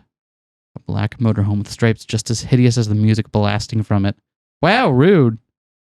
With every screech of a trumpet, my ears bleed a little more. Every time the guitar plays that stupid, unchanging rhythm, I die inside. The worst part is something I've never been subjected to before. Singing. If you can call it that. Not from the song, but from a familiar brain-piercing wail masking over it. It's awful, like a dying siren trying to reel in one last sailor. Covering my ears doesn't help. I can only wince in agony as it reaches a high note, probably killing any wildlife in the general area. Someone needs to stop this. I march to the door, wondering why I'm even going to bother. After everything she's pulled, why should I when I can just go about my life? But then she reaches the chorus. Yeah, that's why. I give the door 3 solid bangs. The singing stops. Ha! I knew you numbskulls couldn't live without me. Oh, god damn it. Mariah swings the door open. She's flushed, dangling a glass bottle from her hand, only to be silenced to a single sniff upon seeing me. You suck at treasure hunting and sing. Go figure. She slams the door on my face. I knock again. It's delayed, but she reopens the door, her head cautiously peeking halfway out. You've taken everything from me. What else could you possibly want? Your soul. Give me the treasure and you got a deal. I'll throw in the slackers too. That's probably not going to happen. She leans out the door, nearly stumbling over as she peers from side to side. Where's your better half? I look down. How do I even answer that? Mariah growls and limps towards her refrigerator. Come in. May as well. No one's waiting for me anymore, and yelling at Mariah is as good as of a distraction as any.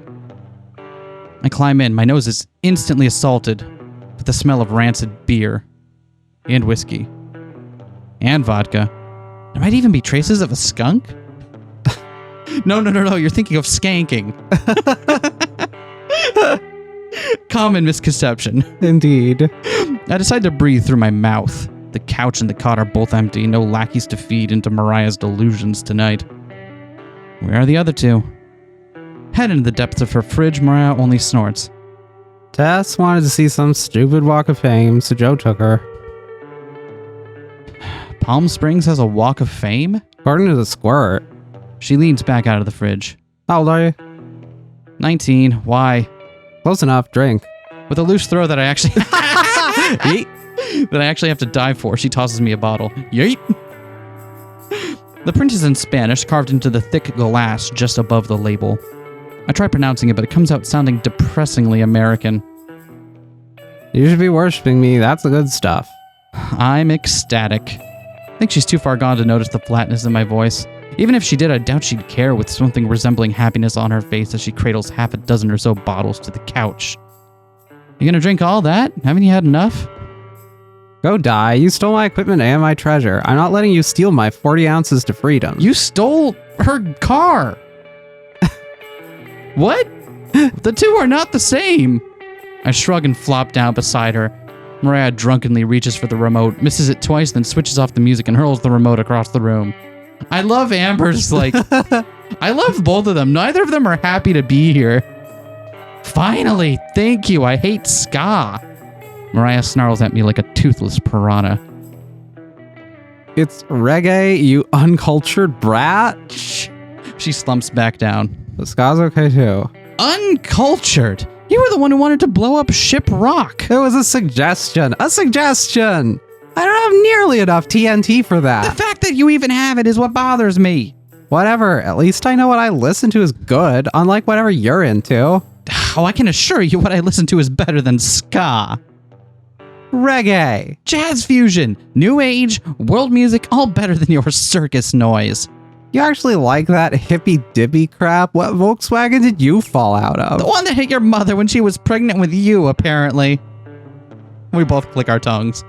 Without looking, she pops my cap with a bottle opener, then hers. Giving a half-assed clink of our bottles, we take a swig. Oh, the best kind of relationship. The one where you yell at each other, then drink. Oh God, don't clip that out of context. What? Oh, no. I love you. I love you too. The swampy drink trails down my throat, setting my chest on fire. My experience with alcohol is really limited. Gramps doesn't keep a lot of booze around, and when he did, it was always mead or wine. That's quite a taste. Yeah? Mead and wine. Like, nothing else. Just, those are the only two. All right. I color me impressed. I only snuck out somehow a few times for special dates. Gotta say, you're a lot less bearable without the dits holding you on a leash. Shut up. She barely held the flame to the fuse, but that single word is enough to make something inside of me go off. You talk about her that way. She's kind of more caring person than you'll ever be.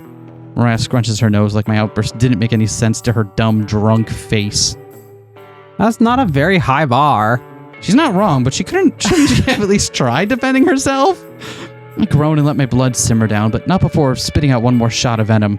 Whatever, it's not like you're any better. You're a mess without the other two keeping you in check. Hey, don't get any ideas. I'm the one keeping them in check. They'd be dead by now if it weren't for me. Sure, Mariah. I pinch the bridge of my nose and shake my head with a short laugh. Whether or not I choose to accept that Mariah exists in my reality, she's at least something familiar.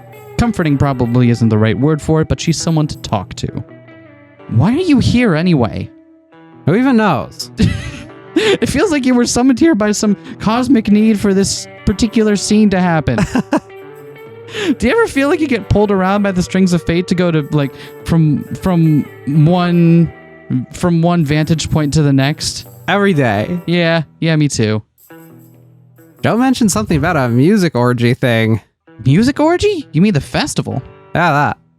Huh, you went along with it? I guess that makes sense. You guys are a thing, right?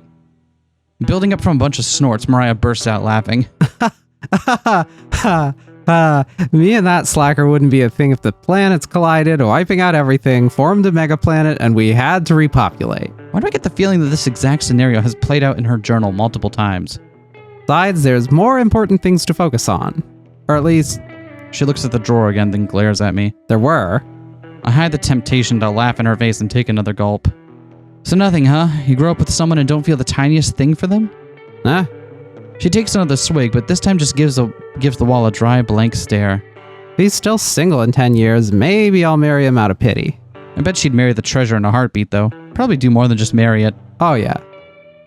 What about you and the Dits? Aren't you two going to the music orgy together? Her eyes narrow. I'll kill you if that's what you're using my treasure for, by the way. I don't answer, looking at my now near-empty bottle instead. What, you two have a fight? Something like that. I bet it was because of the gold. No honor among thieves, I tell ya. No, nothing like that. It's hard to explain.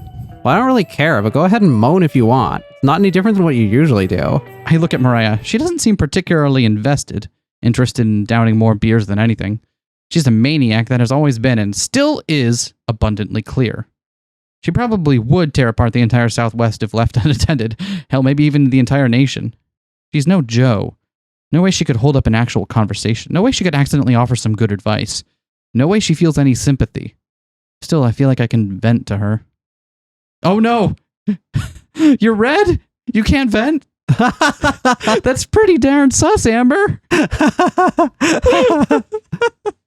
Not trust her. Not after all the RV chases and games of blackjack, but vent.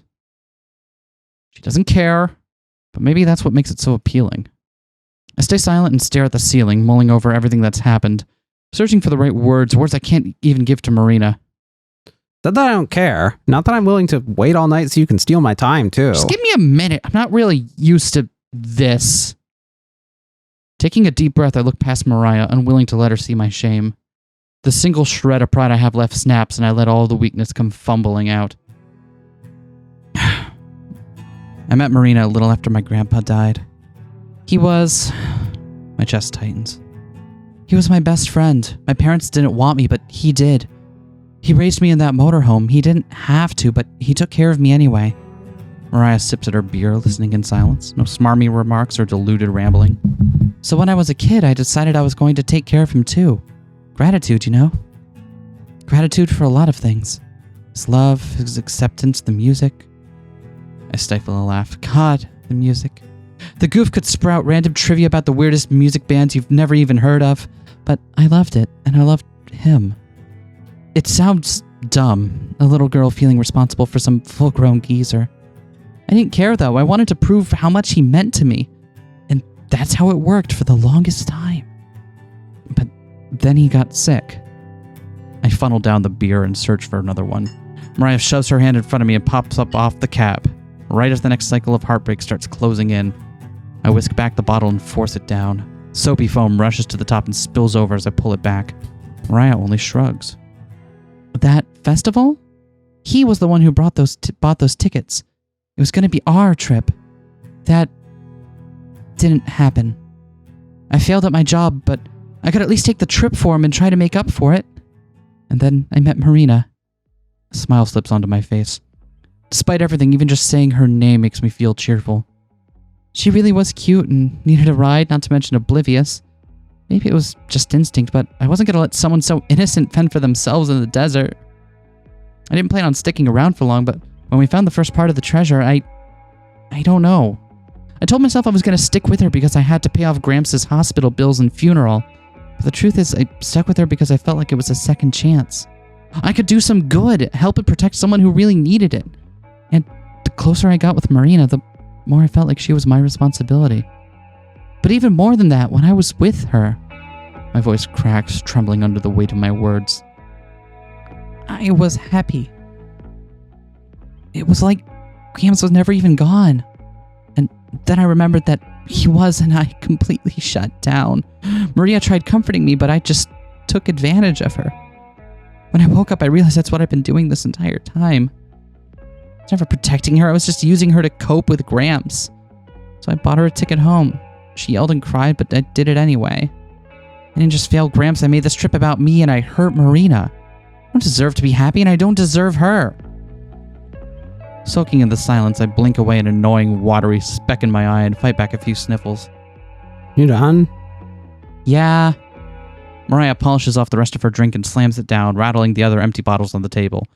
Smacking her lips, she stretches her neck. Each bone cracks one after the other, sounding off in a delayed trail. Then she turns to me and speaks. You're a dumbass. I pause. Pardon me? You heard me. Mariah launches herself at me. I wince as the breath streaks out.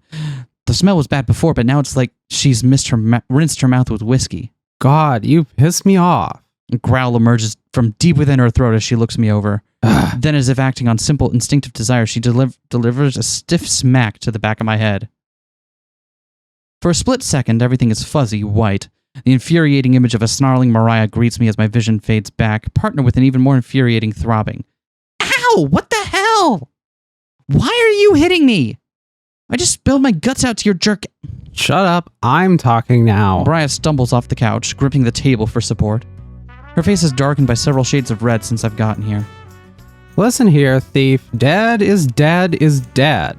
Your dear old granddad ain't crying up in heaven because you decided to do some broad in the back of his RV. Her words burn right to their fiery core. I can't believe I ever thought I could count on Mariah. Where do you even get off saying... I said shut up. Get over your snooze fest of a sob story. You got the girl and you got my treasure. But no, you can't be happy because of some stupid, phony sense of obligation. Did you see her do the little sway back and forth? Yeah. That's another thing.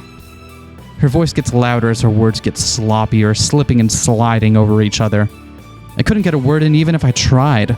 All I could do was listen stone-faced as the lashings keep on coming. Who the hell do you think you are? What gives you the right to be some self-righteous guardian? You don't look after people because you have to prove yourself. You do it because...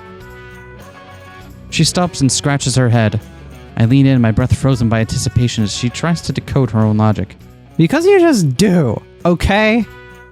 I swear that annoying complex of yours is gonna smother you and everyone else.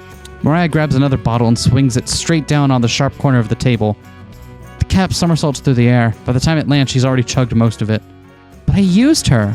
That's right, obligations, second chances, complexes. None of that means anything, because it all said and done, I used Marina to make myself happy. You call it using? Give me a break. I use those slackers all the time. That's using. And you know what? Who cares? That ditz used you to find the treasure, didn't she?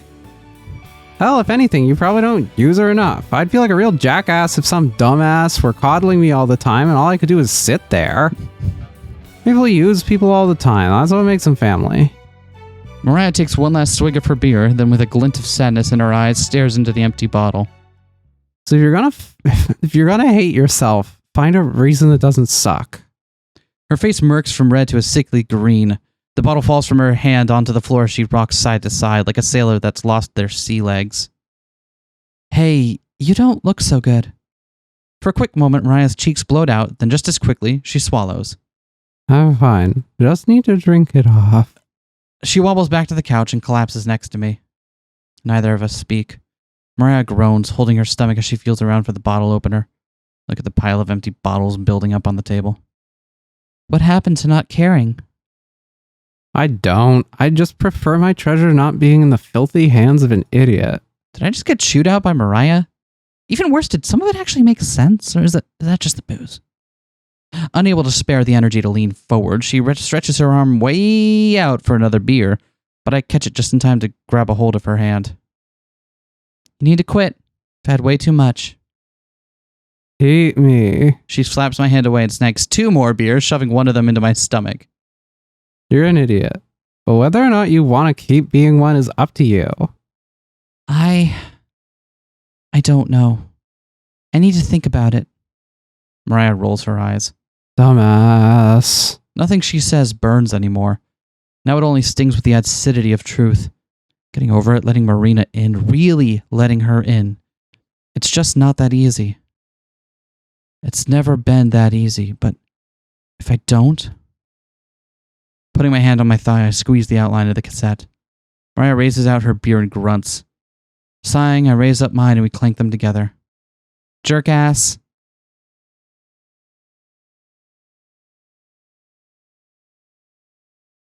Massaging the drunk away, I nurse my head as it pounds in the rhythm of my heartbeat. The table's become a stockpile of empty promises and broken dreams, foundation beneath even emptier bottles. Mariah is still at my side, slumped over and passed out. She might be a super heavyweight, but I decided to stick around to keep an eye on her. Soon, Joe and Tess will be back and they can take care of the rest. I watch the slight movements of her chest as she breathes in and out. Seeing her so quiet is eerie. It's hard to believe there's still a person underneath all that yelling and obsessiveness, but there she is. People use other people all the time. That's what makes them family. It sounds gross and awful, but those words have been echoing inside me since she said them. I used Marina to cope, there's no denying that, but Mariah said that Marina used me to find the treasure. That's true, then why don't I feel used? Why did I always feel genuinely wanted by her? She relied on me. Is that using? That's all I ever wanted her to feel like she could do. Her trust was the most important thing to me. But no matter how much I wanted it, I knew I didn't deserve it. Because I felt like I was betraying Gramps and would just drag her down with me. What about her, though? Marina was furious when I left, but she wanted to understand. She wanted to help. I wanted her to rely on me, but maybe she wanted me to rely on her, too? Reaching into my pocket, I pull out the cassette and hold it in the palm of my hand. The sight of the ribbon all torn and tangled doesn't choke me up or ignite a bitter explosion of anger like earlier. All it does is serve as a numbing reminder of all my regrets. Her wording was off, but Mariah is right. I never let myself rely on Marina. From the very start, I always treated her like a kid and never as an equal. No wonder she got upset. She wanted to do as much for me as I was doing for her, but I would never let her in long enough for that to happen. Of course she wouldn't say no if I made a move. It was the only opportunity she had.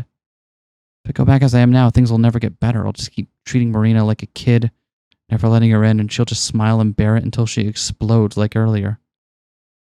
I know what I have to do, and yet it feels more like a betrayal thing than anything else I've done but this far.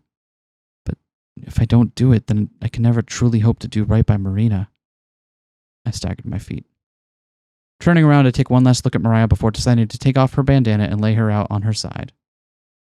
In another life, maybe you would have been my type. Then I walk to the door, take a breath, and step outside. Good job putting her on her side. The night sky is deep and clear, embedded with a rich blue draped behind the glow of the constellations. Its light is all that guides me as I sludge my way through the thickness of the sand, wandering from Mariah's RV with a destination of nowhere. Finally, I've gone far enough. The haze of the city lights can't be seen, and where the distance of the motorhome can't be gauged. I'm alone. The first time I'm truly alone.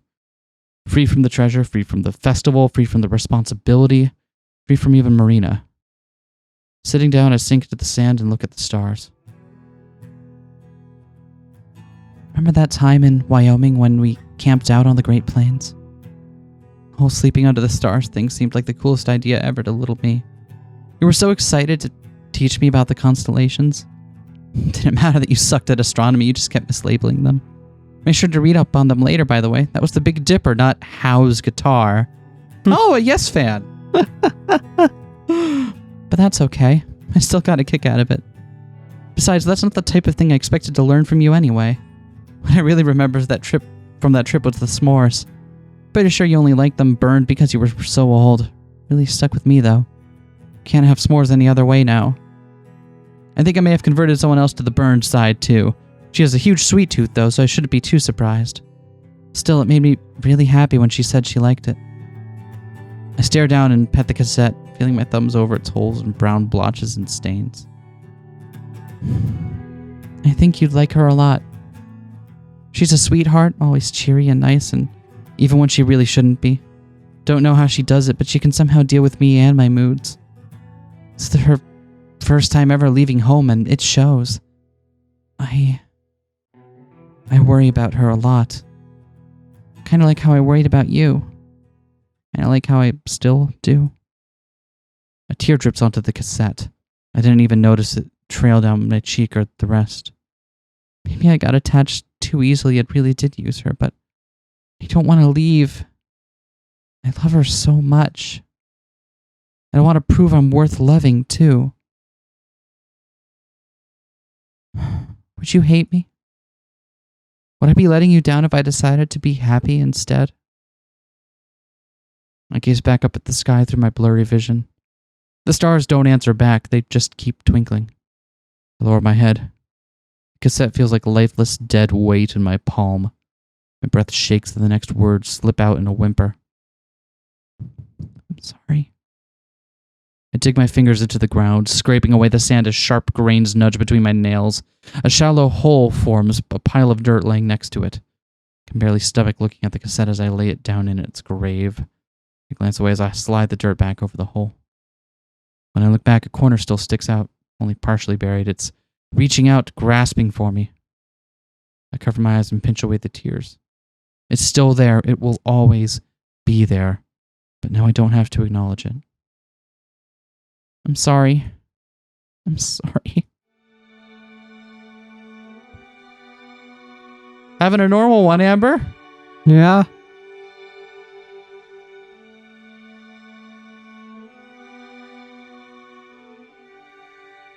Fade to black, huh? Oh. Drenched in sweat, I gasp to life and hack the sand out of my mouth. Memories from the night before start flooding back as I choke down a lump in my throat. The desert, the tape, the stars. Marina! My head snaps to the sky. The sun is already a quarter of the way done with its cycle. Soon, if it already hasn't, the taxi will pick up Marina and I will never see her again. All because I couldn't let myself trust her. Damn it! I slam my fists down, kicking up a pitiful plume of sand. Even if I ran, I'd never be able to make it in time. If only I had the motorhome. Wait. Mariah! There's a chance they might still be camped out nearby. Wiping the tears from my eyes, I spring to my feet and sprint in the direction of their motorhome, leaving the half-buried cassette behind me. Please still be there, please still be there. Sure enough, it's right where it was last night. I run up and pound on the door, knocking harder and louder until someone answers. Looking up with wide eyes, Tess opens the door and stares at me. Tess, is Mariah here? Amber! Joe slinks off the couch and joins Tess at the door. Sheesh, you're a wreck. Everything okay? Quick, the time! The time, what time is it? He looks at the invisible watch on his wrist, then switches between the walls before Tess digs around in her shorts and hands him a chained pocket watch. 10 o'clock, barely. He turns to Tess. Why'd you start carrying this around? Why the hell's it so friggin' loud? Yeet. A bottle comes hurtling towards Joe, but he ducks at the last second, letting it shatter across the wall. Oh yeah, she smashed the last one. 15 minutes, there's still time. Well, slow down a sec. Time for what? I know this is short notice, but I need a ride. Ride now? I said shut the hell up. Another bottle Yeet. comes flying towards him, but this time Tess hops and snatches it out of the air. He looks across the room, then back to me. That's probably not the best time. Sis's hangovers are lethal. No, we need to leave now. Do you not remember what I said I'd do with the jumper cables the next time you... Nursing her forehead and lifting up another bottle, Mariah stomps over her, only to freeze when she sees me. Mariah, I need a ride. Please, you were right. I made a big mistake, and if I'm not back at our hotel in 15 minutes, I will never see Marina again. The motorhome falls silent, and all eyes fall on Mariah. Her face is blank, unreadable compared to all the crazy-looking scowls she usually wears. Finally, she speaks. Too bad, so sad. All right, let her in. Oh, Let's go. Okay. I'm really sorry, but you know how she... Wait. For real? Mariah closes her eyes and takes a deep, long breath. Before I change my mind. Worm. Joe and Tess shoot each other surprised glances, then shrug. What do you know? Miracles really do happen. The desert heat has thawed her icy heart. I like you, Tess. Yeah, just shut up and get ready. I hop in. The other two scurry around and batten down the hatches, strapping shut all the cupboards and shelves. Grabbing her bandana, Mariah ties it around her head while I shuffle around and try to spit out a thank you. So, I should probably... We're all set. Take the wheel. Joe has passed us with the keys, but Mariah trips him and snags them from his hand. Ah! No way, you drive like an old man. I'll drive. No, I drive like a normal person. You drive like a maniac. Besides, you're hungover. It'll be fine. Come on. They both dart over to the front seats as the RV roars to life. Tess, hair the dog. Tess nods and runs to the fridge, grabbing a bottle that looks like a lot like the ones from last night, except this one has a picture of the devil on it. She tosses it over to her sister, who showcases the same catching talent as her. Now that's what I'm talking about. Slamming the bottle in the cup holder, Mariah sticks her head out the window and backs up the motorhome. Joe shakes his head, replacing the devil's brew with a nearby water bottle while she isn't looking. Gonna hang on tight, by the way. Huh? Why? You thought we were done with this, CG. My question is immediately answered as I'm flung against the couch. Tessa's small frame crashes into me. It doesn't hurt as much if you relax your muscles. The RV Hey, Joe. The RV speeds forward. The license plate wind chimes dings in chaotic disunion as the bottles and cans roll across the floor, clanging together whenever they meet. Even the table is seesawing back and forth. I look at the window. Mariah flies onto the road, cutting off an entire lane of cars.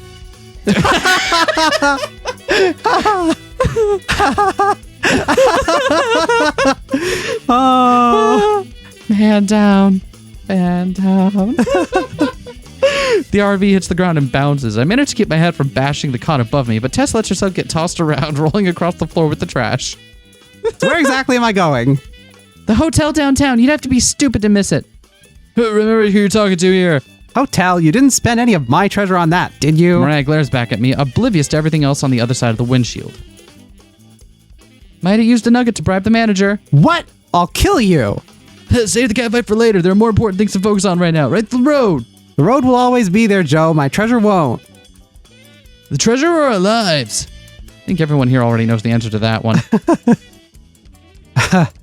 I had Tess do the math. This treasure is worth more than any of you. Ah!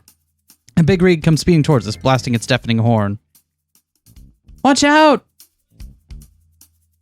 At the last second, Mariah swerves back into her lane as the truck barrels past us. The motorhome hits a bump and bounces up again. Unprepared, poor Joe's head hits the ceiling, knocking the light from his eyes. If I squint hard enough, I can even see his soul drifting away from his body. Sis, I think Joey's dead. About damn time. He was getting annoying. Tess salutes her fallen comrade. Tess, can you play taps for us? Thank you. It's always the sane ones who die first. We've zoomed past the town's welcoming center. It's not far at all now. Tess, what time is it? 10:12.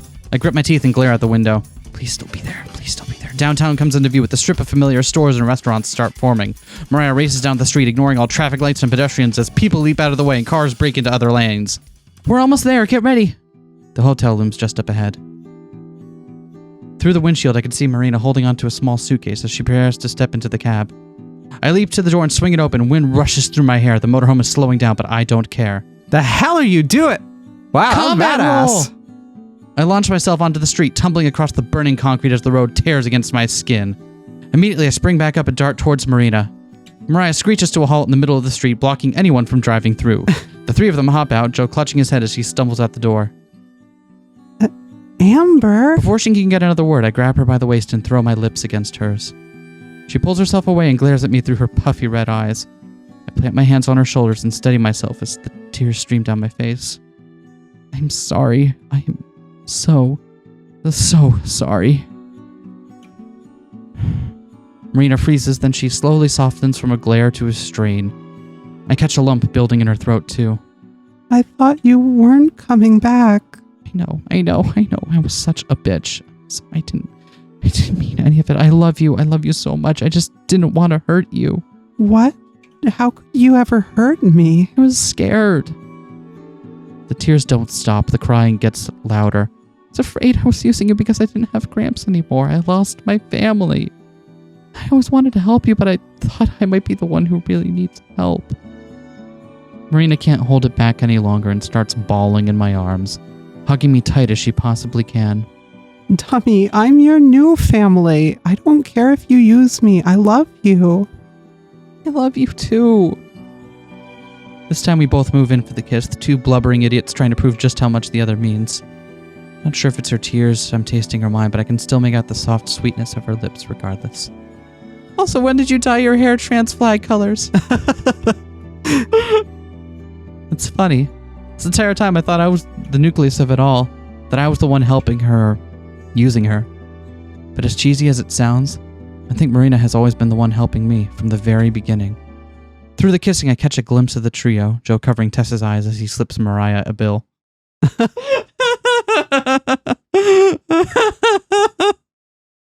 We managed to compose ourselves enough to pull each other away, but we never let go of the other's hand. Rolling her eyes, Mariah unties her bandana and tosses it to me. You both look disgusting. Here. Thanks. I wipe away as many of my tears as I can before passing it along to Marina, who blows into it like a trumpet. She sniffs, her nose red and tears still leaking out, then hands the drenched cloth back to Mariah, who gives it to Joe. He cringes as he dangles it from his fingers. Hi, guys. Hi. Thanks, you three. I mean it. Especially you, Mariah. For a moment, Mariah lowers her guard and almost smirks, then remembers it's just not her style.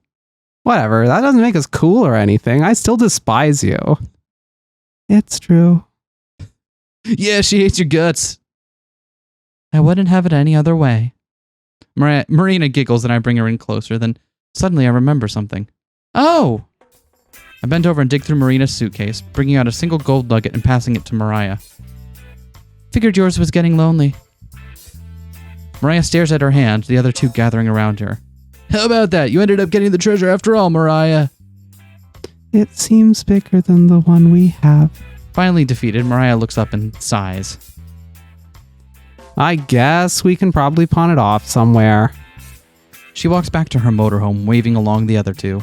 Come on, let's go. I'll see you two ladies down the road. God, I hope not. Has anyone told them about the DLC yet? Tess looks back and forth and scurries over to Marina and gives a quick hug around her waist before following the other two. Aww. Bye. And with that, they speed off, leaving a trail of property damage behind them as they beep their loud-ass horn into the distance. Marina and I are left alone, the cab long gone. Wait, did you put your suitcase in the cab? Oh, fuck. Between small spurts of laughter, we thumb away each other's tears, just happy to be together again. Hey, let's go pick up the motorhome. Yeah, She sniffs one last time. I'd like that. Fading light from the sunset wakes me up. After reuniting, the first thing Marina and I did was take a nap. We slept in the same bed, both of us too tired to do anything more than gaze into each other's eyes as we drifted off. Gay! Now, hours later, we're still in the same spot. One of Marina's hands clings onto my shirt while she is pressed up against my side. Her breath, shallow and steady, is warm against my neck. I feel like I could stay here all day, or for a week, a year, whatever, just enjoying this closeness. Marina sighs in her sleep, shifting a little but not moving too far away. I watch her, a small smile dancing on my lips. No way we're going to be able to sleep tonight after taking naps this late. Could probably head out and get to the festival site a bit early. Beat the lines, get in, maybe end up closer to the stage. I'll see how she feels when she gets up. Gently, I extract myself from her grip and climb out of bed. To kill some time, I wander back to the take stock of our supplies. We're running low on bottled water, and could use some more snacks. The healthy kind, not the Marina selected tooth-rotting kind. Also, we need to stop by a laundromat sometime soon. Hell, we could probably go to a clothing store, pick up some few changes of clothes for Marina, since we're going to be sticking together and all. The thought makes me smile so happy that I couldn't stop even if I wanted to. I don't have to be lonely anymore. I can make these plans for two. When I walk back by the bed, still being careful not to disturb Marina, I notice something weird. It's gotten brighter outside. No way. It dawns on me quite literally. We didn't just sleep through the day. We slept all the way through the night and into the next morning. Marina! I shout her name as I lunge across the bed to shake her shoulder. Despite my frenzy, she opens her eyes up lazily. Amber? Yeah, that's me. What's wrong? We slept way too late. We're going to get going fast. The festival's starting in just a few hours. Marina pats my head like I'm a naive kid. Amber, it's okay. That's not until tomorrow. It is tomorrow. We slept all night. Now her eyes get a bit bigger, and right on time, the sunlight falls across her face. Huh? Yeah. I move back, letting her sit up. We've got to go, or else we'd be standing in line all day. She smooshes her fist into her eyes and rolls out of bed. I'm up. Can you make some coffee, please? No with milk prob. and sugar. Hold the coffee. Okay. Gonna get ready. Gonna get ready. Gee, I sounded like you for a moment there. Yeah, that happens when you turn gay. Oh, okay. I nod. Marina the zombie shuffles off to the bathroom to brush her teeth and fix her hair. I set about preparing. Soon the warm smell of brewing coffee fills the air. As does the sound of running water. Both Marina and the coffee finish around the same time. Marina skips over to where I am and leans into my shoulder while I wrap an arm around her. Sorry, I shouldn't hold us up, huh? Nah, this is okay. Just for a moment. Then I pull away and grab a pair of mugs, passing one to Marina. I fill mine up with steaming black coffee, then hand her the creamer and sugar. But Marina shakes her head. I'll try it how you drink it. Eyebrows raised, I pour her a cup. You sure?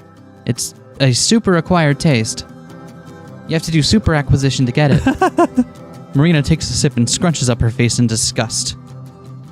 It's good. I think you're lying. Uh-huh.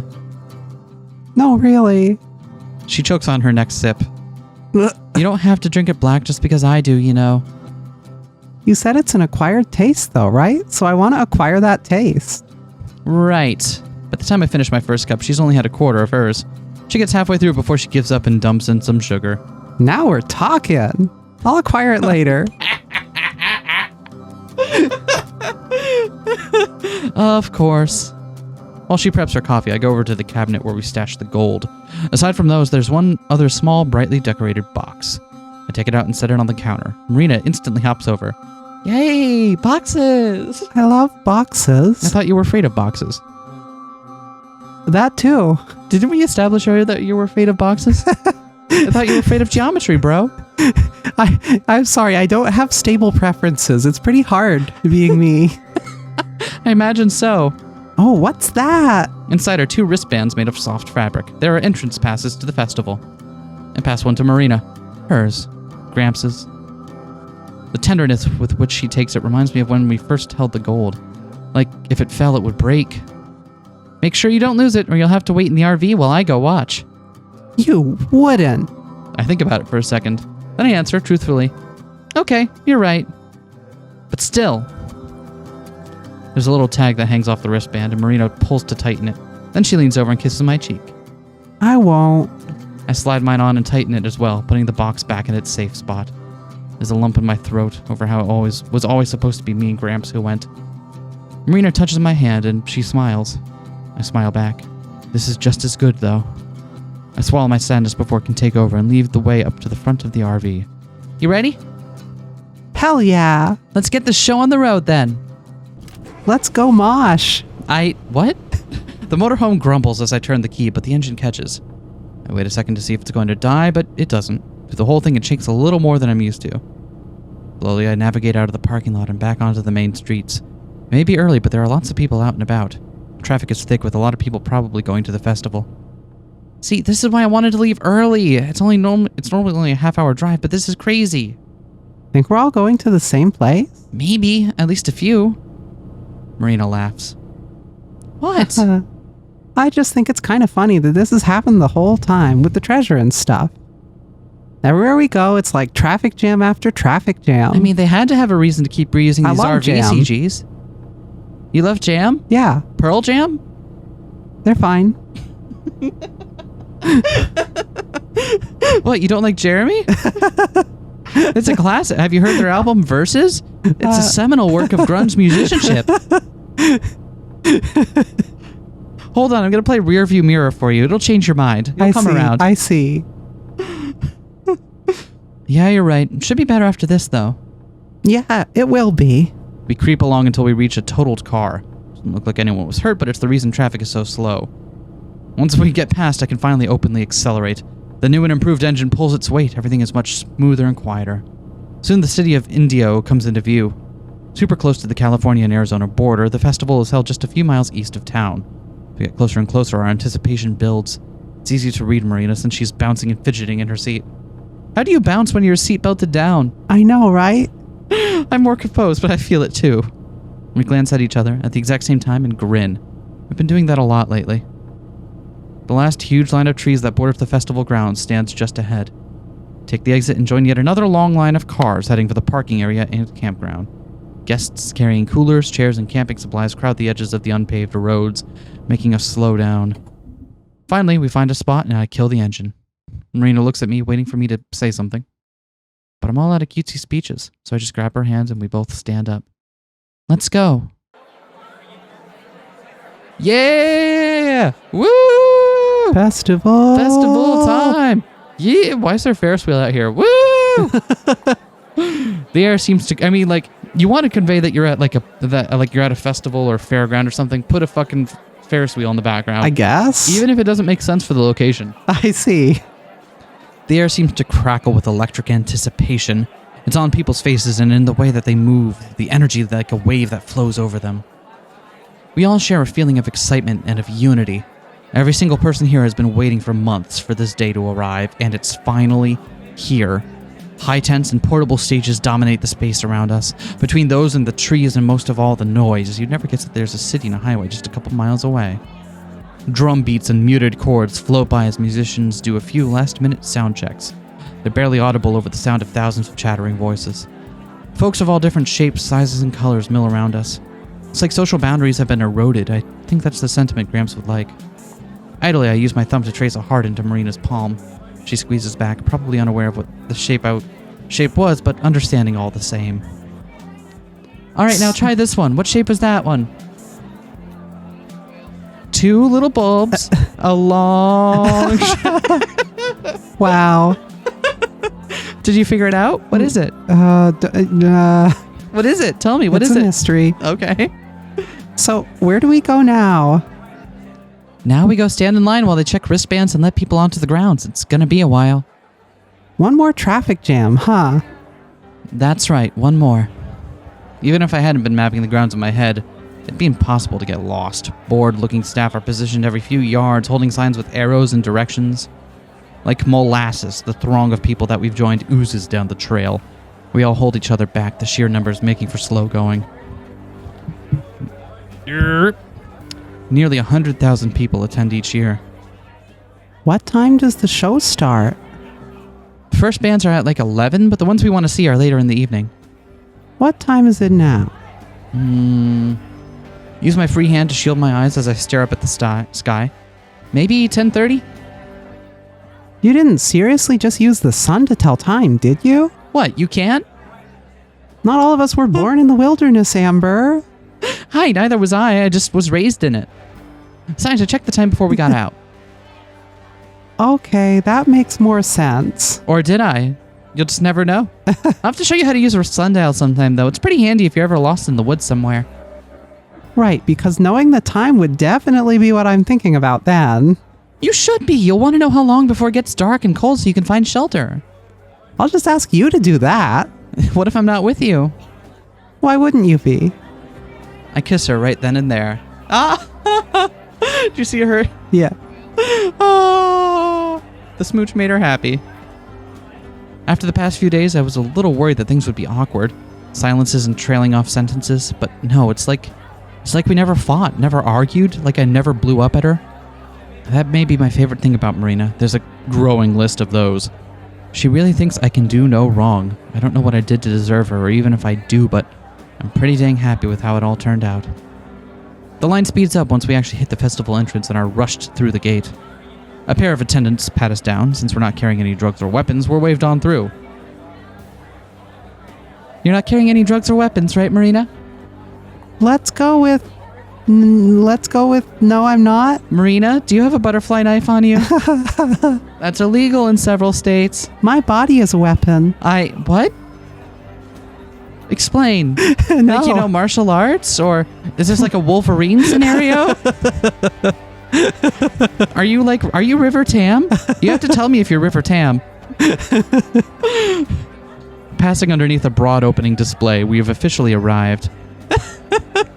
Marina spins towards me, bouncing on her heels.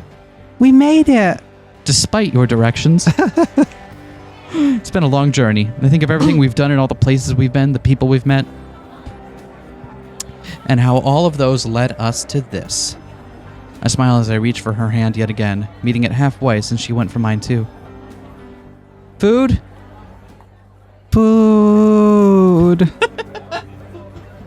I haven't had a good meal in over a day now that I think about it. Once I do, I can't stop thinking about it. I lead the way to the food court, which is just a bunch of trucks and tents arranged in an aisle. Everything for sale is greasy but delicious, the kind of food that'll stop your heart but heal your soul. We pause at the closest truck to us and read the menu. Amber, Marina? is that like a typo or something? It says they have deep fried candy bars. Nah, those are really popular at fairs and festivals. She gives me, I know that you're making this up, look like that she's perfected. Yeah, right. No, I'm actually dead serious. Candy bars, pickles, snack cakes. You can get almost anything deep fried at places like this. Ever had one? No, that's way too much even for me. The thought alone makes me kind of queasy. So much grease. Order up. To highlight my point, the guy running the fryer pulls out a crispy-looking blob. It's impossible to tell because of the batter. After wiping up some of the oil, which doesn't seem to change much, he wraps it in wax paper and hands it to the person waiting by the window. He bites into it with a look of pleasure, though I still can't tell what he's eating. Want something? Vaguely green, Marina shakes her head. Pass. Not much farther down the line, we find a regular pizza stand and order a couple of slices. We stand a little out of the way while we eat, trying to keep the toppings from all sliding onto our rapidly deteriorating plates. When we're done, I drag a napkin across my face. It comes away orange with grease. Missed a spot. She leans over and wipes a dry spot above my upper lip, then kisses it. Wait, hold on. I think I missed it. Show me where again. This time she doesn't dab before leaning in to kiss me. I can taste the pizza on her breath. Or maybe it's mine. We part again. We're both smiling. You should check the sun. What time is it? I make a big show of looking up at the sky, then back down and pretending to think hard. I'd say it's time for us to get a watch. That is literally a joke that my dad makes. His dad probably said it, and it was probably old then. No, just no. Ouch, tough crowd. I'm hurt. Really, though, it's probably just a little bit past noon. We've still got a long time. Want to go check out some of the other bands? No. I see. Yeah, sure. Who's playing? I pull up the schedule we got by the entrance and pass it to her. I don't really know any of these groups. Let me know if there's someone you want to see. Marina skims over the list of names before she squeals. Oh my god, yes, them. I want to see them. She points out someone who's about to set up on the main stage. All right, that should be this way. Literally bouncing with excitement, I lead her through the crowds. What kind of music are they? I have to shout now because the music is so much louder over here. Marina presses close to me to respond. They're rappers, 2 of them. Their new album got super popular. And like, they're even doing this version of it where all the instruments are cats. Right. Not really into rap, but whatever. It's not like we got anywhere else to be yet, and I'm pretty sure Marina still isn't super into weird old people jam bands. Oh my god, Amber listens to Grateful Dead. Yeah. And probably Fish. Yeah. Dave Matthews. Yeah. Probably a little bit of Government Mule, probably. Mo. What's the one that starts with a U? Is Uriah Heep a jam band? I feel like they are. I thought that was a prog thing. Yeah, I think they're both. Anyway. Amber can absolutely tell you the most frequently played Dave Matthews Band songs. We get to the stage right as the set ends. Because there's a lot of people leaving, it's a bit like swimming upstream, but we managed to make it close to the stage. How are you liking it so far? Which part? All of it! It's kind of crazy, but it's fun. I like seeing all the different people. Yeah, you do get all types. Bass booms from a speaker close to us. It's just playing a pre-recorded medley, but Marina sings along to a few of the songs. A little while later, the two rappers come out on stage and everyone cheers. I turn around surprised at how big the crowd's gotten again. And I look back at Marina. She's not paying any attention to me, just grinning up at the stage. 40 minutes later, the pair leaves the stage to thunderous applause and cheers. Even I clapped for them. They were pretty good. How'd you like it? They were so good. So good. Like, whoa, if I'd known they were playing today, I would have been more excited for this. They're one of my favorite bands in the world. Did you just not look at the lineup or something? I guess not. I kind of thought all the bands would be like what you listen to. Oof. I burst out laughing. I don't think they could sell at a festival like that. Not to this many people, at least. That's where Amber's wrong. But it's fine. I like getting to hear new stuff, too. They could absolutely sell out a festival. God, okay. You get, what, 5 bands to do a lineup? Mm-hmm. For what would your dream lineup be? What? You have 5 bands to do like a lineup at a festival or something. I have to do a festival lineup. That's tough. Yeah. That's tough off the top of my head. I can already think of like 4 of the ones in mind. I'm trying to keep it like sonically similar too. Hear me out. Yeah? I'd love to see opening act, Baroness. Yeah? All right. Follow them up with Mastodon. Meshuggah's in the middle. I don't know who goes in the 4th slot, but the 5th slot is Opeth. Opeth closes it. I'm thinking...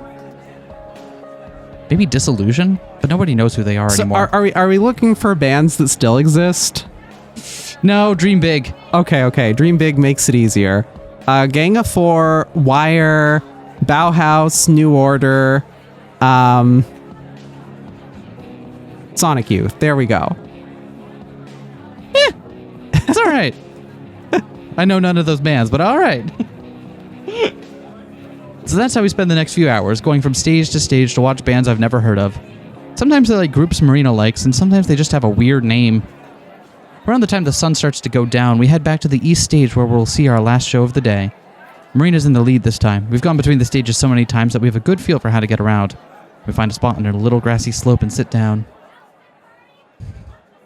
Are you sure? Won't it be hard to see? Nah, we've got a good view from here. Plus, it seems like it'll be a small crowd. Of course, the small crowd still means thousands of people here. It's just small compared to some of the other acts.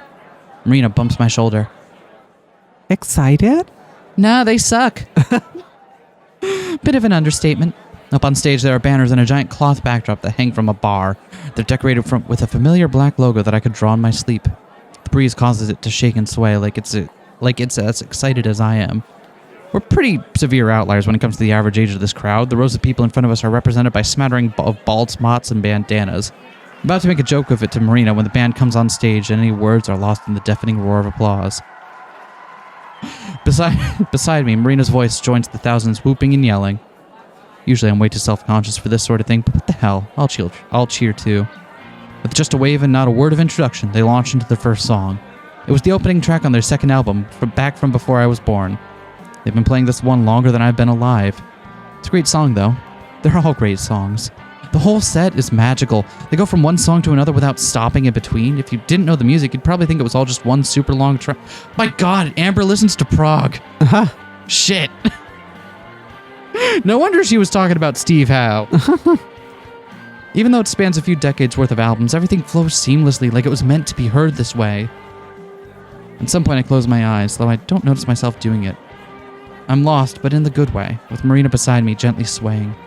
There's not a single sad thought in my head. For 40 minutes, everything in the world seems right. I marvel at the odds. Then that my life could turn around entirely in such a short amount of time.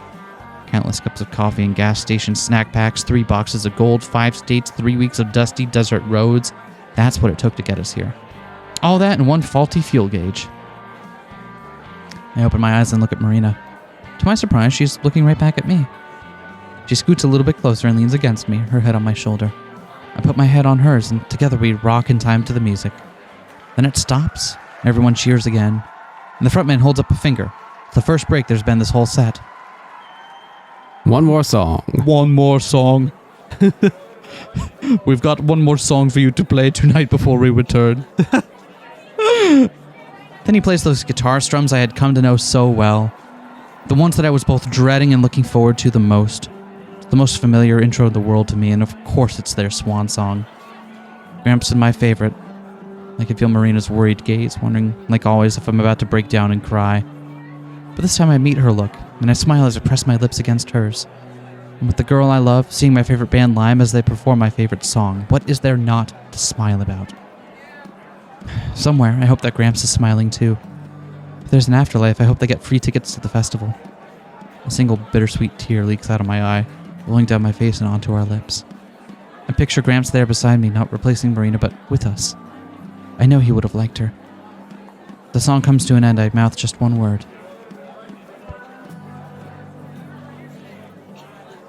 Aww.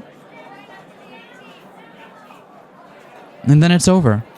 I feel something change, not a physical motion, but an emotional one. Something new. Deep inside me, it feels right. An emotional motion? You could say an emotion? E-notion? You gonna follow that up with anything, or you just gonna... No, that was it. That was it? That was it. All right. 5 out of 10. Yeah. The band bows. People are screaming their affections. It's over. We saw them. They performed. It's over. I finally got to hear them play Starship Trooper live. Beside me, Marina shifts to look at me with one coy look on her face. Amber? Yeah, that's me.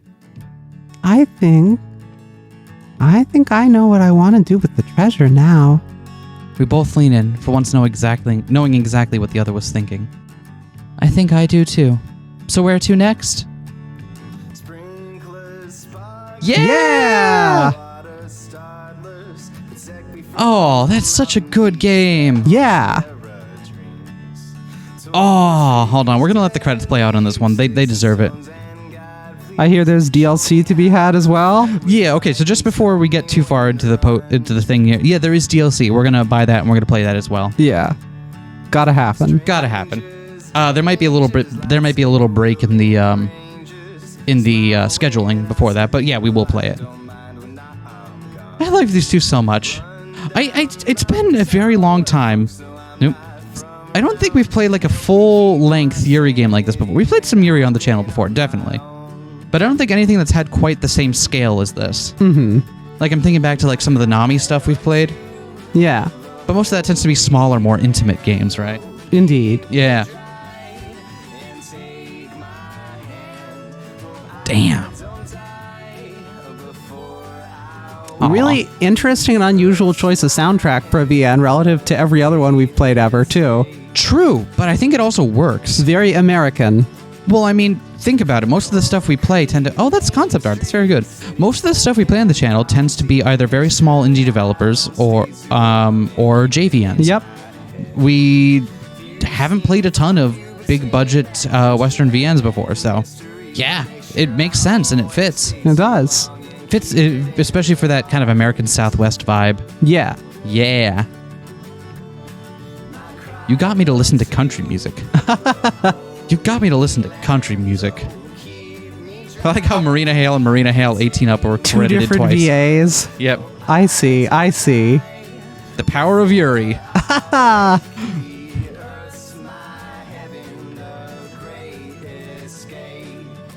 Oh, nice.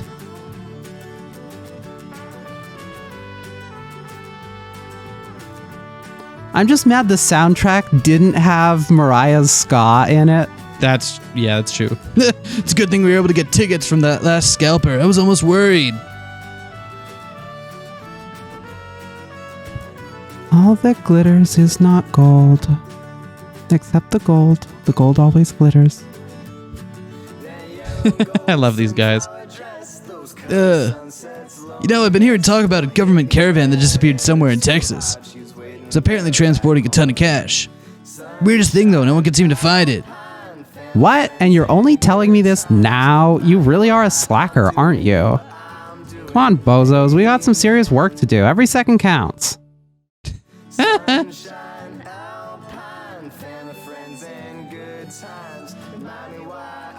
This is such a great game. Yeah. You can bet. We're going to space them out because I don't think we want to marathon them all at once, but we will definitely be playing more Studio Alon titles in the future. Oh, hell yeah. Yeah. So, before we leave, I do want to take a look at some of the extras and stuff. Yeah, because we had all of Marina's thoughts and stuff. Yeah. Yeah. We have the CG gallery. Yeah. We have all of them? Yeah, we do. Ye- Aww. Marina's thoughts. Here we go. So we started to look at these originally before we realized that the way they were presented was kind of as like after the fact. Spoilers. Yeah. So we decided to leave them for the end and come back here. And Marina, I believe, will be reading them out for us. Indeed. Amber's grandpa's favorite tape, and now it's her favorite. I guess that means it's my favorite too, since it's so important to Amber. I was even lucky enough to hear some of it live at the festival we went to together. She never told me where it went, though. Slushy. Buying this slushie was the first nice thing Amber ever did for me. Well, second, since she gave me a ride there too. It's cola flavored, since they never had that flavor in my hometown. Hiker's Journal. The book that started everything. It contains riddles with locations to all the miners' hidden treasure. Without this, I would never have met Amber. Oh, so there's also a variant of it for a more beat-up cover. Okay, that's cool. Gold Nugget. This belongs to Joe, but Mariah's the one who spends the most time thinking about it. I guess it's an old family heirloom. It's how Mariah says she knew about the treasure before anyone else. Tessa's Wind Chime. One of Tessa's most treasured possessions. She collects license plates and puts them together like this. She said that someday she'll give me one of her wind chimes to keep. Aw. Diner meal number 1. Amber and I ate this at a diner together. She thought I was weird for dipping my fries in a milkshake. She doesn't know that everyone does that. I don't Everyone think they does. do. Everyone. I'm everyone. Oh, okay. Treasure hunting tools. We borrowed this from Mariah and kinda never gave it back. But that's double fair since she did the same thing with my brother's car. I was gonna say, yeah. Gold box. These are what the old miner hid his treasure in. Oh, sorry, I didn't realize it would change the wording on this one. It didn't on the last one. We found a few of them along the way. Gold. Real, honest to God gold. At first, I couldn't believe it either. Camera. I kept this with me for most of our trip. It has some of our best memories together. I may have gone a little overboard sometimes, though, like when we saw the world's tallest thermometer. I like that it looks exactly like one of those old Kodak disposable cameras. Every time I see a thermometer, things just start heating up. Okay, if you're gonna be like this, going over your thoughts, I'm just gonna walk away. No. Okay, fine. Coloring pages. Okay. So growing up, I would always get super frustrated when I saw other kids coloring outside the lines. It's like, why can't you slow down and stay in the lines? It's not that hard. It'll look prettier. You'll be happier. It doesn't look right. Anyway, I have a girlfriend now. Got your priorities straight. You're toast. When Amber made that pun, I groaned. But the truth is, I was actually thinking about doing the same thing. Fortunately, I ended up making a better one. Sam I. Amber is still the proudest I've ever been of a joke. Amber was always so grumpy when we first met. Those eggs may as well have been a portrait. Diner meal number 2, my favorite breakfast in the world. The pancakes were chocolate and had chocolate chips, and the chocolate milk was homemade. Can you tell that I like chocolate? Hey, honey, I think you might like chocolate. I like chocolate. Okay. What's your favorite? Is it chocolate? Yeah. Okay, chocolate covered Actually, chocolate? that's my second favorite. What's your first favorite? Amber. Aww. You're my second favorite. I like coffee more. That's fair. Brochure. Arches National Park is so pretty. I wish we could have spent more time sightseeing than sitting in traffic. It's weird though. This brochure doesn't mention Chip Off the Old Block, so I'm not sure how Amber knew about it. Wikipedia. I looked it up on my smartphone. Yeah. That I own. and have, definitely. Don't worry about it. Chicken tendies. These are what Tess was eating when we ran into her in Moab. There are so many of them. I bet that Mariah ordered a large size just so she can steal some. Chicken nuggets. Steak. Mariah ate like an entire cow, and I'm pretty sure that still wasn't enough because I saw her picking at Tess's tendies too. Grilled cheese. Joe's meal of choice in Utah. Doesn't it remind you of him? A grilled cheese and tomato soup isn't the most exciting thing, but it's trusty and reliable. God, you know what? I never really appreciated just how good of like a combo that is. Like just get a good warm sandwich and a thing of tomato soup, and that's like... And then you dip. What? And then you dip. And then you dip. I don't know anyone that does that with breakfast sandwiches and tomato soup. That's a double lie. What's the second lie? Sandwich. Not that there's anything wrong with these, but those fries would totally go better with a milkshake too. You don't have to put the fries in a milkshake. How else do you eat them, Plain. Amber? They're salty. They're battery. You don't want them with that sweet flavor profile. That's weird. Concert tickets. My heart skipped 2 whole beats when Amber asked me to go to the festival with her. It was the first time I really felt like her girlfriend. Amber Golley? Yeah. That's right. Have we ever gotten her name? Yeah. Oh, I don't remember it. It actually just showed up in the credits. Oh, okay. Oh, we saw the sandwich here too. Got the tickets and the... New Vegas buffet. Later on, Amber told me that she covered all her food groups in this meal. Steak, chicken, pork, seafood, and everything else. I can't believe she went back for more. She might be the only person I know who gets her money's worth out of a buffet. Listen, you never know when the next meal's going to come. You got to stock up. That's fair. Gained 5 pounds, don't care, would do it again. Stone Coyote. Everything in the motorhome moves around so much when we're driving, so I glued Velcro on the bottom of this to keep it from sliding off the shelf. My heart would be so sad if it broke. Street portrait. We got this portrait drawn of us the first time we went to Las Vegas. Maybe it isn't the most flattering pic ever, but it was fun, so who cares? Also, Amber's I really care. stacked in it. I'm not that stacked in real life. How did the street artist see it that way? I know. It's like you look at it. It's like my breasts are trying to secede from the rest of my chest. How would I even walk upright with a chest like that? Bag of happiness. Amber got these for me our first time in Vegas. They ended up melting together, so we just had a big chain of gummies. We ended up making a kissing game out of it, but I think it would have worked better with spaghetti. Marina, we did that in confidence. You're not supposed to tell the people about I feel pretty confident about it. You're so annoying, I could kiss you. Panwich. Amber was right. This is totally my jam. Speaking of jam, this would be amazing with strawberry jelly on top. Only if you want to, like, die. Diner meal number 3. Amber got this at the same place where I got the pancakes. She might make fun of me, but at least I didn't order half the menu. Listen, it's not my fault that they don't just have one big plate with all the main things and the sides on it. Like, if you want to get all the proper sides for your diner breakfast, you got to order them all separately. They could just give me a thing with, like, here's a thing of pancakes and some eggs and some home fries and some meat and some toast and a fruit cup and here's your like, they could just get all that in one. We wouldn't have this problem. God, I want a panwich so bad. Do you really? Yes, I do. Oh my, I'm looking at it and I'm like, the thing is, like, these, like, separately would be fine. I just don't want, like, the flavor of pancake and, like, syrup and stuff mixed in with, like, the egg. And really? Yeah.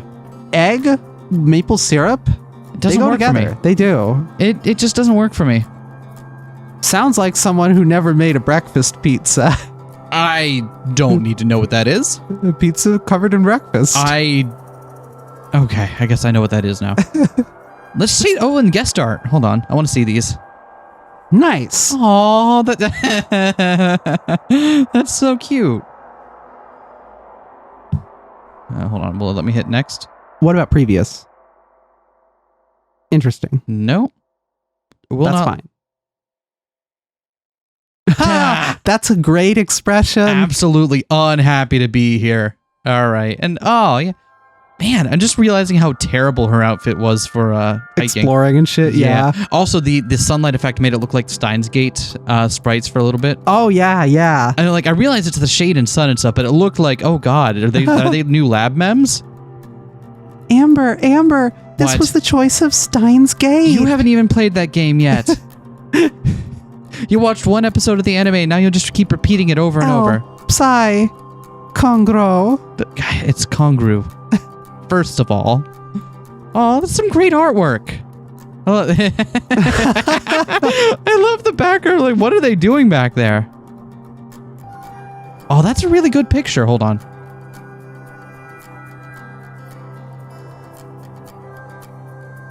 Oh, that's really nice. I like that. It's got a great mood to it. It does.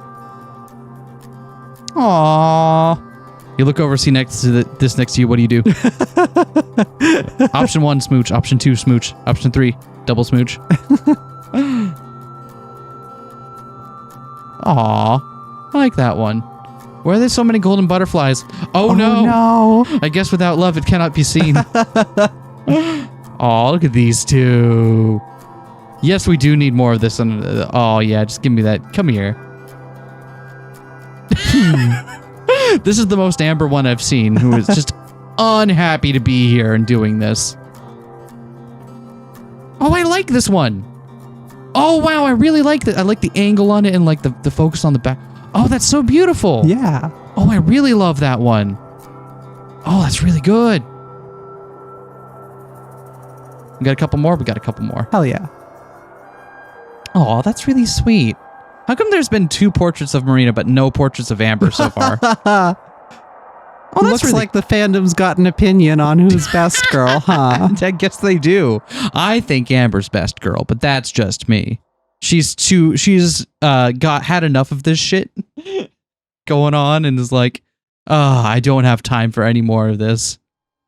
Oh, look at these two. They're so damn cute together. Wait. What?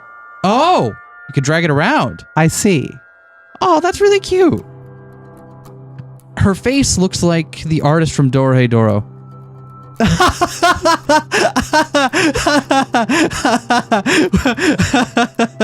Does kind of look like a Nikaido face. Doesn't it? Does kinda.